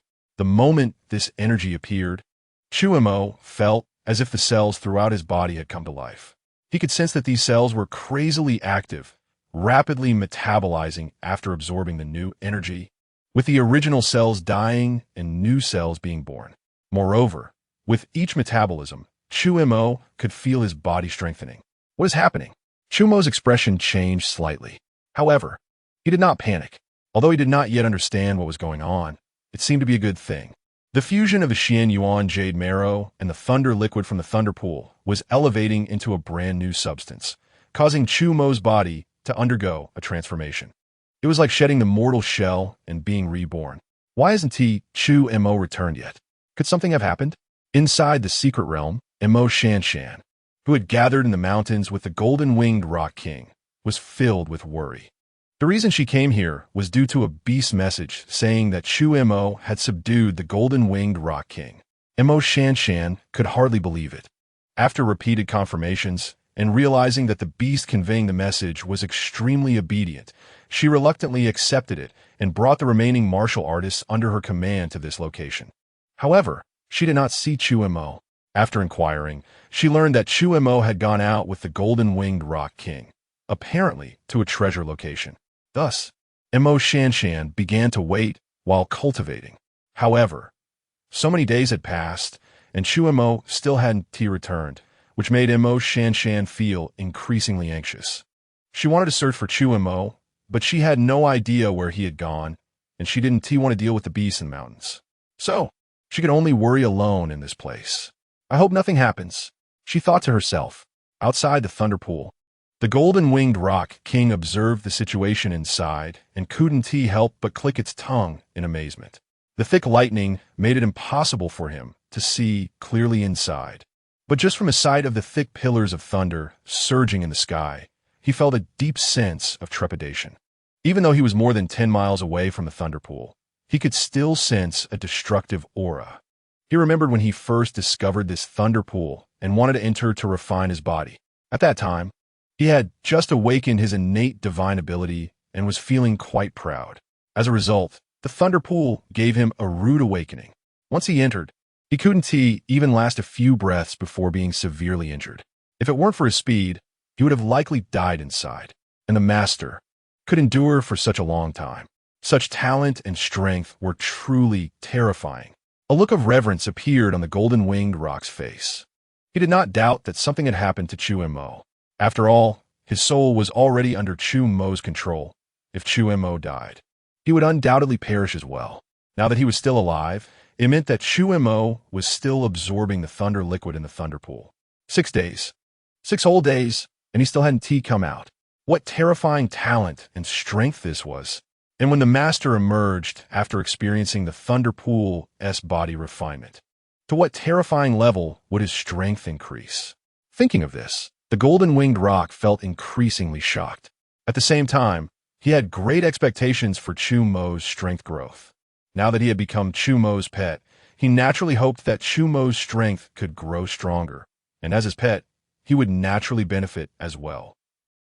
Inside the thunder pool, Chu Mo sat cross-legged in the thunder liquid. Above and around him, countless terrifying thunders surged, continuously striking down on him, damaging his body. But the thunder liquid beneath him flowed through his pores, constantly entering and repairing his flesh. The terrifying pure energy surged into his body like a rushing river, causing his pores to emit divine light. This was a transformation. Once this step was completed, Chu Mo would achieve a rebirth. Soon, with a sudden popping sound echoing from within him, Chu Mo abruptly opened his eyes. In an instant, a purple dragon shadow, forged from thunder, burst forth from the top of his head, shooting straight into the clouds, instantly dispersing the dark clouds above. The thunder dragon roared, its divine might astonishing, shaking the mountains and rivers. Unmatched power twisted the earth, causing a faint celestial sound to resonate throughout the secret realm. The stars in the sky fell one by one, revolving thunderously above his head.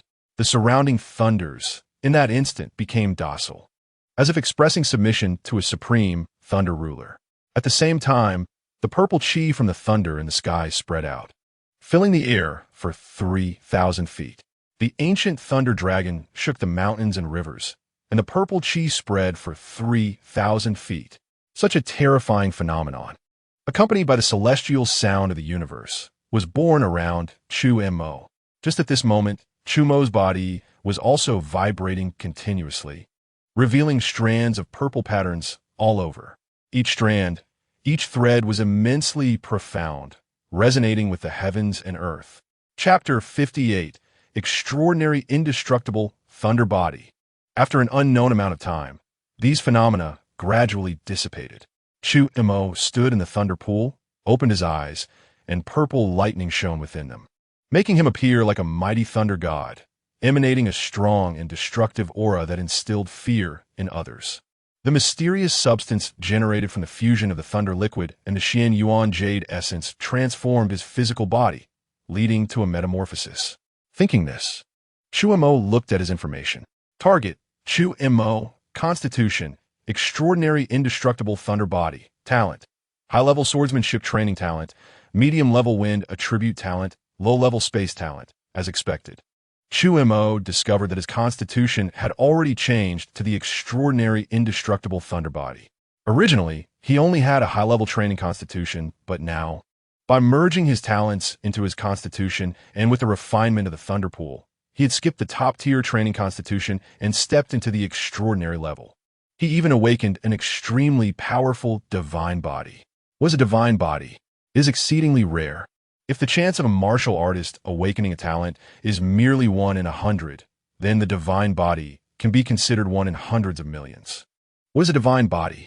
It is born knowing, inherently divine. Any martial artist who awakens a divine body possesses a supreme form, able to reach heights unimaginable by predecessors. At this moment, Chu Mo awakened such a divine body, triggering phenomena in the heavens and earth. The ancient thunder dragon roared, shaking the mountains and rivers, while purple gas spread 3,000 jong.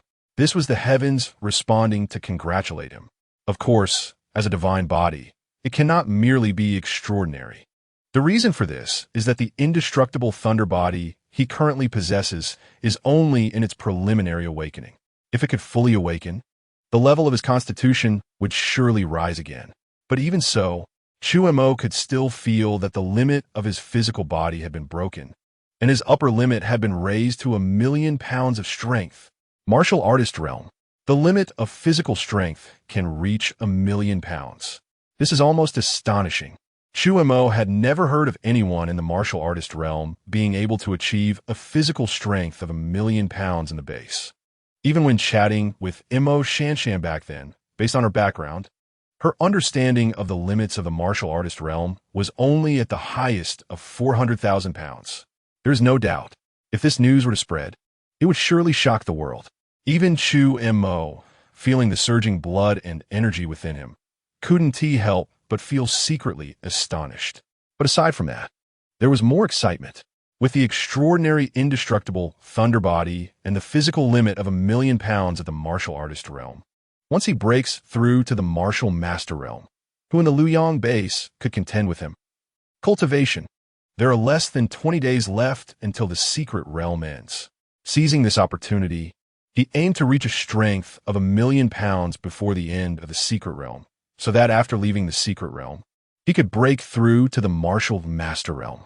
With this thought in mind, Chu Mo stood directly in the thunder pool and began to absorb and refine the thunder liquid within the pool. The thunder from above continued to strike down. But at this moment, with the indestructible thunder body, Chu Mo had developed a significant immunity to these thunders. The lightning striking him brought minimal harm.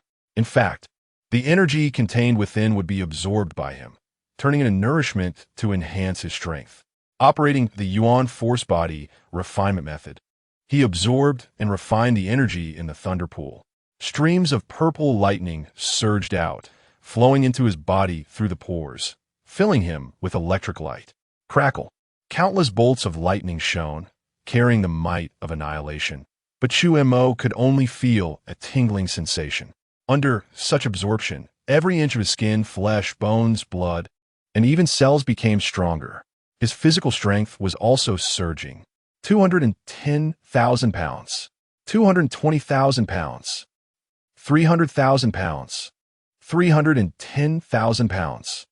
As Chu Mo absorbed and refined, the thunder liquid in the thunder pool rapidly decreased. Time passed, and in the blink of an eye, more than 10 days had gone by. And today is the last day before the secret realm closes. At this time, the thunder liquid in the pool was almost completely absorbed, and the pool, once filled with purple liquid, now only had a thin layer left. If one did not look closely, it would be hard to notice. Finally, Chu Mo opened his eyes. 18 days of hard cultivation had allowed his physical strength to reach 990,000 pounds. He murmured softly. A flash of purple lightning flickered in his eyes before disappearing. What replaced it was a slight sense of regret. The remaining energy in the thunder pool was enough for Chu Mo to elevate his physical strength to 1,000,000 pounds. But he could not do so, not because he didn't want to, but because he couldn't. This secret realm had restrictions. The realm could not exceed that of a martial artist.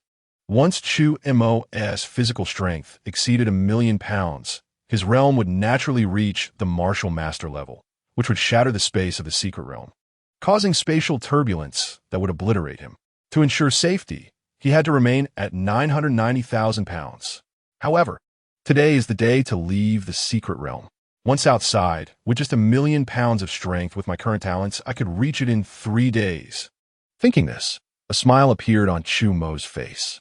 Let us go, reunite with Mo Shanshan, and leave here. Then, step into the martial master realm. With this thought, Chu Mo took a step forward, instantly crossing the thunder pool and arriving beside the golden-winged Dapeng. The Tianpeng was originally resting, but suddenly felt an overwhelmingly powerful aura rapidly approaching, startling him into instinctively opening his eyes. He immediately saw Chu Mo standing in front of him. Master, you have come out, he greeted. Then he felt the surging, terrifying aura emanating from Chu Mo, and his heart stirred. Master, you. The thunder liquid in the thunder pool has been completely refined by me, allowing my strength to advance further. Chu Mo said calmly. His voice was steady, but to the Tianpeng's ears, it sounded like a thunderclap. The thunder pool had existed here for countless years, containing an immense amount of pure energy. The ferocious beasts in the secret realm, including him, had all had thoughts about it. But without exception, they all failed under the terrifying thunder. But the master not only persevered in the thunder pool for such a long time, but also refined all the thunder liquid. This is simply thinking of this. The Tianpeng felt a storm of emotions rising within him. However, he quickly regained his composure and respectfully said, Congratulations, master. Congratulations on your great advancement in strength. Hearing this, Chu Montak smiled. Then he said, Let us go, we are leaving here. The Tianpeng naturally agreed. He then carried Chu Mo and headed towards the mountains. Chapter 59 returned to base above the sky. The golden-winged rock flaps its wings high, its voice echoing across the heavens, resonating far and wide. This rock, with its wings spread, spans several feet in length, its claws fierce, eyes sharp, and beak glinting with sharpness, its feathers shimmering with brilliant colors. Under the sunlight, it dazzles the eyes. The golden-winged rock proudly flaps its wings, and wherever it passes, all flying creatures and even the beasts on the ground flee in panic, revealing their fear. It looks down on the beasts and the smaller birds beneath it with utter disdain. Its speed is astonishing, almost like a flash of light. In the blink of an eye, it can soar to a great distance. Such a golden-winged rock, just by appearance, is extraordinary, and the aura it radiates is even more terrifying. However, at this moment, a man dressed in black stands on its back. His eyes are calm, as if indifferent to all things in the world. He has an impressive appearance and an extraordinary demeanor, standing out like a transcendent being. This person is, of course, Chu Montak. Soon, they arrive at the mountains, and the rock descends. Chu Mo, you finally returned. At this moment, Mo Shanshan quickly approaches and says, There is less than an hour left before the secret realm closes. I thought you wouldn't make it back, and was about to look for you. Luckily, you returned early. Otherwise, we wouldn't be able to leave. I found an excellent place to cultivate, so I lost track of time. Chu Mo apologizes. Upon hearing this, Mo Shanshan sizes him up and smiles. It seems your gains should be considerable. Congratulations. Just a little something. Chu Mo smiles and does not elaborate further. Mo Shanshan, being wise, does not press for more details. After a brief exchange of pleasantries with Chu Mo, she says, It's getting late. Let us leave now. Chu Mo naturally has no objections. Mo Shanshan then takes out the Wanhua disc, infuses it with Yuan power, and projects a dazzling light that illuminates the space in front of them. Buzz, buzz, buzz. Just like when they entered, the air emits a sharp sound that makes one's teeth ache, and cracks emerge in the air. Then, with a sound like tearing fabric, a pitch-black entrance appears. "Let us go," Mo Shanshan says, leading the few warriors beside her to step inside. Chu Mo, too, follows behind with a golden-winged rock. In the wilderness, an empty area suddenly splits open with a pitch-black crack. Immediately, a colorful vortex emerges, and figures start to walk out. It is none other than Mo Shanshan and Chu Mo's group. Phew, finally out. We can return to the base. The warriors behind Mo Shanshan all breathe a sigh of relief, their faces showing signs of relaxation. The secret realm is fraught with danger. They originally had 40 peak warriors enter, but only a few remain upon exiting. If they say their mood isn't suppressed, that would be a lie. Fortunately, they survived. Just thinking about being able to return to the base and relax makes everyone smile. Even Chu Mo feels much lighter in spirit. Chu Mo, what do you plan to do next? Montak Shansan asks. Cultivate to reach the martial master realm as quickly as possible. Chu Mo deeply then looks at Mo Shanshan and asks, what about you? Me too, but at this point, she looks at Chu Mo, her mood suddenly darkening. Once I reach the martial master realm, I might have to return to the Jinling Great Base. That is a good thing. I wish you a safe journey, Chu Mo says. But after I return to the Jinling Great Base, who knows when we'll be able to meet again? A touch of gloom appears on her face. Seeing this, Chu Mo understands what she is thinking. After pondering for a moment, he says, that is not certain. Perhaps I'll go to the Jinling Great Base soon? Really? Upon hearing this, a look of surprise suddenly appears on Mo Shanshan's face. Of course, Chu Mo replies with a smile. The Liang base is still too small. I can't possibly stay here forever. Perhaps before long, I'll go to the Jinling Great Base to take a look. When I get there, I'll need you, Miss Mo, to help me get familiar with the environment. No problem, I'll take care of it. Montag Shansan's Mot beheitens instantly. The two then chat casually as they head toward the base. Once inside the base, they part ways and return home. This exploration of the secret realm has greatly benefited both of them. After parting, they both think about quickly going back to consolidate the resources they obtained to enhance their strength. However, as Chu Mo rushes toward his home, just as he reaches the door, he suddenly senses several terrifying auras rising from the inner city, then flying out of the base. Walking on air, this is Martial Dao Masters. Look, it's Master Jiang Hao and Master Wei Hua. Heavens, for Masters stationed in the base have actually moved out. What on earth is going on? Does anyone know what happened? Inside the base, many warriors also notice these flashes of light and begin to discuss among themselves. Martial Dao Masters are the backbone of the Luyang base, typically stationed within and rarely going out. In ordinary times, even a movement of a single master signifies that something significant is happening. Yet today, 4 out of 5 Martial Dao Masters in the base have directly moved out, which can be seen as a full-scale deployment. This must indicate that something major is occurring. While everyone discusses, they feel a sense of unease. As for Chu Mo, his brows are also furrowed. Could it really be that something serious has happened? Looking in the direction the 4 Martial Dao Masters left, it seems. They are headed toward the Changfeng base. Suddenly, Chu Mo recalls what he saw during his visit to the Changfeng base. Could it be that something has gone wrong there? He thinks to himself. However, he doesn't have any reliable channels for information at the moment, so he doesn't dare to confirm. Still, he feels an involuntary sense of urgency rising within him. Strength. He still needs to possess strength. As long as he has sufficiently powerful strength, he can handle any situation calmly. He decides to retreat immediately and come out until he reaches the martial master realm. With these thoughts in mind, Chu Mo quickly walks toward his home. Upon returning home, it is still empty. Shen Shiwei hasn't returned yet. Since she joined Shun Jin's faction, she has been following him to cultivate. Moreover, among the masters who moved out from the base earlier, there was no sign of Shen Jin, which means that Shen Shiwei and Shun Jin should still be out training. I wonder how she is doing now. Chu Mo thinks to himself. Chapter 60, Promoted to Martial Master. After returning home, Chu Mo began his training. As for Tianpeng, due to its large size, there was no space for it at home. and being in the base could easily cause panic among the residents. Therefore, Chu Mo decided to let Tianpeng train in the wild to regain its strength. After leaving the secret realm, its cultivation level was no longer restricted, allowing it to quickly recover its power. In fact, the moment it left the secret realm, it had already broken through, reaching the level of a Tier 3 fierce beast.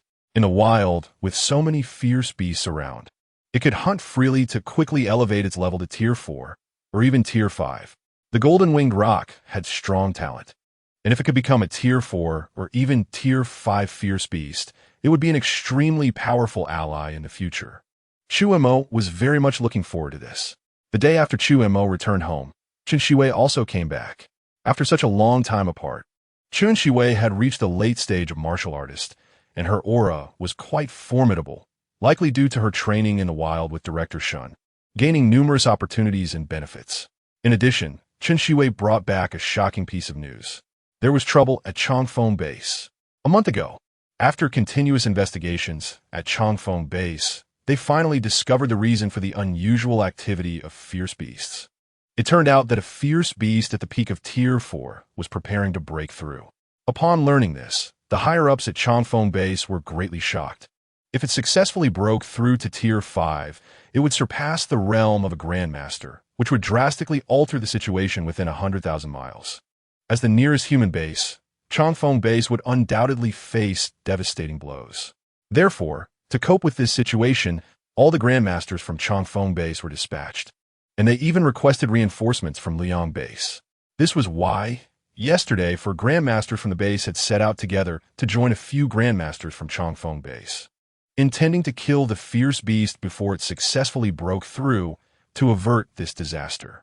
Changfeng Base was several thousand miles away from Liang Base, which was still safe for now, but caution was still necessary. As she concluded, Chen Shiwei advised, recently, there might be turmoil at Liang Base. You should stay home and avoid going out to prevent any accidents. And you? Chu Mo asked. I'm a martial artist, and during such a crisis, I naturally have to step up. Chen Shiwei replied. Though nearly 10 Grandmasters are going to encircle that fierce beast, the situation should still be within control. But we must prepare for the worst. Currently, Liang Base only has Director Shun as the lone Grandmaster. He will organize the martial artists in the base to remain vigilant against the arrival of fierce beasts. So, I might not be home for a while, and you need to remember to protect yourself. Chen Shiwei was unaware that Chu Mo had become a martial artist, hence her warnings. Hearing this, Chu Mo thought for a moment, intending to confess that he had already become a martial artist. After all, he was about to advance to Martial Master, and his real combat power was not inferior to that of a Grandmaster. He no longer needed to worry about outsiders in Liang Base and could freely display his strength. However, just as he was about to mention this, he suddenly heard Chen Shiwei say, by the way, during my outing with Director Shun, we discovered a place that might have spiritual herbs that can grant talent. We planned to explore, but upon learning of this situation, we had to hurry back. But don't worry, once this matter is over, I will ask Director Shun to explore it further and find that item for you.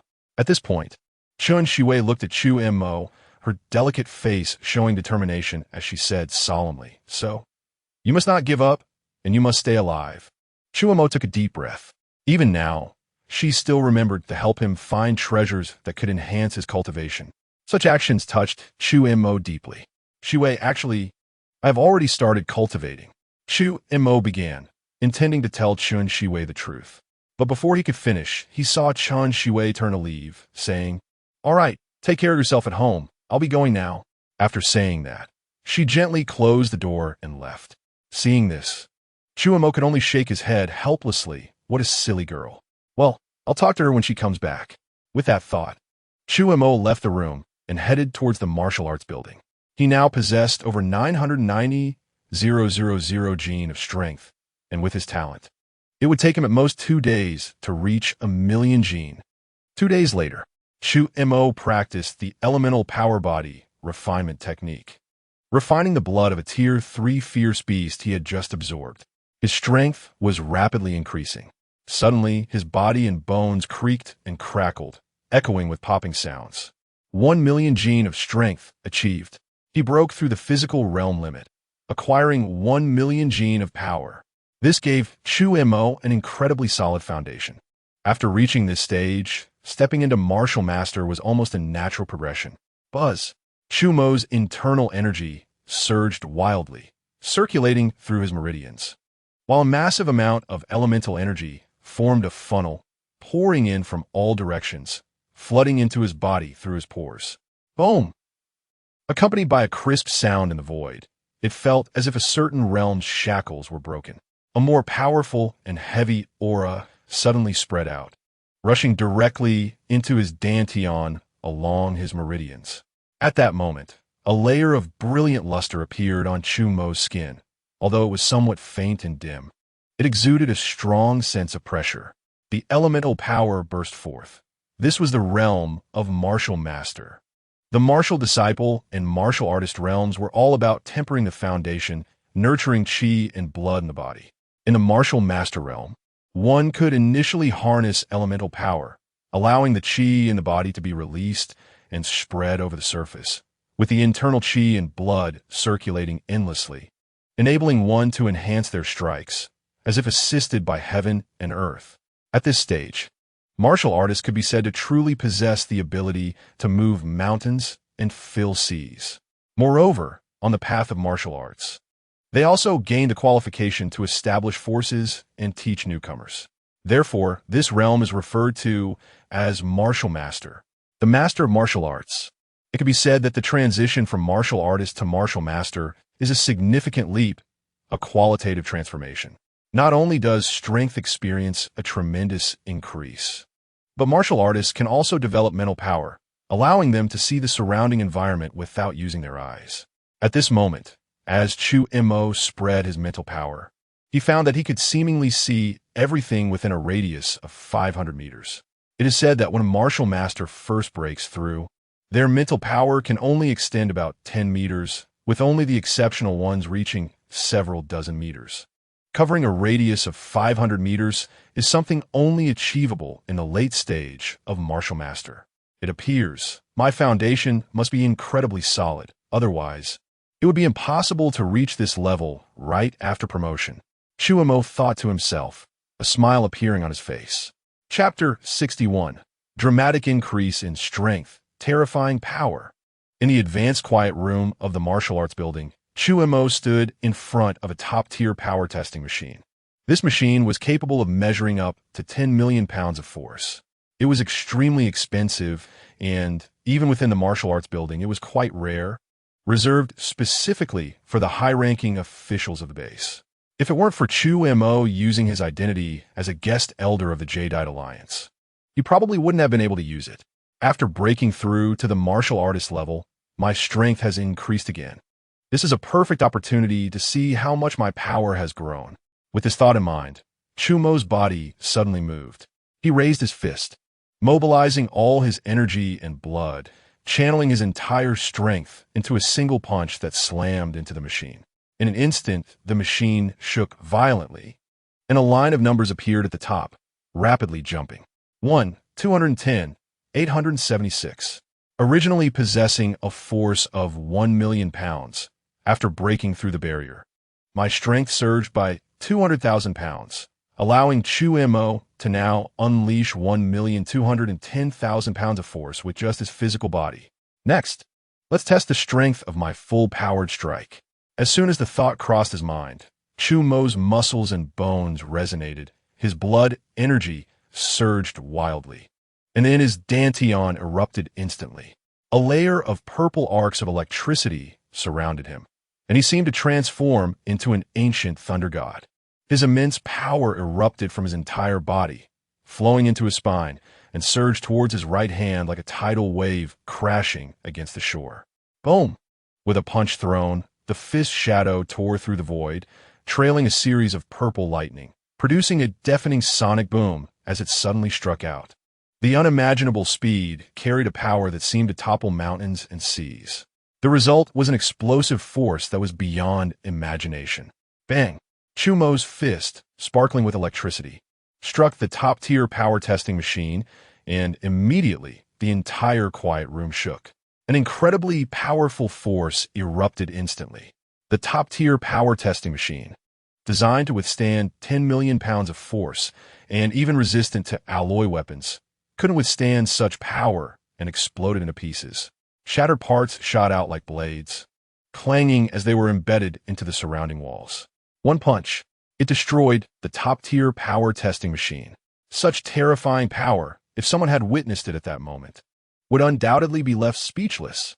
Now my physical strength has reached 1,200,000 pounds, and with the enhancement of, I can unleash 240 million pounds.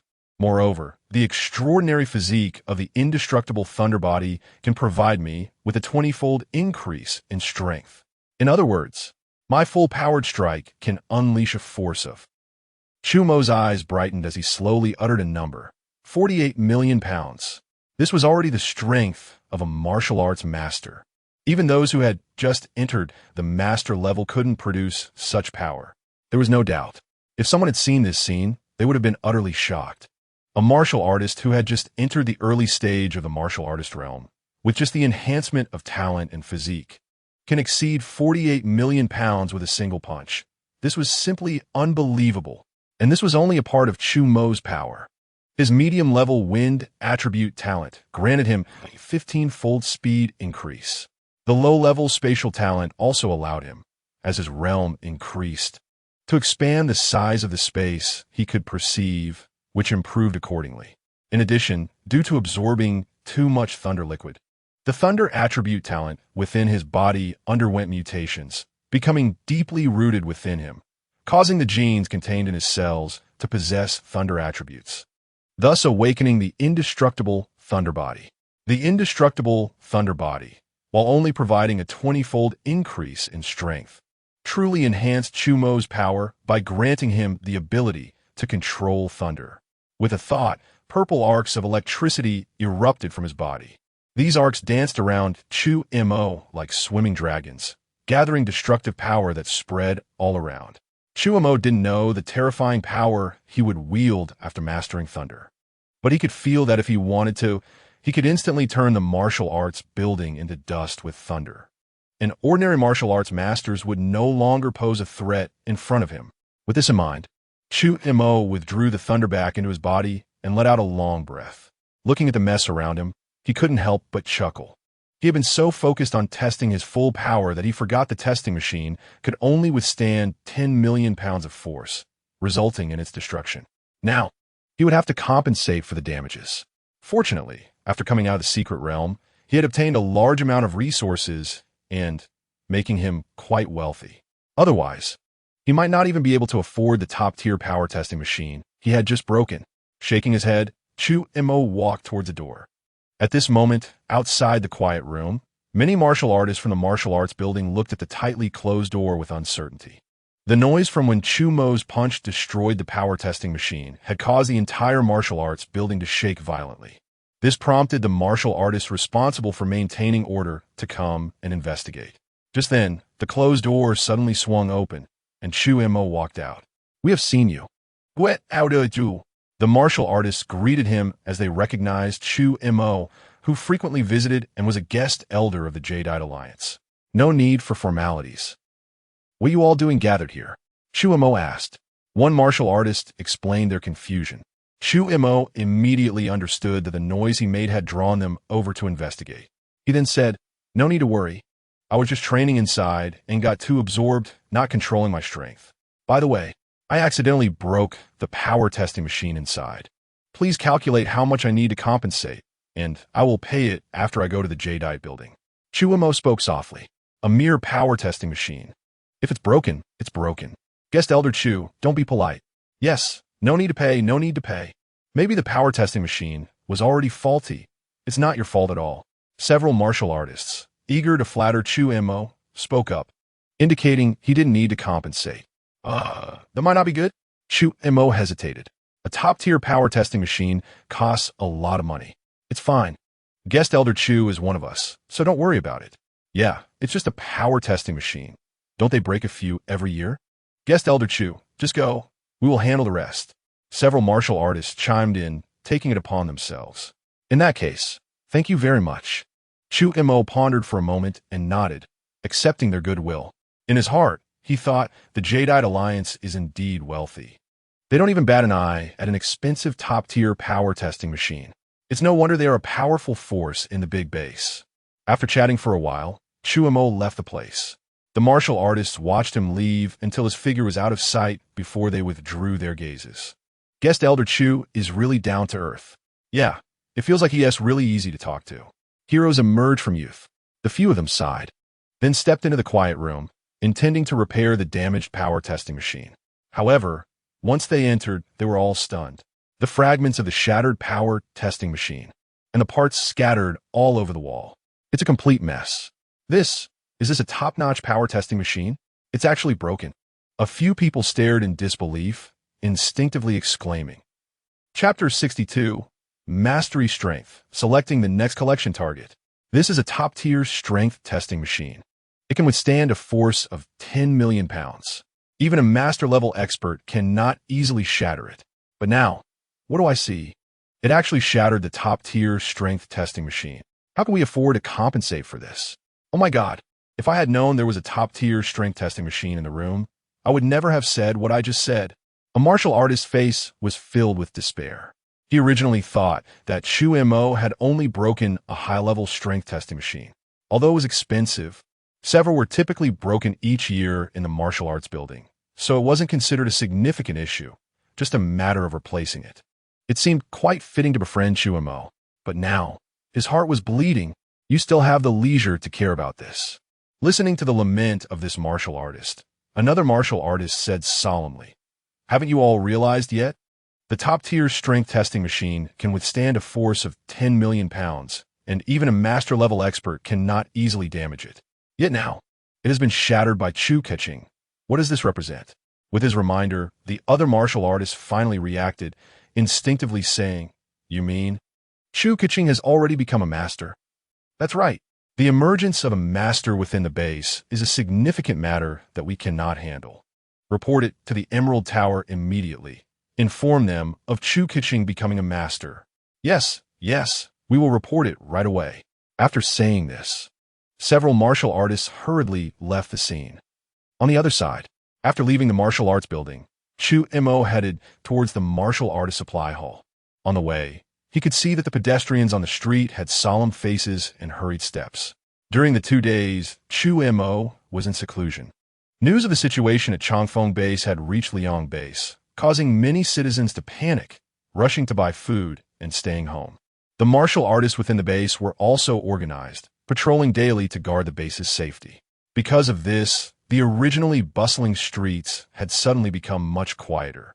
Unless absolutely necessary, hardly anyone was on the streets. This is the survival rule of this world. Strength determines everything. Chu Mo thought to himself. If Liang Base had strong power, a level 5 fierce beast would not pose a threat and could be easily slain. But Liang Base did not.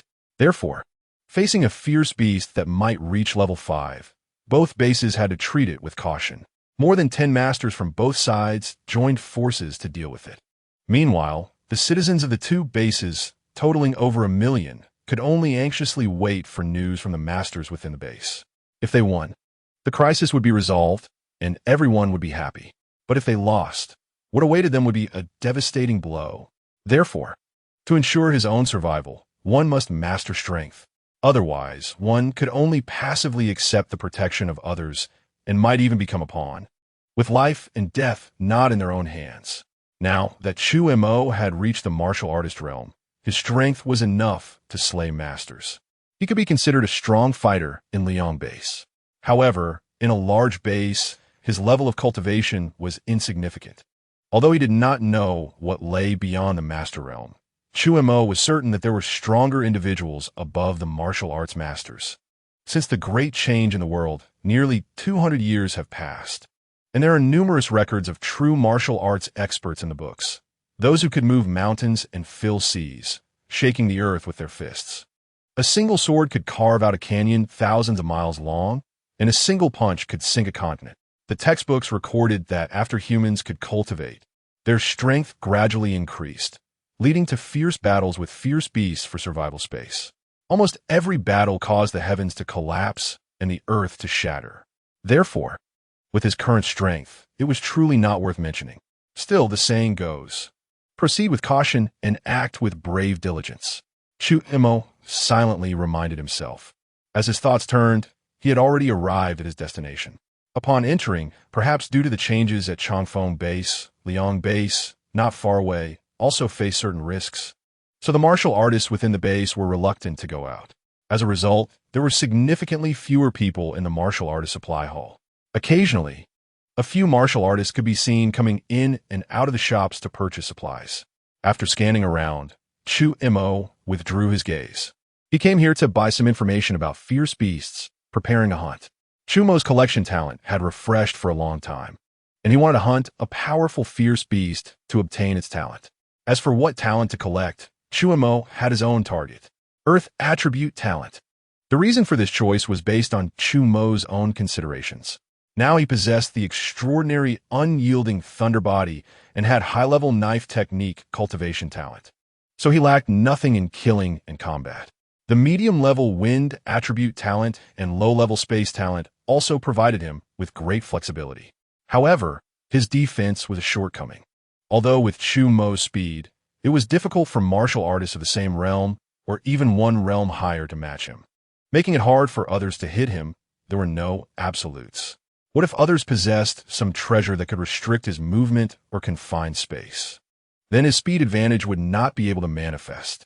For this reason, Chu Mo hoped to collect an Earth Attribute talent to make up for his defensive and survival weaknesses. The Information Pavilion. This is a place dedicated to the buying and selling of information. As soon as Chu Mo entered, a staff member approached him. Respected martial artist, what do you need? I want to know all the information about level 3 or 4 Earth Attribute Fierce Beasts near Liang Base. Chu Mo stated his purpose directly. Please wait a moment. Upon hearing Chu Mo's request, the female staff member's eyes lit up, and she immediately began to retrieve the information. Soon after, she returned with a dozen pieces of information. Respected martial artist, this is the information on all level 3 and 4 Earth Attribute Fierce Beasts within 2,000 miles of Liang Base. There are a total of 12 pieces, detailing their habitats, weaknesses, strengths, etc. Each piece costs 8,000 yuan stones. Which one would you like? Chu Mo did not hesitate at all and directly said, I'll take them all. It was less than 100,000 yuan stones in total, which was nothing to him. Buying them all would allow him to compare carefully and find a target. In the respectful gaze of the female staff member, Chu Mo purchased all the information and then exited the shop. Once back home, he began to review the information. Soon, he had selected a target, the 8-banded armadillo.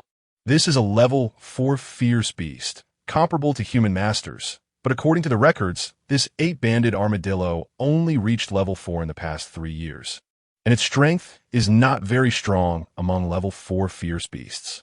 However, this 8-banded armadillo spends most of its time underground, only coming out to hunt, and its shell is very hard, making it quite troublesome to deal with, even more so than many powerful level 4 fierce beasts. Upon seeing the information about this fierce beast, Chu Mo immediately decided on it. It was located 1,300 miles to the east of Liang Base, not too far. After making his decision, Chu Mo glanced at the location and memorized it, planning to set off tomorrow. Chapter 63. Encountering an old friend and taking action the next morning, Chu Mo walked towards the outside of the base.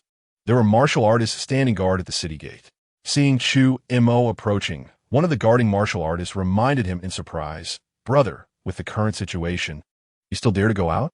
Are you looking for death? Due to the changes at Changfeng Base, the situation at Liang Base had also become very tense. Although the base had not been sealed off yet, very few people were going out. Everyone feared that once they stepped out, they might not return. However, this was not a problem for Chu Mo, so he just smiled and said nothing, walking straight out of the base. I kindly remind him, and he doesn't even appreciate it. The martial artist shook his head as he watched Chu Mo's departing figure. In my opinion, he must be another martial artist who thinks he can take risks and believes his luck is better than others. Clearly, he regarded Chu Mo as one of those who consider themselves clever. After the news about Changfeng Base spread, Many martial artists and ordinary people at Liang Base believed that if the ferocious beast came, they would definitely target the base first. At this time, the wilderness might be a safer place, so they foolishly left the base to hide in a secluded spot, waiting to return after the beast tide passed. Undeniably, there were indeed some lucky ones, but those were extremely rare exceptions. More people silently died in the wilderness. Just an ordinary person, yet he dreams of having the script of a protagonist. I can guarantee that this kid won't last 3 days in the wild. The martial artist whispered. Chu Mo was unaware of what the guard was saying behind him. Even if he knew, he would only smile and dismiss it, not taking it to heart. The location of the 8-banded armadillo was 300 miles from base. According to the intelligence, it was originally a park with vast grasslands. After the great change in the world, the once not-so-large grassland became a large pasture. The 8-banded armadillo had taken up residence in this grassland. 2 hours later, Chu Mo arrived at the location on his golden-winged rock, having entered the activity range of a level 4 ferocious beast. He slowed down and began to search carefully for traces of the 8-banded armadillo, while also having the golden-winged rock assist in the search from the sky. However, this ferocious beast indeed moved very stealthily, as described in the intelligence. For several days, Chu Mo had not found any traces of the armadillo, and instead hunted several level 3 ferocious beasts. On this day, Chu Mo looked at the large burrowing lizard in front of him, a level 3 ferocious beast, which he had accidentally discovered and killed. Having been out for 7 days with no sign of the 8-banded armadillo, he decided that today would be the last day to search. If he couldn't find it, he would gather the burrowing lizard and then return to the base. Chu Mo thought to himself. Determined, Chu Mo continued to search the grassland. Moments later, Master, I see someone in the distance fighting with a ferocious beast. Upon hearing this, Chu Mo's heart stirred. This place was over 1,000 miles from a base, quite far away, and given the current tense situation inside the base, very few martial artists would venture into the wilderness. How could there be traces of martial artists here? Let's go check it out. Chu Mo instructed the golden-winged rock to lead the way, quickly heading towards the direction of the battle. Although it was quite far, Chu Mo was fast. In just a short time, he could hear the sounds of battle faintly, and even felt the ground trembling slightly. Soon, Chu Mo arrived nearby and saw the situation in the field. A group of people was engaged in a fierce battle with a terrifying ferocious beast, which was about 7 meters in size, extremely powerful, and had a very hard shell. Although there were many martial artists around, they were unable to inflict any damage on it. Instead, whenever a martial artist was caught off guard and grabbed by the beast, they would immediately be injured. Chu Mo glanced over and was immediately surprised. The two sides in the battle were surprisingly familiar. The group of human martial artists was actually the Wind Chaser hunting team. The medium cultivation physique he had collected back at the base was obtained from the Earth Dragon beast slain by the Wind Chaser hunting team. Strictly speaking, he still owed them a favor. On the other side, the ferocious beast was precisely the 8-banded armadillo he had set out to find. As Chu Mo watched, the Wind Chaser hunting team was already in a precarious situation, heavily injured by the attacks of the 8-banded armadillo. Chu Mo did not continue to watch, but chose to reveal himself. Since he owed a favor to the Wind Chaser hunting team, saving their lives now could be considered repayment. Moreover, he also coveted the talent of this armadillo. With a flash, Chu Mo moved like lightning and charged forward. In the battle group, a martial artist wielding a sword was struck by the armadillo and flew backward, spitting out a mouthful of blood mid-air. Nearby, a martial artist holding a large shield was not the primary target of the armadillo's attack, but the impact still shook him violently, causing blood to spill from the corner of his mouth. Captain, I can't hold on any longer. I'll block it. You all hurry and escape. The alloy shield in his hand had already developed cracks, but he did not retreat, standing his ground and shouting loudly. You go first, I'll hold it off. The captain of the Wind Chaser said through gritted teeth. It's too late. Captain, you have to go now. The shield-wielding martial artist urged anxiously. A martial artist was hit by the armadillo, fell to the ground, and let out a scream. But the sound abruptly stopped as the armadillo curled up into a ball and rolled over the martial artist, crushing him into a pulp. Watching teammate after teammate suffer heavy injuries or even die, the captain of the Wind Chaser gritted his teeth, blood seeping from his lips.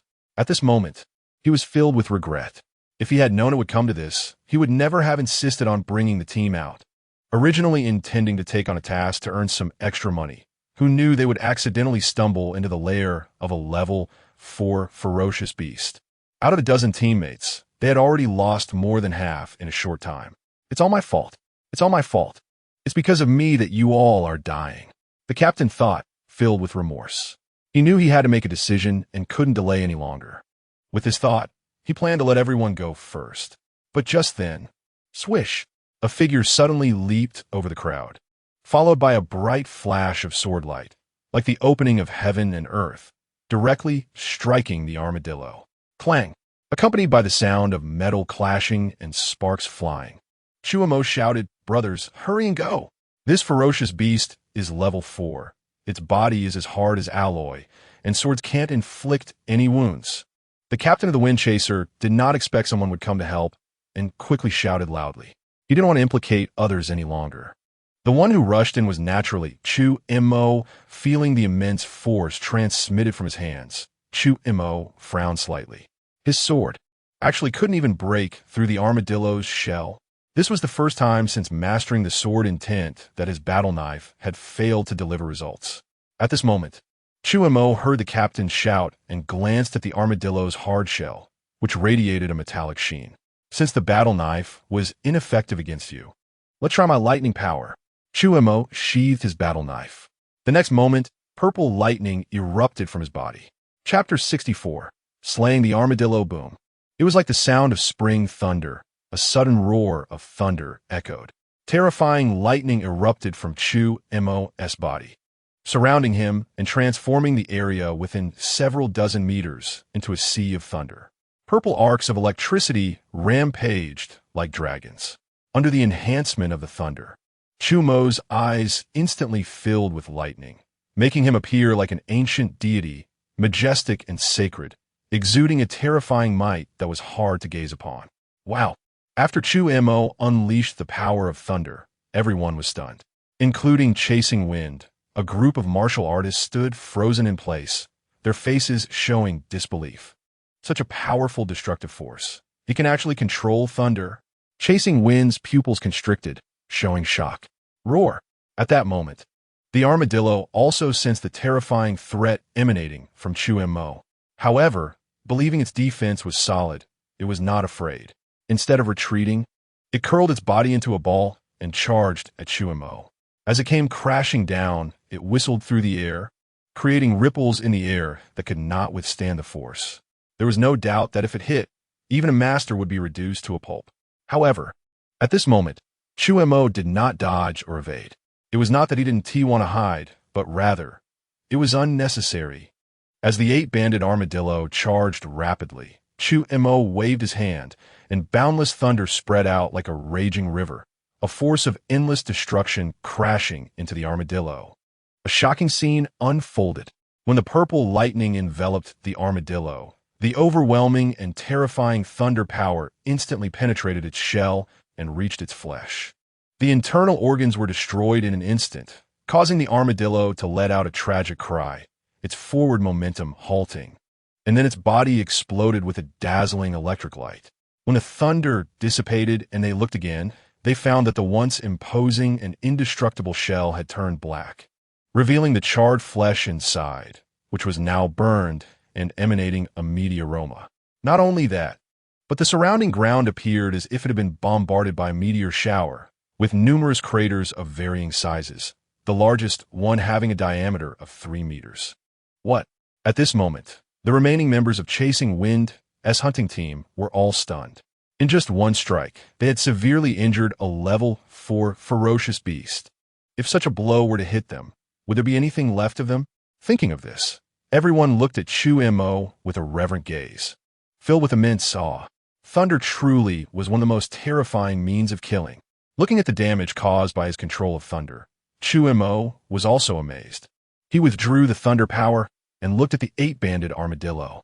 At this time, it was already seriously injured, but he could see that its wounds were healing at a visible rate. Chu Mo walked over and directly struck down with his knife.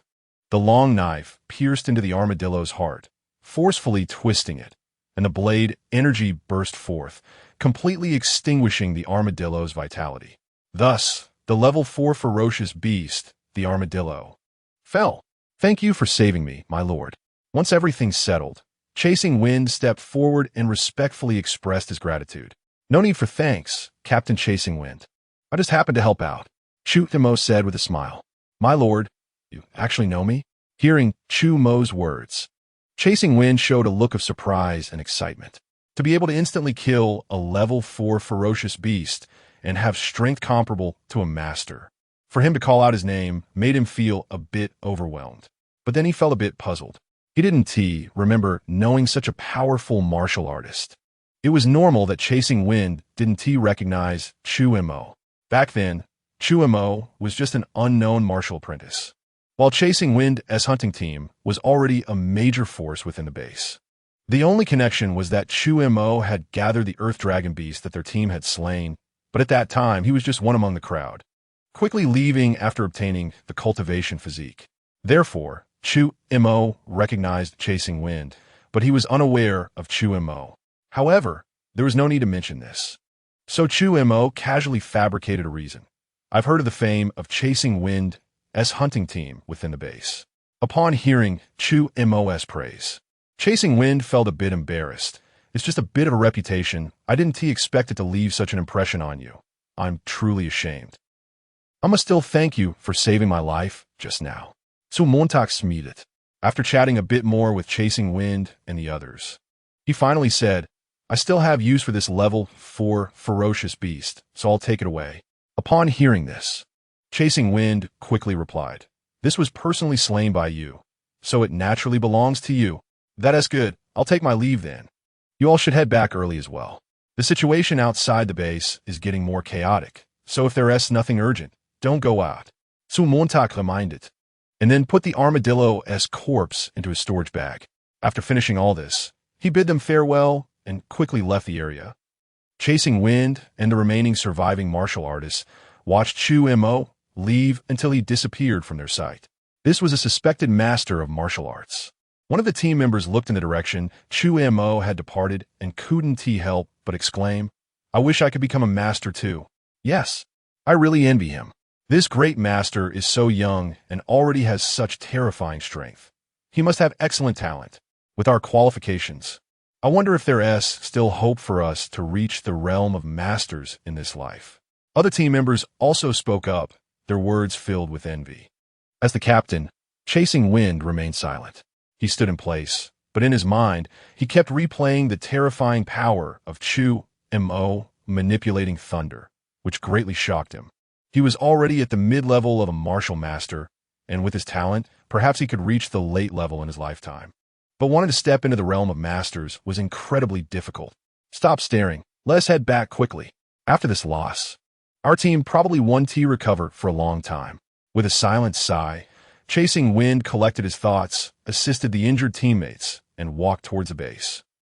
On the other side, in a temporary hiding place, Chu Mo sat cross-legged, facing the corpse of the armadillo.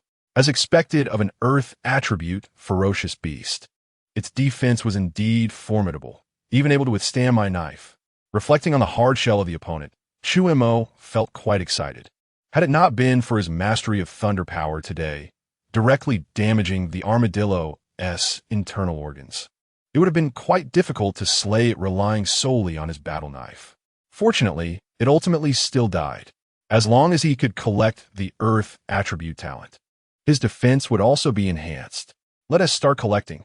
Chu Mo took a deep breath, extended his hand, and silently chanted in his heart. Chapter 65. Intermediate Earth Attribute Talent. Terrifying Defensive Power. Collection successful. Obtained Intermediate Earth Attribute Talent. Collection successful. Obtained Intermediate Cultivation Physique. Collection successful. Obtained Blood Essence of the 8-banded Armadillo. After collecting 3 times in a row, Chu Mo directly obtained 3 items from the 8-banded Armadillo. Completing the collection. Fusion. Without any hesitation, Chu Mo chose to fuse immediately. First was the intermediate earth attribute talent. Since Chu Mo had already fused quite a few talents, the pain brought by the fusion of an intermediate talent was no longer so intense, and he could ignore it. Moments later, the fusion was complete. Then he began to fuse the intermediate cultivation physique, which was also completed quickly. Chu Mo checked his information right away. Target, Chu Mo, physique, extraordinary indestructible thunder body, talent, advanced swordsmanship cultivation talent, intermediate wind attribute talent, intermediate earth attribute talent, low-level space talent. Looking at the newly appeared intermediate earth attribute talent, a smile appeared on Chu Mo's face. After the talent fusion was complete, the ability of this talent also emerged in his mind. Defense enhancement. Originally, Chu Mo's physical body, after being tempered by blood and elemental force, was already extremely hard, possessing a certain level of defensive ability, making it difficult for even bullets to penetrate. The intermediate earth attribute talent could provide a 15-fold enhancement to defense. With a 15-fold enhancement, even if I stand still, ordinary martial artists cannot inflict any harm on me. And if I operate the elemental force to protect my body, even peak martial masters or grandmasters would find it hard to injure me. Chu Mo was amazed and very excited. With the earth attribute talent, his survival ability had greatly increased. Time to return to the base. After being away from the base for 7 or 8 days, having completed his goal, Chu Mo intended to go back. 2 hours later, Chu Mo returned to a place still over 10 miles away from the base. However, at that moment, he suddenly felt a chill run down his spine, sensing some danger. Nonetheless, Chu Mo did not dodge, but instead stood still. Whoosh! An arrow suddenly shot through the air, instantly slicing through space and accurately hitting Chu Mo's chest. Hit! Hit! The arrow hit this martial artist. He must be dead. Hurry! Let us go check if he has anything good on him. When the arrow struck Chu Mo, cheers erupted from not far away. Then, four martial artists leaped through the dense forest, excitedly running over. This was not their first time doing such a thing. Although the strongest among them had only reached the peak martial artist realm, they relied on a companion with exceptional archery skills and a low-level metal attribute talent, making each arrow powerful. Almost every martial artist they targeted met a grim fate.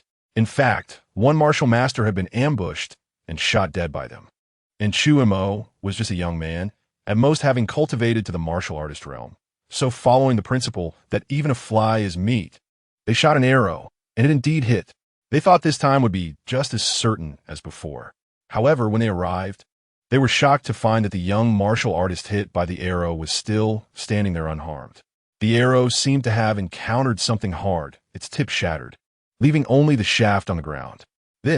No way, I clearly saw the arrow hit. One martial artist was dumbfounded, a look of disbelief on his face. They must have missed, but that's fine. Another martial artist waved his hand and walked straight up to Chu Mo, shouting, "Hurry, hand over everything you have. Otherwise, as you can see, there are 4 of us and only one of you. If you don't cooperate, we'll kill you." His words were filled with threats. Yes, hurry and hand over everything you have.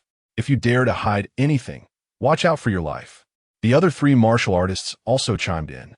Chu Mo ignored them and looked down at the spot where the arrow had hit, finding no trace left behind. The 15-fold defense enhancement from the earth attribute talent was indeed formidable. This arrow, infused with metal attribute power, was extremely sharp, comparable to an early martial master's casual strike. Yet it left no wounds on me. He remained still, intending to test his defensive capability. The result left Chu Mo quite satisfied. "Kid, how dare you ignore me?" Seeking death. Seeing that Chu Mo directly ignored them, the martial artists were instantly enraged. They drew their weapons, intending to kill Chu Mo noise. Chu Montak snorted coldly. His figure suddenly flashed, and, at an incredible speed, he appeared before one martial artist, directly gripping his neck with his hand and applying a slight force. Crack! The martial artist didn't even have time to scream before dying instantly. Following that, Chu Mo struck again, killing 2 more martial artists. In the blink of an eye, 3 of the 4 martial artists were dead. Since Chu Mo had advanced to the martial master level, ordinary martial artists posed no threat to him. What? The last martial artist was frozen in fear, his teeth chattering. At this point, he knew he had clearly kicked a metal plate. No, don't kill me. Spare me. Please don't kill me. As Chu Mo's gaze locked onto him, he, filled with terror, fell to his knees with a thud, pleading. Tell me, what is the situation at the Liang base now? Chu Mo asked softly. When he left, the Liang base was still under martial law, and the 10 grandmasters from the 2 major bases hadn't yet returned with news. Now that so many days had passed, he was unsure of the situation. Hearing Chu Mo's inquiry, the martial artist quickly spilled everything he knew like a bamboo tube pouring out beans. The 10 grandmasters from the 2 major bases found the lair of that ferocious beast, and a fierce battle broke out. The ferocious beast was already at a disadvantage. But unexpectedly, at the last moment, it successfully broke through and became a level 5 ferocious beast. The 10 grandmasters suffered heavy casualties, with 4 of them dying on the spot, and the remaining 6 returned, all severely injured. That level 5 ferocious beast has already initiated a beast tide, invading the Changfeng base. The grandmasters at the Changfeng base have suffered heavy losses, and the remaining grandmasters are severely wounded, making it impossible for them to hold on. They only managed to defend for 2 days before being overrun. Now, the surrounding area of 100,000 miles is in jeopardy, and the beast tide may approach the Liang base at any time, which is why many martial artists are fleeing. What? Listening to this information, Chu Mo's heart trembled violently. It had only been less than 10 days since he left, and the situation had changed so drastically. Sir, I've told you everything I know. Please show mercy. The martial artist wanted to beg for mercy again. But before he could finish his sentence, Chu Mo struck him down with a palm, killing him instantly. The Changfeng base has fallen, and Liang is close at hand. It's likely that it won't be able to remain unscathed. Chu Mo understood the principle that if the lips are gone, the teeth will be cold. It seems a great battle is inevitable. With this thought, Chu Mo quickened his pace and headed towards the base. Chapter 66. The Beast Tide Approaches. When Chu Mo returned to the base, he found the atmosphere had become even more tense. The news of the 10 masters from the 2 major bases returning in defeat had already spread. 4 masters had died on the spot, and another 6 were severely injured. The recently promoted level 5 beast was ferocious and had directly broken through the Changfeng base, while Liang base was not far away and could likely face the same beast attack. Currently, there was only Master Shinjin left in the base, along with 6 severely injured masters who had escaped. How could they defend against such a threat? Everyone believed disaster was imminent, and panic spread among the people. Chu Mo went straight home. Upon entering, he unsurprisingly found no sign of Chen Shiwei. However, he saw a note on the table. Chu Mo, I didn't see you when I came back, and I couldn't find you either. The situation in the base has become increasingly unstable. If you see this note after returning, please don't go out again. But even staying indoors may not guarantee safety. Changfeng base has fallen, and hundreds of thousands of civilians have perished. If nothing changes, Liang base will also face the beast tide and will likely be unable to hold on. However, Liang base is my hometown, and as a martial artist, I cannot simply abandon it. I will share the fate of the base, but you cannot cultivate right now. If things look bad, leave the base as soon as possible. Please remember, you must survive. No matter what, you have to live. The handwriting was elegant. Yet, from the strokes, Chu Mo sensed Chen Shiwei's resolute heart. He sighed inwardly. This time he returned with the intention of being honest with Chen Shiwei and then taking her away from here. It was clear that Liang base was no longer safe. A level 5 beast was beyond Chu Mo's comprehension.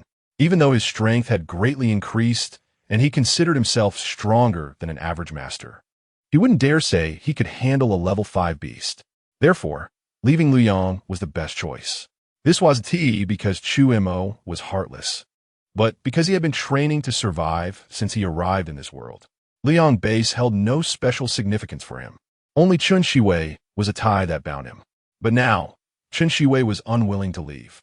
Based on what Chu Mo knew about her, even if he revealed his strength, she likely wouldn't leave. Forget it. Since she is unwilling to leave, let us stay in the base and resist the beast together. If it truly comes to a point where it's unsustainable, then I will take Shinshiwei and leave, Chu Mo thought to himself. After that, he went to the martial arts building, preparing to enter seclusion for cultivation. The beast tide could strike at any moment, so he naturally wanted to take this opportunity to enhance his strength as much as possible to face the impending crisis. Moreover, he had just advanced to the martial master realm and would experience a period of rapid strength increase, which he could not afford to miss. In the martial arts building, within a high-level quiet room, Chu Mo was inside, taking out the level 4 beast blood obtained from the 8-banded armadillo from his spatial pocket, swallowing it in one gulp and slowly refining it. Time flew by, while Chu Mo was cultivating. More than 10 days passed in the blink of an eye. During these days, the situation continued to worsen. Luoyang Base received confirmed reports that Changfeng Base had indeed fallen, with nearly 1 million residents perishing in the beast tide's assault. The level 5 beast showed no signs of stopping and immediately turned toward Luoyang Base. Upon receiving this news, panic erupted once again in Luoyang Base. Fortunately, Master Shinjin stepped forward, stating that he had requested reinforcements from the nearest Jinling base. However, it remained uncertain when the reinforcements would arrive. In the meantime, everyone in Luoyang Base was on high alert. The elderly women and children were to stay at home and not go out. Able-bodied men were to man the walls and operate firearms. Martial artists were also forcibly conscripted into formation to prevent the beasts from breaching the base.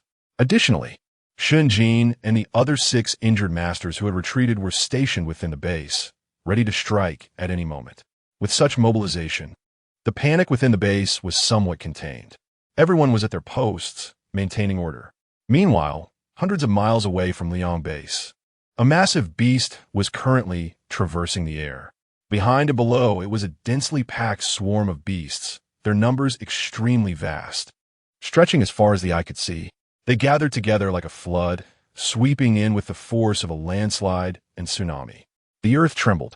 Wherever the beast passed, countless plants were trampled, and even some soil and stones were reduced to dust in the beast tide. The surrounding beasts roared in response to the chaos and joined the horde. In midair, the beast moving through the sky was a gigantic white ape emanating flames. Its appearance was fierce, with a massive wound on its chest. This injury was left when it was suddenly attacked by a group of human martial artists while it was preparing to break through. Had it not broken through at a critical moment, that blow could have taken its life. Although it successfully broke through and survived, the wound had not healed, and it remained injured. This fatal wound even affected its breakthrough, preventing its strength from reaching the normal standard of a level 5 beast. Thinking of this, its heart surged with rage. Damnumans.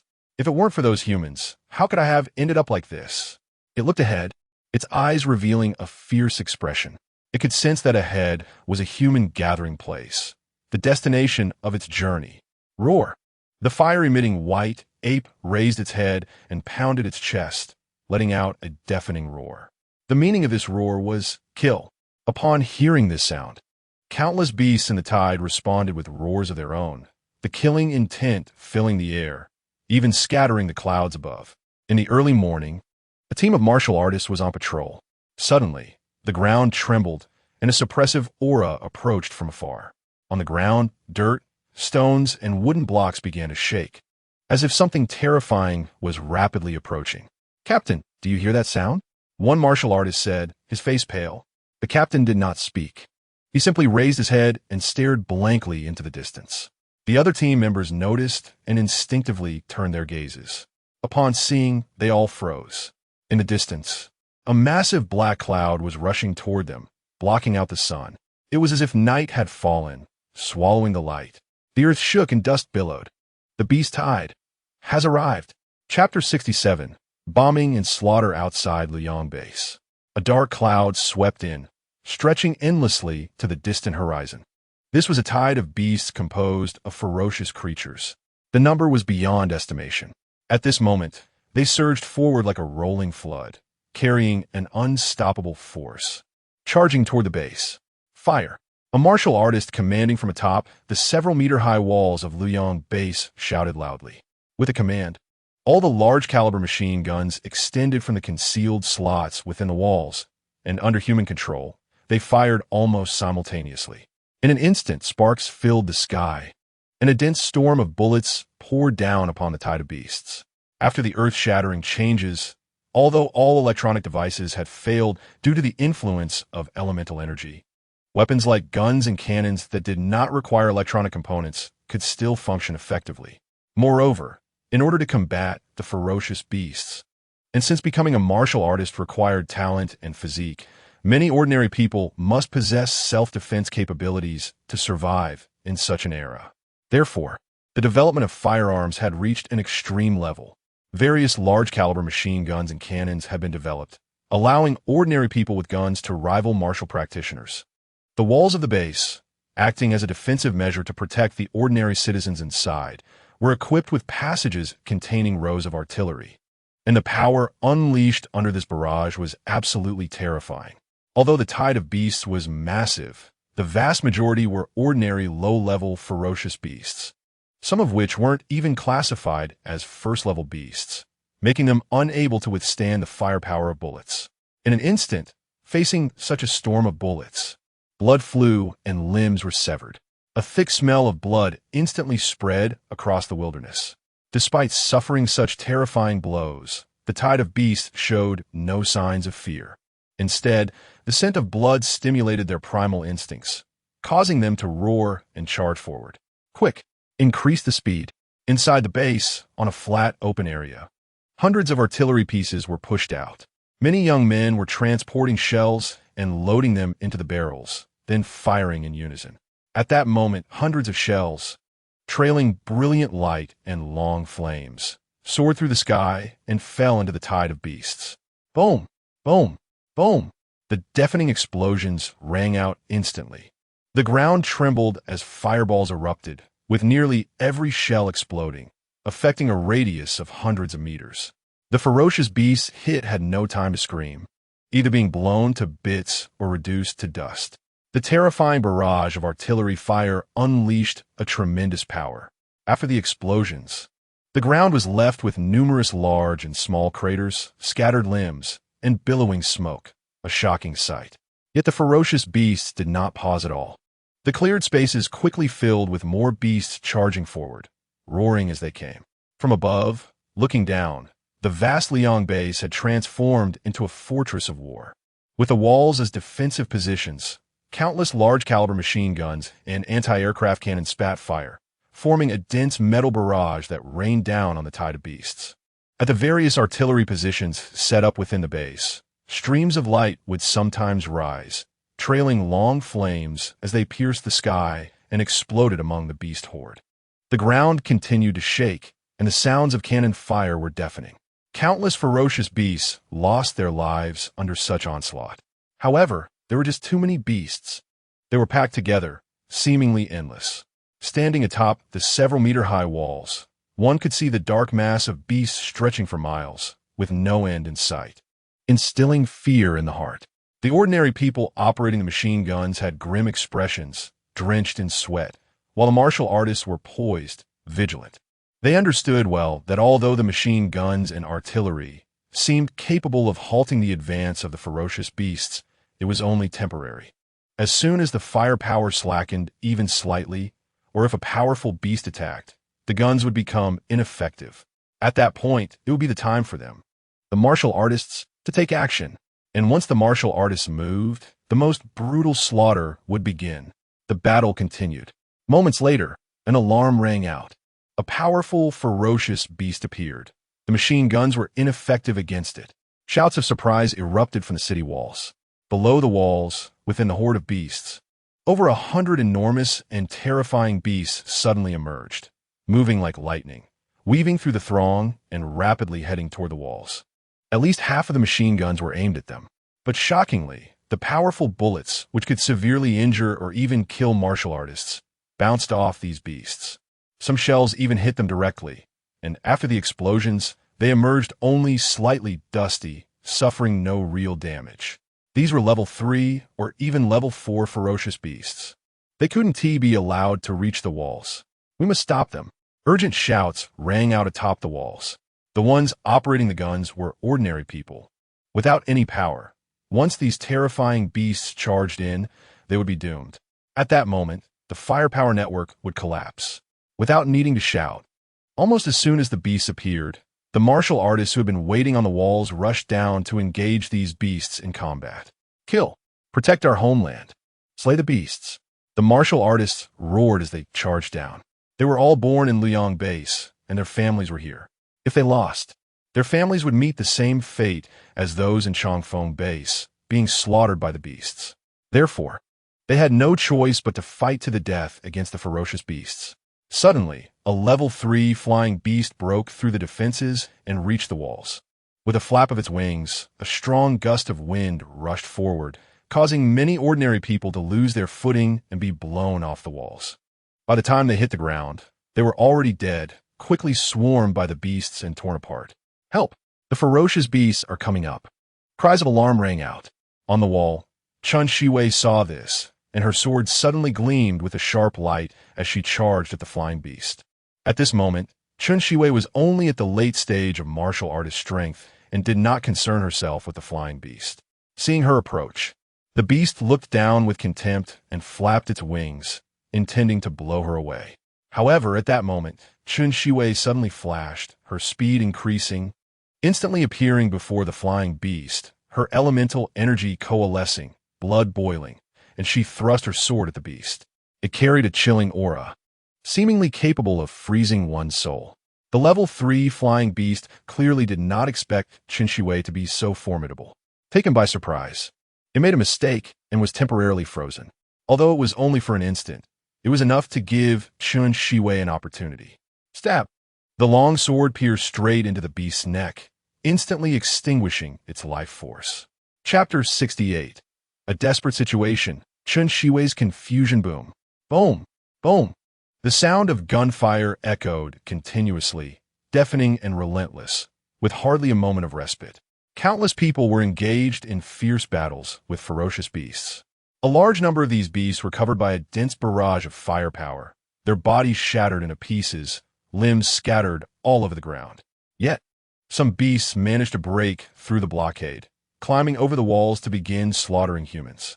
These young adults had received training and could skillfully operate machine guns and cannons, inflicting significant damage on the beasts. But once the beasts breached their defenses, their frail bodies could do nothing to harm them. They could only passively wait for death.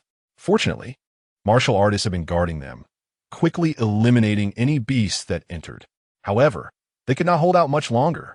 The battle had only begun for less than an hour, and already over 100 third and fourth level beasts had been deployed. Among them, there were more than 10 fourth level beasts. Each one possessed terrifying destructive power, often able to swiftly breach the defenses and invade the base, leading to significant casualties. Ordinary people would die upon contact, and even martial artists could not inflict damage. Only the masters of humanity could withstand them. However, the Liang base currently had only 7 masters. Apart from Master Shinjin, the remaining 6 were all injured. At this moment, they had all mobilized, each seeking to fight the beasts, but in terms of both quantity and quality, they were at a disadvantage. Defeat was already evident. Inside the martial arts building, Chu Mo, who had been in meditation, finally opened his eyes. After spending 6 days, he had completely refined the essence blood of a 4th level beast. The 8-banded armadillo truly lived up to its status as a 4th level beast. From it, Chu Mo not only collected talent and physique, but also obtained a portion of beast essence blood, as a condensation of the beast's essence. The energy contained within was undeniably terrifying. Even for Chu Mo, refining it took a full 6 days. However, the growth he experienced during these 6 days was incredibly drastic, an increase of over 500,000 gene of strength. It was almost a daily increase of 100,000 gene. The effect was comparable to the speed at which Chu Mo absorbed thunder liquid in the secret realm. The rapid growth was due, on one hand, to Chu Mo's extraordinary undying thunder body, which allowed him to absorb the world's vital energy at an exceptional rate. On the other hand, the effects of the 4th level beast's essence blood were astonishing. If one portion of a 4th level beast's essence blood was this terrifying, what if he could obtain more? or even the essence blood of a fifth-level beast.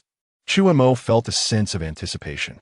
However, he also knew that such beast essence blood would undoubtedly be extremely expensive, and it was impossible to find in a place like the Liang base. Therefore, he did not harbor too much expectation. After finishing his cultivation, Chu Mo was just about to head home when he suddenly heard a deafening roar from outside, almost incessantly ringing in his ears. His expression changed dramatically. Could it be that the beast had already attacked? Chu Mo instantly dashed out of the martial arts building and saw in the distance. The sky was filled with boiling fire clouds. The sounds of beast roars and explosions continuously ringing out, deafening. Skyhawk, what happened outside the base? Chu Mo mentally contacted the golden-winged Rock King. After the soul contract, Chu Mo had the ability to communicate mentally with it. Outside the base, countless beasts were attacking human cities. It was estimated that they could no longer hold their ground. Soon, the rock replied with information. Upon hearing this news, Chu Mo's heart jolted, and he reproached. Such a significant event happened. Why didn't you tell me? Master, you said you wanted to enter seclusion, and I was instructed not to disturb you unless necessary. The rock replied, feeling quite wronged. Chu Mo also knew that this wasn't the rock's fault. After all, it had intelligence but was still not a true human. He had no idea how the front lines were faring. And Shi-Wei, she must not come to harm. Thinking of this, Chu Mo's heart tightened, and he immediately rushed toward the city gate. As he went, he instructed Skyhawk, search for a young girl with a good appearance. She is a martial artist. Keep an eye on her, and if you see any danger, help her. Chu Mo described Chun Shi-Wei's appearance. Yes, master, the rock replied. It had been wandering outside the base. Since the beast tide appeared, the rock had been soaring in the clouds and had not landed. Now, receiving Chu Mo's command, it began searching for Chun Shi-Wei's figure. Puff! Chun Shi-Wei cut down a ferocious beast with a single sword strike. Looking around, although this wave of beasts had been completely cleared, most of her teammates were injured, and the remaining ones were also wounded. Gazing into the distance, countless beasts were still rushing over like a tide. Even though she had long prepared herself mentally, Chun Shi-Wei couldn't help but feel a momentary breathlessness. Not daring to look too long, she wiped the sweat from her forehead and took out a pill to recover her vitality. After fighting for so long, she was nearing her limit. Taking advantage of the moment when the beast had just been repelled and before the next wave came, she hurried to recover her vitality. However, just then, she suddenly heard a distant cry of alarm. Another wave of fourth-level beasts is coming. The voice was filled with despair. Chun Shi-Wei looked over and saw dozens of massive beasts charging through the tide, each exuding a powerful aura that made despair wash over her. 35 fourth-level beasts at the level of a master. That fifth-level beast had mobilized its entire nest, planning to take us down in one fell swoop. Chun Shi-Wei felt a pang of despair. Currently, all the masters in the city had been restrained by the earlier wave of fourth-level beasts and were at a disadvantage. Defeat was almost certain. Now, with so many fourth-level beasts charging in, it was a fight to the death. She would fight the beast to the end. Even if she died, she would take one down with her. Someone suddenly shouted, "Let us fight." This tragic voice stirred the emotions of others, and in an instant, everyone echoed, filled with the resolve to die, as they began to battle the beasts. Chun Shi-Wei said nothing, only gripping her sword tightly. Taking another pill, she engaged in battle with the beasts. However, not long after, she found herself targeted by a terrifying fourth-level beast. Although Chun Shi-Wei could kill third-level beasts, she was ultimately just a martial artist, and at this moment, she was already at her limit, facing a fourth-level beast comparable to a master. She had no power to resist. Feeling the terrifying aura of the beast charging at her, Chun Shi-Wei instinctively closed her eyes, silently waiting for death to come. Unfortunately, I still haven't fulfilled my promise. The figure of Chu Mo flashed through her mind, and she sighed inwardly. Suddenly, a sharp and piercing cry rang in her ears, accompanied by a gust of wind rushing toward her. Chun Shi-Wei instinctively opened her eyes. To her astonishment, the giant wolf that had originally been pouncing at her had been stopped by a rock radiating golden light. Its sharp claws pierced through the giant wolf's skull. causing it to crash down to the ground. After killing the giant wolf, the golden-winged roc glanced at Qin and let out another cry before soaring back into the clouds. What? What is happening? Qin was confused. Why would this golden-winged roc help her? Chapter 69. It's actually Chu Mo. The battle among ordinary warriors is brutal, and the same can be said for the fights at the master level. 7 masters, including Shun, have already been surrounded by dozens of 4th-level fierce beasts. Even if they charge left and right, they cannot escape the encirclement of the fierce beasts. It's clear that these beasts intend to encircle and kill all the masters, ensuring that none escape. I'll fight you to the end. Boom! One injured master, having reached the end of his rope, looked at the surrounding 4th-level fierce beasts with despair. He gathered the blood and energy within him and charged into the beast horde, self-destructing. The explosion was terrifyingly powerful, killing one 4th-level fierce beast and injuring another. This momentarily halted the advance of the surrounding beasts. But that was all it was. Dozens of 4th-level fierce beasts continued to attack the remaining masters. Shun and the others were fighting while retreating, their bodies covered in blood. My old friends, cough. I can't hold on any longer. Cough. I'll take my leave first. At this moment, another middle-aged master, while spitting blood, said with a grim smile, "Don't worry, old friend, you go first and I'll follow soon." Another elder master, with one arm already broken, laughed loudly and prepared to charge forward for a self-detonation. Hearing this, the middle-aged master laughed heartily and said, "Jiang Hao, old rascal, I never thought much of you. But I didn't expect you to have such courage today. From now on, I, Wei Hua, respect you as a man. Respect me." The elder master named Jiang Hao snorted coldly. Although they were talking, their movements were not slow. They both unleashed their strongest skills and charged into the beast horde. With boom and boom, 2 explosions rang out in succession, and powerful shockwaves swept through, marking the fall of 2 more masters. They paid for their lives with the deaths of 3 4th-level fierce beasts, and several others were also injured. In a short time, 3 masters had fallen. At this moment, the surviving martial arts masters, including Shun, numbered only 4, while the fierce beasts still had at least dozens left. My old friends, it seems we must fight with everything we have today. Shun looked around, took a deep breath, and said solemnly, "Shun, the fierce beasts are too strong, and the Luoyang base cannot be saved. We are all seriously injured and cannot survive, but you are different. You still have a chance to live. We will help you carve out a path, so you can live well." The other 3 masters spoke one after another. "You all are fighting to the death here. How can I, Shun survive alone?" Shun glared, his voice heavy. "If we die together here." He didn't want to survive alone. But the other 3 masters ignored him. They exchanged glances and prepared to self-detonate, sacrificing their lives to allow Shun to escape. However, just as they were about to act, a terrifying blade aura suddenly surged from within the base, carrying an unstoppable force, sweeping across the void towards them. Puff! A 4th-level flying beast that tried to block the blade aura was caught off guard, and as the blade aura passed, its body stiffened. The next moment, it split in half and fell from the sky. Bang! The massive body crashed heavily to the ground, killing a dozen unfortunate beasts. This is blade aura. To be able to kill a 4th-level fierce beast with a single strike, could it be? There are master-level powerhouses in the city. The 3 masters who were originally prepared to self-detonate were all taken aback. No, it's not just an ordinary master-level powerhouse. Shun gaze turned towards the source of the blade aura, his face showing a hint of surprise. To be able to unleash a blade aura strong enough to slay a 4th-level fierce beast comparable to a master.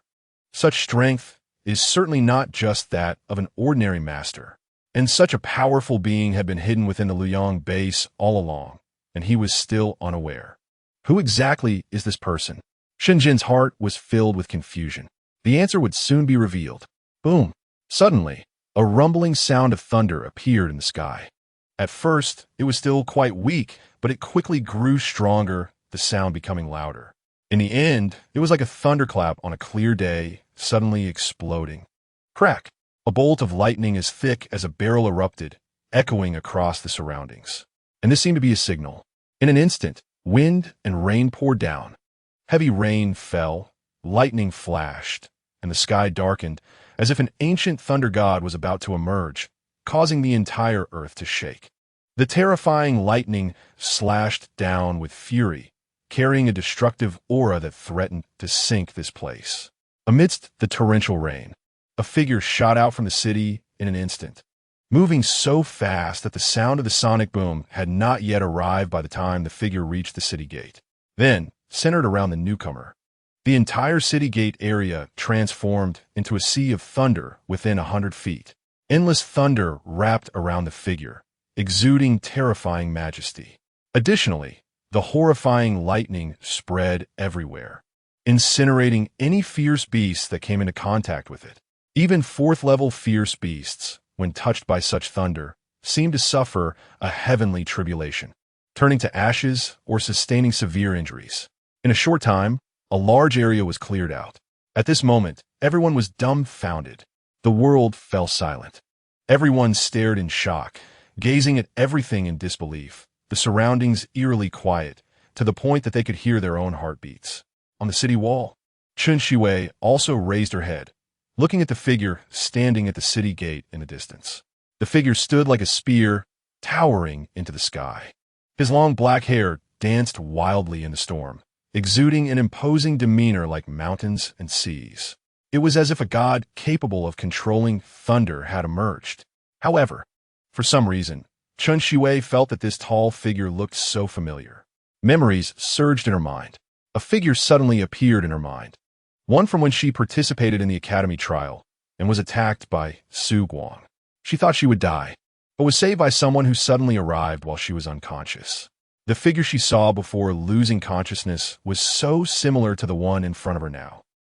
Who is he? Chun Shiwei's heart surged. Because of the surrounding raging thunder, her vision was obscured, making it difficult to see clearly. Just as this thought emerged in her mind, the person seemed to notice her gaze and turned his face to her. A clear face was revealed. Chu Mo. Chun Shiwei's pretty face showed shock, and disbelief flickered in her eyes.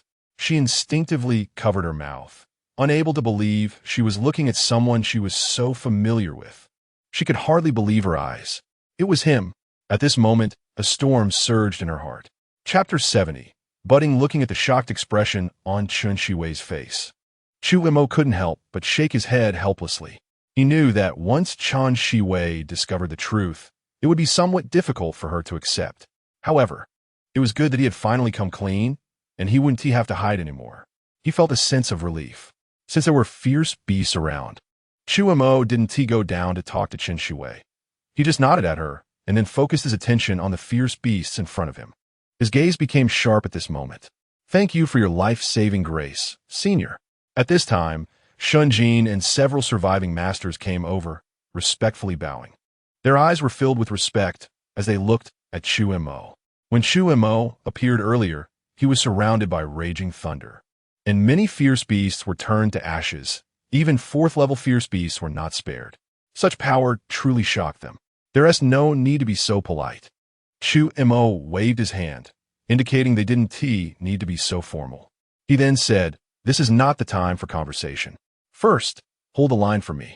Let me drive back the fierce beasts, and then we can talk in detail later." This statement was made lightly. If someone else had said it, Shun Jin and the others would have ignored the fact that there were so many fierce beasts attacking, and it would be no easy task to drive them back. Even peak masters couldn't do it. However, since it came from Chu Mo, Shun Jin and the others did not dare to doubt it. Understood. The four responded and then flew up to the surrounding walls, each swallowing healing pills while recovering from their injuries and holding the line for Chu Mo. As for Chu Mo, after giving his orders, he directly manipulated endless lightning and charged into the group of fierce beasts outside the base. There were hundreds of thousands, even millions of fierce beasts here. It was simply impossible for him to kill them all by himself. That was unrealistic. However, he could achieve his goal through a decapitation strike. Whenever there was a beast tied, it was usually because powerful fierce beasts were organizing and gathering other beasts. Generally speaking, as long as the leader fierce beast was killed, the beast tide would collapse. Chu Mo just needed to find that 5th-level fierce beast and kill it to disperse the beast tide. However, the opponent had not yet shown itself, and seemed to be using its subordinates to wear down human strength. Clearly, it wanted to take advantage of the situation. Since you don't want to show yourself, I'll force you out. Chu Mo resolved himself, with lightning surging all over his body. Arcs of purple electricity fell down within a radius of several dozen meters, as if a thunderstorm had begun. Wherever it passed, any fierce beast that touched it was instantly reduced to powder. In addition to the thunder, Chu Mo also drew out his battle knife, sending out waves of blade energy that tore through the air. In midair, countless knife shadows wreaked havoc. No matter what level the fierce beasts in front of him were, they were no match for him. The sky was filled with dark clouds, thunder rumbling and lightning flashing amidst the pouring rain. Chu Mo continued to charge, blood mixing with rainwater flowing around him. To the eye, everything was drenched in crimson. On the walls, many martial artists, seeing Chu Mo's overwhelming demeanor, were left dumbfounded, their faces filled with shock. Watching him wield a knife with lightning flashing, moving back and forth, everywhere he went was devoid of life. For a moment, everyone was in awe. After a long while, one master came to his senses and looked around, saying, "Shun, this young master's strength is truly terrifying." Shun Ji nodded in agreement, but then said, "This senior is so impressive. Although we may not match his strength, we can't fall behind. Let's go down together and assist him." Saying this, he jumped straight off the city wall into the midst of the fierce beasts. Kill! The others exchanged glances and also unleashed their abilities, engaging in battle with the fierce beasts. Lightning flashed and rain poured. Chu Mo fought among the fierce beasts, his long knife swinging freely. With every sweep of the blade, fierce beasts fell to their doom. No matter where they were struck, a trace of domineering blade energy would invade, destroying their organs and brain nerves. This kind of blade energy had already formed when Chu Mo's knife skills reached great heights. Now that he had stepped into the martial master realm, his vitality and elemental energy were even more terrifying, circulating endlessly within him, making his power even more dreadful. Often, a flash of the blade would result in fierce beasts screaming as they died, some even being cleaved in two. Within 10 steps, it was a zone of death. Such knife skills were truly fearsome, making others feel awed. But that was not all. For Chu Mo, the most terrifying aspect of his slaughter came from the lightning he controlled. Countless bolts of lightning surrounded him, making Chu Mo seem like a moving thunder zone. Wherever he went, any fierce beast that couldn't dodge was turned to ashes. In a short time, a large area was cleared. Because of Chu Mo's terrifying slaughter, the human martial artists were invigorated, their morale boosted, and they fought even harder against the fierce beasts. Puff, puff, puff. Chu Mo moved like lightning, weaving through the group of fierce beasts. This exhilarating slaughter completely immersed him. Unknowingly, he felt as if his spirit had entered a mysterious state. The knife in his hand seemed to come alive, pulling him into a wonderful world. Pop! Vaguely, he seemed to hear a crisp sound. It was like a chick hatching from an egg, a silkworm breaking free from its cocoon, or a lotus blooming in spring and summer. Everything seemed to pause at that moment, but in the next instant, it flowed swiftly, as if something was about to burst forth from within him. Although Chu Mo was still killing, his mood suddenly calmed down, focusing his mind and spirit, comprehending the power that was about to be birthed within him, breaking through everything. At this moment, those engaged in the battle, whether human or fierce beast, seemed to sense something in that instant, their hearts filled with surprise. Meanwhile, the howling winds suddenly calmed, and the pouring rain abruptly lessened. Roar! Roar! Roar! In the distance, that 5th-level fierce beast seemed to sense something as well, letting out an earth-shattering roar. Following this, 7 massive fierce beasts, each exuding a powerful aura, either charging from the ground or flying from the sky, rushed toward Chu Mo. 7 4th-level superior fierce beasts. Be careful. Senior, get back. At this moment, Shun Jin and the other masters sensed the presence of these 7 fierce beasts, their faces changing dramatically as they shouted loudly at Chu Mo. The 7 fierce beasts approached Chu Mo from different directions. Before their bodies even reached him, the terrifying gusts of wind had already hit him. Each fierce beast wore a ferocious expression, wanting to crush Chu Mo with a single blow. However, facing 7 superior 4th-level fierce beasts, Chu Mo remained completely still, as if he were frightened. 100 meters, 50 meters, 10 meters. When the 7 fierce beasts entered within 10 meters of Chu Mo, the previously motionless Chu Mo suddenly moved. Clang! The sound of a blade being drawn echoed suddenly. This sound wasn't particularly loud, but to outsiders, it sounded like the first thunder of spring, the first lightning before rain. It was like the opening of heaven and earth, as if reshaping mountains and rivers. Suddenly, it exploded in his ears. Chapter 71, Level 5 Beast, Flame White Ape. In this instant, a cold light appeared from Chu Mo's right hand, then drew a bright arc in front of him. This arc, like a ribbon of silk, burst forth into the sky, as if it were a ray of light splitting the heavens. It was so dazzling, so bright, that in the blink of an eye, it occupied everyone's field of vision. The bright moon dimmed, and the stars vanished without a trace. As this strike was unleashed, all the warriors present, regardless of the knives they held, simultaneously emitted a humming sound at that moment. This is upon seeing this blade light that seemed capable of stealing the brilliance of the moon and the glow of the stars. Shenjin and several masters instantly widened their eyes, their faces filled with disbelief. Swish! The arc of light swept by and instantly disappeared without a trace. Meanwhile, the 7 level, 4 high-rank beasts that had lunged toward Chu Mo froze mid-air. Time seemed to stand still at that moment. It was hard to tell if it was an instant or an eternity that passed. Whoosh! A faint breeze blew in. A powerful level 4 beast suddenly trembled. The next moment, with a loud bang, its body exploded, showering blood and flesh everywhere. And this was merely the beginning. Accompanied by the explosion of the first level 4 beast, the remaining 6 beasts detonated one after another. The sounds of their bodies exploding were not loud. But at this moment, as they rang out consecutively in everyone's ears, they pierced through like thunder, shocking everyone into pale faces and trembling bodies. With one strike, 7 beasts were slain. 7 level 4 high-rank beasts, equivalent to late-stage human masters. Such a mystical and even unbelievable scene left everyone feeling as if they were in a dream. Although Chu Mo had previously controlled thunder to kill many level 4 beasts upon his appearance, those beasts were mostly low or mid-level. The impact they brought was ultimately not as shocking as what was before them.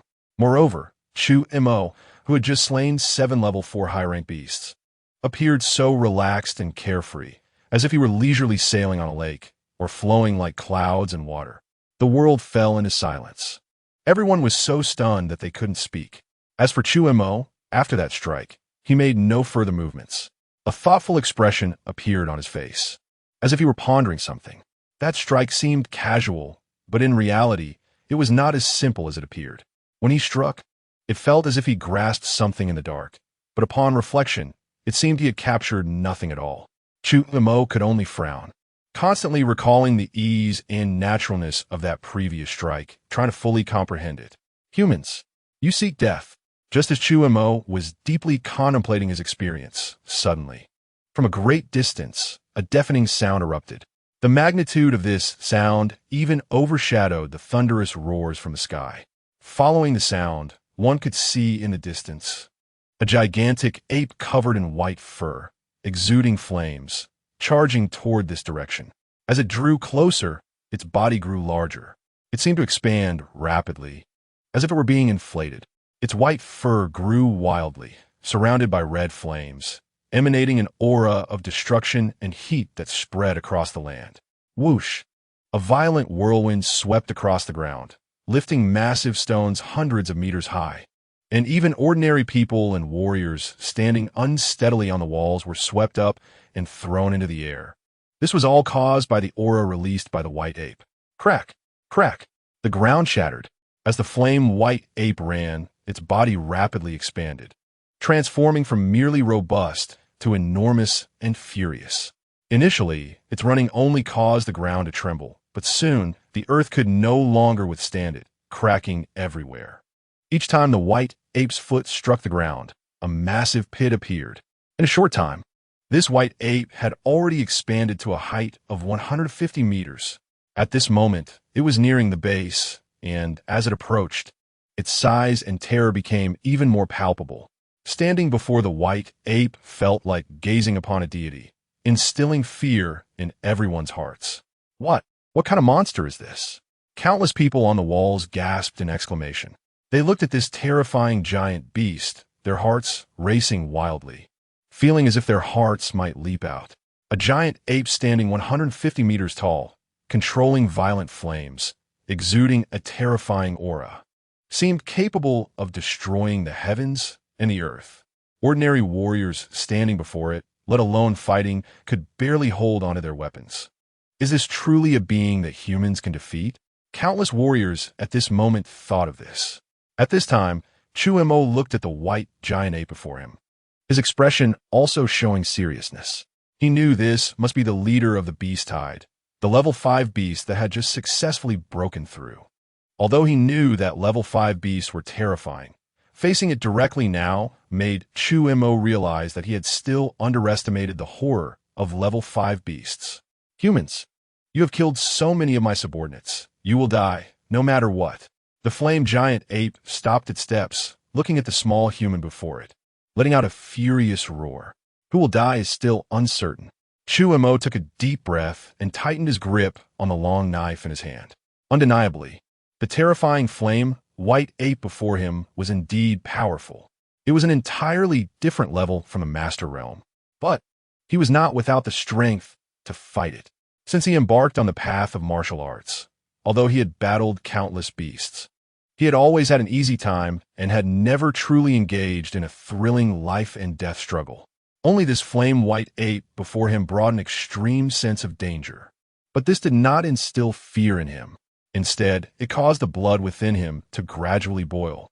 The path of martial arts is like rowing upstream. Only in genuine life and death struggles can one gain enlightenment, improve, and bravely sing high. Moreover, that previous strike had given him a vague sense of comprehension. Yet he couldn't capture the inspiration in time. This was just right for him to use this white ape as his whetstone, allowing him to fully integrate this mysterious feeling and understanding. He had a feeling that if he could grasp it, his blade would become even more terrifying. With these thoughts, Chu Mo stepped forward, blood boiling within him, a terrifying aura rising from him, soaring into the sky. Come on! Chu Mo pointed his battle knife diagonally and shouted, "Today, you die, I live." Chapter 72. Seizing that fleeting inspiration, human, you are seeking death. Seeing Chu Mo's actions, the flame white ape was completely enraged. In its eyes, this insignificant human had already committed the death penalty by killing so many of its subordinates, and now he was provoking it so recklessly. This was simply outrageous. Roar! With a thunderous roar, a terrifying gust of wind rushed toward Chu Mo. Boom! Boom! Boom! This roar contained violent power, shaking the surrounding earth to pieces, causing countless stones and wood to shatter into dust.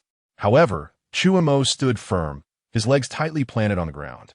A crimson flash flickered in the white ape's eyes as it suddenly raised a massive arm, wielding terrifying strength, and brought it crashing down toward Chu Mo. This arm was incredibly thick, even larger than the trunk of an ancient tree. The immense force it exerted cracked the void, distorting it. The speed was terrifying, even generating sonic booms. Even before it struck, the oppressive force had already caused the ground below to crack and sink. Boom! Amidst the terrified gazes of everyone, the arm crashed down, shaking an area of several dozen miles, with many feeling as if they were lifted off the ground. Cracks spread from the area where the arm fell, covering a radius of hundreds of meters. Chu Montak, on the city wall, Chen Shui's heart suddenly tightened with worry for Chu Mo.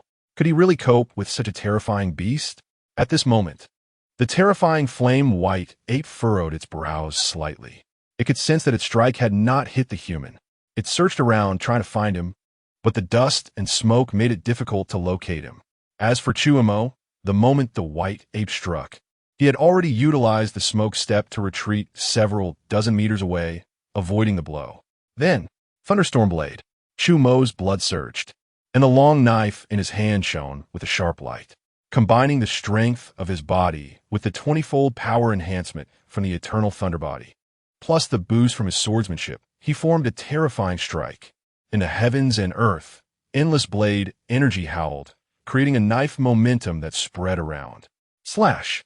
Accompanied by a loud shout, the massive blade energy surged out like a white ribbon, slicing toward the white ape's head and body. This strike contained terrifying lethality, wrapped in an unstoppable sharpness, seemingly capable of splitting the heavens and earth, annihilating the sky. Where the blade passed, even the void twisted, and due to its speed, it produced a shrill sonic boom. Finally, this strike landed, accurately hitting the white ape's head. However, a scene that left everyone in disbelief unfolded. Although Chu Mo's strike hit accurately, it only opened a wound less than a meter in size on the white ape's head.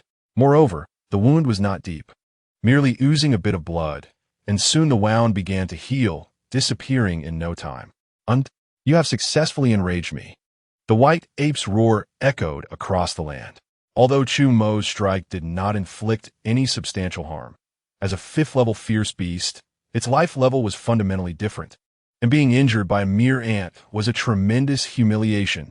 It raised its arms, and the flames that had wrapped around its body suddenly surged, spreading to a 100-meter radius in an instant. Boom! Boom! Boom! The terrifying flames seemed to burn the air itself, carrying a wave of heat and the scent of death. Not good. Chu Mo's heart was filled with alarm. Without any hesitation, he immediately activated his spatial talent, and in an instant his body entered the void, appearing 100 meters away. Not daring to stay, he activated his spatial talent again, moving another 100 meters away before stopping. Looking at the sea of flames that covered a 100-meter radius, Chu Mo's face turned serious. Terrifying. He had nearly been engulfed. If he touched those flames, he would likely be severely injured or killed. Chu Mo felt a sense of relief. At that moment, the white ape saw that Chu Mo had not been burned by its flames, and the killing intent in its eyes became even more frenzied. Whoosh! All the flames were drawn back into its body, then condensed into fiery whips or arrows, sweeping toward Chu Mo like a storm. Each one was as fast as lightning. Each contained terrifying power. Even a martial arts master would perish if hit. I must evade. Chu Mo's eyes sharpened, activating his wind attribute talent, pushing his blood and energy to the limit. With a 15-fold speed enhancement, he had already reached 10 times the speed of sound as a martial artist. He continuously dodged, avoiding one deadly threat after another. The fire chains or arrows that were dodged crashed to the ground, scorching the earth and leaving hundreds of meters of deep craters.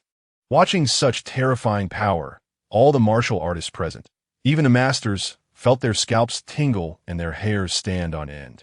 Such a terrifying beast was simply not something humans could defeat. Many were trembling in fear. Chen Shiwei's face turned pale, gripping her sword tightly, feeling a deep sense of helplessness. Chen Shiwei, despite being a so-called genius, could not even help him at this moment. She felt self-reproach, but more than that, she was worried about Chu Mo. This is not going to work. After dodging for a while, Chu Mo realized his blood and energy were depleting too much. If this continued, he would be defeated. I need to counterattack.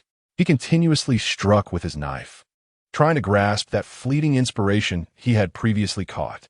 If he could comprehend it, perhaps he could pose a threat to this fierce beast. Thinking this, Chu Mo gave up on evading and instead began using his spatial talent to rush toward the white ape. He constantly slashed at the white ape. You tiny insect! You can't hurt me at all. The white ape saw that Chu Mo dared to strike at him without even dodging, standing there to let him attack.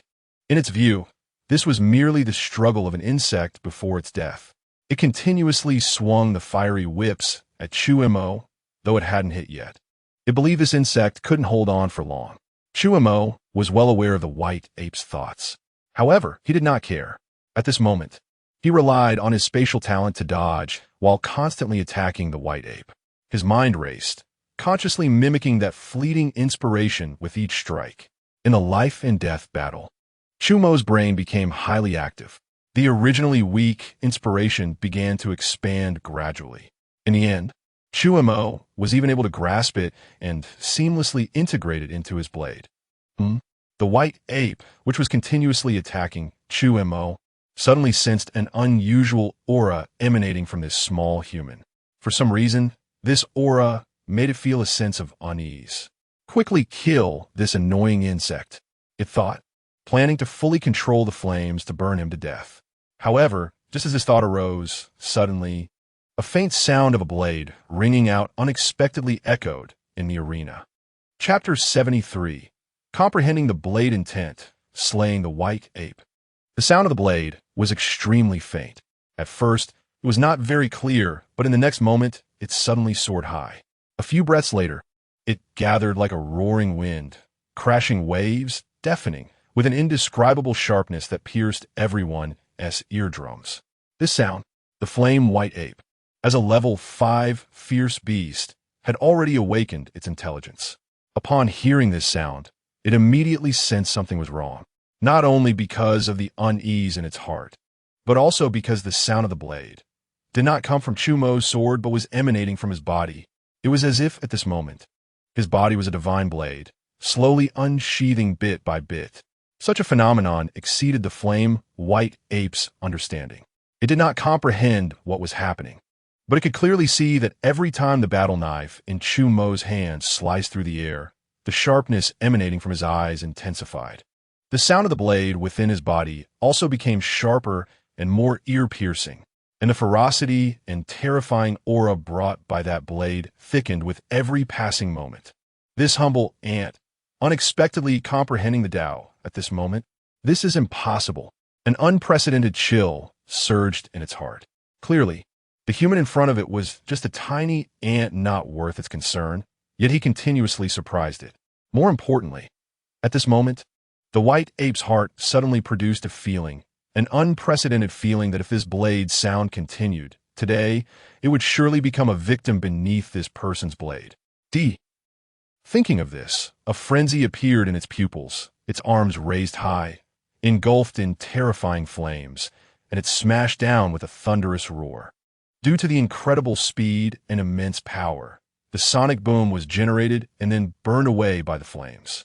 The air let out a sharp whistle, and the void slightly twisted. Chu Mo remained in this position, unmoving, as his consciousness entered a wondrous world. To be precise, it was the world of the blade. In this world, there was an endless stream of blade aura, as if it could shred everything, continuously gathering towards his consciousness. In an instant, Chu Mo felt his soul tremble, his blood and energy instinctively circulating, his spirit gathering as one, and the primal force surging within him, as if an immense power was brewing.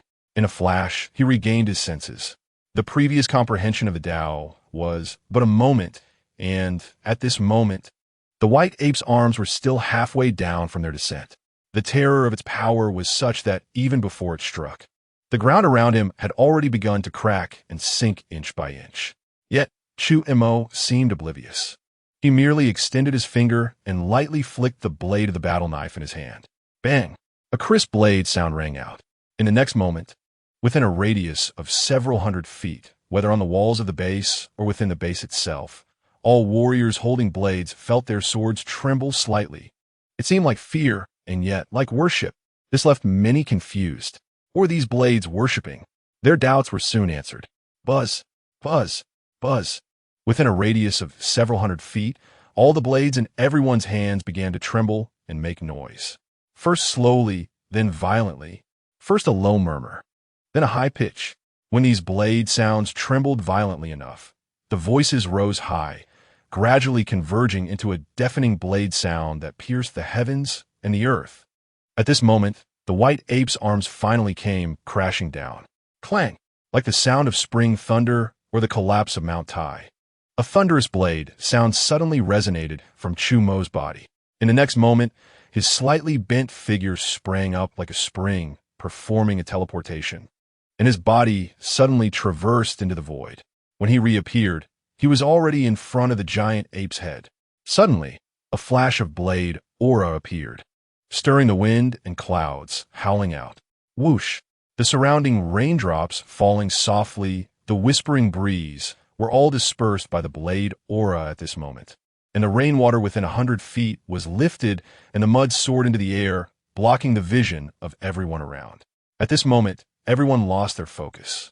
And just then, a beam of blade light abruptly burst into everyone's view, like a ray of light splitting the heavens, erupting forth. This blade aura seemed to seize the brilliance of heaven and earth. At the moment it appeared, the entire world dimmed, leaving only this beam of blade light shining brightly. The dark clouds began to dissipate.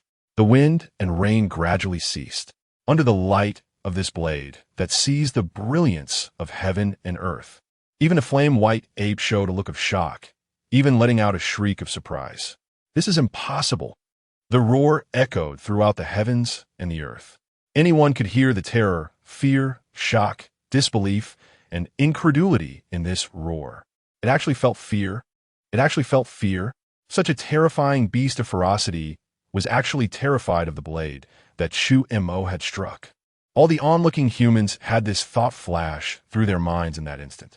They had not faced the sharpness of this blade aura, so they naturally did not know the kind of threat the white ape was facing at this moment. Facing this blade that contained blade intent. The confidence they had moments ago had completely vanished, replaced by endless fear and reluctance. No, the flame-white ape looked at the blade coming right before it, its eyes widening in terror, letting out a fearful roar. But what use was that? It had no time to dodge, only able to watch the blade descend. Puff! The blade finally landed on the flame-white ape's neck. The defenses that Chu Mo couldn't break through before were now torn apart like withered grass. The terrifying blade aura instantly driving straight in, directly cutting through the throat bone, a large amount of blood splattering down. Roar! Such a terrifying blow caused the flame-white ape's body to tremble violently, the intense pain in its neck making it let out a heart-wrenching scream. Hiss! This senior actually managed to injure the flame-white ape. This is a level 5 fierce beast, a being on par with the town guardians. Shun Jin and several other masters were shocked to the extreme, their eyes wide open, filled with horror. A cut on the neck is a fatal injury for other fierce beasts and warriors, but for a level 5 fierce beast, it was merely a severe injury. Not yet fatal, but it was enough to threaten the flame-white ape and make it feel the breath of death. Human, you shall die. You shall die. The flame-white ape roared, completely going berserk. In its words, besides rage, there was also a trace of barely detectable fear. At this moment, endless flames erupted from its body, falling like a rain of meteors, enveloping a radius of thousands of meters, madly striking everything around. Anyone who was struck would be reduced to ashes. But Chu Mo did not dodge. He held the battle knife, directly circling around the white ape's neck. Rip! The sharp and fierce blade aura completely severed the terrifying white ape's neck, extinguishing all signs of life. The white ape's roar abruptly stopped. The flames surrounding it extinguished in an instant, in the eyes of all those who found it hard to believe. A huge circular wound appeared on the flame-white ape's neck, an endless stream of blood gushing out, and then its body and head slowly separated. In the end, boom! Accompanied by a dull sound, the massive head fell to the ground. The body, having lost its head, also fell with a loud crash, shattering the earth into pieces. A level 5 ferocious beast, the flame-white ape. Just like that, it was completely killed in front of everyone's eyes. Chapter 74, I Am Your Fiancé. At this moment, the entire venue fell silent. A deathly stillness. Both humans and fierce beasts were completely stunned, staring at the fallen corpse, especially the fierce beasts. For them, the flame-white ape, being a level 5 fierce beast, invoked a fear that stemmed from the depths of their souls due to its bloodline suppression. And now, their seemingly invincible leader was dead. Dead right in front of them. Roar! A surviving level 4 fierce beast suddenly let out a mournful cry and then turned around, running away in the opposite direction of the base without looking back. The other fierce beasts also woke up and crazily turned to flee. What started as a local escape gradually spread to the entire group, and eventually, all the fierce beasts began to flee in a complete rout. Did we just win? Standing on the wall and watching the fierce beasts scatter in panic, everyone felt an inexplicable sense of unreality in their hearts. They had won. They really won. After repeatedly confirming the reality of what they saw, joy surged in their hearts, and the thrill of surviving the disaster made them cheer out loud. We won. We won. The fierce beasts were driven back by us. We defended the base. Everyone was overwhelmed with joy and tears. But amidst the cheers, they did not forget the man who stood up in the critical moment and saved everyone. The war god. It was unclear who shouted excitedly. The next moment, war god, war god, war god. More and more people joined in the chant, initially in a low and somewhat chaotic voice. As they continued to shout, the voices became more synchronized and grew louder. Eventually, it became a unified roar that soared to the sky. It was now morning. The sky was bright, and the dawn rose in the east, casting countless rays of light down upon the Luoyang base, which had just experienced a fierce battle, as if draping it in a veil. Hazy and tranquil, Chu Mo stood with his hands behind his back, gazing at the morning glow in the east, his black hair fluttering in the wind. In front of him was the massive flame white ape. Countless people, amidst their loud cheers, turned their eyes to Chu Mo, filled with reverence. Listening to the deafening shouts around him, a smile unconsciously appeared on Chu Mo's face.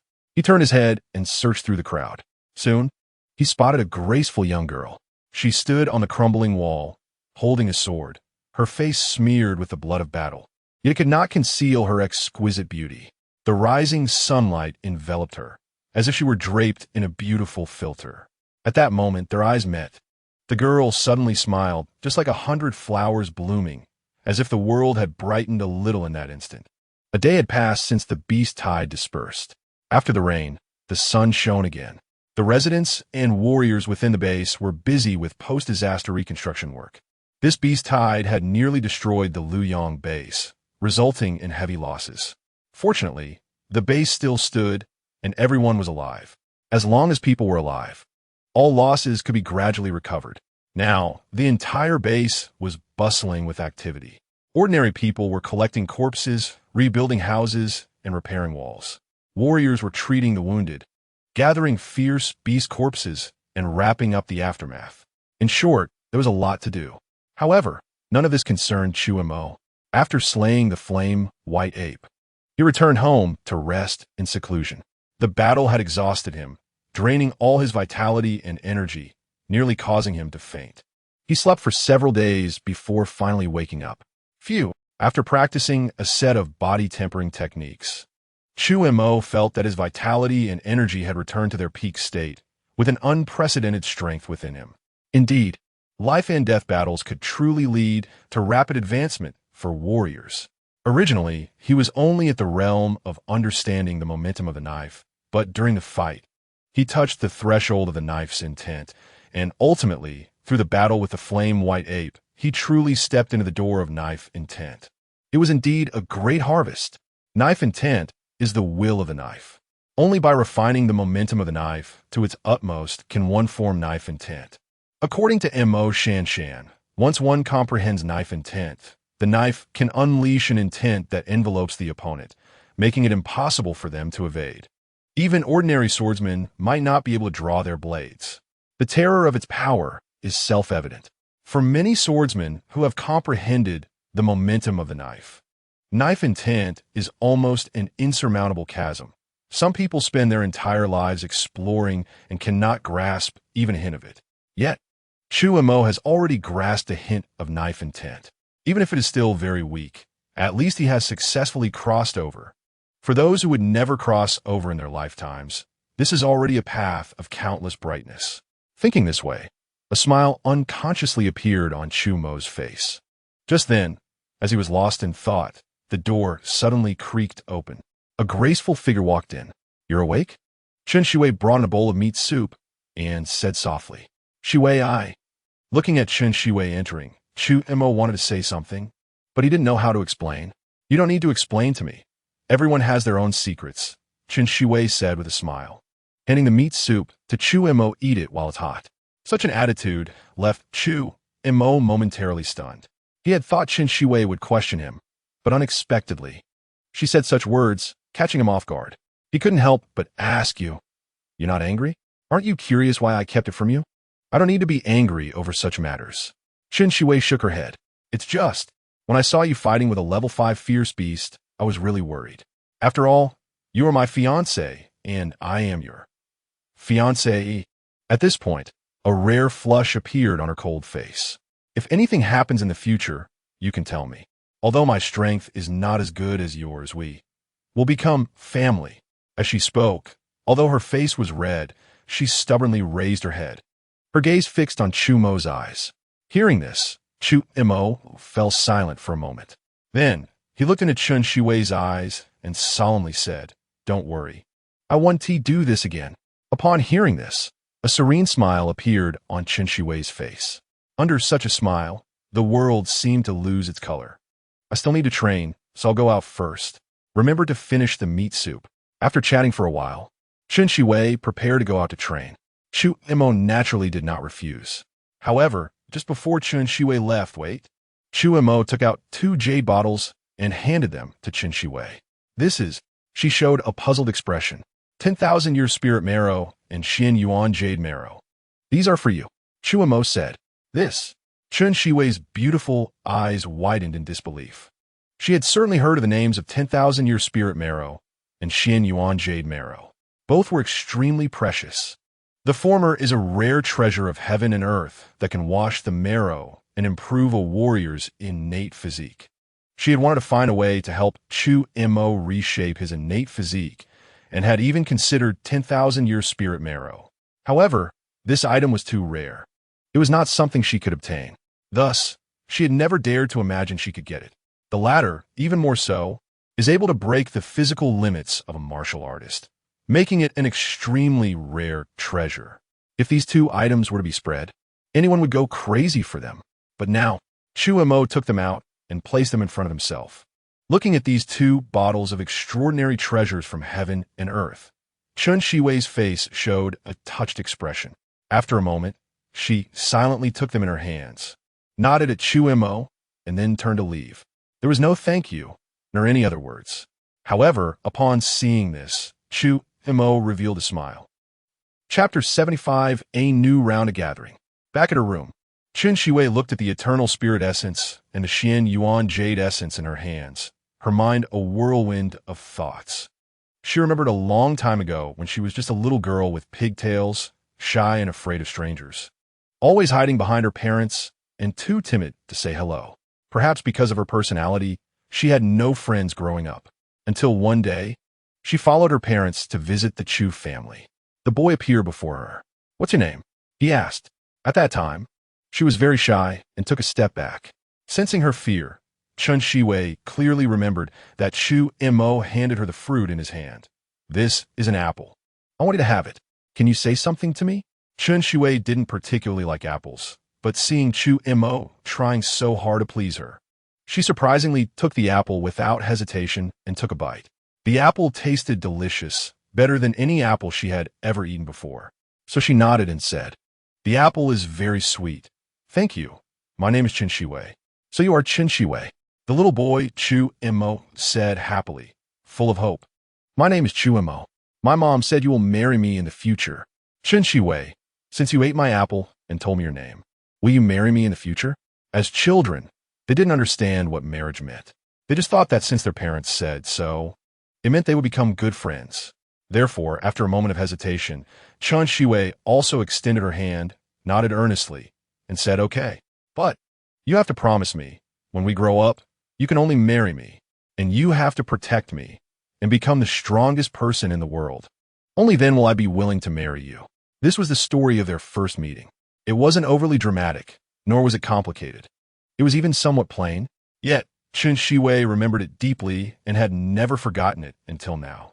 However, after so much time, there were some details she couldn't quite recall. For example, the apple. It wasn't really sweet, nor was it crunchy, and it was even a bit sour. But even to this day, when Chen Shiwei thinks back, she still feels that the apple should have been sweet. She thought for a moment and then realized that it wasn't the apple that was sweet, but that boy. And because of this, after their parents both passed away. Despite the years of Chu Mo's unreasonable antics towards her, Chen Shiwei, though heartbroken, still stood by him. It was simply because she had never forgotten that promise from childhood. Memories are like the wind. Various feelings surged in her heart, then receded like the tide.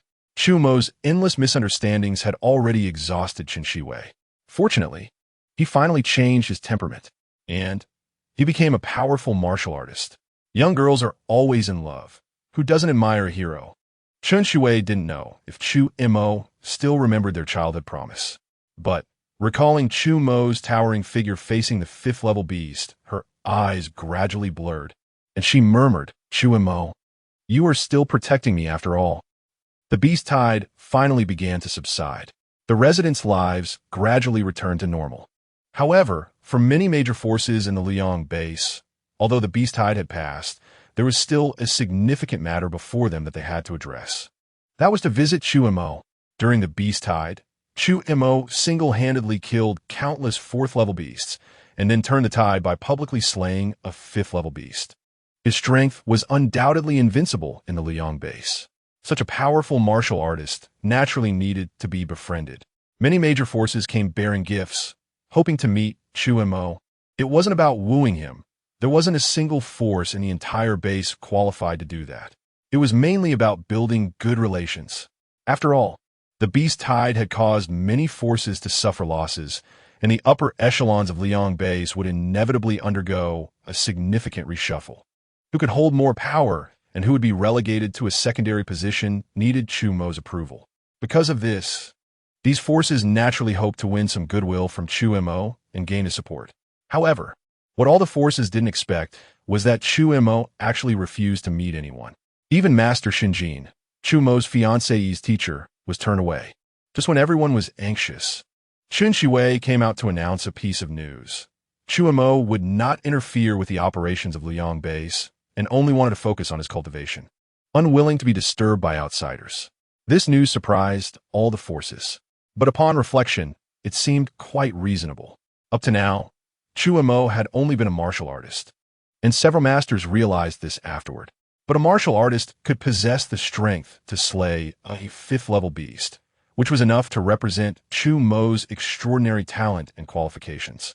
Such a prodigy must be aiming for the peak of martial arts. How could he be obsessed with worldly interests? After coming to this understanding, many forces respected Chu Mo even more. At the same time, they secretly conveyed orders that the martial artists in their families must not provoke Chu Mo, especially those with unruly sons who were sternly warned. As Chu Mo's fiancée, Chen Shiwei naturally became one of the most untouchable people in the base. Even masters treated her with utmost respect upon meeting her.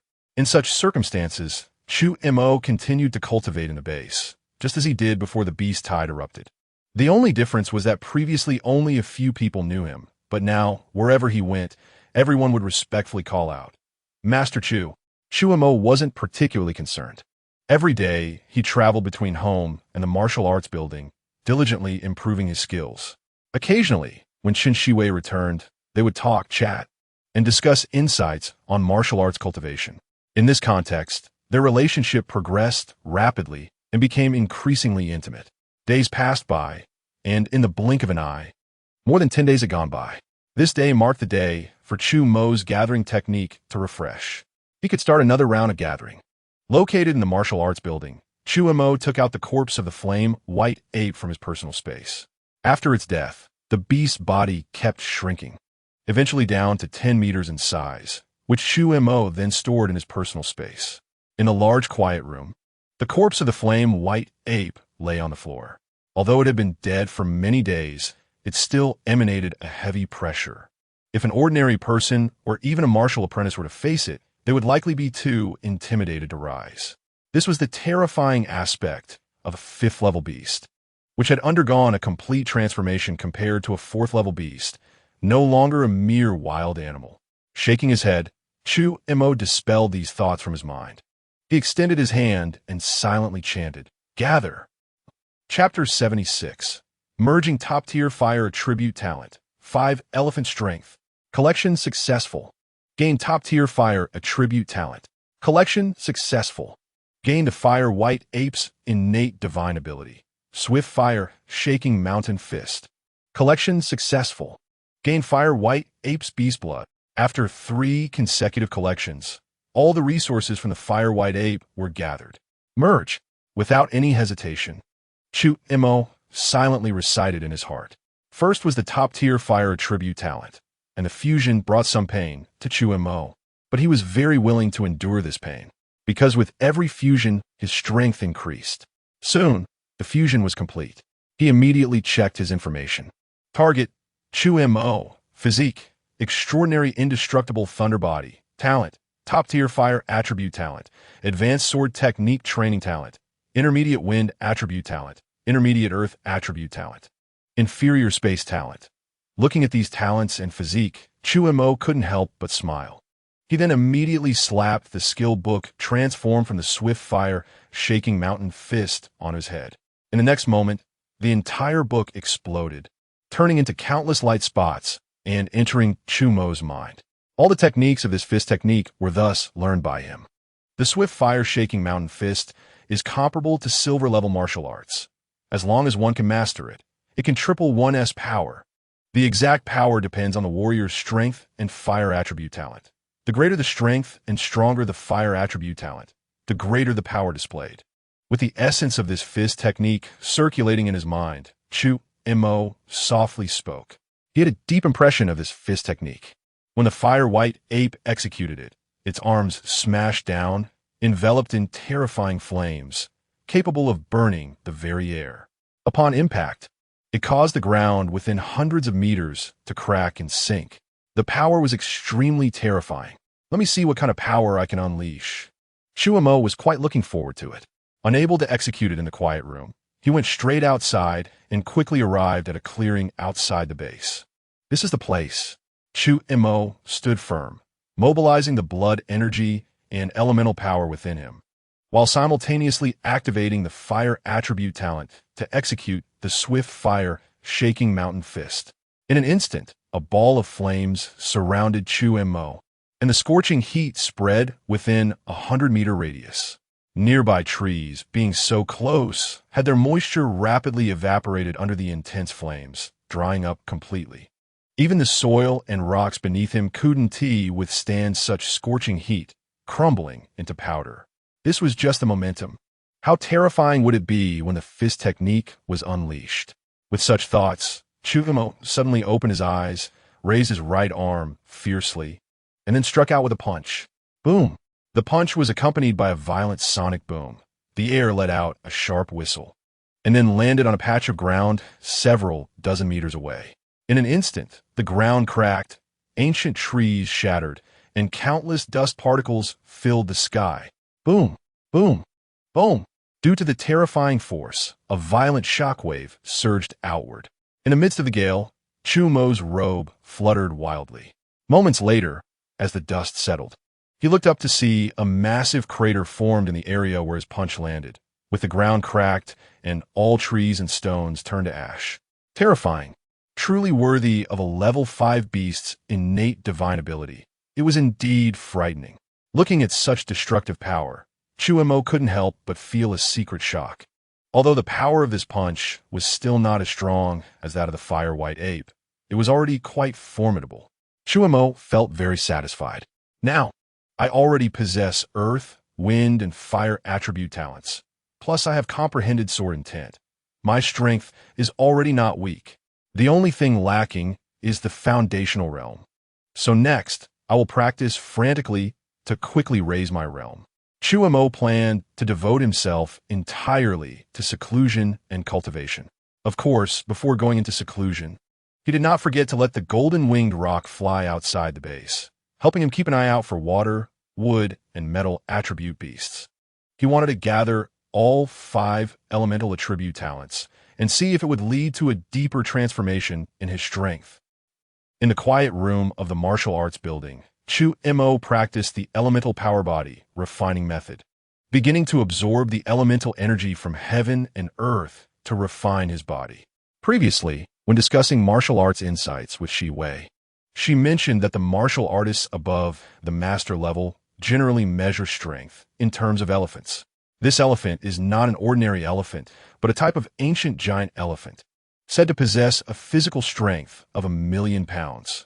Therefore, martial artists above the master level use the elephant as a unit of strength. One elephant's strength represents 1,000,000 pounds of power. After all, as cultivation deepens, if one still used pounds, it would be quite strange to say they had tens of millions or even billions of pounds of strength. The concept of elephant strength is much simpler. At this moment, Chu Mo thought to himself, ordinary martial artists can possess up to 2 elephant strengths, which is the limit, and they can attempt to break through to the master realm. I broke the physical limit when I was a martial artist, stepping into the martial artist realm with 1 elephant strength. To reach the martial master limit, I need at least 10 elephant strengths. Currently, I already have close to 2 elephant strengths, according to my talent. It will take at least 1.5 years to reach the martial master limit and step into the master realm. This speed would be considered astonishing for others. But Chu Mo was still not satisfied. With such thoughts, he took out a vial of beast blood from his spatial storage. This beast blood was different from ordinary beast blood. It emitted a golden sheen and carried a heavy feeling. It was indeed the essence blood from the level 5 beast, the fire white ape. When a beast reaches level 5, its life level undergoes a transformation, and its blood begins to turn golden and becomes extremely heavy. It is said that the top beast can have a single drop of blood weighing 1,000 pounds. Although the vial of level 5 beast blood in Chu Mo's hand wasn't that terrifying, it still weighed nearly 100 pounds. Previously, a vial of level 4 beast blood took me 6 days to refine completely, increasing my power by 500,000 pounds. What kind of growth can I expect from this vial of level 5 beast blood? Chu Mo was quite looking forward to it. He drank it in one gulp. In an instant, terrifying and violent energy rushed into his body, spreading throughout his limbs, almost bursting his body apart. Chu Mo did not dare to be negligent. Quickly practicing the body refining method to absorb it, time flowed swiftly. Every day, Chu Mo felt his strength rapidly increasing. In the blink of an eye, 20 days had passed. On this day, Chu Mo slowly opened his eyes, a sharp glint flashing in his gaze. The effect of the level 5 beast's essence blood was indeed extraordinary. Standing up and clenching his fists, feeling the doubled power within him, a satisfied expression appeared on Chu Mo's face. After 20 days of seclusion under the enhancement of the level 5 beast blood, his blood energy had increased by a full 3 elephant strengths. In other words, Chu Mo now possessed 5 elephant strengths, and only 5 more were needed to step into the master realm. But at this moment, he had already run out of beast blood. With his current strength, beast blood from level 3 and below had no effect on him. Only blood from level 4 or above could significantly enhance his power. Previously, obtaining level 4 beast blood in the Luoyang base was somewhat difficult. Fortunately, before the beast tide came, Chu Mo had slain quite a few 4th level fierce beasts, and their corpses were stored in the Emerald Jade building, waiting for him to claim them. With this in mind, Chu Mo left the martial arts building and prepared to head to the Emerald Jade building to collect the fierce beast blood. But at that moment, he suddenly received a message from Tianpeng. Master, I have discovered a 4th level high-grade fierce beast of the wood attribute. Chapter 77. The treasure-seeking bird acknowledges its master after receiving the news. Chu Mo immediately arrived outside the base and had Tianpeng take him to the location where the 4th level wood attribute beast was discovered. The wood attribute beast resided deep within a vast primeval forest and rarely showed itself. If it weren't for Chu Mo's keen eyesight, he might have found it difficult to spot. Along the way, Tianpeng was trying to take credit. I know your contributions are great. Once we successfully kill this beast, I will give you its body so you can enhance your strength. Chu Mo smiled and said, Thank you, Master. Tianpeng was thrilled to hear this. Since the beast tide had passed and many beasts had died, Tianpeng had consumed plenty of beast corpses and had quickly recovered to the peak of the 3rd level. Now not far from reaching the 4th level, if he could eat the flesh and blood of this 4th level beast, he might just break into the 4th level. With this in mind, Tian Peng flapped his wings even harder, heading toward their target. The wood attribute beast was called the Greenwood Pig, and the primeval forest it inhabited was over 10,000 miles away from the Luyang base, quite a distance. However, with the speed of the golden-winged roc, they arrived quickly. Half an hour later, Chu Mo and Tian Peng reached the primeval forest. Towering trees stood all around, thick and robust, with diameters reaching over 10 meters and heights soaring hundreds of meters, casting a shadow over the ground. Chu Mo instructed Tian Peng to fly above and help search while he entered the dense forest, spreading his mental power and spatial perception to search carefully. However, after searching for several days, he still had not found any trace of the beast. Chu Mo remained patient. The Greenwood Pig was not very aggressive and was somewhat lazy. Whenever it found a new den, it would first sleep and would only come out to hunt if it was extremely hungry. Just then, his mental power suddenly sensed that not far ahead, two beasts were fighting. Alongside that, he could faintly hear some bird calls and pig grunts. Could it be? Chu Mo's heart stirred, and he quickly moved towards the direction of the commotion. Before long, Chu Mo saw at the entrance of a concealed cave a burly green porcupine lying on the ground, while a small bird, only about a foot in size and entirely purple, was pecking at the Greenwood Pig with its sharp beak. Although this little bird was small, its beak was very sharp. Each time it pecked, a deep wound would appear on the green porcupine's body, causing it to grunt in pain. However, what surprised Chu Mo was that, after grunting, the Greenwood Pig completely ignored the little bird, rolled over, and went back to sleep, with its wounds healing rapidly. With such terrifying recovery ability, there was no doubt that this green porcupine was indeed his target, the Greenwood Pig. At this moment, however, Chu Mo's attention was entirely on the little bird. The bird was purple all over, with only a tuft of black fluff on its forehead, looking rather silly. It turned out to be the treasure-seeking bird. The treasure-seeking bird, as its name implies, is capable of searching for treasures. Despite its ordinary name, this beast is highly sensitive to treasures. As long as there are valuable items within a certain range, it can sense them, and it can detect the most valuable treasures first. Treasure-seeking birds are very rare. Many people go their whole lives without even seeing one. Chu Mo had only seen a few records about them in the Academy's collection of rare beasts, and it was said that since records began, there had been no more than 10 sightings of this bird. To think I could encounter such a rare beast. Even Chu Mo couldn't help but show a hint of excitement on his face. If he could catch this treasure-seeking bird, it would help him quickly find treasures in future explorations of forbidden areas and secret realms. With this thought, Chu Mo immediately instructed Tian Peng, "You deal with the Greenwood Pig. If you can kill it, then go ahead, but if not, just delay it while I catch this treasure-seeking bird. And then I'll come to help you." "Master, don't worry. A mere Greenwood Pig is no match for me," Tian Peng replied confidently. This was not arrogance. Even though Tian Peng was currently only a peak third-level beast, he had trained in the secret realm for over 1,000 years and possessed the bloodline of the golden-winged roc, making his foundation incredibly solid. Even a fourth-level beast would struggle against him. As for the clumsy and weak Greenwood Pig, Tian Peng hardly regarded it as a threat. With that, Tian Peng proudly let out a cry, then swooped down from the sky towards the Greenwood Pig. At the same time, Chu Mo activated his wind attribute talent and approached the treasure-seeking bird. The two beasts, one fighting and the other sleeping, suddenly sensed danger. The Greenwood Pig immediately got up, grunting, while the treasure-seeking bird flapped its wings, trying to escape. However, just then, a hand suddenly reached out. The speed was so quick that the treasure-seeking bird had no time to react. By the time it realized what was happening, it found itself firmly grasped and unable to move. Chirp, chirp. The treasure-seeking bird attempted to struggle, but it was completely immobile.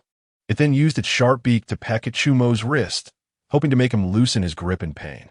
The treasure-seeking bird was only a second-level beast, its strength quite low, and only its beak had the power to break stone. A single peck could create a large hole even in metal. However, bang! When its beak struck Chu Mo's hand, it did not pierce through, instead producing a dull thud, as if it had pecked something hard like meteoric iron. The powerful recoil made it feel as if its beak was about to break, and its little head began to spin. Chu Mo possessed a soil attribute talent, granting him a 15-fold defense increase. Even a 4th-level beast would find it hard to break through his defenses, let alone a 2nd-level treasure-seeking bird. Little fellow, are you willing to submit to me?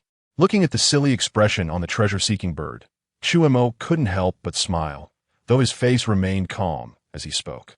Chirp, chirp. The treasure-seeking bird cried out, flapping its wings as if it was determined not to submit. But Chu Mo showed no hesitation.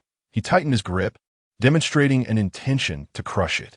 According to records, the treasure-seeking bird was afraid of death and would immediately submit if its life was threatened, making it one of the easiest beasts to become a pet. At this moment, the immense pressure made the treasure-seeking bird feel as if its body was creaking, as if it were about to be crushed. Under the threat of death, the treasure-seeking bird indeed softened. Without a second thought, a small bird's phantom appeared above its head. This was a fragment of its soul. Chu Mo absorbed this fragment of soul, and then he felt a connection forming between him and the treasure-seeking bird. This indicated that the soul contract was complete. From now on, this treasure-seeking bird, like Tian Peng, would have its life and death in his control. Chapter 78.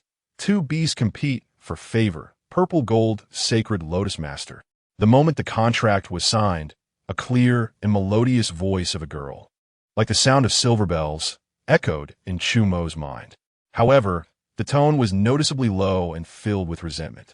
Obviously, the treasure bird was somewhat unhappy about being forcefully recognized by Chu Mo. Chu Mo paid no attention to its tone, smiled, and said, "I didn't expect you to be a female. Of course, in our treasure bird clan, only females possess the talent for treasure hunting." The treasure bird replied proudly, "Since you have become my beast pet, let's give you a name," Chu Mo said. Sure. The treasure bird was very eager. Looking at the treasure bird, Chu Mo pondered for a moment and said, "You have purple feathers all over, with only a tuft of black fluff on your forehead. So, I'll call you A Dai. What do you think?" That sounds too ugly, no. The treasure bird shouted in Chu Mo's mind. And so, it was happily decided that from now on, it would be called A Dai. Chu Mo ignored the treasure bird's protests and made the decision directly. Then, he turned his gaze to the greenwood pig. At this moment, the fierce beast was covered in wounds from Tianping's attack. However, due to its wood attribute talent, its injuries could recover quickly, even though it looked somewhat disheveled. Indeed, the wood attribute talent is truly formidable. Zu Montak Mavi let Invatli. Although Tianpeng was currently only a 3rd-level superior beast, its foundation was incredibly solid, and it had the bloodline of the golden-winged rock. Its true combat power was definitely stronger than an ordinary 4th-level fierce beast. If it were another 4th-level fierce beast, it would have likely been slain by Tianpeng by now. However, the greenwood pig still had not sustained significant injuries, which demonstrated the strength of the wood attribute talent. Let me end this quickly. Seeing the current situation, Chu Mo realized that it might be difficult for Tianpeng to take it down in a short time, so he directly drew his battle knife and charged forward. With his vital energy circulating, his body suddenly appeared in front of the greenwood pig.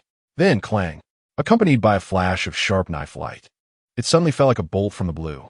With a PUSI sound, the greenwood pig, which had been grunting and resisting Tianping's attack, immediately stiffened and then fell to the ground with a loud crash. A blood mark appeared at its neck, separating its head from its body. Due to the speed being too fast, not even a drop of blood flowed out, and as the corpse separated, the knife energy quickly solidified the blood, so that even after the greenwood pig died, no blood spurted out. This showcased Chu Mo's extraordinary knife skills. "Master, you really didn't need help. I could have defeated it soon," Tianping couldn't help but say. In response, before Chu Mo could speak, the treasure bird began chattering beside him. A voice appearing in Chu Mo's mind. "You're bragging? If it weren't for the master, you wouldn't be able to kill this stupid pig in 3 days." Although the treasure bird couldn't speak yet, since both of these beast pets had signed a soul contract with Chu Mo, they could hear each other's voices through him. It was akin to a soul communication. After hearing the treasure bird's mocking words, Tianpeng became very angry. "Who are you to butt in? I'm a new beast pet of the master. The treasure bird flapped its wings, boasting, "I'm a treasure bird, capable of helping the master find treasures. What can you do? I'm a master's helper, able to assist the master in battles." Tian Peng spread its wings, the golden feathers shimmering coldly, which was quite intimidating. But the treasure bird, upon hearing this, scoffed. "You can't even beat a stupid pig, yet you say you can help the master? How embarrassing. You're just a big useless lump. You." This remark made Tian Peng very angry. However, the facts were laid out before it, leaving it momentarily unsure of how to retort. Feeling frustrated, it could only let out a cry to vent its pent-up emotions. "See, this is the impotent rage of the weak," the treasure bird said triumphantly, lifting its head. Tian Peng turned its head away, ignoring her. But inside, it gritted its teeth, wishing it could tear this annoying little bird's mouth apart. "All right, everyone stop arguing." Chu Mo interjected to mediate. "From now on, you are both my beast pets, and you need to learn to unite and help each other." "Yes, master. Yes, master." The two beast pets bowed their heads in obedience. However, soon after, they exchanged glances, both seeing in each other's eyes a hint of "it's impossible for us to cooperate." Chu Mo did not pay further attention to the squabbling between the two beasts. He walked straight up to the greenwood pig and stored it in his personal space. Since his gathering talent would refresh in a few days, he planned to return to the base and collect later. Just as he was about to signal the two beasts to leave at that moment, the treasure bird flew onto Chu Mo's shoulder, chattering. "Master, are you leaving this place?" "Yes, we're going back to the base," Chu Mo replied. "Master, I know there are some good treasures nearby. Do you want me to take you there?" "Treasures?" Chu Mo's heart stirred. The treasure bird was precious precisely because of its special physique, which made it naturally sensitive to treasures, allowing it to easily find many valuable items. "Do you know where they are?" Chu Mo asked, thinking of this. "Of course I do, master. Let me take you there," the treasure bird said. Chu Mo naturally would not refuse, and immediately said, "Okay, let's go take a look." Upon hearing this, the treasure bird cast a smug glance at the golden-winged rock, then flapped its wings and led the way. Behind, Tian Peng couldn't help but feel a sense of vigilance. This little brash bird, not only is it mouthy, but it also has a wicked heart. It actually wants to use this method to win the master's favor. "No, I must train harder and can't let this little bird surpass me. Otherwise, won't she be able to stand on my head and urinate in the future?" Thinking of this, Tian Peng's heart tightened. This must not happen. It made up its mind that when the master returned to train, it could no longer slack off, and it had to hunt continuously to quickly recover to a 4th or even 5th level fierce beast. Under the guidance of the treasure bird Adai, Chu Mo ran swiftly and soon arrived at a small valley. The valley was not large, but was very hidden. If it weren't for Adai pointing the way, Chu Mo would have found it difficult to locate the entrance for a while. Once inside, it felt as if the world opened up before him, and a rich aura of origin energy rushed toward him. "Master, it's right here." Adai's voice appeared in his mind, without Adai saying it. Chu Mo already knew they had reached their destination. After all, with such dense origin energy, it was easy to give birth to heavenly materials and earthly treasures. He began searching in the valley. Soon, he discovered a small pond before him. In the center of the pond, a lotus flower was growing, surrounded by a golden mist that emitted a rich fragrance. "This is the purple gold sacred lotus?" Upon seeing the lotus flower, Chu Mo couldn't help but exclaim in surprise. Chapter 79. The Terrifying Wood Attribute Talent, Unity of Spirit and Flesh. The purple gold sacred lotus is a type of rare treasure. If a martial artist swallows it, their physical body can undergo a transformation. This transformation does not simply increase strength, but rather improves the genetic makeup of the muscles, allowing the martial artist's body and soul to become more harmonious. Its value is extremely high. Previously, when Chu Mo was chatting with Mo Shanshan, she mentioned that a lucky martial artist from the Jinling base had obtained a purple gold sacred lotus, and after bringing it back to the base for auction, many major forces rushed to compete for it, selling for an astonishingly high price. As these thoughts crossed his mind, Chu Mo decided to pluck it. However, he did not act immediately. Instead, he cautiously looked around. Typically, places where rare treasures are found are guarded by fierce beasts.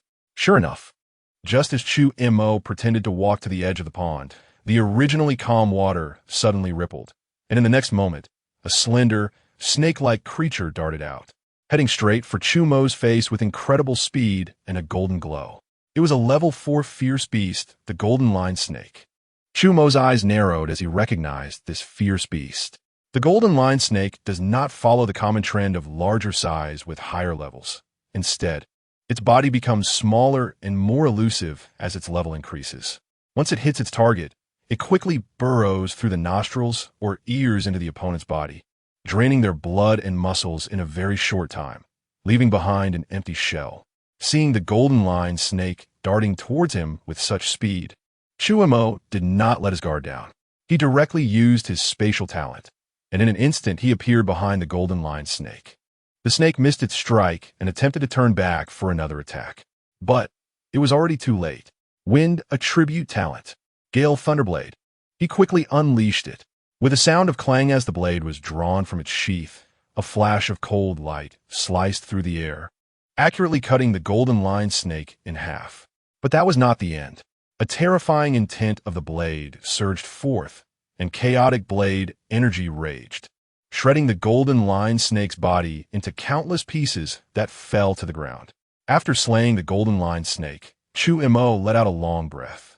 Sheathing his blade, he flashed to the center of the pond and took a look at the purple gold sacred lotus, discovering that the lotus seeds within the pod were not yet ripe.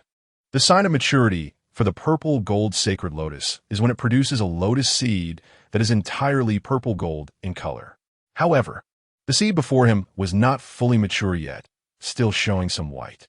Nevertheless, according to Chu Mo's estimate, it should not take long, at most 10 days, before it completely matures. So he decided to wait. It just so happened that the pond that nurtured the purple gold sacred lotus also contained a type of natural essence, which is a great supplement, allowing him to refine his body while also collecting the green wood pig. Chu Mo thought to himself, the so-called natural essence is actually the result of concentrated elemental energy transforming into liquid. The elemental energy it contains is extremely rich. If it weren't for this, it would be impossible to nurture such a wondrous treasure as the purple gold sacred lotus. Having made up his mind, Chu Mo jumped directly into the pond, opening his pores to absorb the energy from the water, gradually enhancing his strength. 5 days later, the collection skills cooled down refreshed, and Chu Mo took out the green wood pig to start collecting. Collection successful. Obtained high-level wood attribute talent. Would you like to fuse? Fuse. Chu Mo did not hesitate at all and immediately began the fusion. Boom! The green light ball merged into Chu Mo's mind, and in an instant, a wave of pain surged as the mysterious substance transformed his body. Moments later, the pain subsided like a tide. Standing up, Chu Mo immediately checked his information. Target, Chu Mo. Physique, extraordinary indestructible thunder body talent, top-tier fire attribute talent, high-level blade technique talent, high-level wood attribute talent, medium wind attribute talent, medium earth attribute talent, low-level space talent. Once the wood attribute talent fused, Chu Mo already knew the new abilities he had gained. Active healing, passive recovery. Once injured, he could consume elemental energy to accelerate the healing of wounds. At the same time, recovery is passive, but due to the nature of the wood attribute talent, it allows for a quicker recovery than that of ordinary martial artists. Let's test the effect. Chu Mo took out his battle knife, intending to make a small cut on his arm. However, because his physique was too strong, the battle knife could not cut through. In the end, Chu Mo had to use blade energy to achieve his goal. But then, Chu Mo noticed that the cut he made was rapidly healing. In the blink of an eye, it had completely returned to normal. What a terrifying effect. Chu Mo was deeply shocked. With such a wood attribute talent, in future battles against enemies, as long as he did not suffer fatal injuries, it would be almost impossible to harm him. However, to achieve such rapid healing, it required the support of elemental energy. Once the elemental energy was depleted, healing would not take effect. He could only rely on the passive recovery effect of the wood attribute talent to recover slowly. But even so, Chu Mo was very satisfied. The defensive boost from the earth attribute and the healing and recovery enhancement from the wood attribute when combined, greatly increased his survival capability. Of course, the most prudent way is still to enhance his strength. That is the most important thing. Closing the information. Chu Mo jumped back into the pond to increase his strength, while waiting for the sacred lotus to mature. Another 5 days passed. On this day, while Chu Mo was absorbing the energy from the pond water, he suddenly felt a violent fluctuation of elemental energy in the world. Countless elemental forces swept towards him, pouring into the sacred lotus. Under such terrifying nourishment of elemental energy, the last bit of white in the lotus seed within the pod disappeared, replaced by a complete purple-gold color. This also meant that the lotus seed had finally matured, having been waiting for a long time. Chu Mo did not hesitate and directly plucked the lotus seed before swallowing it whole. As soon as it entered his mouth, it transformed into a pure energy that spread throughout his limbs and bones. Immediately, Chu Mo felt a tingling sensation in his body. He could sense that the cells in his muscles were excitedly absorbing this energy and continuously metabolizing. His skin and muscles were becoming more flawless under such circumstances. An hour later, the nourishing effect of the purple gold lotus seed disappeared. Chu Mo also felt that his body had undergone some transformation. Although his defense did not increase, the essence of his body was elevated, giving him a feeling of transcending the ordinary. It was as if his previous body was burdened by a heavy stone. But now this stone had been removed, and his body had completely shed all burdens. He felt incredibly light. His spirit, energy, and vitality were all in harmony. Feeling very full. Could it be? This is the legendary unity of spirit and flesh? Chu Mo thought to himself. Chapter 80, Warriors from the Great Base of Jinling. The so-called unity of spirit and flesh refers to the perfect harmony between the body and soul. In the vastness of life and the world, the soul is flawless. However, due to the impurities accumulated from the filth of the mortal realm, the body gradually becomes tainted. After Chu Mo swallowed the purple gold sacred lotus, he systematically refined all the muscles in his body, making him feel incredibly light, as if a heavy stone had been lifted from him. This is somewhat akin to the process of marrow cleansing that martial apprentices undergo when breaking through to the martial artist realm. However, this kind of marrow cleansing at the martial artist level only roughly cleanses the impurities in the body, making it easier to absorb the energy of heaven and earth. In contrast, the unity of spirit and flesh allows for introspection. It enables the martial artist to observe the changes in their physical body and repair any damage, resulting in a clear mind and a body as perfect as white jade. Borrowing from Buddhist and Taoist terminology, it could be described as a pure, flawless body of crystal.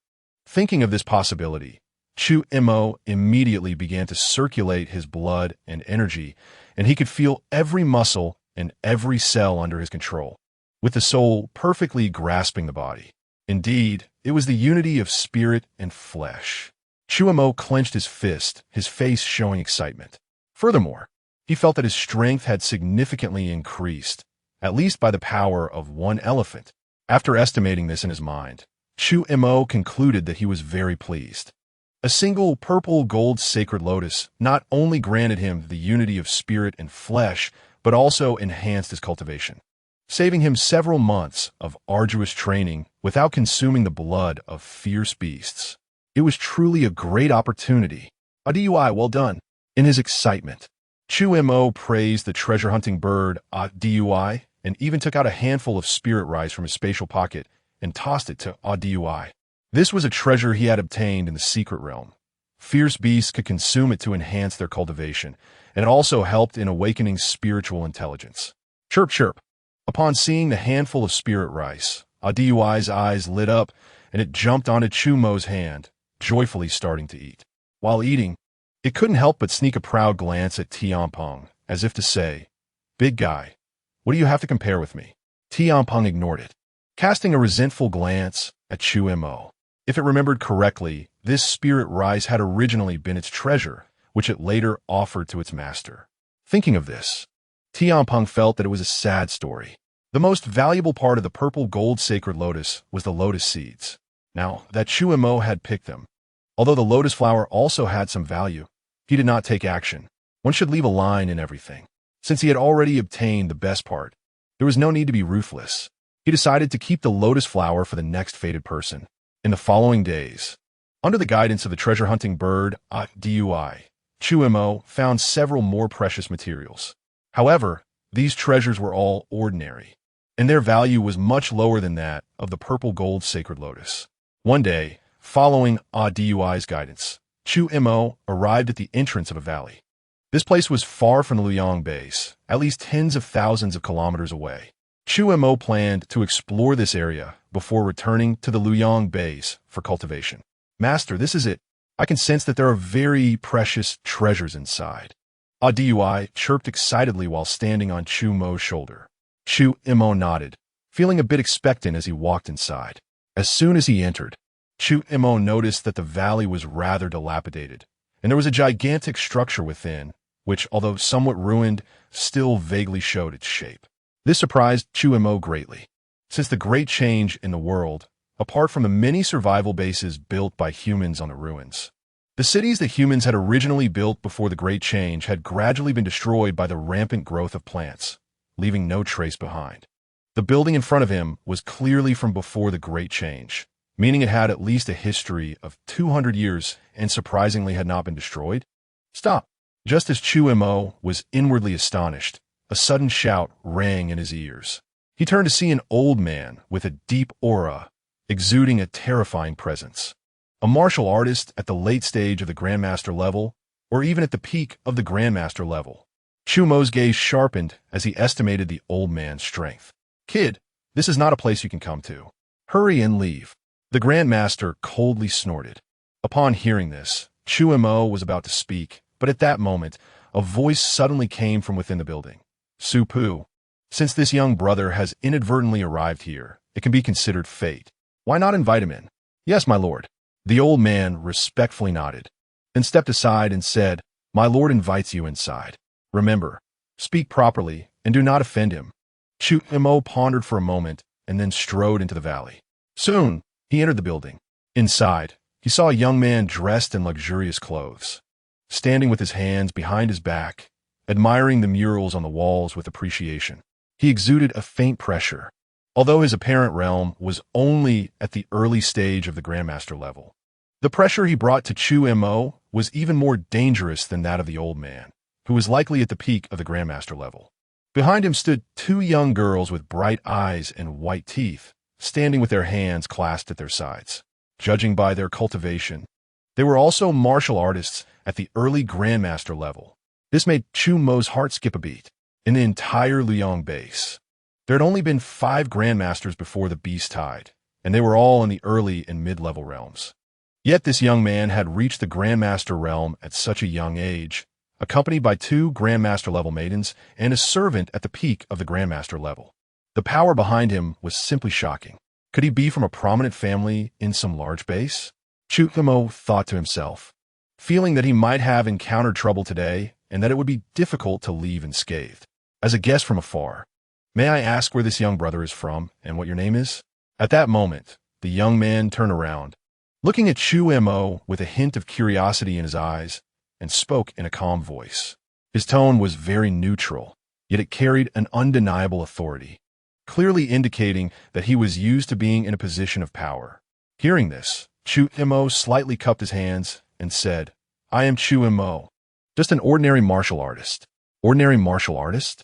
The young man looked at Chu Mo with a smile that wasn't quite a smile, then said, If you were truly an ordinary martial artist, how would you dare to face my servant at the peak of the Grandmaster level with such composure and even walk in here?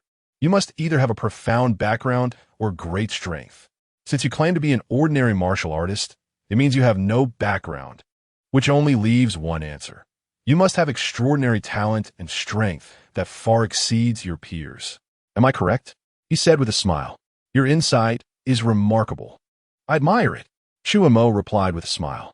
Upon hearing this, the young man smiled slightly and continued, To be honest, I find you quite pleasing to the eye. Would you be willing to join my side and become a revered guest of my family? As long as you nod, I will ensure you have ample resources for cultivation. which will surely satisfy you. Thank you for your kindness, my lord. However, I am just a leisurely martial artist, accustomed to a free and easy life. And I fear I cannot bear such generous treatment. Chu Mo directly refused. What nonsense! Not to mention that these people were of unknown origins and their identities were a mystery, even if they were truly from a powerful force with a terrifying background. Chu Mo would never consider joining them. He had too many secrets. Once discovered, it would immediately lead to his demise. However, just as he finished speaking, the old grandmaster standing at the door suddenly flashed a sharp look in his eyes. My son was born in the great base of Jinling, and he is the Qilin child of the Su family, with exceptional talent and aptitude. Among the younger generation of the entire Jinling great base, he is among the top. Well, my son says, no one has ever dared to defy. Kid, being made a venerator is a sign of respect for you, so don't be ungrateful. Chapter 81. Slaying the Su family's Qilin son. When the elder master spoke threateningly, the young nobleman did not utter a word, merely standing by with a smile. He was clearly waiting for Chu Mo's response. Seeing this attitude, Chu Mo felt a surge of anger in his heart and coldly said, "So what if he is the Qilin son of the Su family? Today I will not give face. What can you do about it?" As soon as these words were spoken, the young nobleman's expression changed dramatically. He came from the Su family, a major power in the Jinling base. And with such a noble background, combined with his top-tier talent, he was a well-known figure throughout the Jinling base. Who would dare to go against his wishes? But now, in this remote area, he was being looked down upon by a mere warrior-level loose cultivator. This was simply a slap in the face. How bold! The nobleman's status is so esteemed. How dare someone of your lowly background show disrespect? Seeking death. At this moment, the elder master and the two maidservants immediately changed their expressions and shouted sternly. After speaking, one of the maidservants suddenly moved like a shadow, her sword thrusting out. The fierce sword aura seemingly sealing off the area around Chu Mo. This strike was terrifyingly powerful. Even an ordinary master would find it hard to withstand. However, what no one expected was that, at that instant, Chu Mo's figure suddenly vanished and appeared more than 10 meters away, causing the sword to miss its target and strike the ground, creating a massive crack several dozen meters long and kicking up a cloud of dirt and stones. What incredible speed! The young nobleman's eyes narrowed. At this moment, the other maidservant also joined the fray, attacking Chu Mo alongside the elder master, whose aura was fully unleashed, bringing with it a powerful pressure that made one's heart tremble. "Nobleman, this kid has an unknown background and has now turned against us. It could bring us trouble in the future. We might as well kill him directly," the elder master said in a grim tone. Hearing this, the young nobleman nodded slightly and said softly, "Let us resolve this quickly." "Yes." After saying this, the elder master moved swiftly, joining the battle, and then clapped his palm, unleashing a fierce palm force that pressed down towards Chu Mo. The three of them worked together to seal off all of Chu Mo's escape routes, evidently intending to kill him on the spot. Seeing this, Chu Mo did not hesitate at all. His blood surged wildly within him, and the elemental energy in his meridians boiled like a volcanic eruption. The rapid fire mountain shattering fist was activated. He raised his fist and struck towards one of the maidservants. Boom! As the fist was thrown, the sound of breaking air exploded. It was as if thunder had erupted from the ground, like a giant wave crashing against the shore. Within a 100-foot radius, a powerful wave of energy was unleashed. The maidservant who was first to bear the brunt of this attack only had time to change her expression, but before she could react, she was already struck. With a bang, her sword shattered in her hand. Chu Mo's fist continued with unstoppable force, striking her body. In the next moment, she was sent flying backward, spitting out a large mouthful of blood in midair, and fell to the ground with a thud, like a broken sack, never to move again. With one punch, he had killed this maidservant, who was at the initial stage of the Master Realm. What? As they watched Chu Mo's overwhelming power, the others stared wide-eyed, almost unable to believe what they were seeing. The shock was so great that they were momentarily stunned. But in that moment, Chu Mo seized the opportunity. Using his space talent, he instantly shifted several dozen meters away evading their attack. Then, with a fist like a dragon, the fire attribute talent surged, and the rapid fire mountain shattering fist was unleashed with full force. As he struck, a violent sonic boom erupted in the air, and the surrounding air let out a sharp howl. Boom! In the eyes of everyone, Chu Mo's fist came crashing down directly onto the Elder Master's body. Not good. The Elder Master's expression changed as he felt the terrifying power and dared not resist. He unleashed all his elemental energy to form a protective shield while rapidly retreating. Trying to dodge, his speed was fast, and in the blink of an eye, he had retreated several dozen meters. But Chu Mo's speed was even faster. Teleportation. His figure flashed again, directly appearing before the Elder Master, delivering another punch. Boom! The protective shield on the Elder Master shattered instantly, and his entire body was sent flying backward. When he hit the ground, he had a deep dent in his chest, and blood was spilling from the corner of his mouth, clearly indicating he had sustained serious injuries. Master-level speed, master-level power. The young nobleman was now terrified, deeply shaken by Chu Mo's strength. Su Gongzi stepped forward to die. At this moment, Chu Mo looked at the Su family's Qilin son and said coldly, "Damn it, this kid is clearly only at the warrior level, yet his strength is so terrifying. If I had known this, I would not have made an enemy of him." The young nobleman was filled with regret at this moment. Seeing Chu Mo's power, he felt a twinge of fear and hastily said, "Sir, I am of the Su family, of noble birth. Why must it be a life or death situation? My maid and servant have already been injured by you. Why not let this matter end here? Rest assured, I will not seek revenge afterward." Chu Mo said nothing, his figure flashing as he charged towards the young nobleman. Midway, he unleashed his fist technique again, clearly intending to slay this nobleman on the spot. Since the mask had already been torn off today, he naturally had to eliminate all threats. As for the young nobleman's suggestion of clearing the grudges, only a fool would believe it. If Chu Mo were to let him go today, he would undoubtedly summon powerful expert from his family to hunt Chu Mo down afterward. Since that was the case, don't blame me for wanting you dead. Seeing that Chu Mo intended to eliminate him, the young nobleman's face revealed a fierce expression. He pulled out a treasured sword from his storage bag and charged at Chu Mo. The moment he drew the sword, a fierce sword aura erupted, creating an overwhelming sea of sword shadows that left no place to hide. Child's play. Zu Montauk sneert. Hearing Chu Mo's words, the young nobleman scoffed. This is sword intent, something that only 1 in 10,000 can comprehend. Once you die under my sword, you will understand. Before he could finish his sentence, he suddenly noticed the battle knife hanging at Chu Mo's waist had slid out of its sheath by half an inch. Immediately, a powerful knife aura surged towards him, making his whole body ache. He heard the sound as his clothes were sliced open by the knife aura, and in the blink of an eye, he was covered in blood. This is knife intent? You actually cultivated knife intent. This is impossible. His face changed dramatically, and he shouted loudly. As he spoke, he quickly withdrew, trying to distance himself from Chu Mo. A sword has sword intent. A knife has knife intent. Although he had comprehended sword momentum, he was completely unable to withstand the knife intent. Before it even left the sheath, the knife intent was already upon him. If it were to be drawn, he would surely become a soul under the blade. At this moment, he was filled with extreme fear, completely losing his previous calm demeanor, and felt like his soul was trying to flee. Want to escape? Not so easy. Chu Mo's eyes sparkled brightly as he directly grasped the half-drawn battle knife. Then, with a clang, the high-pitched sound of the knife echoed abruptly throughout the valley. At the same time, an overwhelming and unparalleled invisible knife aura stirred the winds and clouds.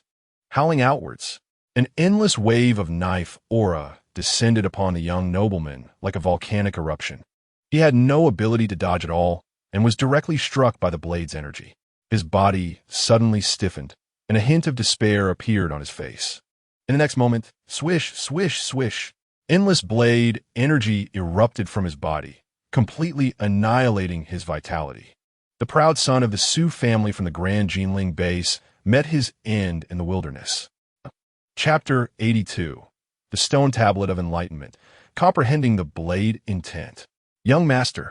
The last maid, watching her young master die, just like that, turned pale in an instant. You're finished. You dare to kill the young master of the Su family, and the Su family will surely not let you go. Even if you go to the ends of the earth, you cannot escape death. The maid screamed and then turned to flee. Chu Mo did not pay her any mind and walked directly toward the young master of the Su family. As for the maid, seeing that Chu Mo did not pursue her, she felt a sense of relief in her heart. But before the joy could appear on her face, a loud cry accompanied by golden feathered rocks swooped down like a sharp sword, charging toward the maid. Puff! With a swift motion of its claws, it caught the maid by the head before she could react. At this point, only the severely injured elder master remained. Chu Mo walked over and, under the pleading gaze of the elder, delivered a fatal blow. With that, the four of them were killed. After completing all this, Chu Mo took a moment to rest. Although the time spent killing these four was short, it had consumed a considerable amount of his vitality and energy. A moment later, after restoring his strength to its peak, Chu Mo began to collect the spoils of war. These four truly lived up to their status as descendants of a great base. They all carried storage bags, and the levels were not low. Even the two maids had storage bags with a space of 10 cubic meters each. As for the young master, whose name Chu Mo did not even know until his death, his storage bag had a full 50 cubic meters. Upon opening it, he found it densely packed with numerous treasures and essence stones. He even saw 2 portions of 5th-level beast blood. Indeed, the resources of the descendants of great powers are abundant. Montak was secretly astonishit. Throughout his cultivation, he had only obtained a considerable number of treasures after accompanying Emo Shanshan to a secret realm, and he was still pleased with his own worth. However, the resources this young master carried were slightly superior to his, which showed just how terrifying the foundation of great powers is. Chu Mo placed all the treasures from the 4 storage bags into his personal space and organized them accordingly, feeling quite satisfied. By the way, this place is a remote wilderness. Why did this young master from the Jinling Great Base bring maids here? Could it be that some treasure is hidden here? Suddenly, Chu Mo thought of this. Coupled with the fact that Adai sensed the presence of treasure here, Chu Mo's heart stirred. But where's the treasure? Chu Mo surveyed his surroundings and finally set his gaze on the only dilapidated building in the valley. Earlier, their battle had been so intense that the area within hundreds of feet was in ruins. Yet, this broken building showed no signs of damage at all. Something unusual must be afoot. Chu Mo stepped forward and re-entered the building, searching carefully inside. Before long, he suddenly froze, standing in front of a stone pillar that supported the house. It looked ordinary on the surface. However, when Chu Mo placed his hand on it, he suddenly felt as if his hand had entered another world. His palm was clearly visible in front of the stone pillar, and his mental perception confirmed the same. Yet at this moment, Chu Mo felt a subtle sensation from his hand, merging his spirit and flesh. What is this? Chu Mo was taken aback. Then, he instinctively focused his mind on it, and suddenly, everything before him appeared completely different. A series of profoundly mysterious auras surged toward him. This is the stone tablet of enlightenment. Chu Mo could no longer suppress the shock in his heart and exclaimed, "The stone tablet of enlightenment is a concrete manifestation of the laws of the universe. It appears in no fixed location. It might be here today and vanish tomorrow, moving to another unknown place. Only those with fate can encounter it. Moreover, since the stone tablet of enlightenment is often engraved on stone tablets or walls, it is also referred to as the wall of enlightenment. The so-called stone tablet of enlightenment appears ordinary and unremarkable. However, if one pours their spirit into it, they can perceive an extremely profound understanding of the laws of the universe. It seems as if one can directly view the essence of the great Tao, vast and deep, making it hard to look away. This is, of course, an illusion.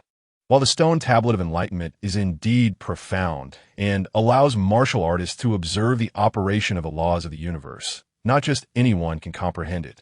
To gain from it, one must possess a certain level of talent and understanding. After all, the Tao is extraordinary. Those who can comprehend the laws of the great Tao are certainly not ordinary people. Throughout the world, every stone tablet of enlightenment that appears is unique, containing different laws. Some embody fire attributes, allowing martial artists to understand the essence of fire laws. Others may be water, wood, or even thunder attributes. And this stone tablet of enlightenment before me is a blade attribute stone tablet of enlightenment. Feeling the aura emanating from the tablet, a hint of excitement appeared on Chu Mo's face.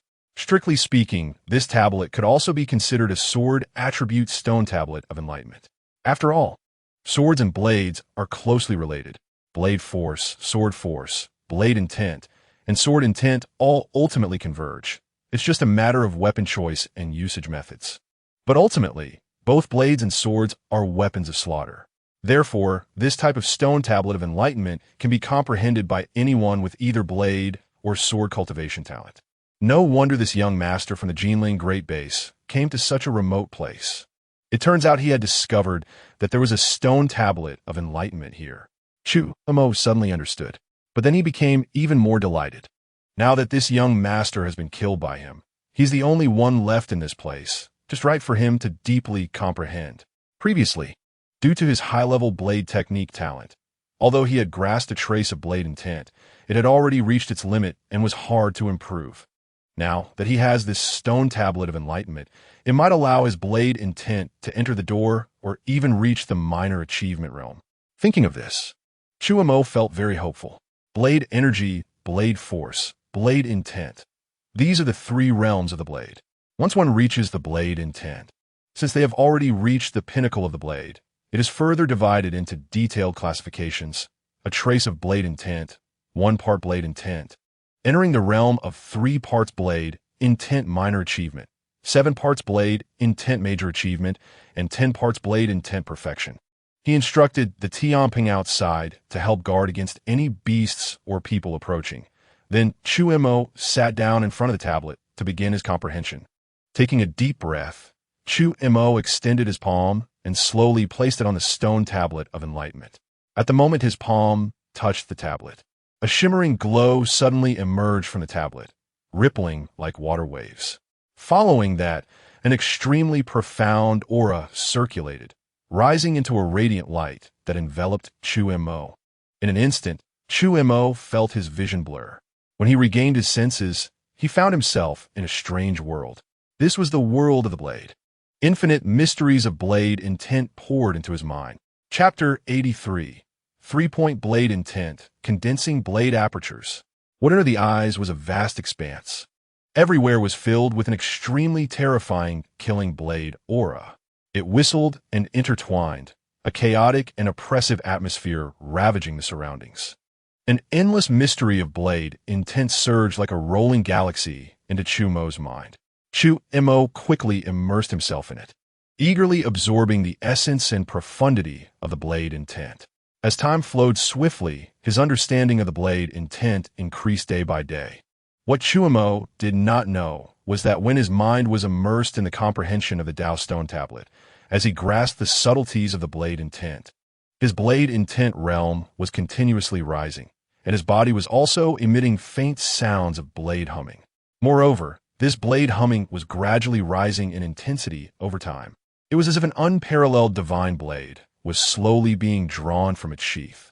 After an unknown amount of time, it seemed that the blade had been completely drawn out. Suddenly, a wild and domineering force, as if capable of tearing apart everything, surged from within Chu Mo's body, rushing towards his limbs and bones like a rolling torrent.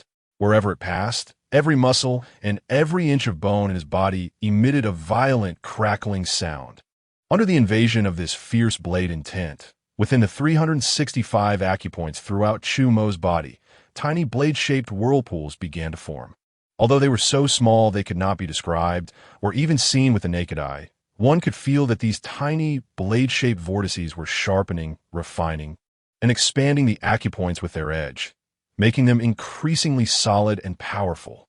This was the blade aperture. When the comprehension of blade intent reached a certain realm, it would condense into acupoints, attached to the body, birthed from the blade intent.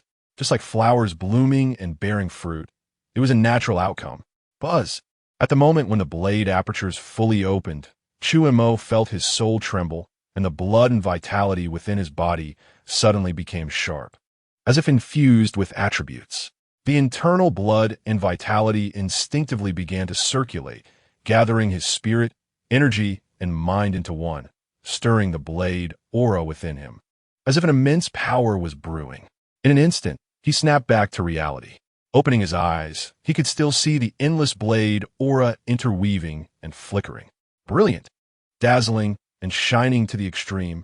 Only after a long time did it gradually settle down and disappear. Blade apertures fully opened, three-point blade intent. Letting out a sigh of relief, Chu Mo murmured to himself, "A sword has sword intent, a blade has blade intent." The so-called blade aperture is the result of comprehending blade intent to 3 points, allowing the condensation of 365 blade apertures throughout the body. When the blade is unleashed, the vitality transforms into condensed blade aura, and once unleashed, its power will be multiplied. This journey was truly worthwhile. Feeling the majestic blade aura within him, a smile involuntarily appeared on Chu Mo's face. With 3-point blade intent and minor success, condensing the blade aperture body, he could already be said to be reborn. At this moment, if he were to face his pre-enlightenment self, purely in terms of blade techniques, he could completely crush him. It was time to go back. Such gains made Chu Mo very satisfied. Looking again at the stone pillar before him, he found that at some point the original Tao stone tablet had disappeared, and no matter how he tried to sense it with his mind, there was no response. This meant that the Tao stone tablet, which had originally manifested through the laws of heaven and earth, had vanished without a trace. The stone pillar in front of him was just an ordinary stone pillar. After a glance, Chu Mo walked out of the building. At this moment, it was early morning, and the golden sun was just rising in the distance. Looking from the valley towards the horizon, he could see a thin mist enveloping the mountains. A small stream flowed down from the distant mountain, reflecting the sunlight and sparkling like a jade belt. A gentle breeze blew, carrying a refreshing scent. Taking a deep breath, he felt his chest and abdomen clear, and his spirits lifted. Above the clouds and mist, a great rock spread its wings, golden light shimmering brightly, while a young bird pecked at its feathers, its purple feathers glowing with vibrant colors. Clouds and mist rose and swirled around, floating above like an open umbrella, hanging down as if flying through the fog. Looking up, he saw the bright sun shining down, revealing a myriad of dazzling lights. In the secluded valley of the mountains, ferocious beasts roared to the sky, gathering in the forests. And in the treetops, one could see flickering shadows. What a beautiful sight! As he gazed at such scenery, a smile spread across Chu Mo's face. He then called for the great rock to come down. Moments later, a loud cry of a great rock echoed through the valley, and a golden-winged great rock, with a wingspan of over 10 meters, soared up, carrying Chu Mo into the clouds, disappearing from sight. After Chu Mo left, the building that had stood in the valley for less than 200 years suddenly emitted muffled, sizzling sounds. Following that, a loud explosion was heard. The beams and columns of the dilapidated building abruptly fractured, and the walls collapsed as strands of powerful blade aura intertwined and cut through, instantly turning the entire house into ruins. On the other side, at a vast human base far from the Liang base, there was a large estate in the core area with a plaque at the entrance bearing the words Su Mansion. Deep within the mansion, in a heavily guarded room, dozens of jade orbs were placed.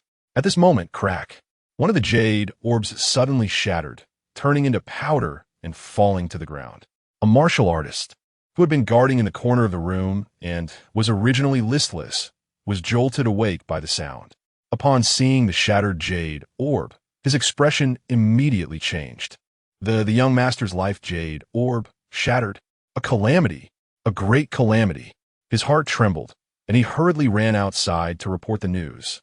Soon after, the higher-ups of the Su Mansion learned of this news. In a large hall, over a dozen people stood, each exuding a powerful aura. Among them was a middle-aged man dressed in luxurious clothing, exuding an extraordinary presence. Since my Su family established a foothold in this Jinling Great Base. How many years has it been? No one has dared to disrespect a member of my Su family, let alone take action to kill the core descendants of my Su family. But just now, my son Su Feng's life orb shattered. Su Feng is the Qilin child of my Su family, destined for greatness. Now, as my son Su Lang's child, he has died silently. If this matter is not pursued to the end, once outsiders learn of it, how can my Su family maintain our face in the Jinling Great Base? At this point, his entire aura erupted, an extremely terrifying presence sweeping through the room, causing everyone's face to turn pale. This was the scene that manifested when my son's life orb shattered. With a wave of his hand, an illusory image appeared before him, clearly displaying Chu Mo's appearance. This was a function inherent to the life orb. Whenever someone with a trace of their soul hidden in the life orb dies, the orb shatters, but in the process, it captures the last scene the soul owner saw before dying. Many major powers reserve life orbs for their core members to prevent dark harm. Remember this person's appearance. Su Lang said solemnly, I have only one request. Find a murderer who killed my son. No matter who he is, no matter what his identity, he must be found. Skin him alive and use his skin to honor my son's spirit in heaven. His tone was chilling, and his gaze was like a knife. His words filled with murderous intent. Hearing this, the more than a dozen people in the room felt a chill in their hearts, and all responded, yes. Immediately, countless Su family members began to trace the murderer's whereabouts within the Jinling Great Base, stirring up chaos in no time. Chapter 84. Peak of Martial Artists, Collecting Water. Metal Attribute Talent. What happened in the Su family? Chu Mo was unaware. At this moment, he had returned to the Liang base.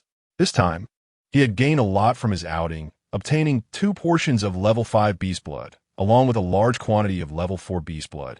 So he was temporarily not lacking in cultivation resources. Therefore, as soon as Chu Mo returned, he entered a state of closed-door cultivation. Time flew by, and in the blink of an eye, more than 2 months had passed.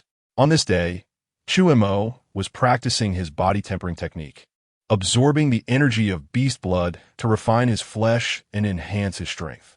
As he cultivated, he could see the meridians throughout his body trembling, as if the strings of a musical instrument were being plucked, and it seemed that melodies were emanating from within him. After a moment, the energy of the beast blood was completely absorbed, and Chu Mo slowly opened his eyes. He exhaled a long breath, feeling the powerful force surging within him, far stronger than before he entered closed-door cultivation. However, there was no joy on his face, only a slight frown. After more than 2 months of hard training, Chu Mo's strength had reached the limit of the 9 elephants, only a step away from the great perfection of the 10 elephants. Yet for some reason, he could not take that final step, no matter how hard he tried. In this closed-door cultivation, due to the ample beast blood, Chu Mo's strength had increased rapidly, reaching the peak of 9 elephants in just 2 months, needing at most only 10,000 pounds of strength to step into the Master Realm. Normally, 10,000 pounds of strength would be a trivial matter. Even without the assistance of beast blood, Chu Mo could achieve it quickly, relying solely on his talent. But now, this mere 10,000 pounds of strength seemed insurmountable. And no matter how Chu Mo cultivated, he struggled to cross that threshold. As a result, he had stagnated for a full half-month, with no increase in his cultivation at all. What on earth is going on? If it were a limit of talent, that was impossible. His current physique had already reached the extraordinary level, and his talents were mostly top-tier or superior. If someone with his talents and physique couldn't enter the Master Realm, there wouldn't be many martial artists in the world who could reach that level. He thought to inquire with other masters in the base to see if they had encountered such a situation when breaking through to the master level. The stones from other mountains can serve to polish jade. Although these masters in the base were not as powerful as him, their experience in cultivation was much richer. With a thought, a ball of water appeared around him, washing away all the dust accumulated on his body from the closed-door cultivation. This was a water control ability that Chu Mo had skillfully utilized based on his water attribute talent. During these 2 months, Chu Mo had not been in closed-door cultivation the entire time. Whenever his gathering technique refreshed, he would come out from closed-door cultivation to hunt beasts. Over the 2 months, his gathering technique had refreshed twice. This allowed Chu Mo to obtain the water and metal attribute talents he desired through collecting beast blood. Target: Chu Mo. Physique: extraordinary indestructible thunder body. Talents: top-tier fire attribute talent, superior swordsmanship talent, superior wood attribute talent, superior water attribute talent, intermediate metal attribute talent, intermediate wind attribute talent, intermediate earth attribute talent, inferior space talent. First was the superior water attribute talent, which granted Chu Mo the ability to control water. He could not only breathe underwater, but also possessed certain characteristics of the water attribute, such as manipulating the surrounding water energy to increase the resistance within a certain area, slowing down the opponent's movement.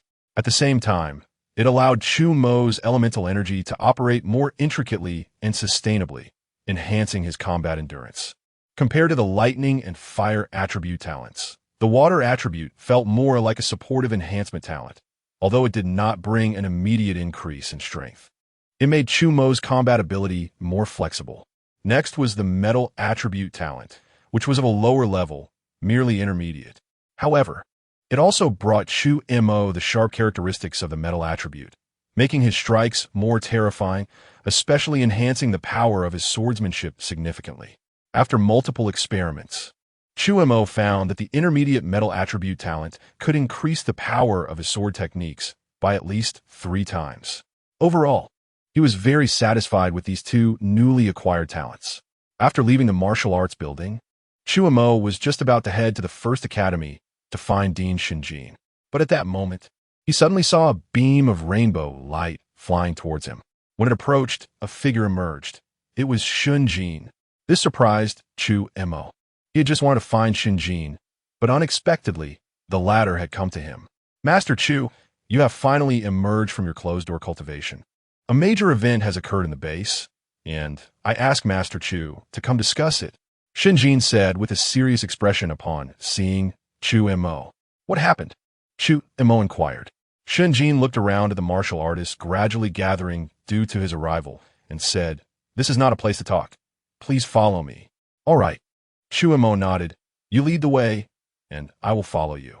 Inside a heavily guarded hall in the urban area of Luoyang Base, Chu Mo followed Shinjin to this place. At this time, more than 10 people were already standing inside the room. Apart from Shinjin, there were 3 other masters and several high-ranking officials or peak martial artists from Luoyang Base. Upon seeing Chu Mo, they all respectfully bowed, saying, "We pay our respects to Master Chu." Although Chu Mo had not truly entered the Master Realm yet, his actual combat power had already surpassed that of ordinary masters, and he even possessed the ability to slay level 5 beasts. His strength had gained everyone's recognition, and thus they naturally showed him respect. There is no need to be so polite. Chu Mo waved his hand, then looked at Shinjin and asked, "Dean Shun, what exactly has happened?" At this point, Shinjin finally spoke. "Master Chu, the reason we have gathered so many people here, and even asked you to come, is that we have discovered a spatial fissure outside Luoyang Base." "A spatial fissure?" Chu Mo exclaimed in disbelief. "Are you sure?" "Absolutely. Master Xiying and I have personally checked it. Although it is still very small, it is undoubtedly a spatial fissure," Shinjin said with a serious expression. Hearing this, Chu Mo's expression also turned grave. It is well known that the drastic changes in the Blue Star world were due to the emergence of spatial fissures around the globe, allowing countless beasts to surge in, combined with the revival of elemental energy, resulting in Blue Star expanding hundreds of times and becoming the savage world it is today. The appearance of any spatial fissure would release terrifying beasts. Usually, only large bases or super bases have the strength to suppress and seal such fissures. Now, however, a spatial fissure had appeared near their Luoyang base. Once the beasts inside broke free, Luoyang base would be the first to face destruction, with no chance for resistance.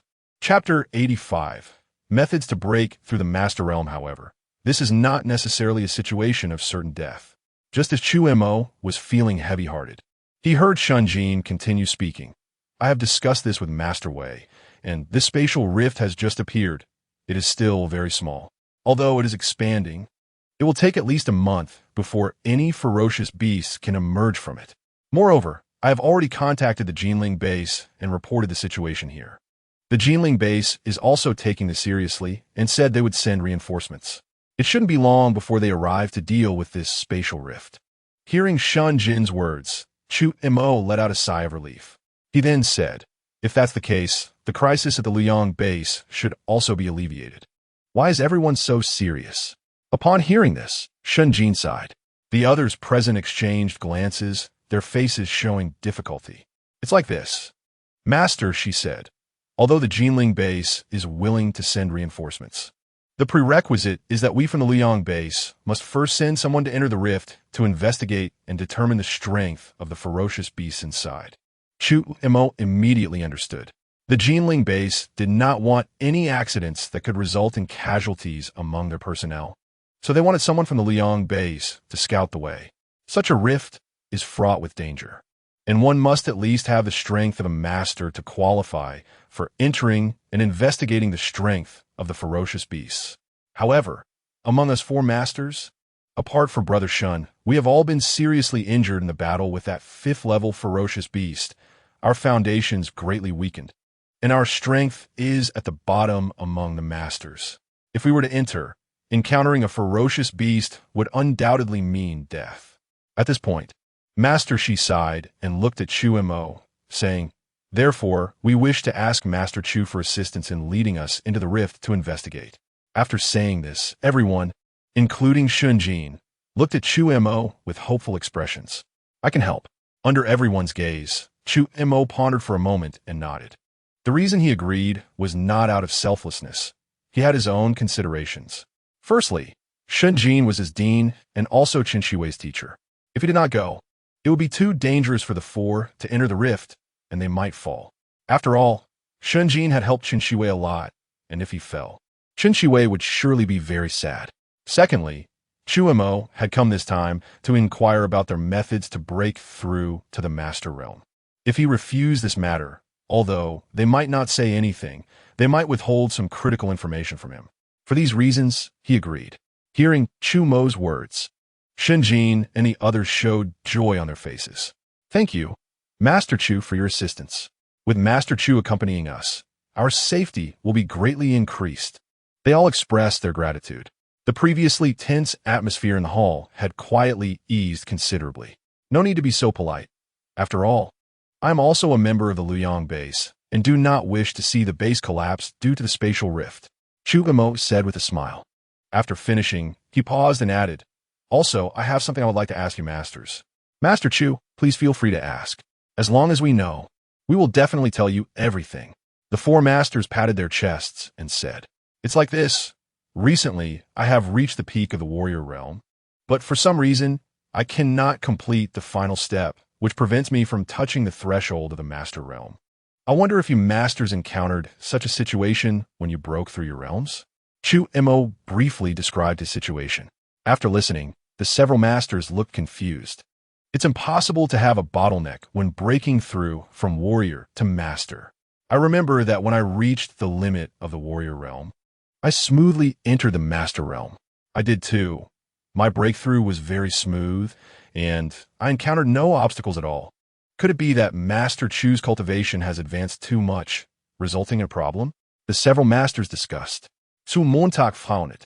The other masters did not encounter this situation, yet he alone did. Could it be that his cultivation had indeed gone awry? Just as Chu Mo was thinking this, Master Shi seemed to have thought of something and suddenly asked, Master Chu, did you break through your physical limits when you were in the warrior realm? Yes. Chu Mo nodded. I entered the master realm with a physical strength of 100,000 pounds. Upon hearing this, the several masters couldn't help but gasp. Chu Mo had combat power exceeding that of a master while still in the warrior realm. They privately speculated that his talent must be extraordinary. However, no one expected Chu Mo's talent to be this terrifying. You have to know, a typical warrior usually breaks through to the master realm with about 100,000 pounds of strength. And those who can cultivate to the limit of 200,000 pounds are already considered geniuses. But a physical strength of 100,000 pounds, how astonishing is that? It is almost unbelievable. Master, she was also shocked. However, he quickly regained his composure and said, I broke through to the Master Realm when I was young.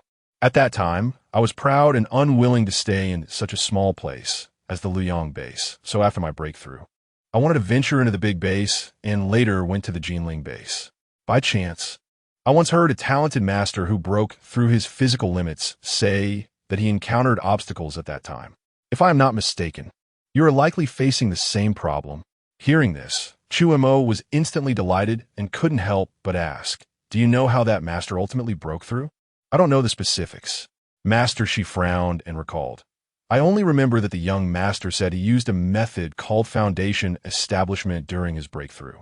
He mentioned that warriors who break through their physical limits have such a solid foundation that ordinary methods are difficult to break through. So they need a special heavenly material or treasure as a foundation, using a method called spirit attraction to absorb it into their bodies, helping the warrior forge their foundation. Foundation establishment? Spirit attraction? Chu Mo asked. Does the Luoyang base have spirit attraction techniques? Master, she shook his head. These spirit attraction techniques are things that only the prodigies need. They're generally held by large families.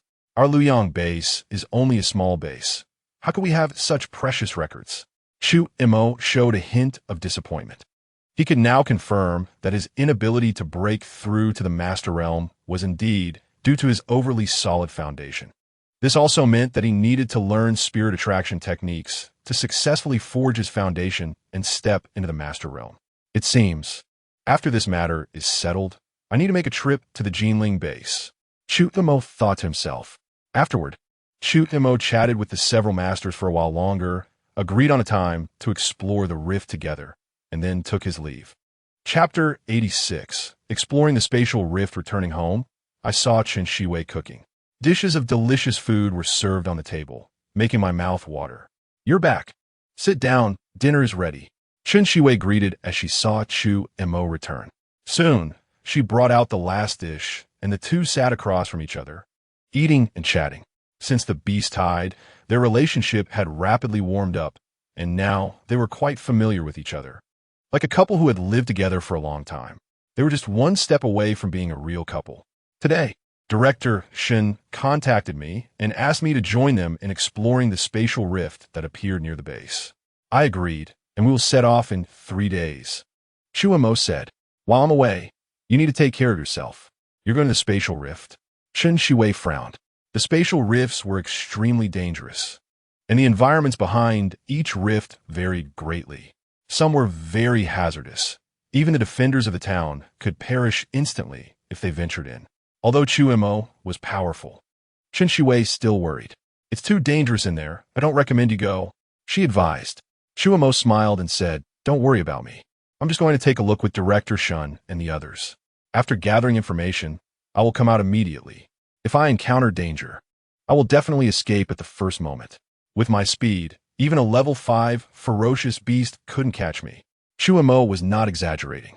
With his current strength and intermediate wind attribute talent, he had already reached 30 times the speed of sound, and it was likely that even a level 5 ferocious beast could not catch up to him. Moreover, he also had spatial talent, allowing him to teleport in desperate situations. As long as he wanted to escape, unless he was caught off guard, it would be impossible to trap him. It was precisely because of these trump cards that Chu Mo agreed to enter with Shinjin. Otherwise, he wouldn't risk his life. Chen Xivai understood Chu Mo's nature. Once he made a decision, it was difficult to change. Therefore, she stopped persuading him and only reminded him, you must remember to protect yourself. If you encounter an irresistible danger, retreat immediately. Remember, I'm still here waiting for you. As she said the last sentence, she lowered her head. Her voice as soft as a mosquito, and her cheeks turned slightly red. I know, Chu Mo said, holding Chen Shiwei's delicate hand, his expression serious. 3 days later, Chu Mo arrived at the agreed location and met with several masters. Greetings, Master Chu. The masters all bowed. Chu Mo returned the gesture. Shun Jin walked over, his expression serious, and said, Master Chu, this exploration in the spatial rift relies entirely on you. Rest assured. Chu Mo nodded, indicating he understood. Everyone is here. Let's set off. With Shun Jin's command, the group headed outside the base. On the way, to prepare for possible crises in the secret realm. Shinjin and the others explained their strengths and levels to Chu Mo. These 4 masters were all at the early stage of mastery. Besides Shinjin, the other 3 were named Xiying, Lu Shi, and Yuan Dongfei. Notably, apart from Shinjin, who had an intermediate fire attribute talent, the other 3 had no talents at all. It was no wonder their strength was weak. They had purely relied on their good physique from training to raise their levels. However, in terms of combat ability, they were basically at the bottom among masters. The journey was quiet. After a while, they arrived near the spatial rift. It was an open plain with no trees around, only some lush weeds growing. Originally, there were some ferocious beasts in this area, but with the arrival of the 5 of them, who exuded powerful auras, many ferocious beasts fled in panic. This is it. Shinjin landed and pointed ahead. Chu Mo also dismounted from the Tianpeng. The golden-winged rock landed on a large stone, grooming its feathers by itself. The masters looked over, revealing a hint of envy in their eyes. As masters, they naturally had discerning eyes. At a glance, they could tell that the golden-winged rock was exceptional. And now, it was already a level 3 peak ferocious beast, likely to advance to level 4 soon. By then, it would be like having a beast companion comparable to a master beside Chu Mo. How could they not feel envious, unaware of their thoughts? Chu Mo looked up and saw a spatial rift about 2 meters in size appearing in the air not far ahead, resembling an entrance to a secret realm. A chilling aura emanated from the rift. We are about to enter the rift. I want to remind everyone that our responsibility this time is only to investigate the situation of the ferocious beasts in the secret realm. So everyone must be cautious and try to avoid attracting the attention of the ferocious beasts. We aim to return safely. Shinjin reminded everyone before entering the secret realm. The group nodded in agreement. While the master level might be considered a strong presence outside, within the spatial rift, it might not be worth mentioning. Even a strong presence at the level of the town's defenders could fall there. Therefore, they had to be careful. It is worth mentioning that due to his wealth of experience, Shinjin was elected as the temporary leader to guide everyone. Chu Mo had no objections. Subsequently, they devised a simple plan. Once everything was ready, they prepared to enter the rift one by one. It wasn't that they didn't want to establish a detailed plan. The conditions inside the spatial rift were complex and ever-changing, and plans could never keep up with changes, so they didn't discuss it too much. The first person to enter was very dangerous. After discussion, Xing volunteered to go in first. Moments later, Xing sent back a safe message. The others then felt relieved and entered one after another.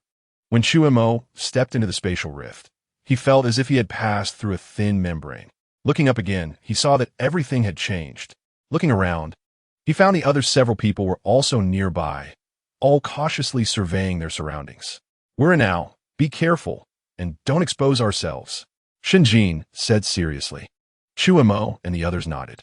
Then, under Shinjin's lead, they carefully selected a direction and moved forward slowly. As they walked, Shinjin took out a map and began to sketch the terrain, recording the groups of ferocious beasts they encountered along the way. No detail was overlooked. Master Shi, what is Director Shin doing? Chu Mo asked curiously, leaning toward Xiying.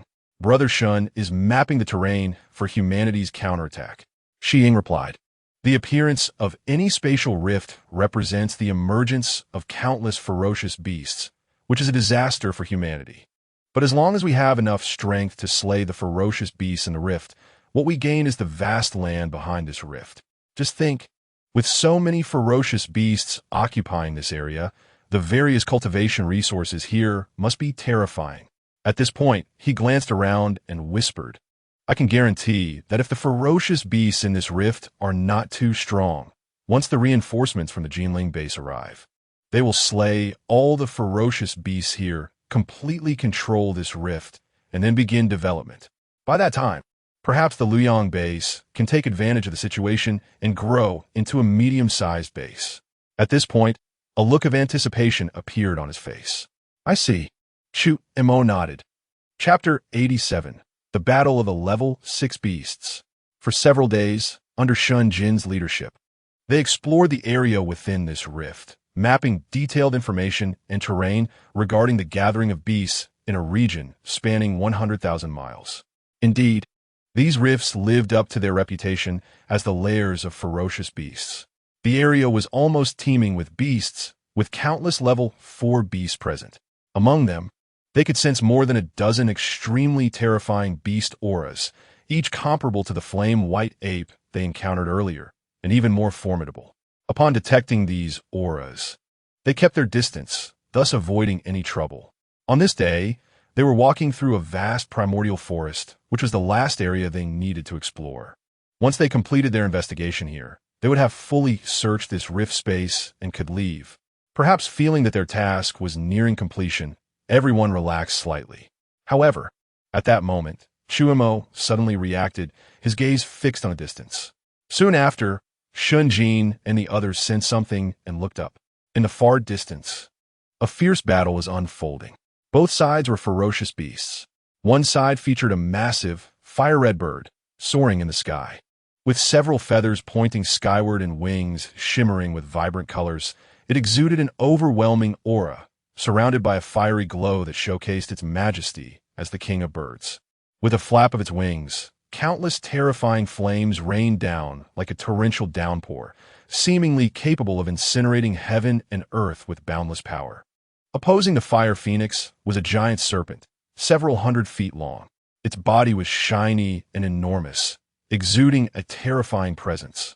With golden pupils shining fiercely and a wild aura emanating from it, as if it had descended from the heavens. Each roar it let out echoed through the world, sending shockwaves that obliterated countless mountain peaks.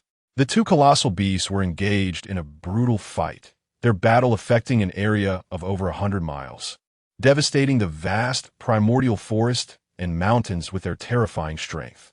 Countless ferocious beasts fled in panic, fearing for their lives.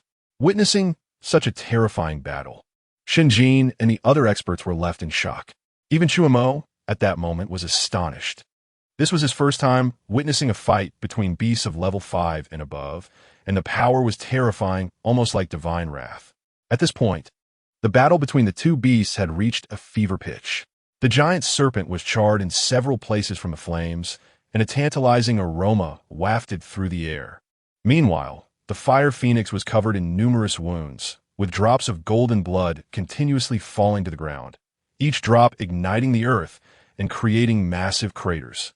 Suddenly, the giant serpent seized an opening and raised a claw, directly severing the colorful feathers from the fire phoenix's tail. The fire phoenix let out a pained cry, and its aura began to rapidly decline. For the fire phoenix, losing the feathers from its tail, while not a fatal injury, was still a serious wound.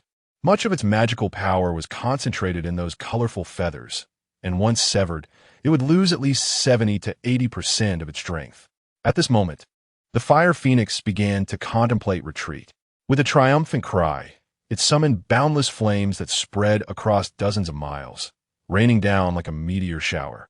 Each flame that fell was like a meteorite, creating massive craters upon impact. Caught off guard, the giant serpent was hit by several flames and let out a pained roar, hurriedly escaping the range of the fiery rain. Seizing the opportunity, the fire phoenix flapped its wings and flew away at a slant, clearly after losing its colorful feathers. Using this technique came at a significant cost. The giant serpent understood this as well. Watching the direction in which the fire phoenix fled, a look of reluctance crossed its face. However, seeing the continued rain of flames above and recalling the pain inflicted upon it, it ultimately dared not pursue, letting out a roar of frustration before leaving helplessly. Terrifying, truly terrifying. At least a peak level 5 beast, possibly even a level 6 beast. Each movement possessed the power to turn the tides, simply not something that human strength could contend with. Watching the confrontation between the two beasts, Shunjin and the others were left speechless. The battle between the fire phoenix and the giant serpent affected an area of over 100 miles, with each strike capable of collapsing mountains, toppling forests, and turning the earth upside down. Even from dozens of miles away, they felt their hearts tremble with fear. "It's too dangerous. We should leave quickly," Master Lu Shi said, trembling with fear. Yes. Since our reconnaissance mission is complete, let's hurry and get out of here. I don't want to stay in this hellish place for another moment. Xi Ying and Yuan Dongfei both hurriedly agreed. Shen Jin thought similarly and planned to lead the group away. But at that moment, he suddenly heard Chu Mo say, "Dean Shun, I plan to go take a look. You all go ahead. I will catch up shortly." Without waiting for them to respond, Chu Mo's figure flashed and left. Master Chu, as they watched Chu Mo leave, Shen Jin and the others were stunned. They knew very well what Chu Mo's intentions were. He simply wanted to see if there was any opportunity to take advantage of. But those were two peak level 5 beasts, very likely level 6 beasts. Even if they were injured, they were not something they could covet. Master Chu, is he courting death? What should we do now? Xi Ying asked, somewhat at a loss. Since Master Chu said to let us leave first, we should go ahead and wait for him to regroup. His speed is fast. He should catch up quickly. Shen Jin thought for a moment and said. The other three could only agree. They then cautiously left the area. The Fire Phoenix is severely injured.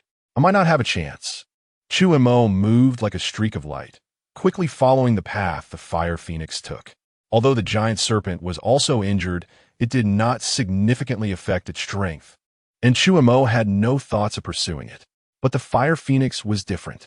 With its feathers severed, it had lost more than half of its strength. Added to its numerous wounds and the significant cost of using that terrifying meteor shower during its escape, it was likely at the end of its tether. If he could catch up and slay it. What terrifying rewards would a peak level 5 beast or even a potential level 6 beast bring? Thinking of this, even Chu Mo couldn't help but feel his heart race. Chapter 88, The First Extraordinary Talent. Returning to base, Chu Mo chased after the direction of the Fire Phoenix's escape. Along the way, he could see many large pits on the ground, formed by the blood that dripped from the Fire Phoenix. This indicated that the Fire Phoenix was indeed severely injured, and the wounds were beyond control, which was good news for Chu Mo. After a moment, Chu Mo followed the Fire Phoenix to a volcano. Without any hesitation, the Fire Phoenix flew awkwardly inside. Chu Mo hesitated for a moment, but followed suit. With the Fire Phoenix's current injuries, even if it discovered him, it would be difficult for it to pose a fatal threat to Chu Mo. If he were to be detected, he could always activate his spatial talent to escape. This volcano was massive. As soon as he entered, he felt a scorching heat wave hit him.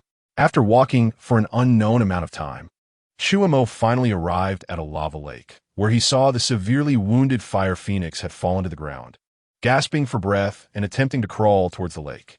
This is bad. The Fire Phoenix intends to hide in the lava lake. He must be stopped. The Fire Phoenix has the bloodline of a phoenix and can be reborn from fire, while the lava lake is a deadly threat to other beasts for the Fire Phoenix. It is a perfect sanctuary for healing. Once it hides in the lava, Chu Mo would find it nearly impossible to attack it again. Furthermore, the healed Fire Phoenix might turn around and threaten Chu Mo. Seeing this scene, Chu Mo immediately activated his wind attribute talent and charged towards the Fire Phoenix. Roar! The Fire Phoenix sensed someone attacking and immediately turned around. Upon seeing that the attacker was a weak human, a cold light flickered in its eyes, and it opened its mouth to unleash a terrifying flame towards Chu Mo. As soon as the flame appeared, the surrounding air suddenly became even hotter, making Chu Mo feel as if his skin and blood were about to ignite.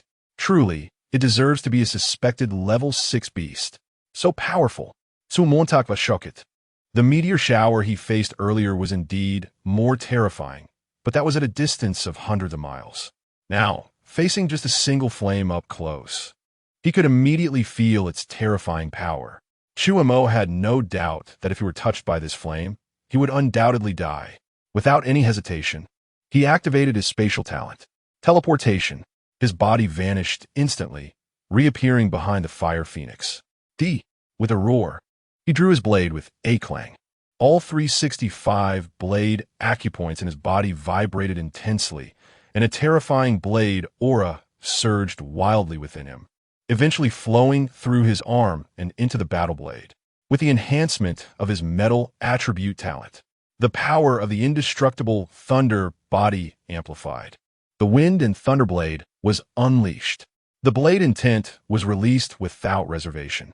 In an instant, An extremely domineering and sharp blade aura swept out, seemingly capable of cutting through the sky, and suddenly slashed down towards the fire phoenix's head.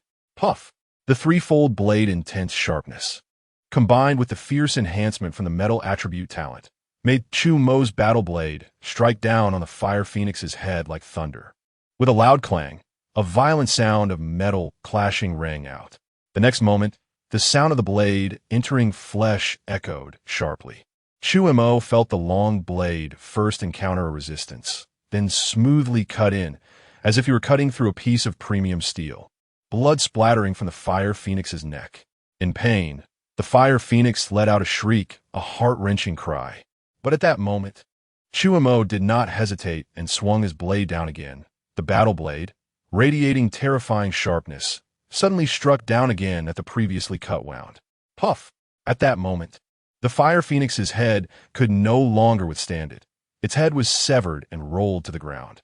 Its large eyes widened in shock, as if until death. The fire phoenix could not comprehend why it was killed by a seemingly weak ant. Huff! Chu Mo took a deep breath, trying to calm his wildly beating heart. Sneakily killing a suspected level 6 beast, even though the opponent was already severely injured, was still an extremely risky endeavor. A slight misstep could lead to death. Thus, Chu Mo dared not be careless and immediately used his strongest means. The result was gratifying. He won, collecting the spoils. Ignoring his fatigue, Chu Mo immediately began to work, preparing to collect the beast's talent. This was the fire phoenix's nest, and there were no other beasts daring to intrude. Therefore, Chu Mo directly started collecting. He placed his palm on the fire phoenix's corpse and silently murmured. The next moment, a golden hand appeared before him, scooping towards the corpse. Collection successful. Obtained extraordinary level fire attribute talent. Do you want to fuse? Extraordinary level fire attribute talent. Chu Mo's eyes widened, filled with joy. As expected, upon seeing this fire phoenix, he had already anticipated this outcome, and indeed, it was as he had expected. Fusion. Without hesitation, Chu Mo directly fused the fire attribute talent into his body. In an instant, a severe pain surged from the depths of his soul. It felt as if his muscles, bones, and meridians were undergoing countless tears. If it were an ordinary person, they would have already fainted. But Chu Mo had endured so many fusions that he had grown accustomed to it, so he gritted his teeth and bore it. He did not know how long it passed. The pain finally receded like a tide, and a warm sensation rose in his heart, flowing through his limbs. Huff! Chu Mo came back to his senses, instinctively letting out a sigh of relief. At that moment, he realized that he had unconsciously soaked himself in sweat, as if he had just been pulled out of water. Without cleaning himself, he immediately checked his information. Target, Chu Mo, physique, extraordinary level indestructible thunder body, talent, extraordinary level fire attribute talent, high-grade knife technique cultivation talent, high-grade wood attribute talent, high-grade water attribute talent, medium-grade metal attribute talent, medium-grade wind attribute talent, medium-grade earth attribute talent, low-grade spatial talent. Looking at his first extraordinary level talent, Chu Mo felt very excited. Now, in addition to the extraordinary level indestructible thunder body, he also possessed an extraordinary level fire attribute talent. With 2 extraordinary levels, my strength and foundation will rise again. Thinking this, Chu Mo's gaze fell on the fire phoenix's corpse, which looked like a treasure mountain to him. Continue collecting. Collection successful. Obtain a trace of solar, true phoenix bloodline. Collection successful. Obtained level 6 beast fire phoenix essence blood. After collecting continuously, having collected all the treasures from the fire phoenix, Chu Mo finally stopped. A trace of solar, true phoenix bloodline and level 6 beast essence blood. What a great harvest! Zum Montag was overgert. However, he did not use them immediately. Instead, he stood up, intending to leave. He had already delayed for so long. If he didn't return soon, they would start to worry. After going back, he would thoroughly study the uses of the bloodline. Thinking of this, Chu Mo placed these 2 treasures into his spatial storage, then pushed the fire phoenix's corpse into the lava lake. Watching the lava swallow the fire phoenix before finally breathing a sigh of relief and leaving the place. Half an hour later, Chu Mo quickly caught up with the four who had left earlier, including Shinjin. Master Chu, you're finally back. Shinjin greeted him with concern. Did everything go smoothly? Thank you for your concern, Dinshin. I'm fine, Chu Mo replied. Upon hearing this, Shinjin and the others felt relieved. The five of them then retraced their steps together. They wisely chose not to ask what Chu Mo had done after leaving, and naturally, Chu Mo wouldn't elaborate either. They returned cautiously. 2 hours later, they finally made it back to the exit of the fissure without any incidents and stepped out one by one. Phew, we're finally out. We've finally left this hellish place. Those two terrifying giant beasts fighting scared me to death. I probably won't dare to go back in my lifetime. Back in the wilderness, the masters couldn't help but let out a long sigh of relief.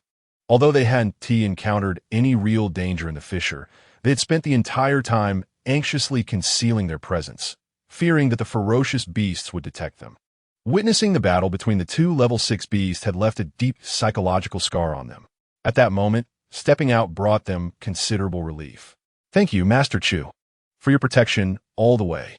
We are immensely grateful, Shinjin said respectfully as he approached. Chu Mo, Xiying, Lu Shi, and Yuan Dongfei also came over to express their thanks.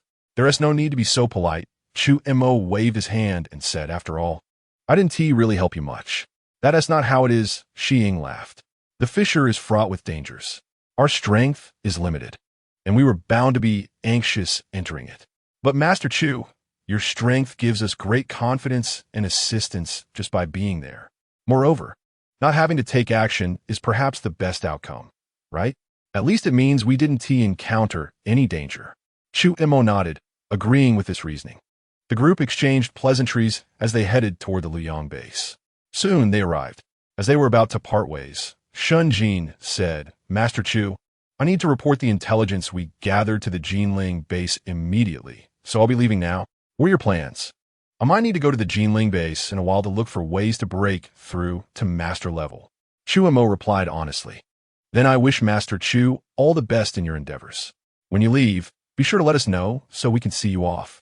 Shinjin said, Definitely. Zu Montag smiedet. Shinjin nodded and then left with Xiying and the other 3 masters, watching them leave until they completely disappeared from sight. Chu Mo then turned his gaze toward his home. Chapter 89.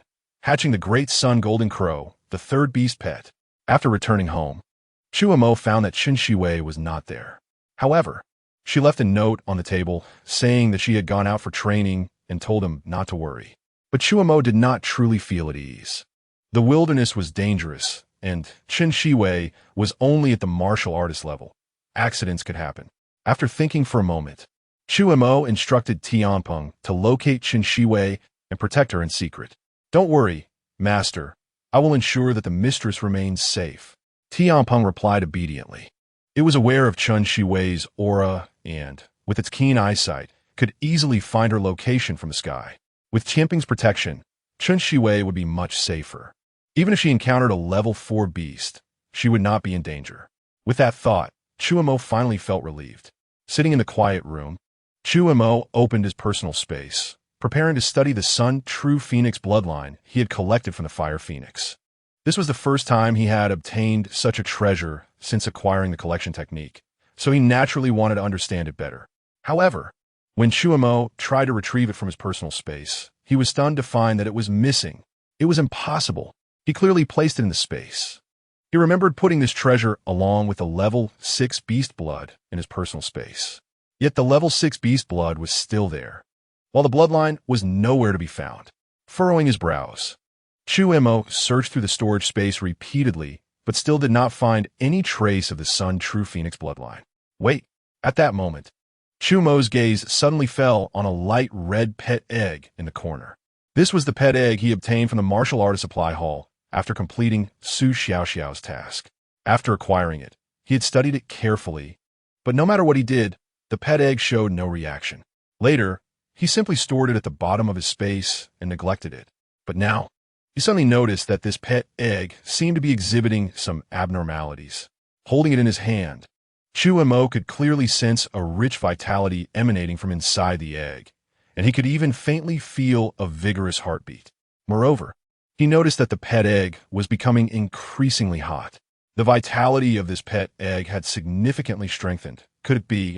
Chu Mo suddenly thought of a possibility. That trace of Sun true Phoenix bloodline had likely been absorbed by this pet egg. However, this was truly too unbelievable.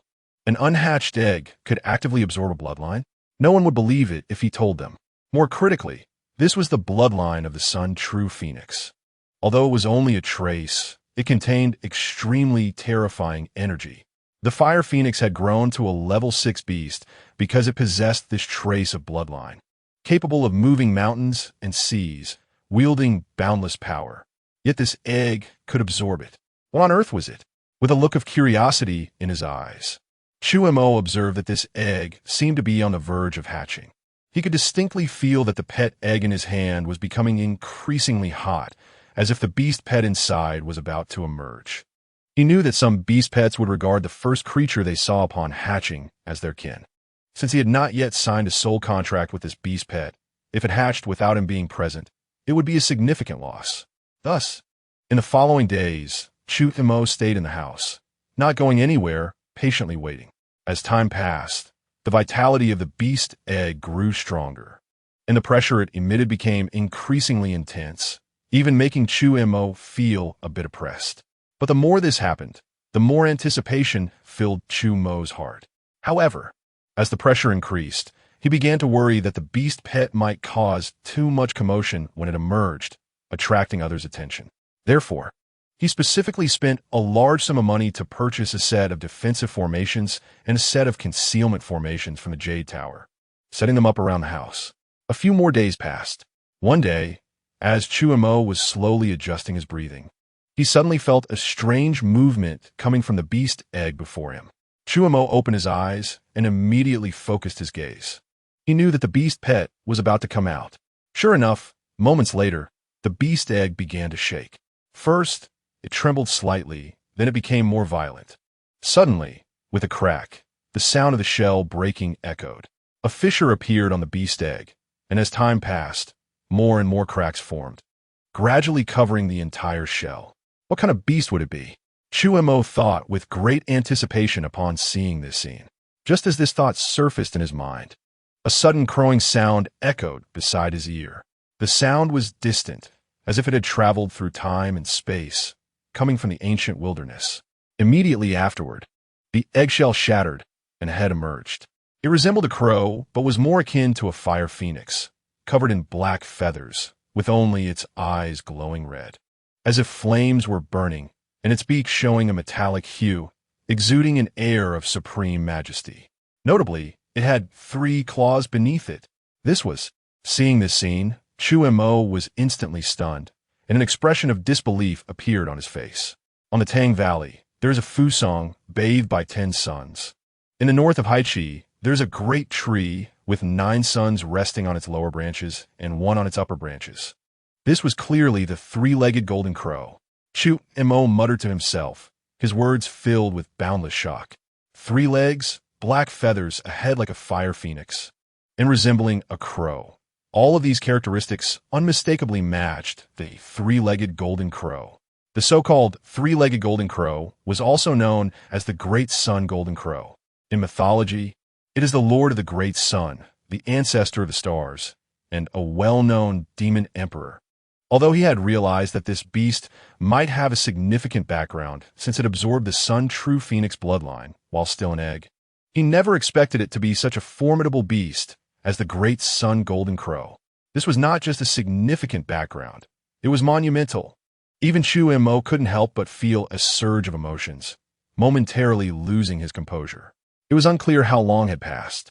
Chu Mo finally suppressed the shock in his heart and gradually returned to his normal state. At this moment, he saw the newly hatched 3-legged golden crow shaking its head and running towards him. It had just been born and saw Chu Mo first, naturally relying on him. It hugged Chu Mo's arm with its wings, babbling something. Let's see if it can recognize its master. With that thought, Chu Mo forced out some of his blood. Upon seeing this, the 3-legged golden crow's eyes lit up and it swallowed Chu Mo's blood. Soon after, Chu Mo discovered that he had established a connection with the 3-legged golden crow, and he could understand the meaning behind its calls. Hungry. Want to eat. The voice of the three-legged golden crow echoed in his mind. Chu Mo immediately took out a piece of level 4 beast meat from his storage bag and placed it in front of it. However, to Chu Mo's surprise, the three-legged golden crow walked up to the meat, sniffed it, and then tossed it aside with a claw. Was it being rejected? Chu Mo was both amused and exasperated. At this moment, the three-legged golden crow looked around and noticed its eggshell still nearby, so it walked over and began to eat it slowly. The eggshell contained immense energy, and as the three-legged golden crow consumed it, its aura rapidly grew stronger.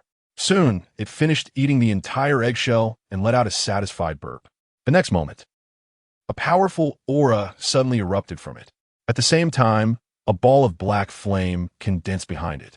As soon as this flame appeared, Chu Mo noticed that the surrounding air instantly became scorching hot, making it somewhat difficult to breathe.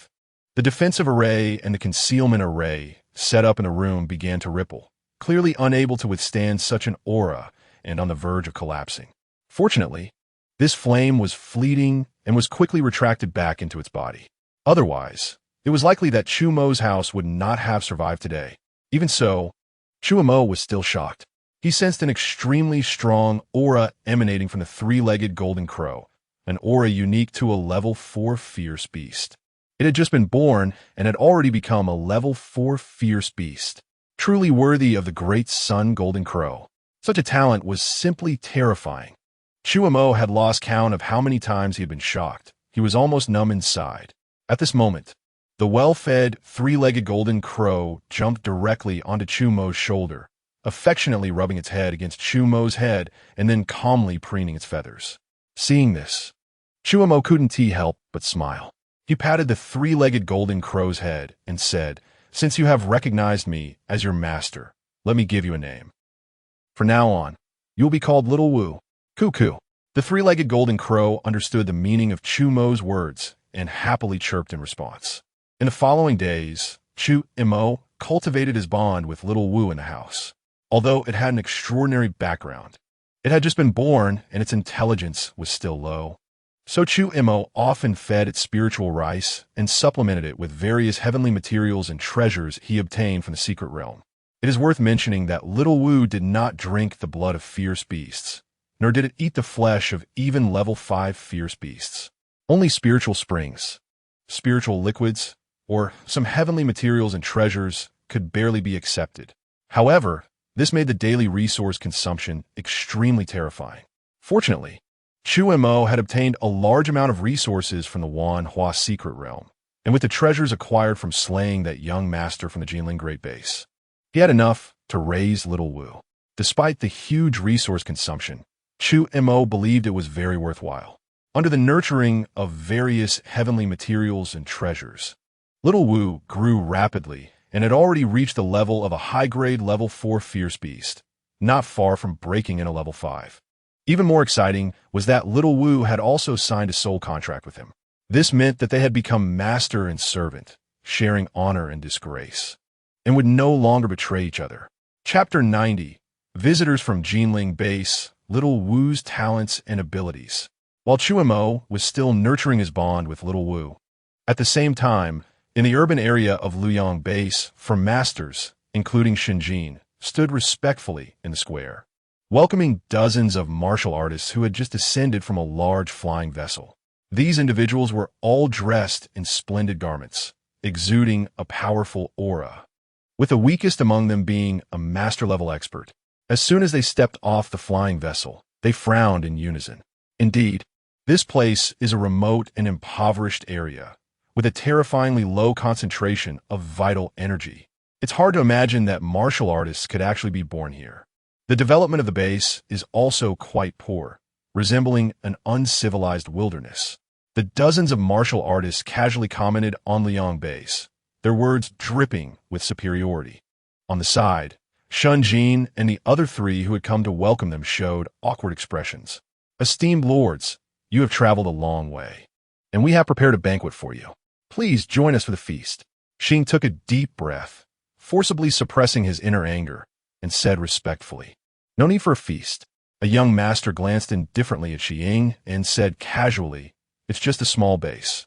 There is probably nothing worth seeing. Let us resolve the matter quickly, and then we can return. Indeed, we are extremely busy and have no time to dine with you people. Hurry up and report the information you have gathered," said another. "Once we deal with the beasts in the spatial rift, we'll leave as soon as possible. With such low vital energy concentration, it's impossible to cultivate here. It feels like the air is filled with filth. I really don't want to stay here any longer." The others echoed his disdain. Too much. Hearing their unabashed criticisms, Shenjin and the other three felt a surge of anger. However, the current situation was beyond their control, and they had to rely on these individuals to resolve the spatial rift, so they could only swallow their anger. "Since you esteemed lords do not wish to stay longer, I shall lead you to the spatial rift. But why haven't I seen any of the town generals?" Xing asked in confusion. Ever since they reported the information about the beasts in the spatial rift, the Jinling base had responded that they would send 5 town general-level martial artists for reinforcement. However, he did not see any of them among the crowd, which puzzled him. How could you expect to see a town general? Their status is far beyond what you can easily encounter. A master from Jinling base said with a proud expression.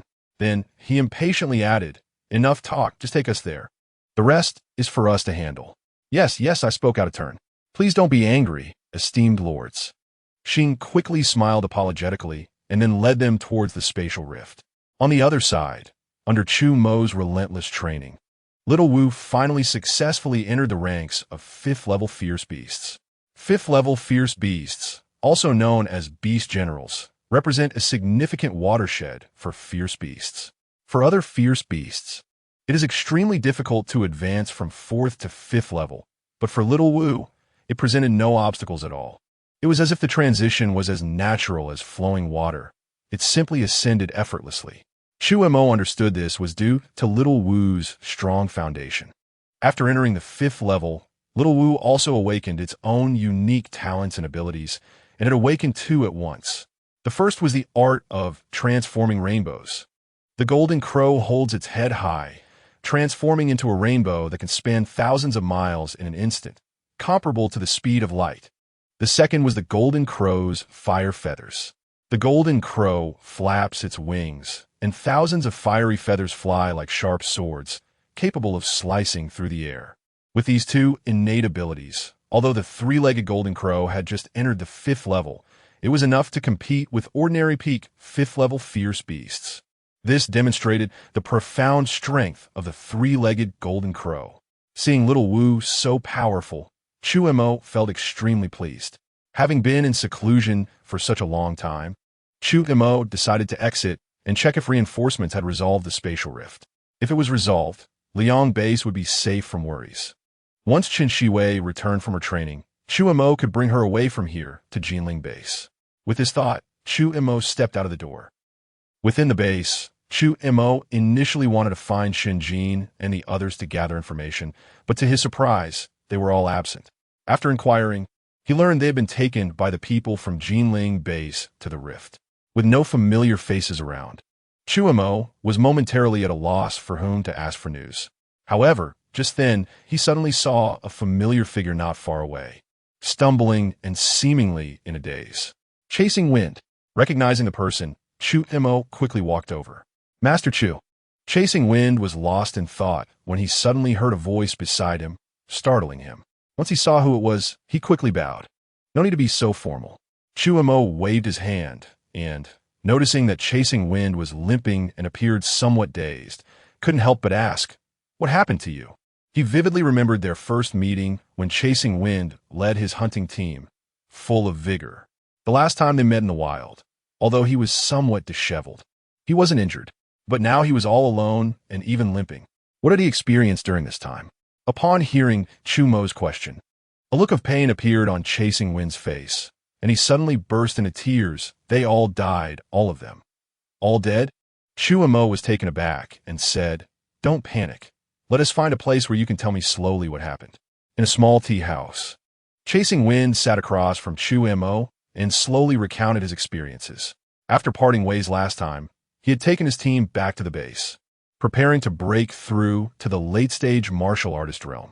However, 5 days ago, Jinling Base sent 37 masters and 5 town general-level experts to clear the spatial rift. Unfortunately, their overconfidence led to heavy losses. 13 master-level martial artists were lost, and one of the town generals fell. Hearing this, Chu Mo couldn't help but gasp. Town generals are experts above the master level. Each possesses the strength to move mountains and seas with a gesture.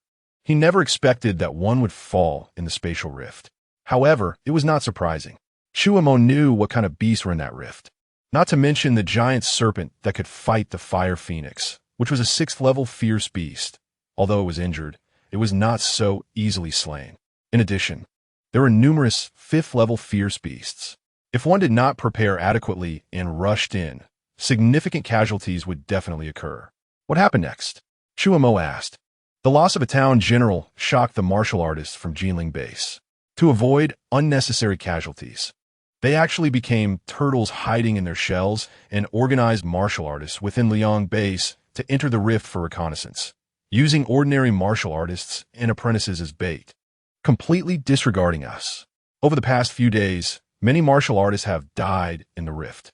My team was forcibly conscripted and encountered a powerful 5th-level fierce beast attack. All my teammates perished, and I was the only one fortunate enough to survive, but I became a cripple. As he spoke, Chasing Wind couldn't help but burst into tears again. A dignified 7-foot man, a strong martial artist in the base, was now crying with tears and snot. Chu Mo couldn't help but sigh in his heart. My condolences, he said, patting Chasing Wind's shoulder to comfort him. After a moment's thought, he took out a spiritual fruit from his personal space and placed it in front of Chasing Wind before walking out. After an unknown amount of time passed, Chasing Wind gradually recovered and then realized that Master Chu had unknowingly left. In front of him was a small jade box. He gently opened it, and his pupils suddenly constricted sharply. The purple spirit fruit. Chasing Wind's breath became rapid.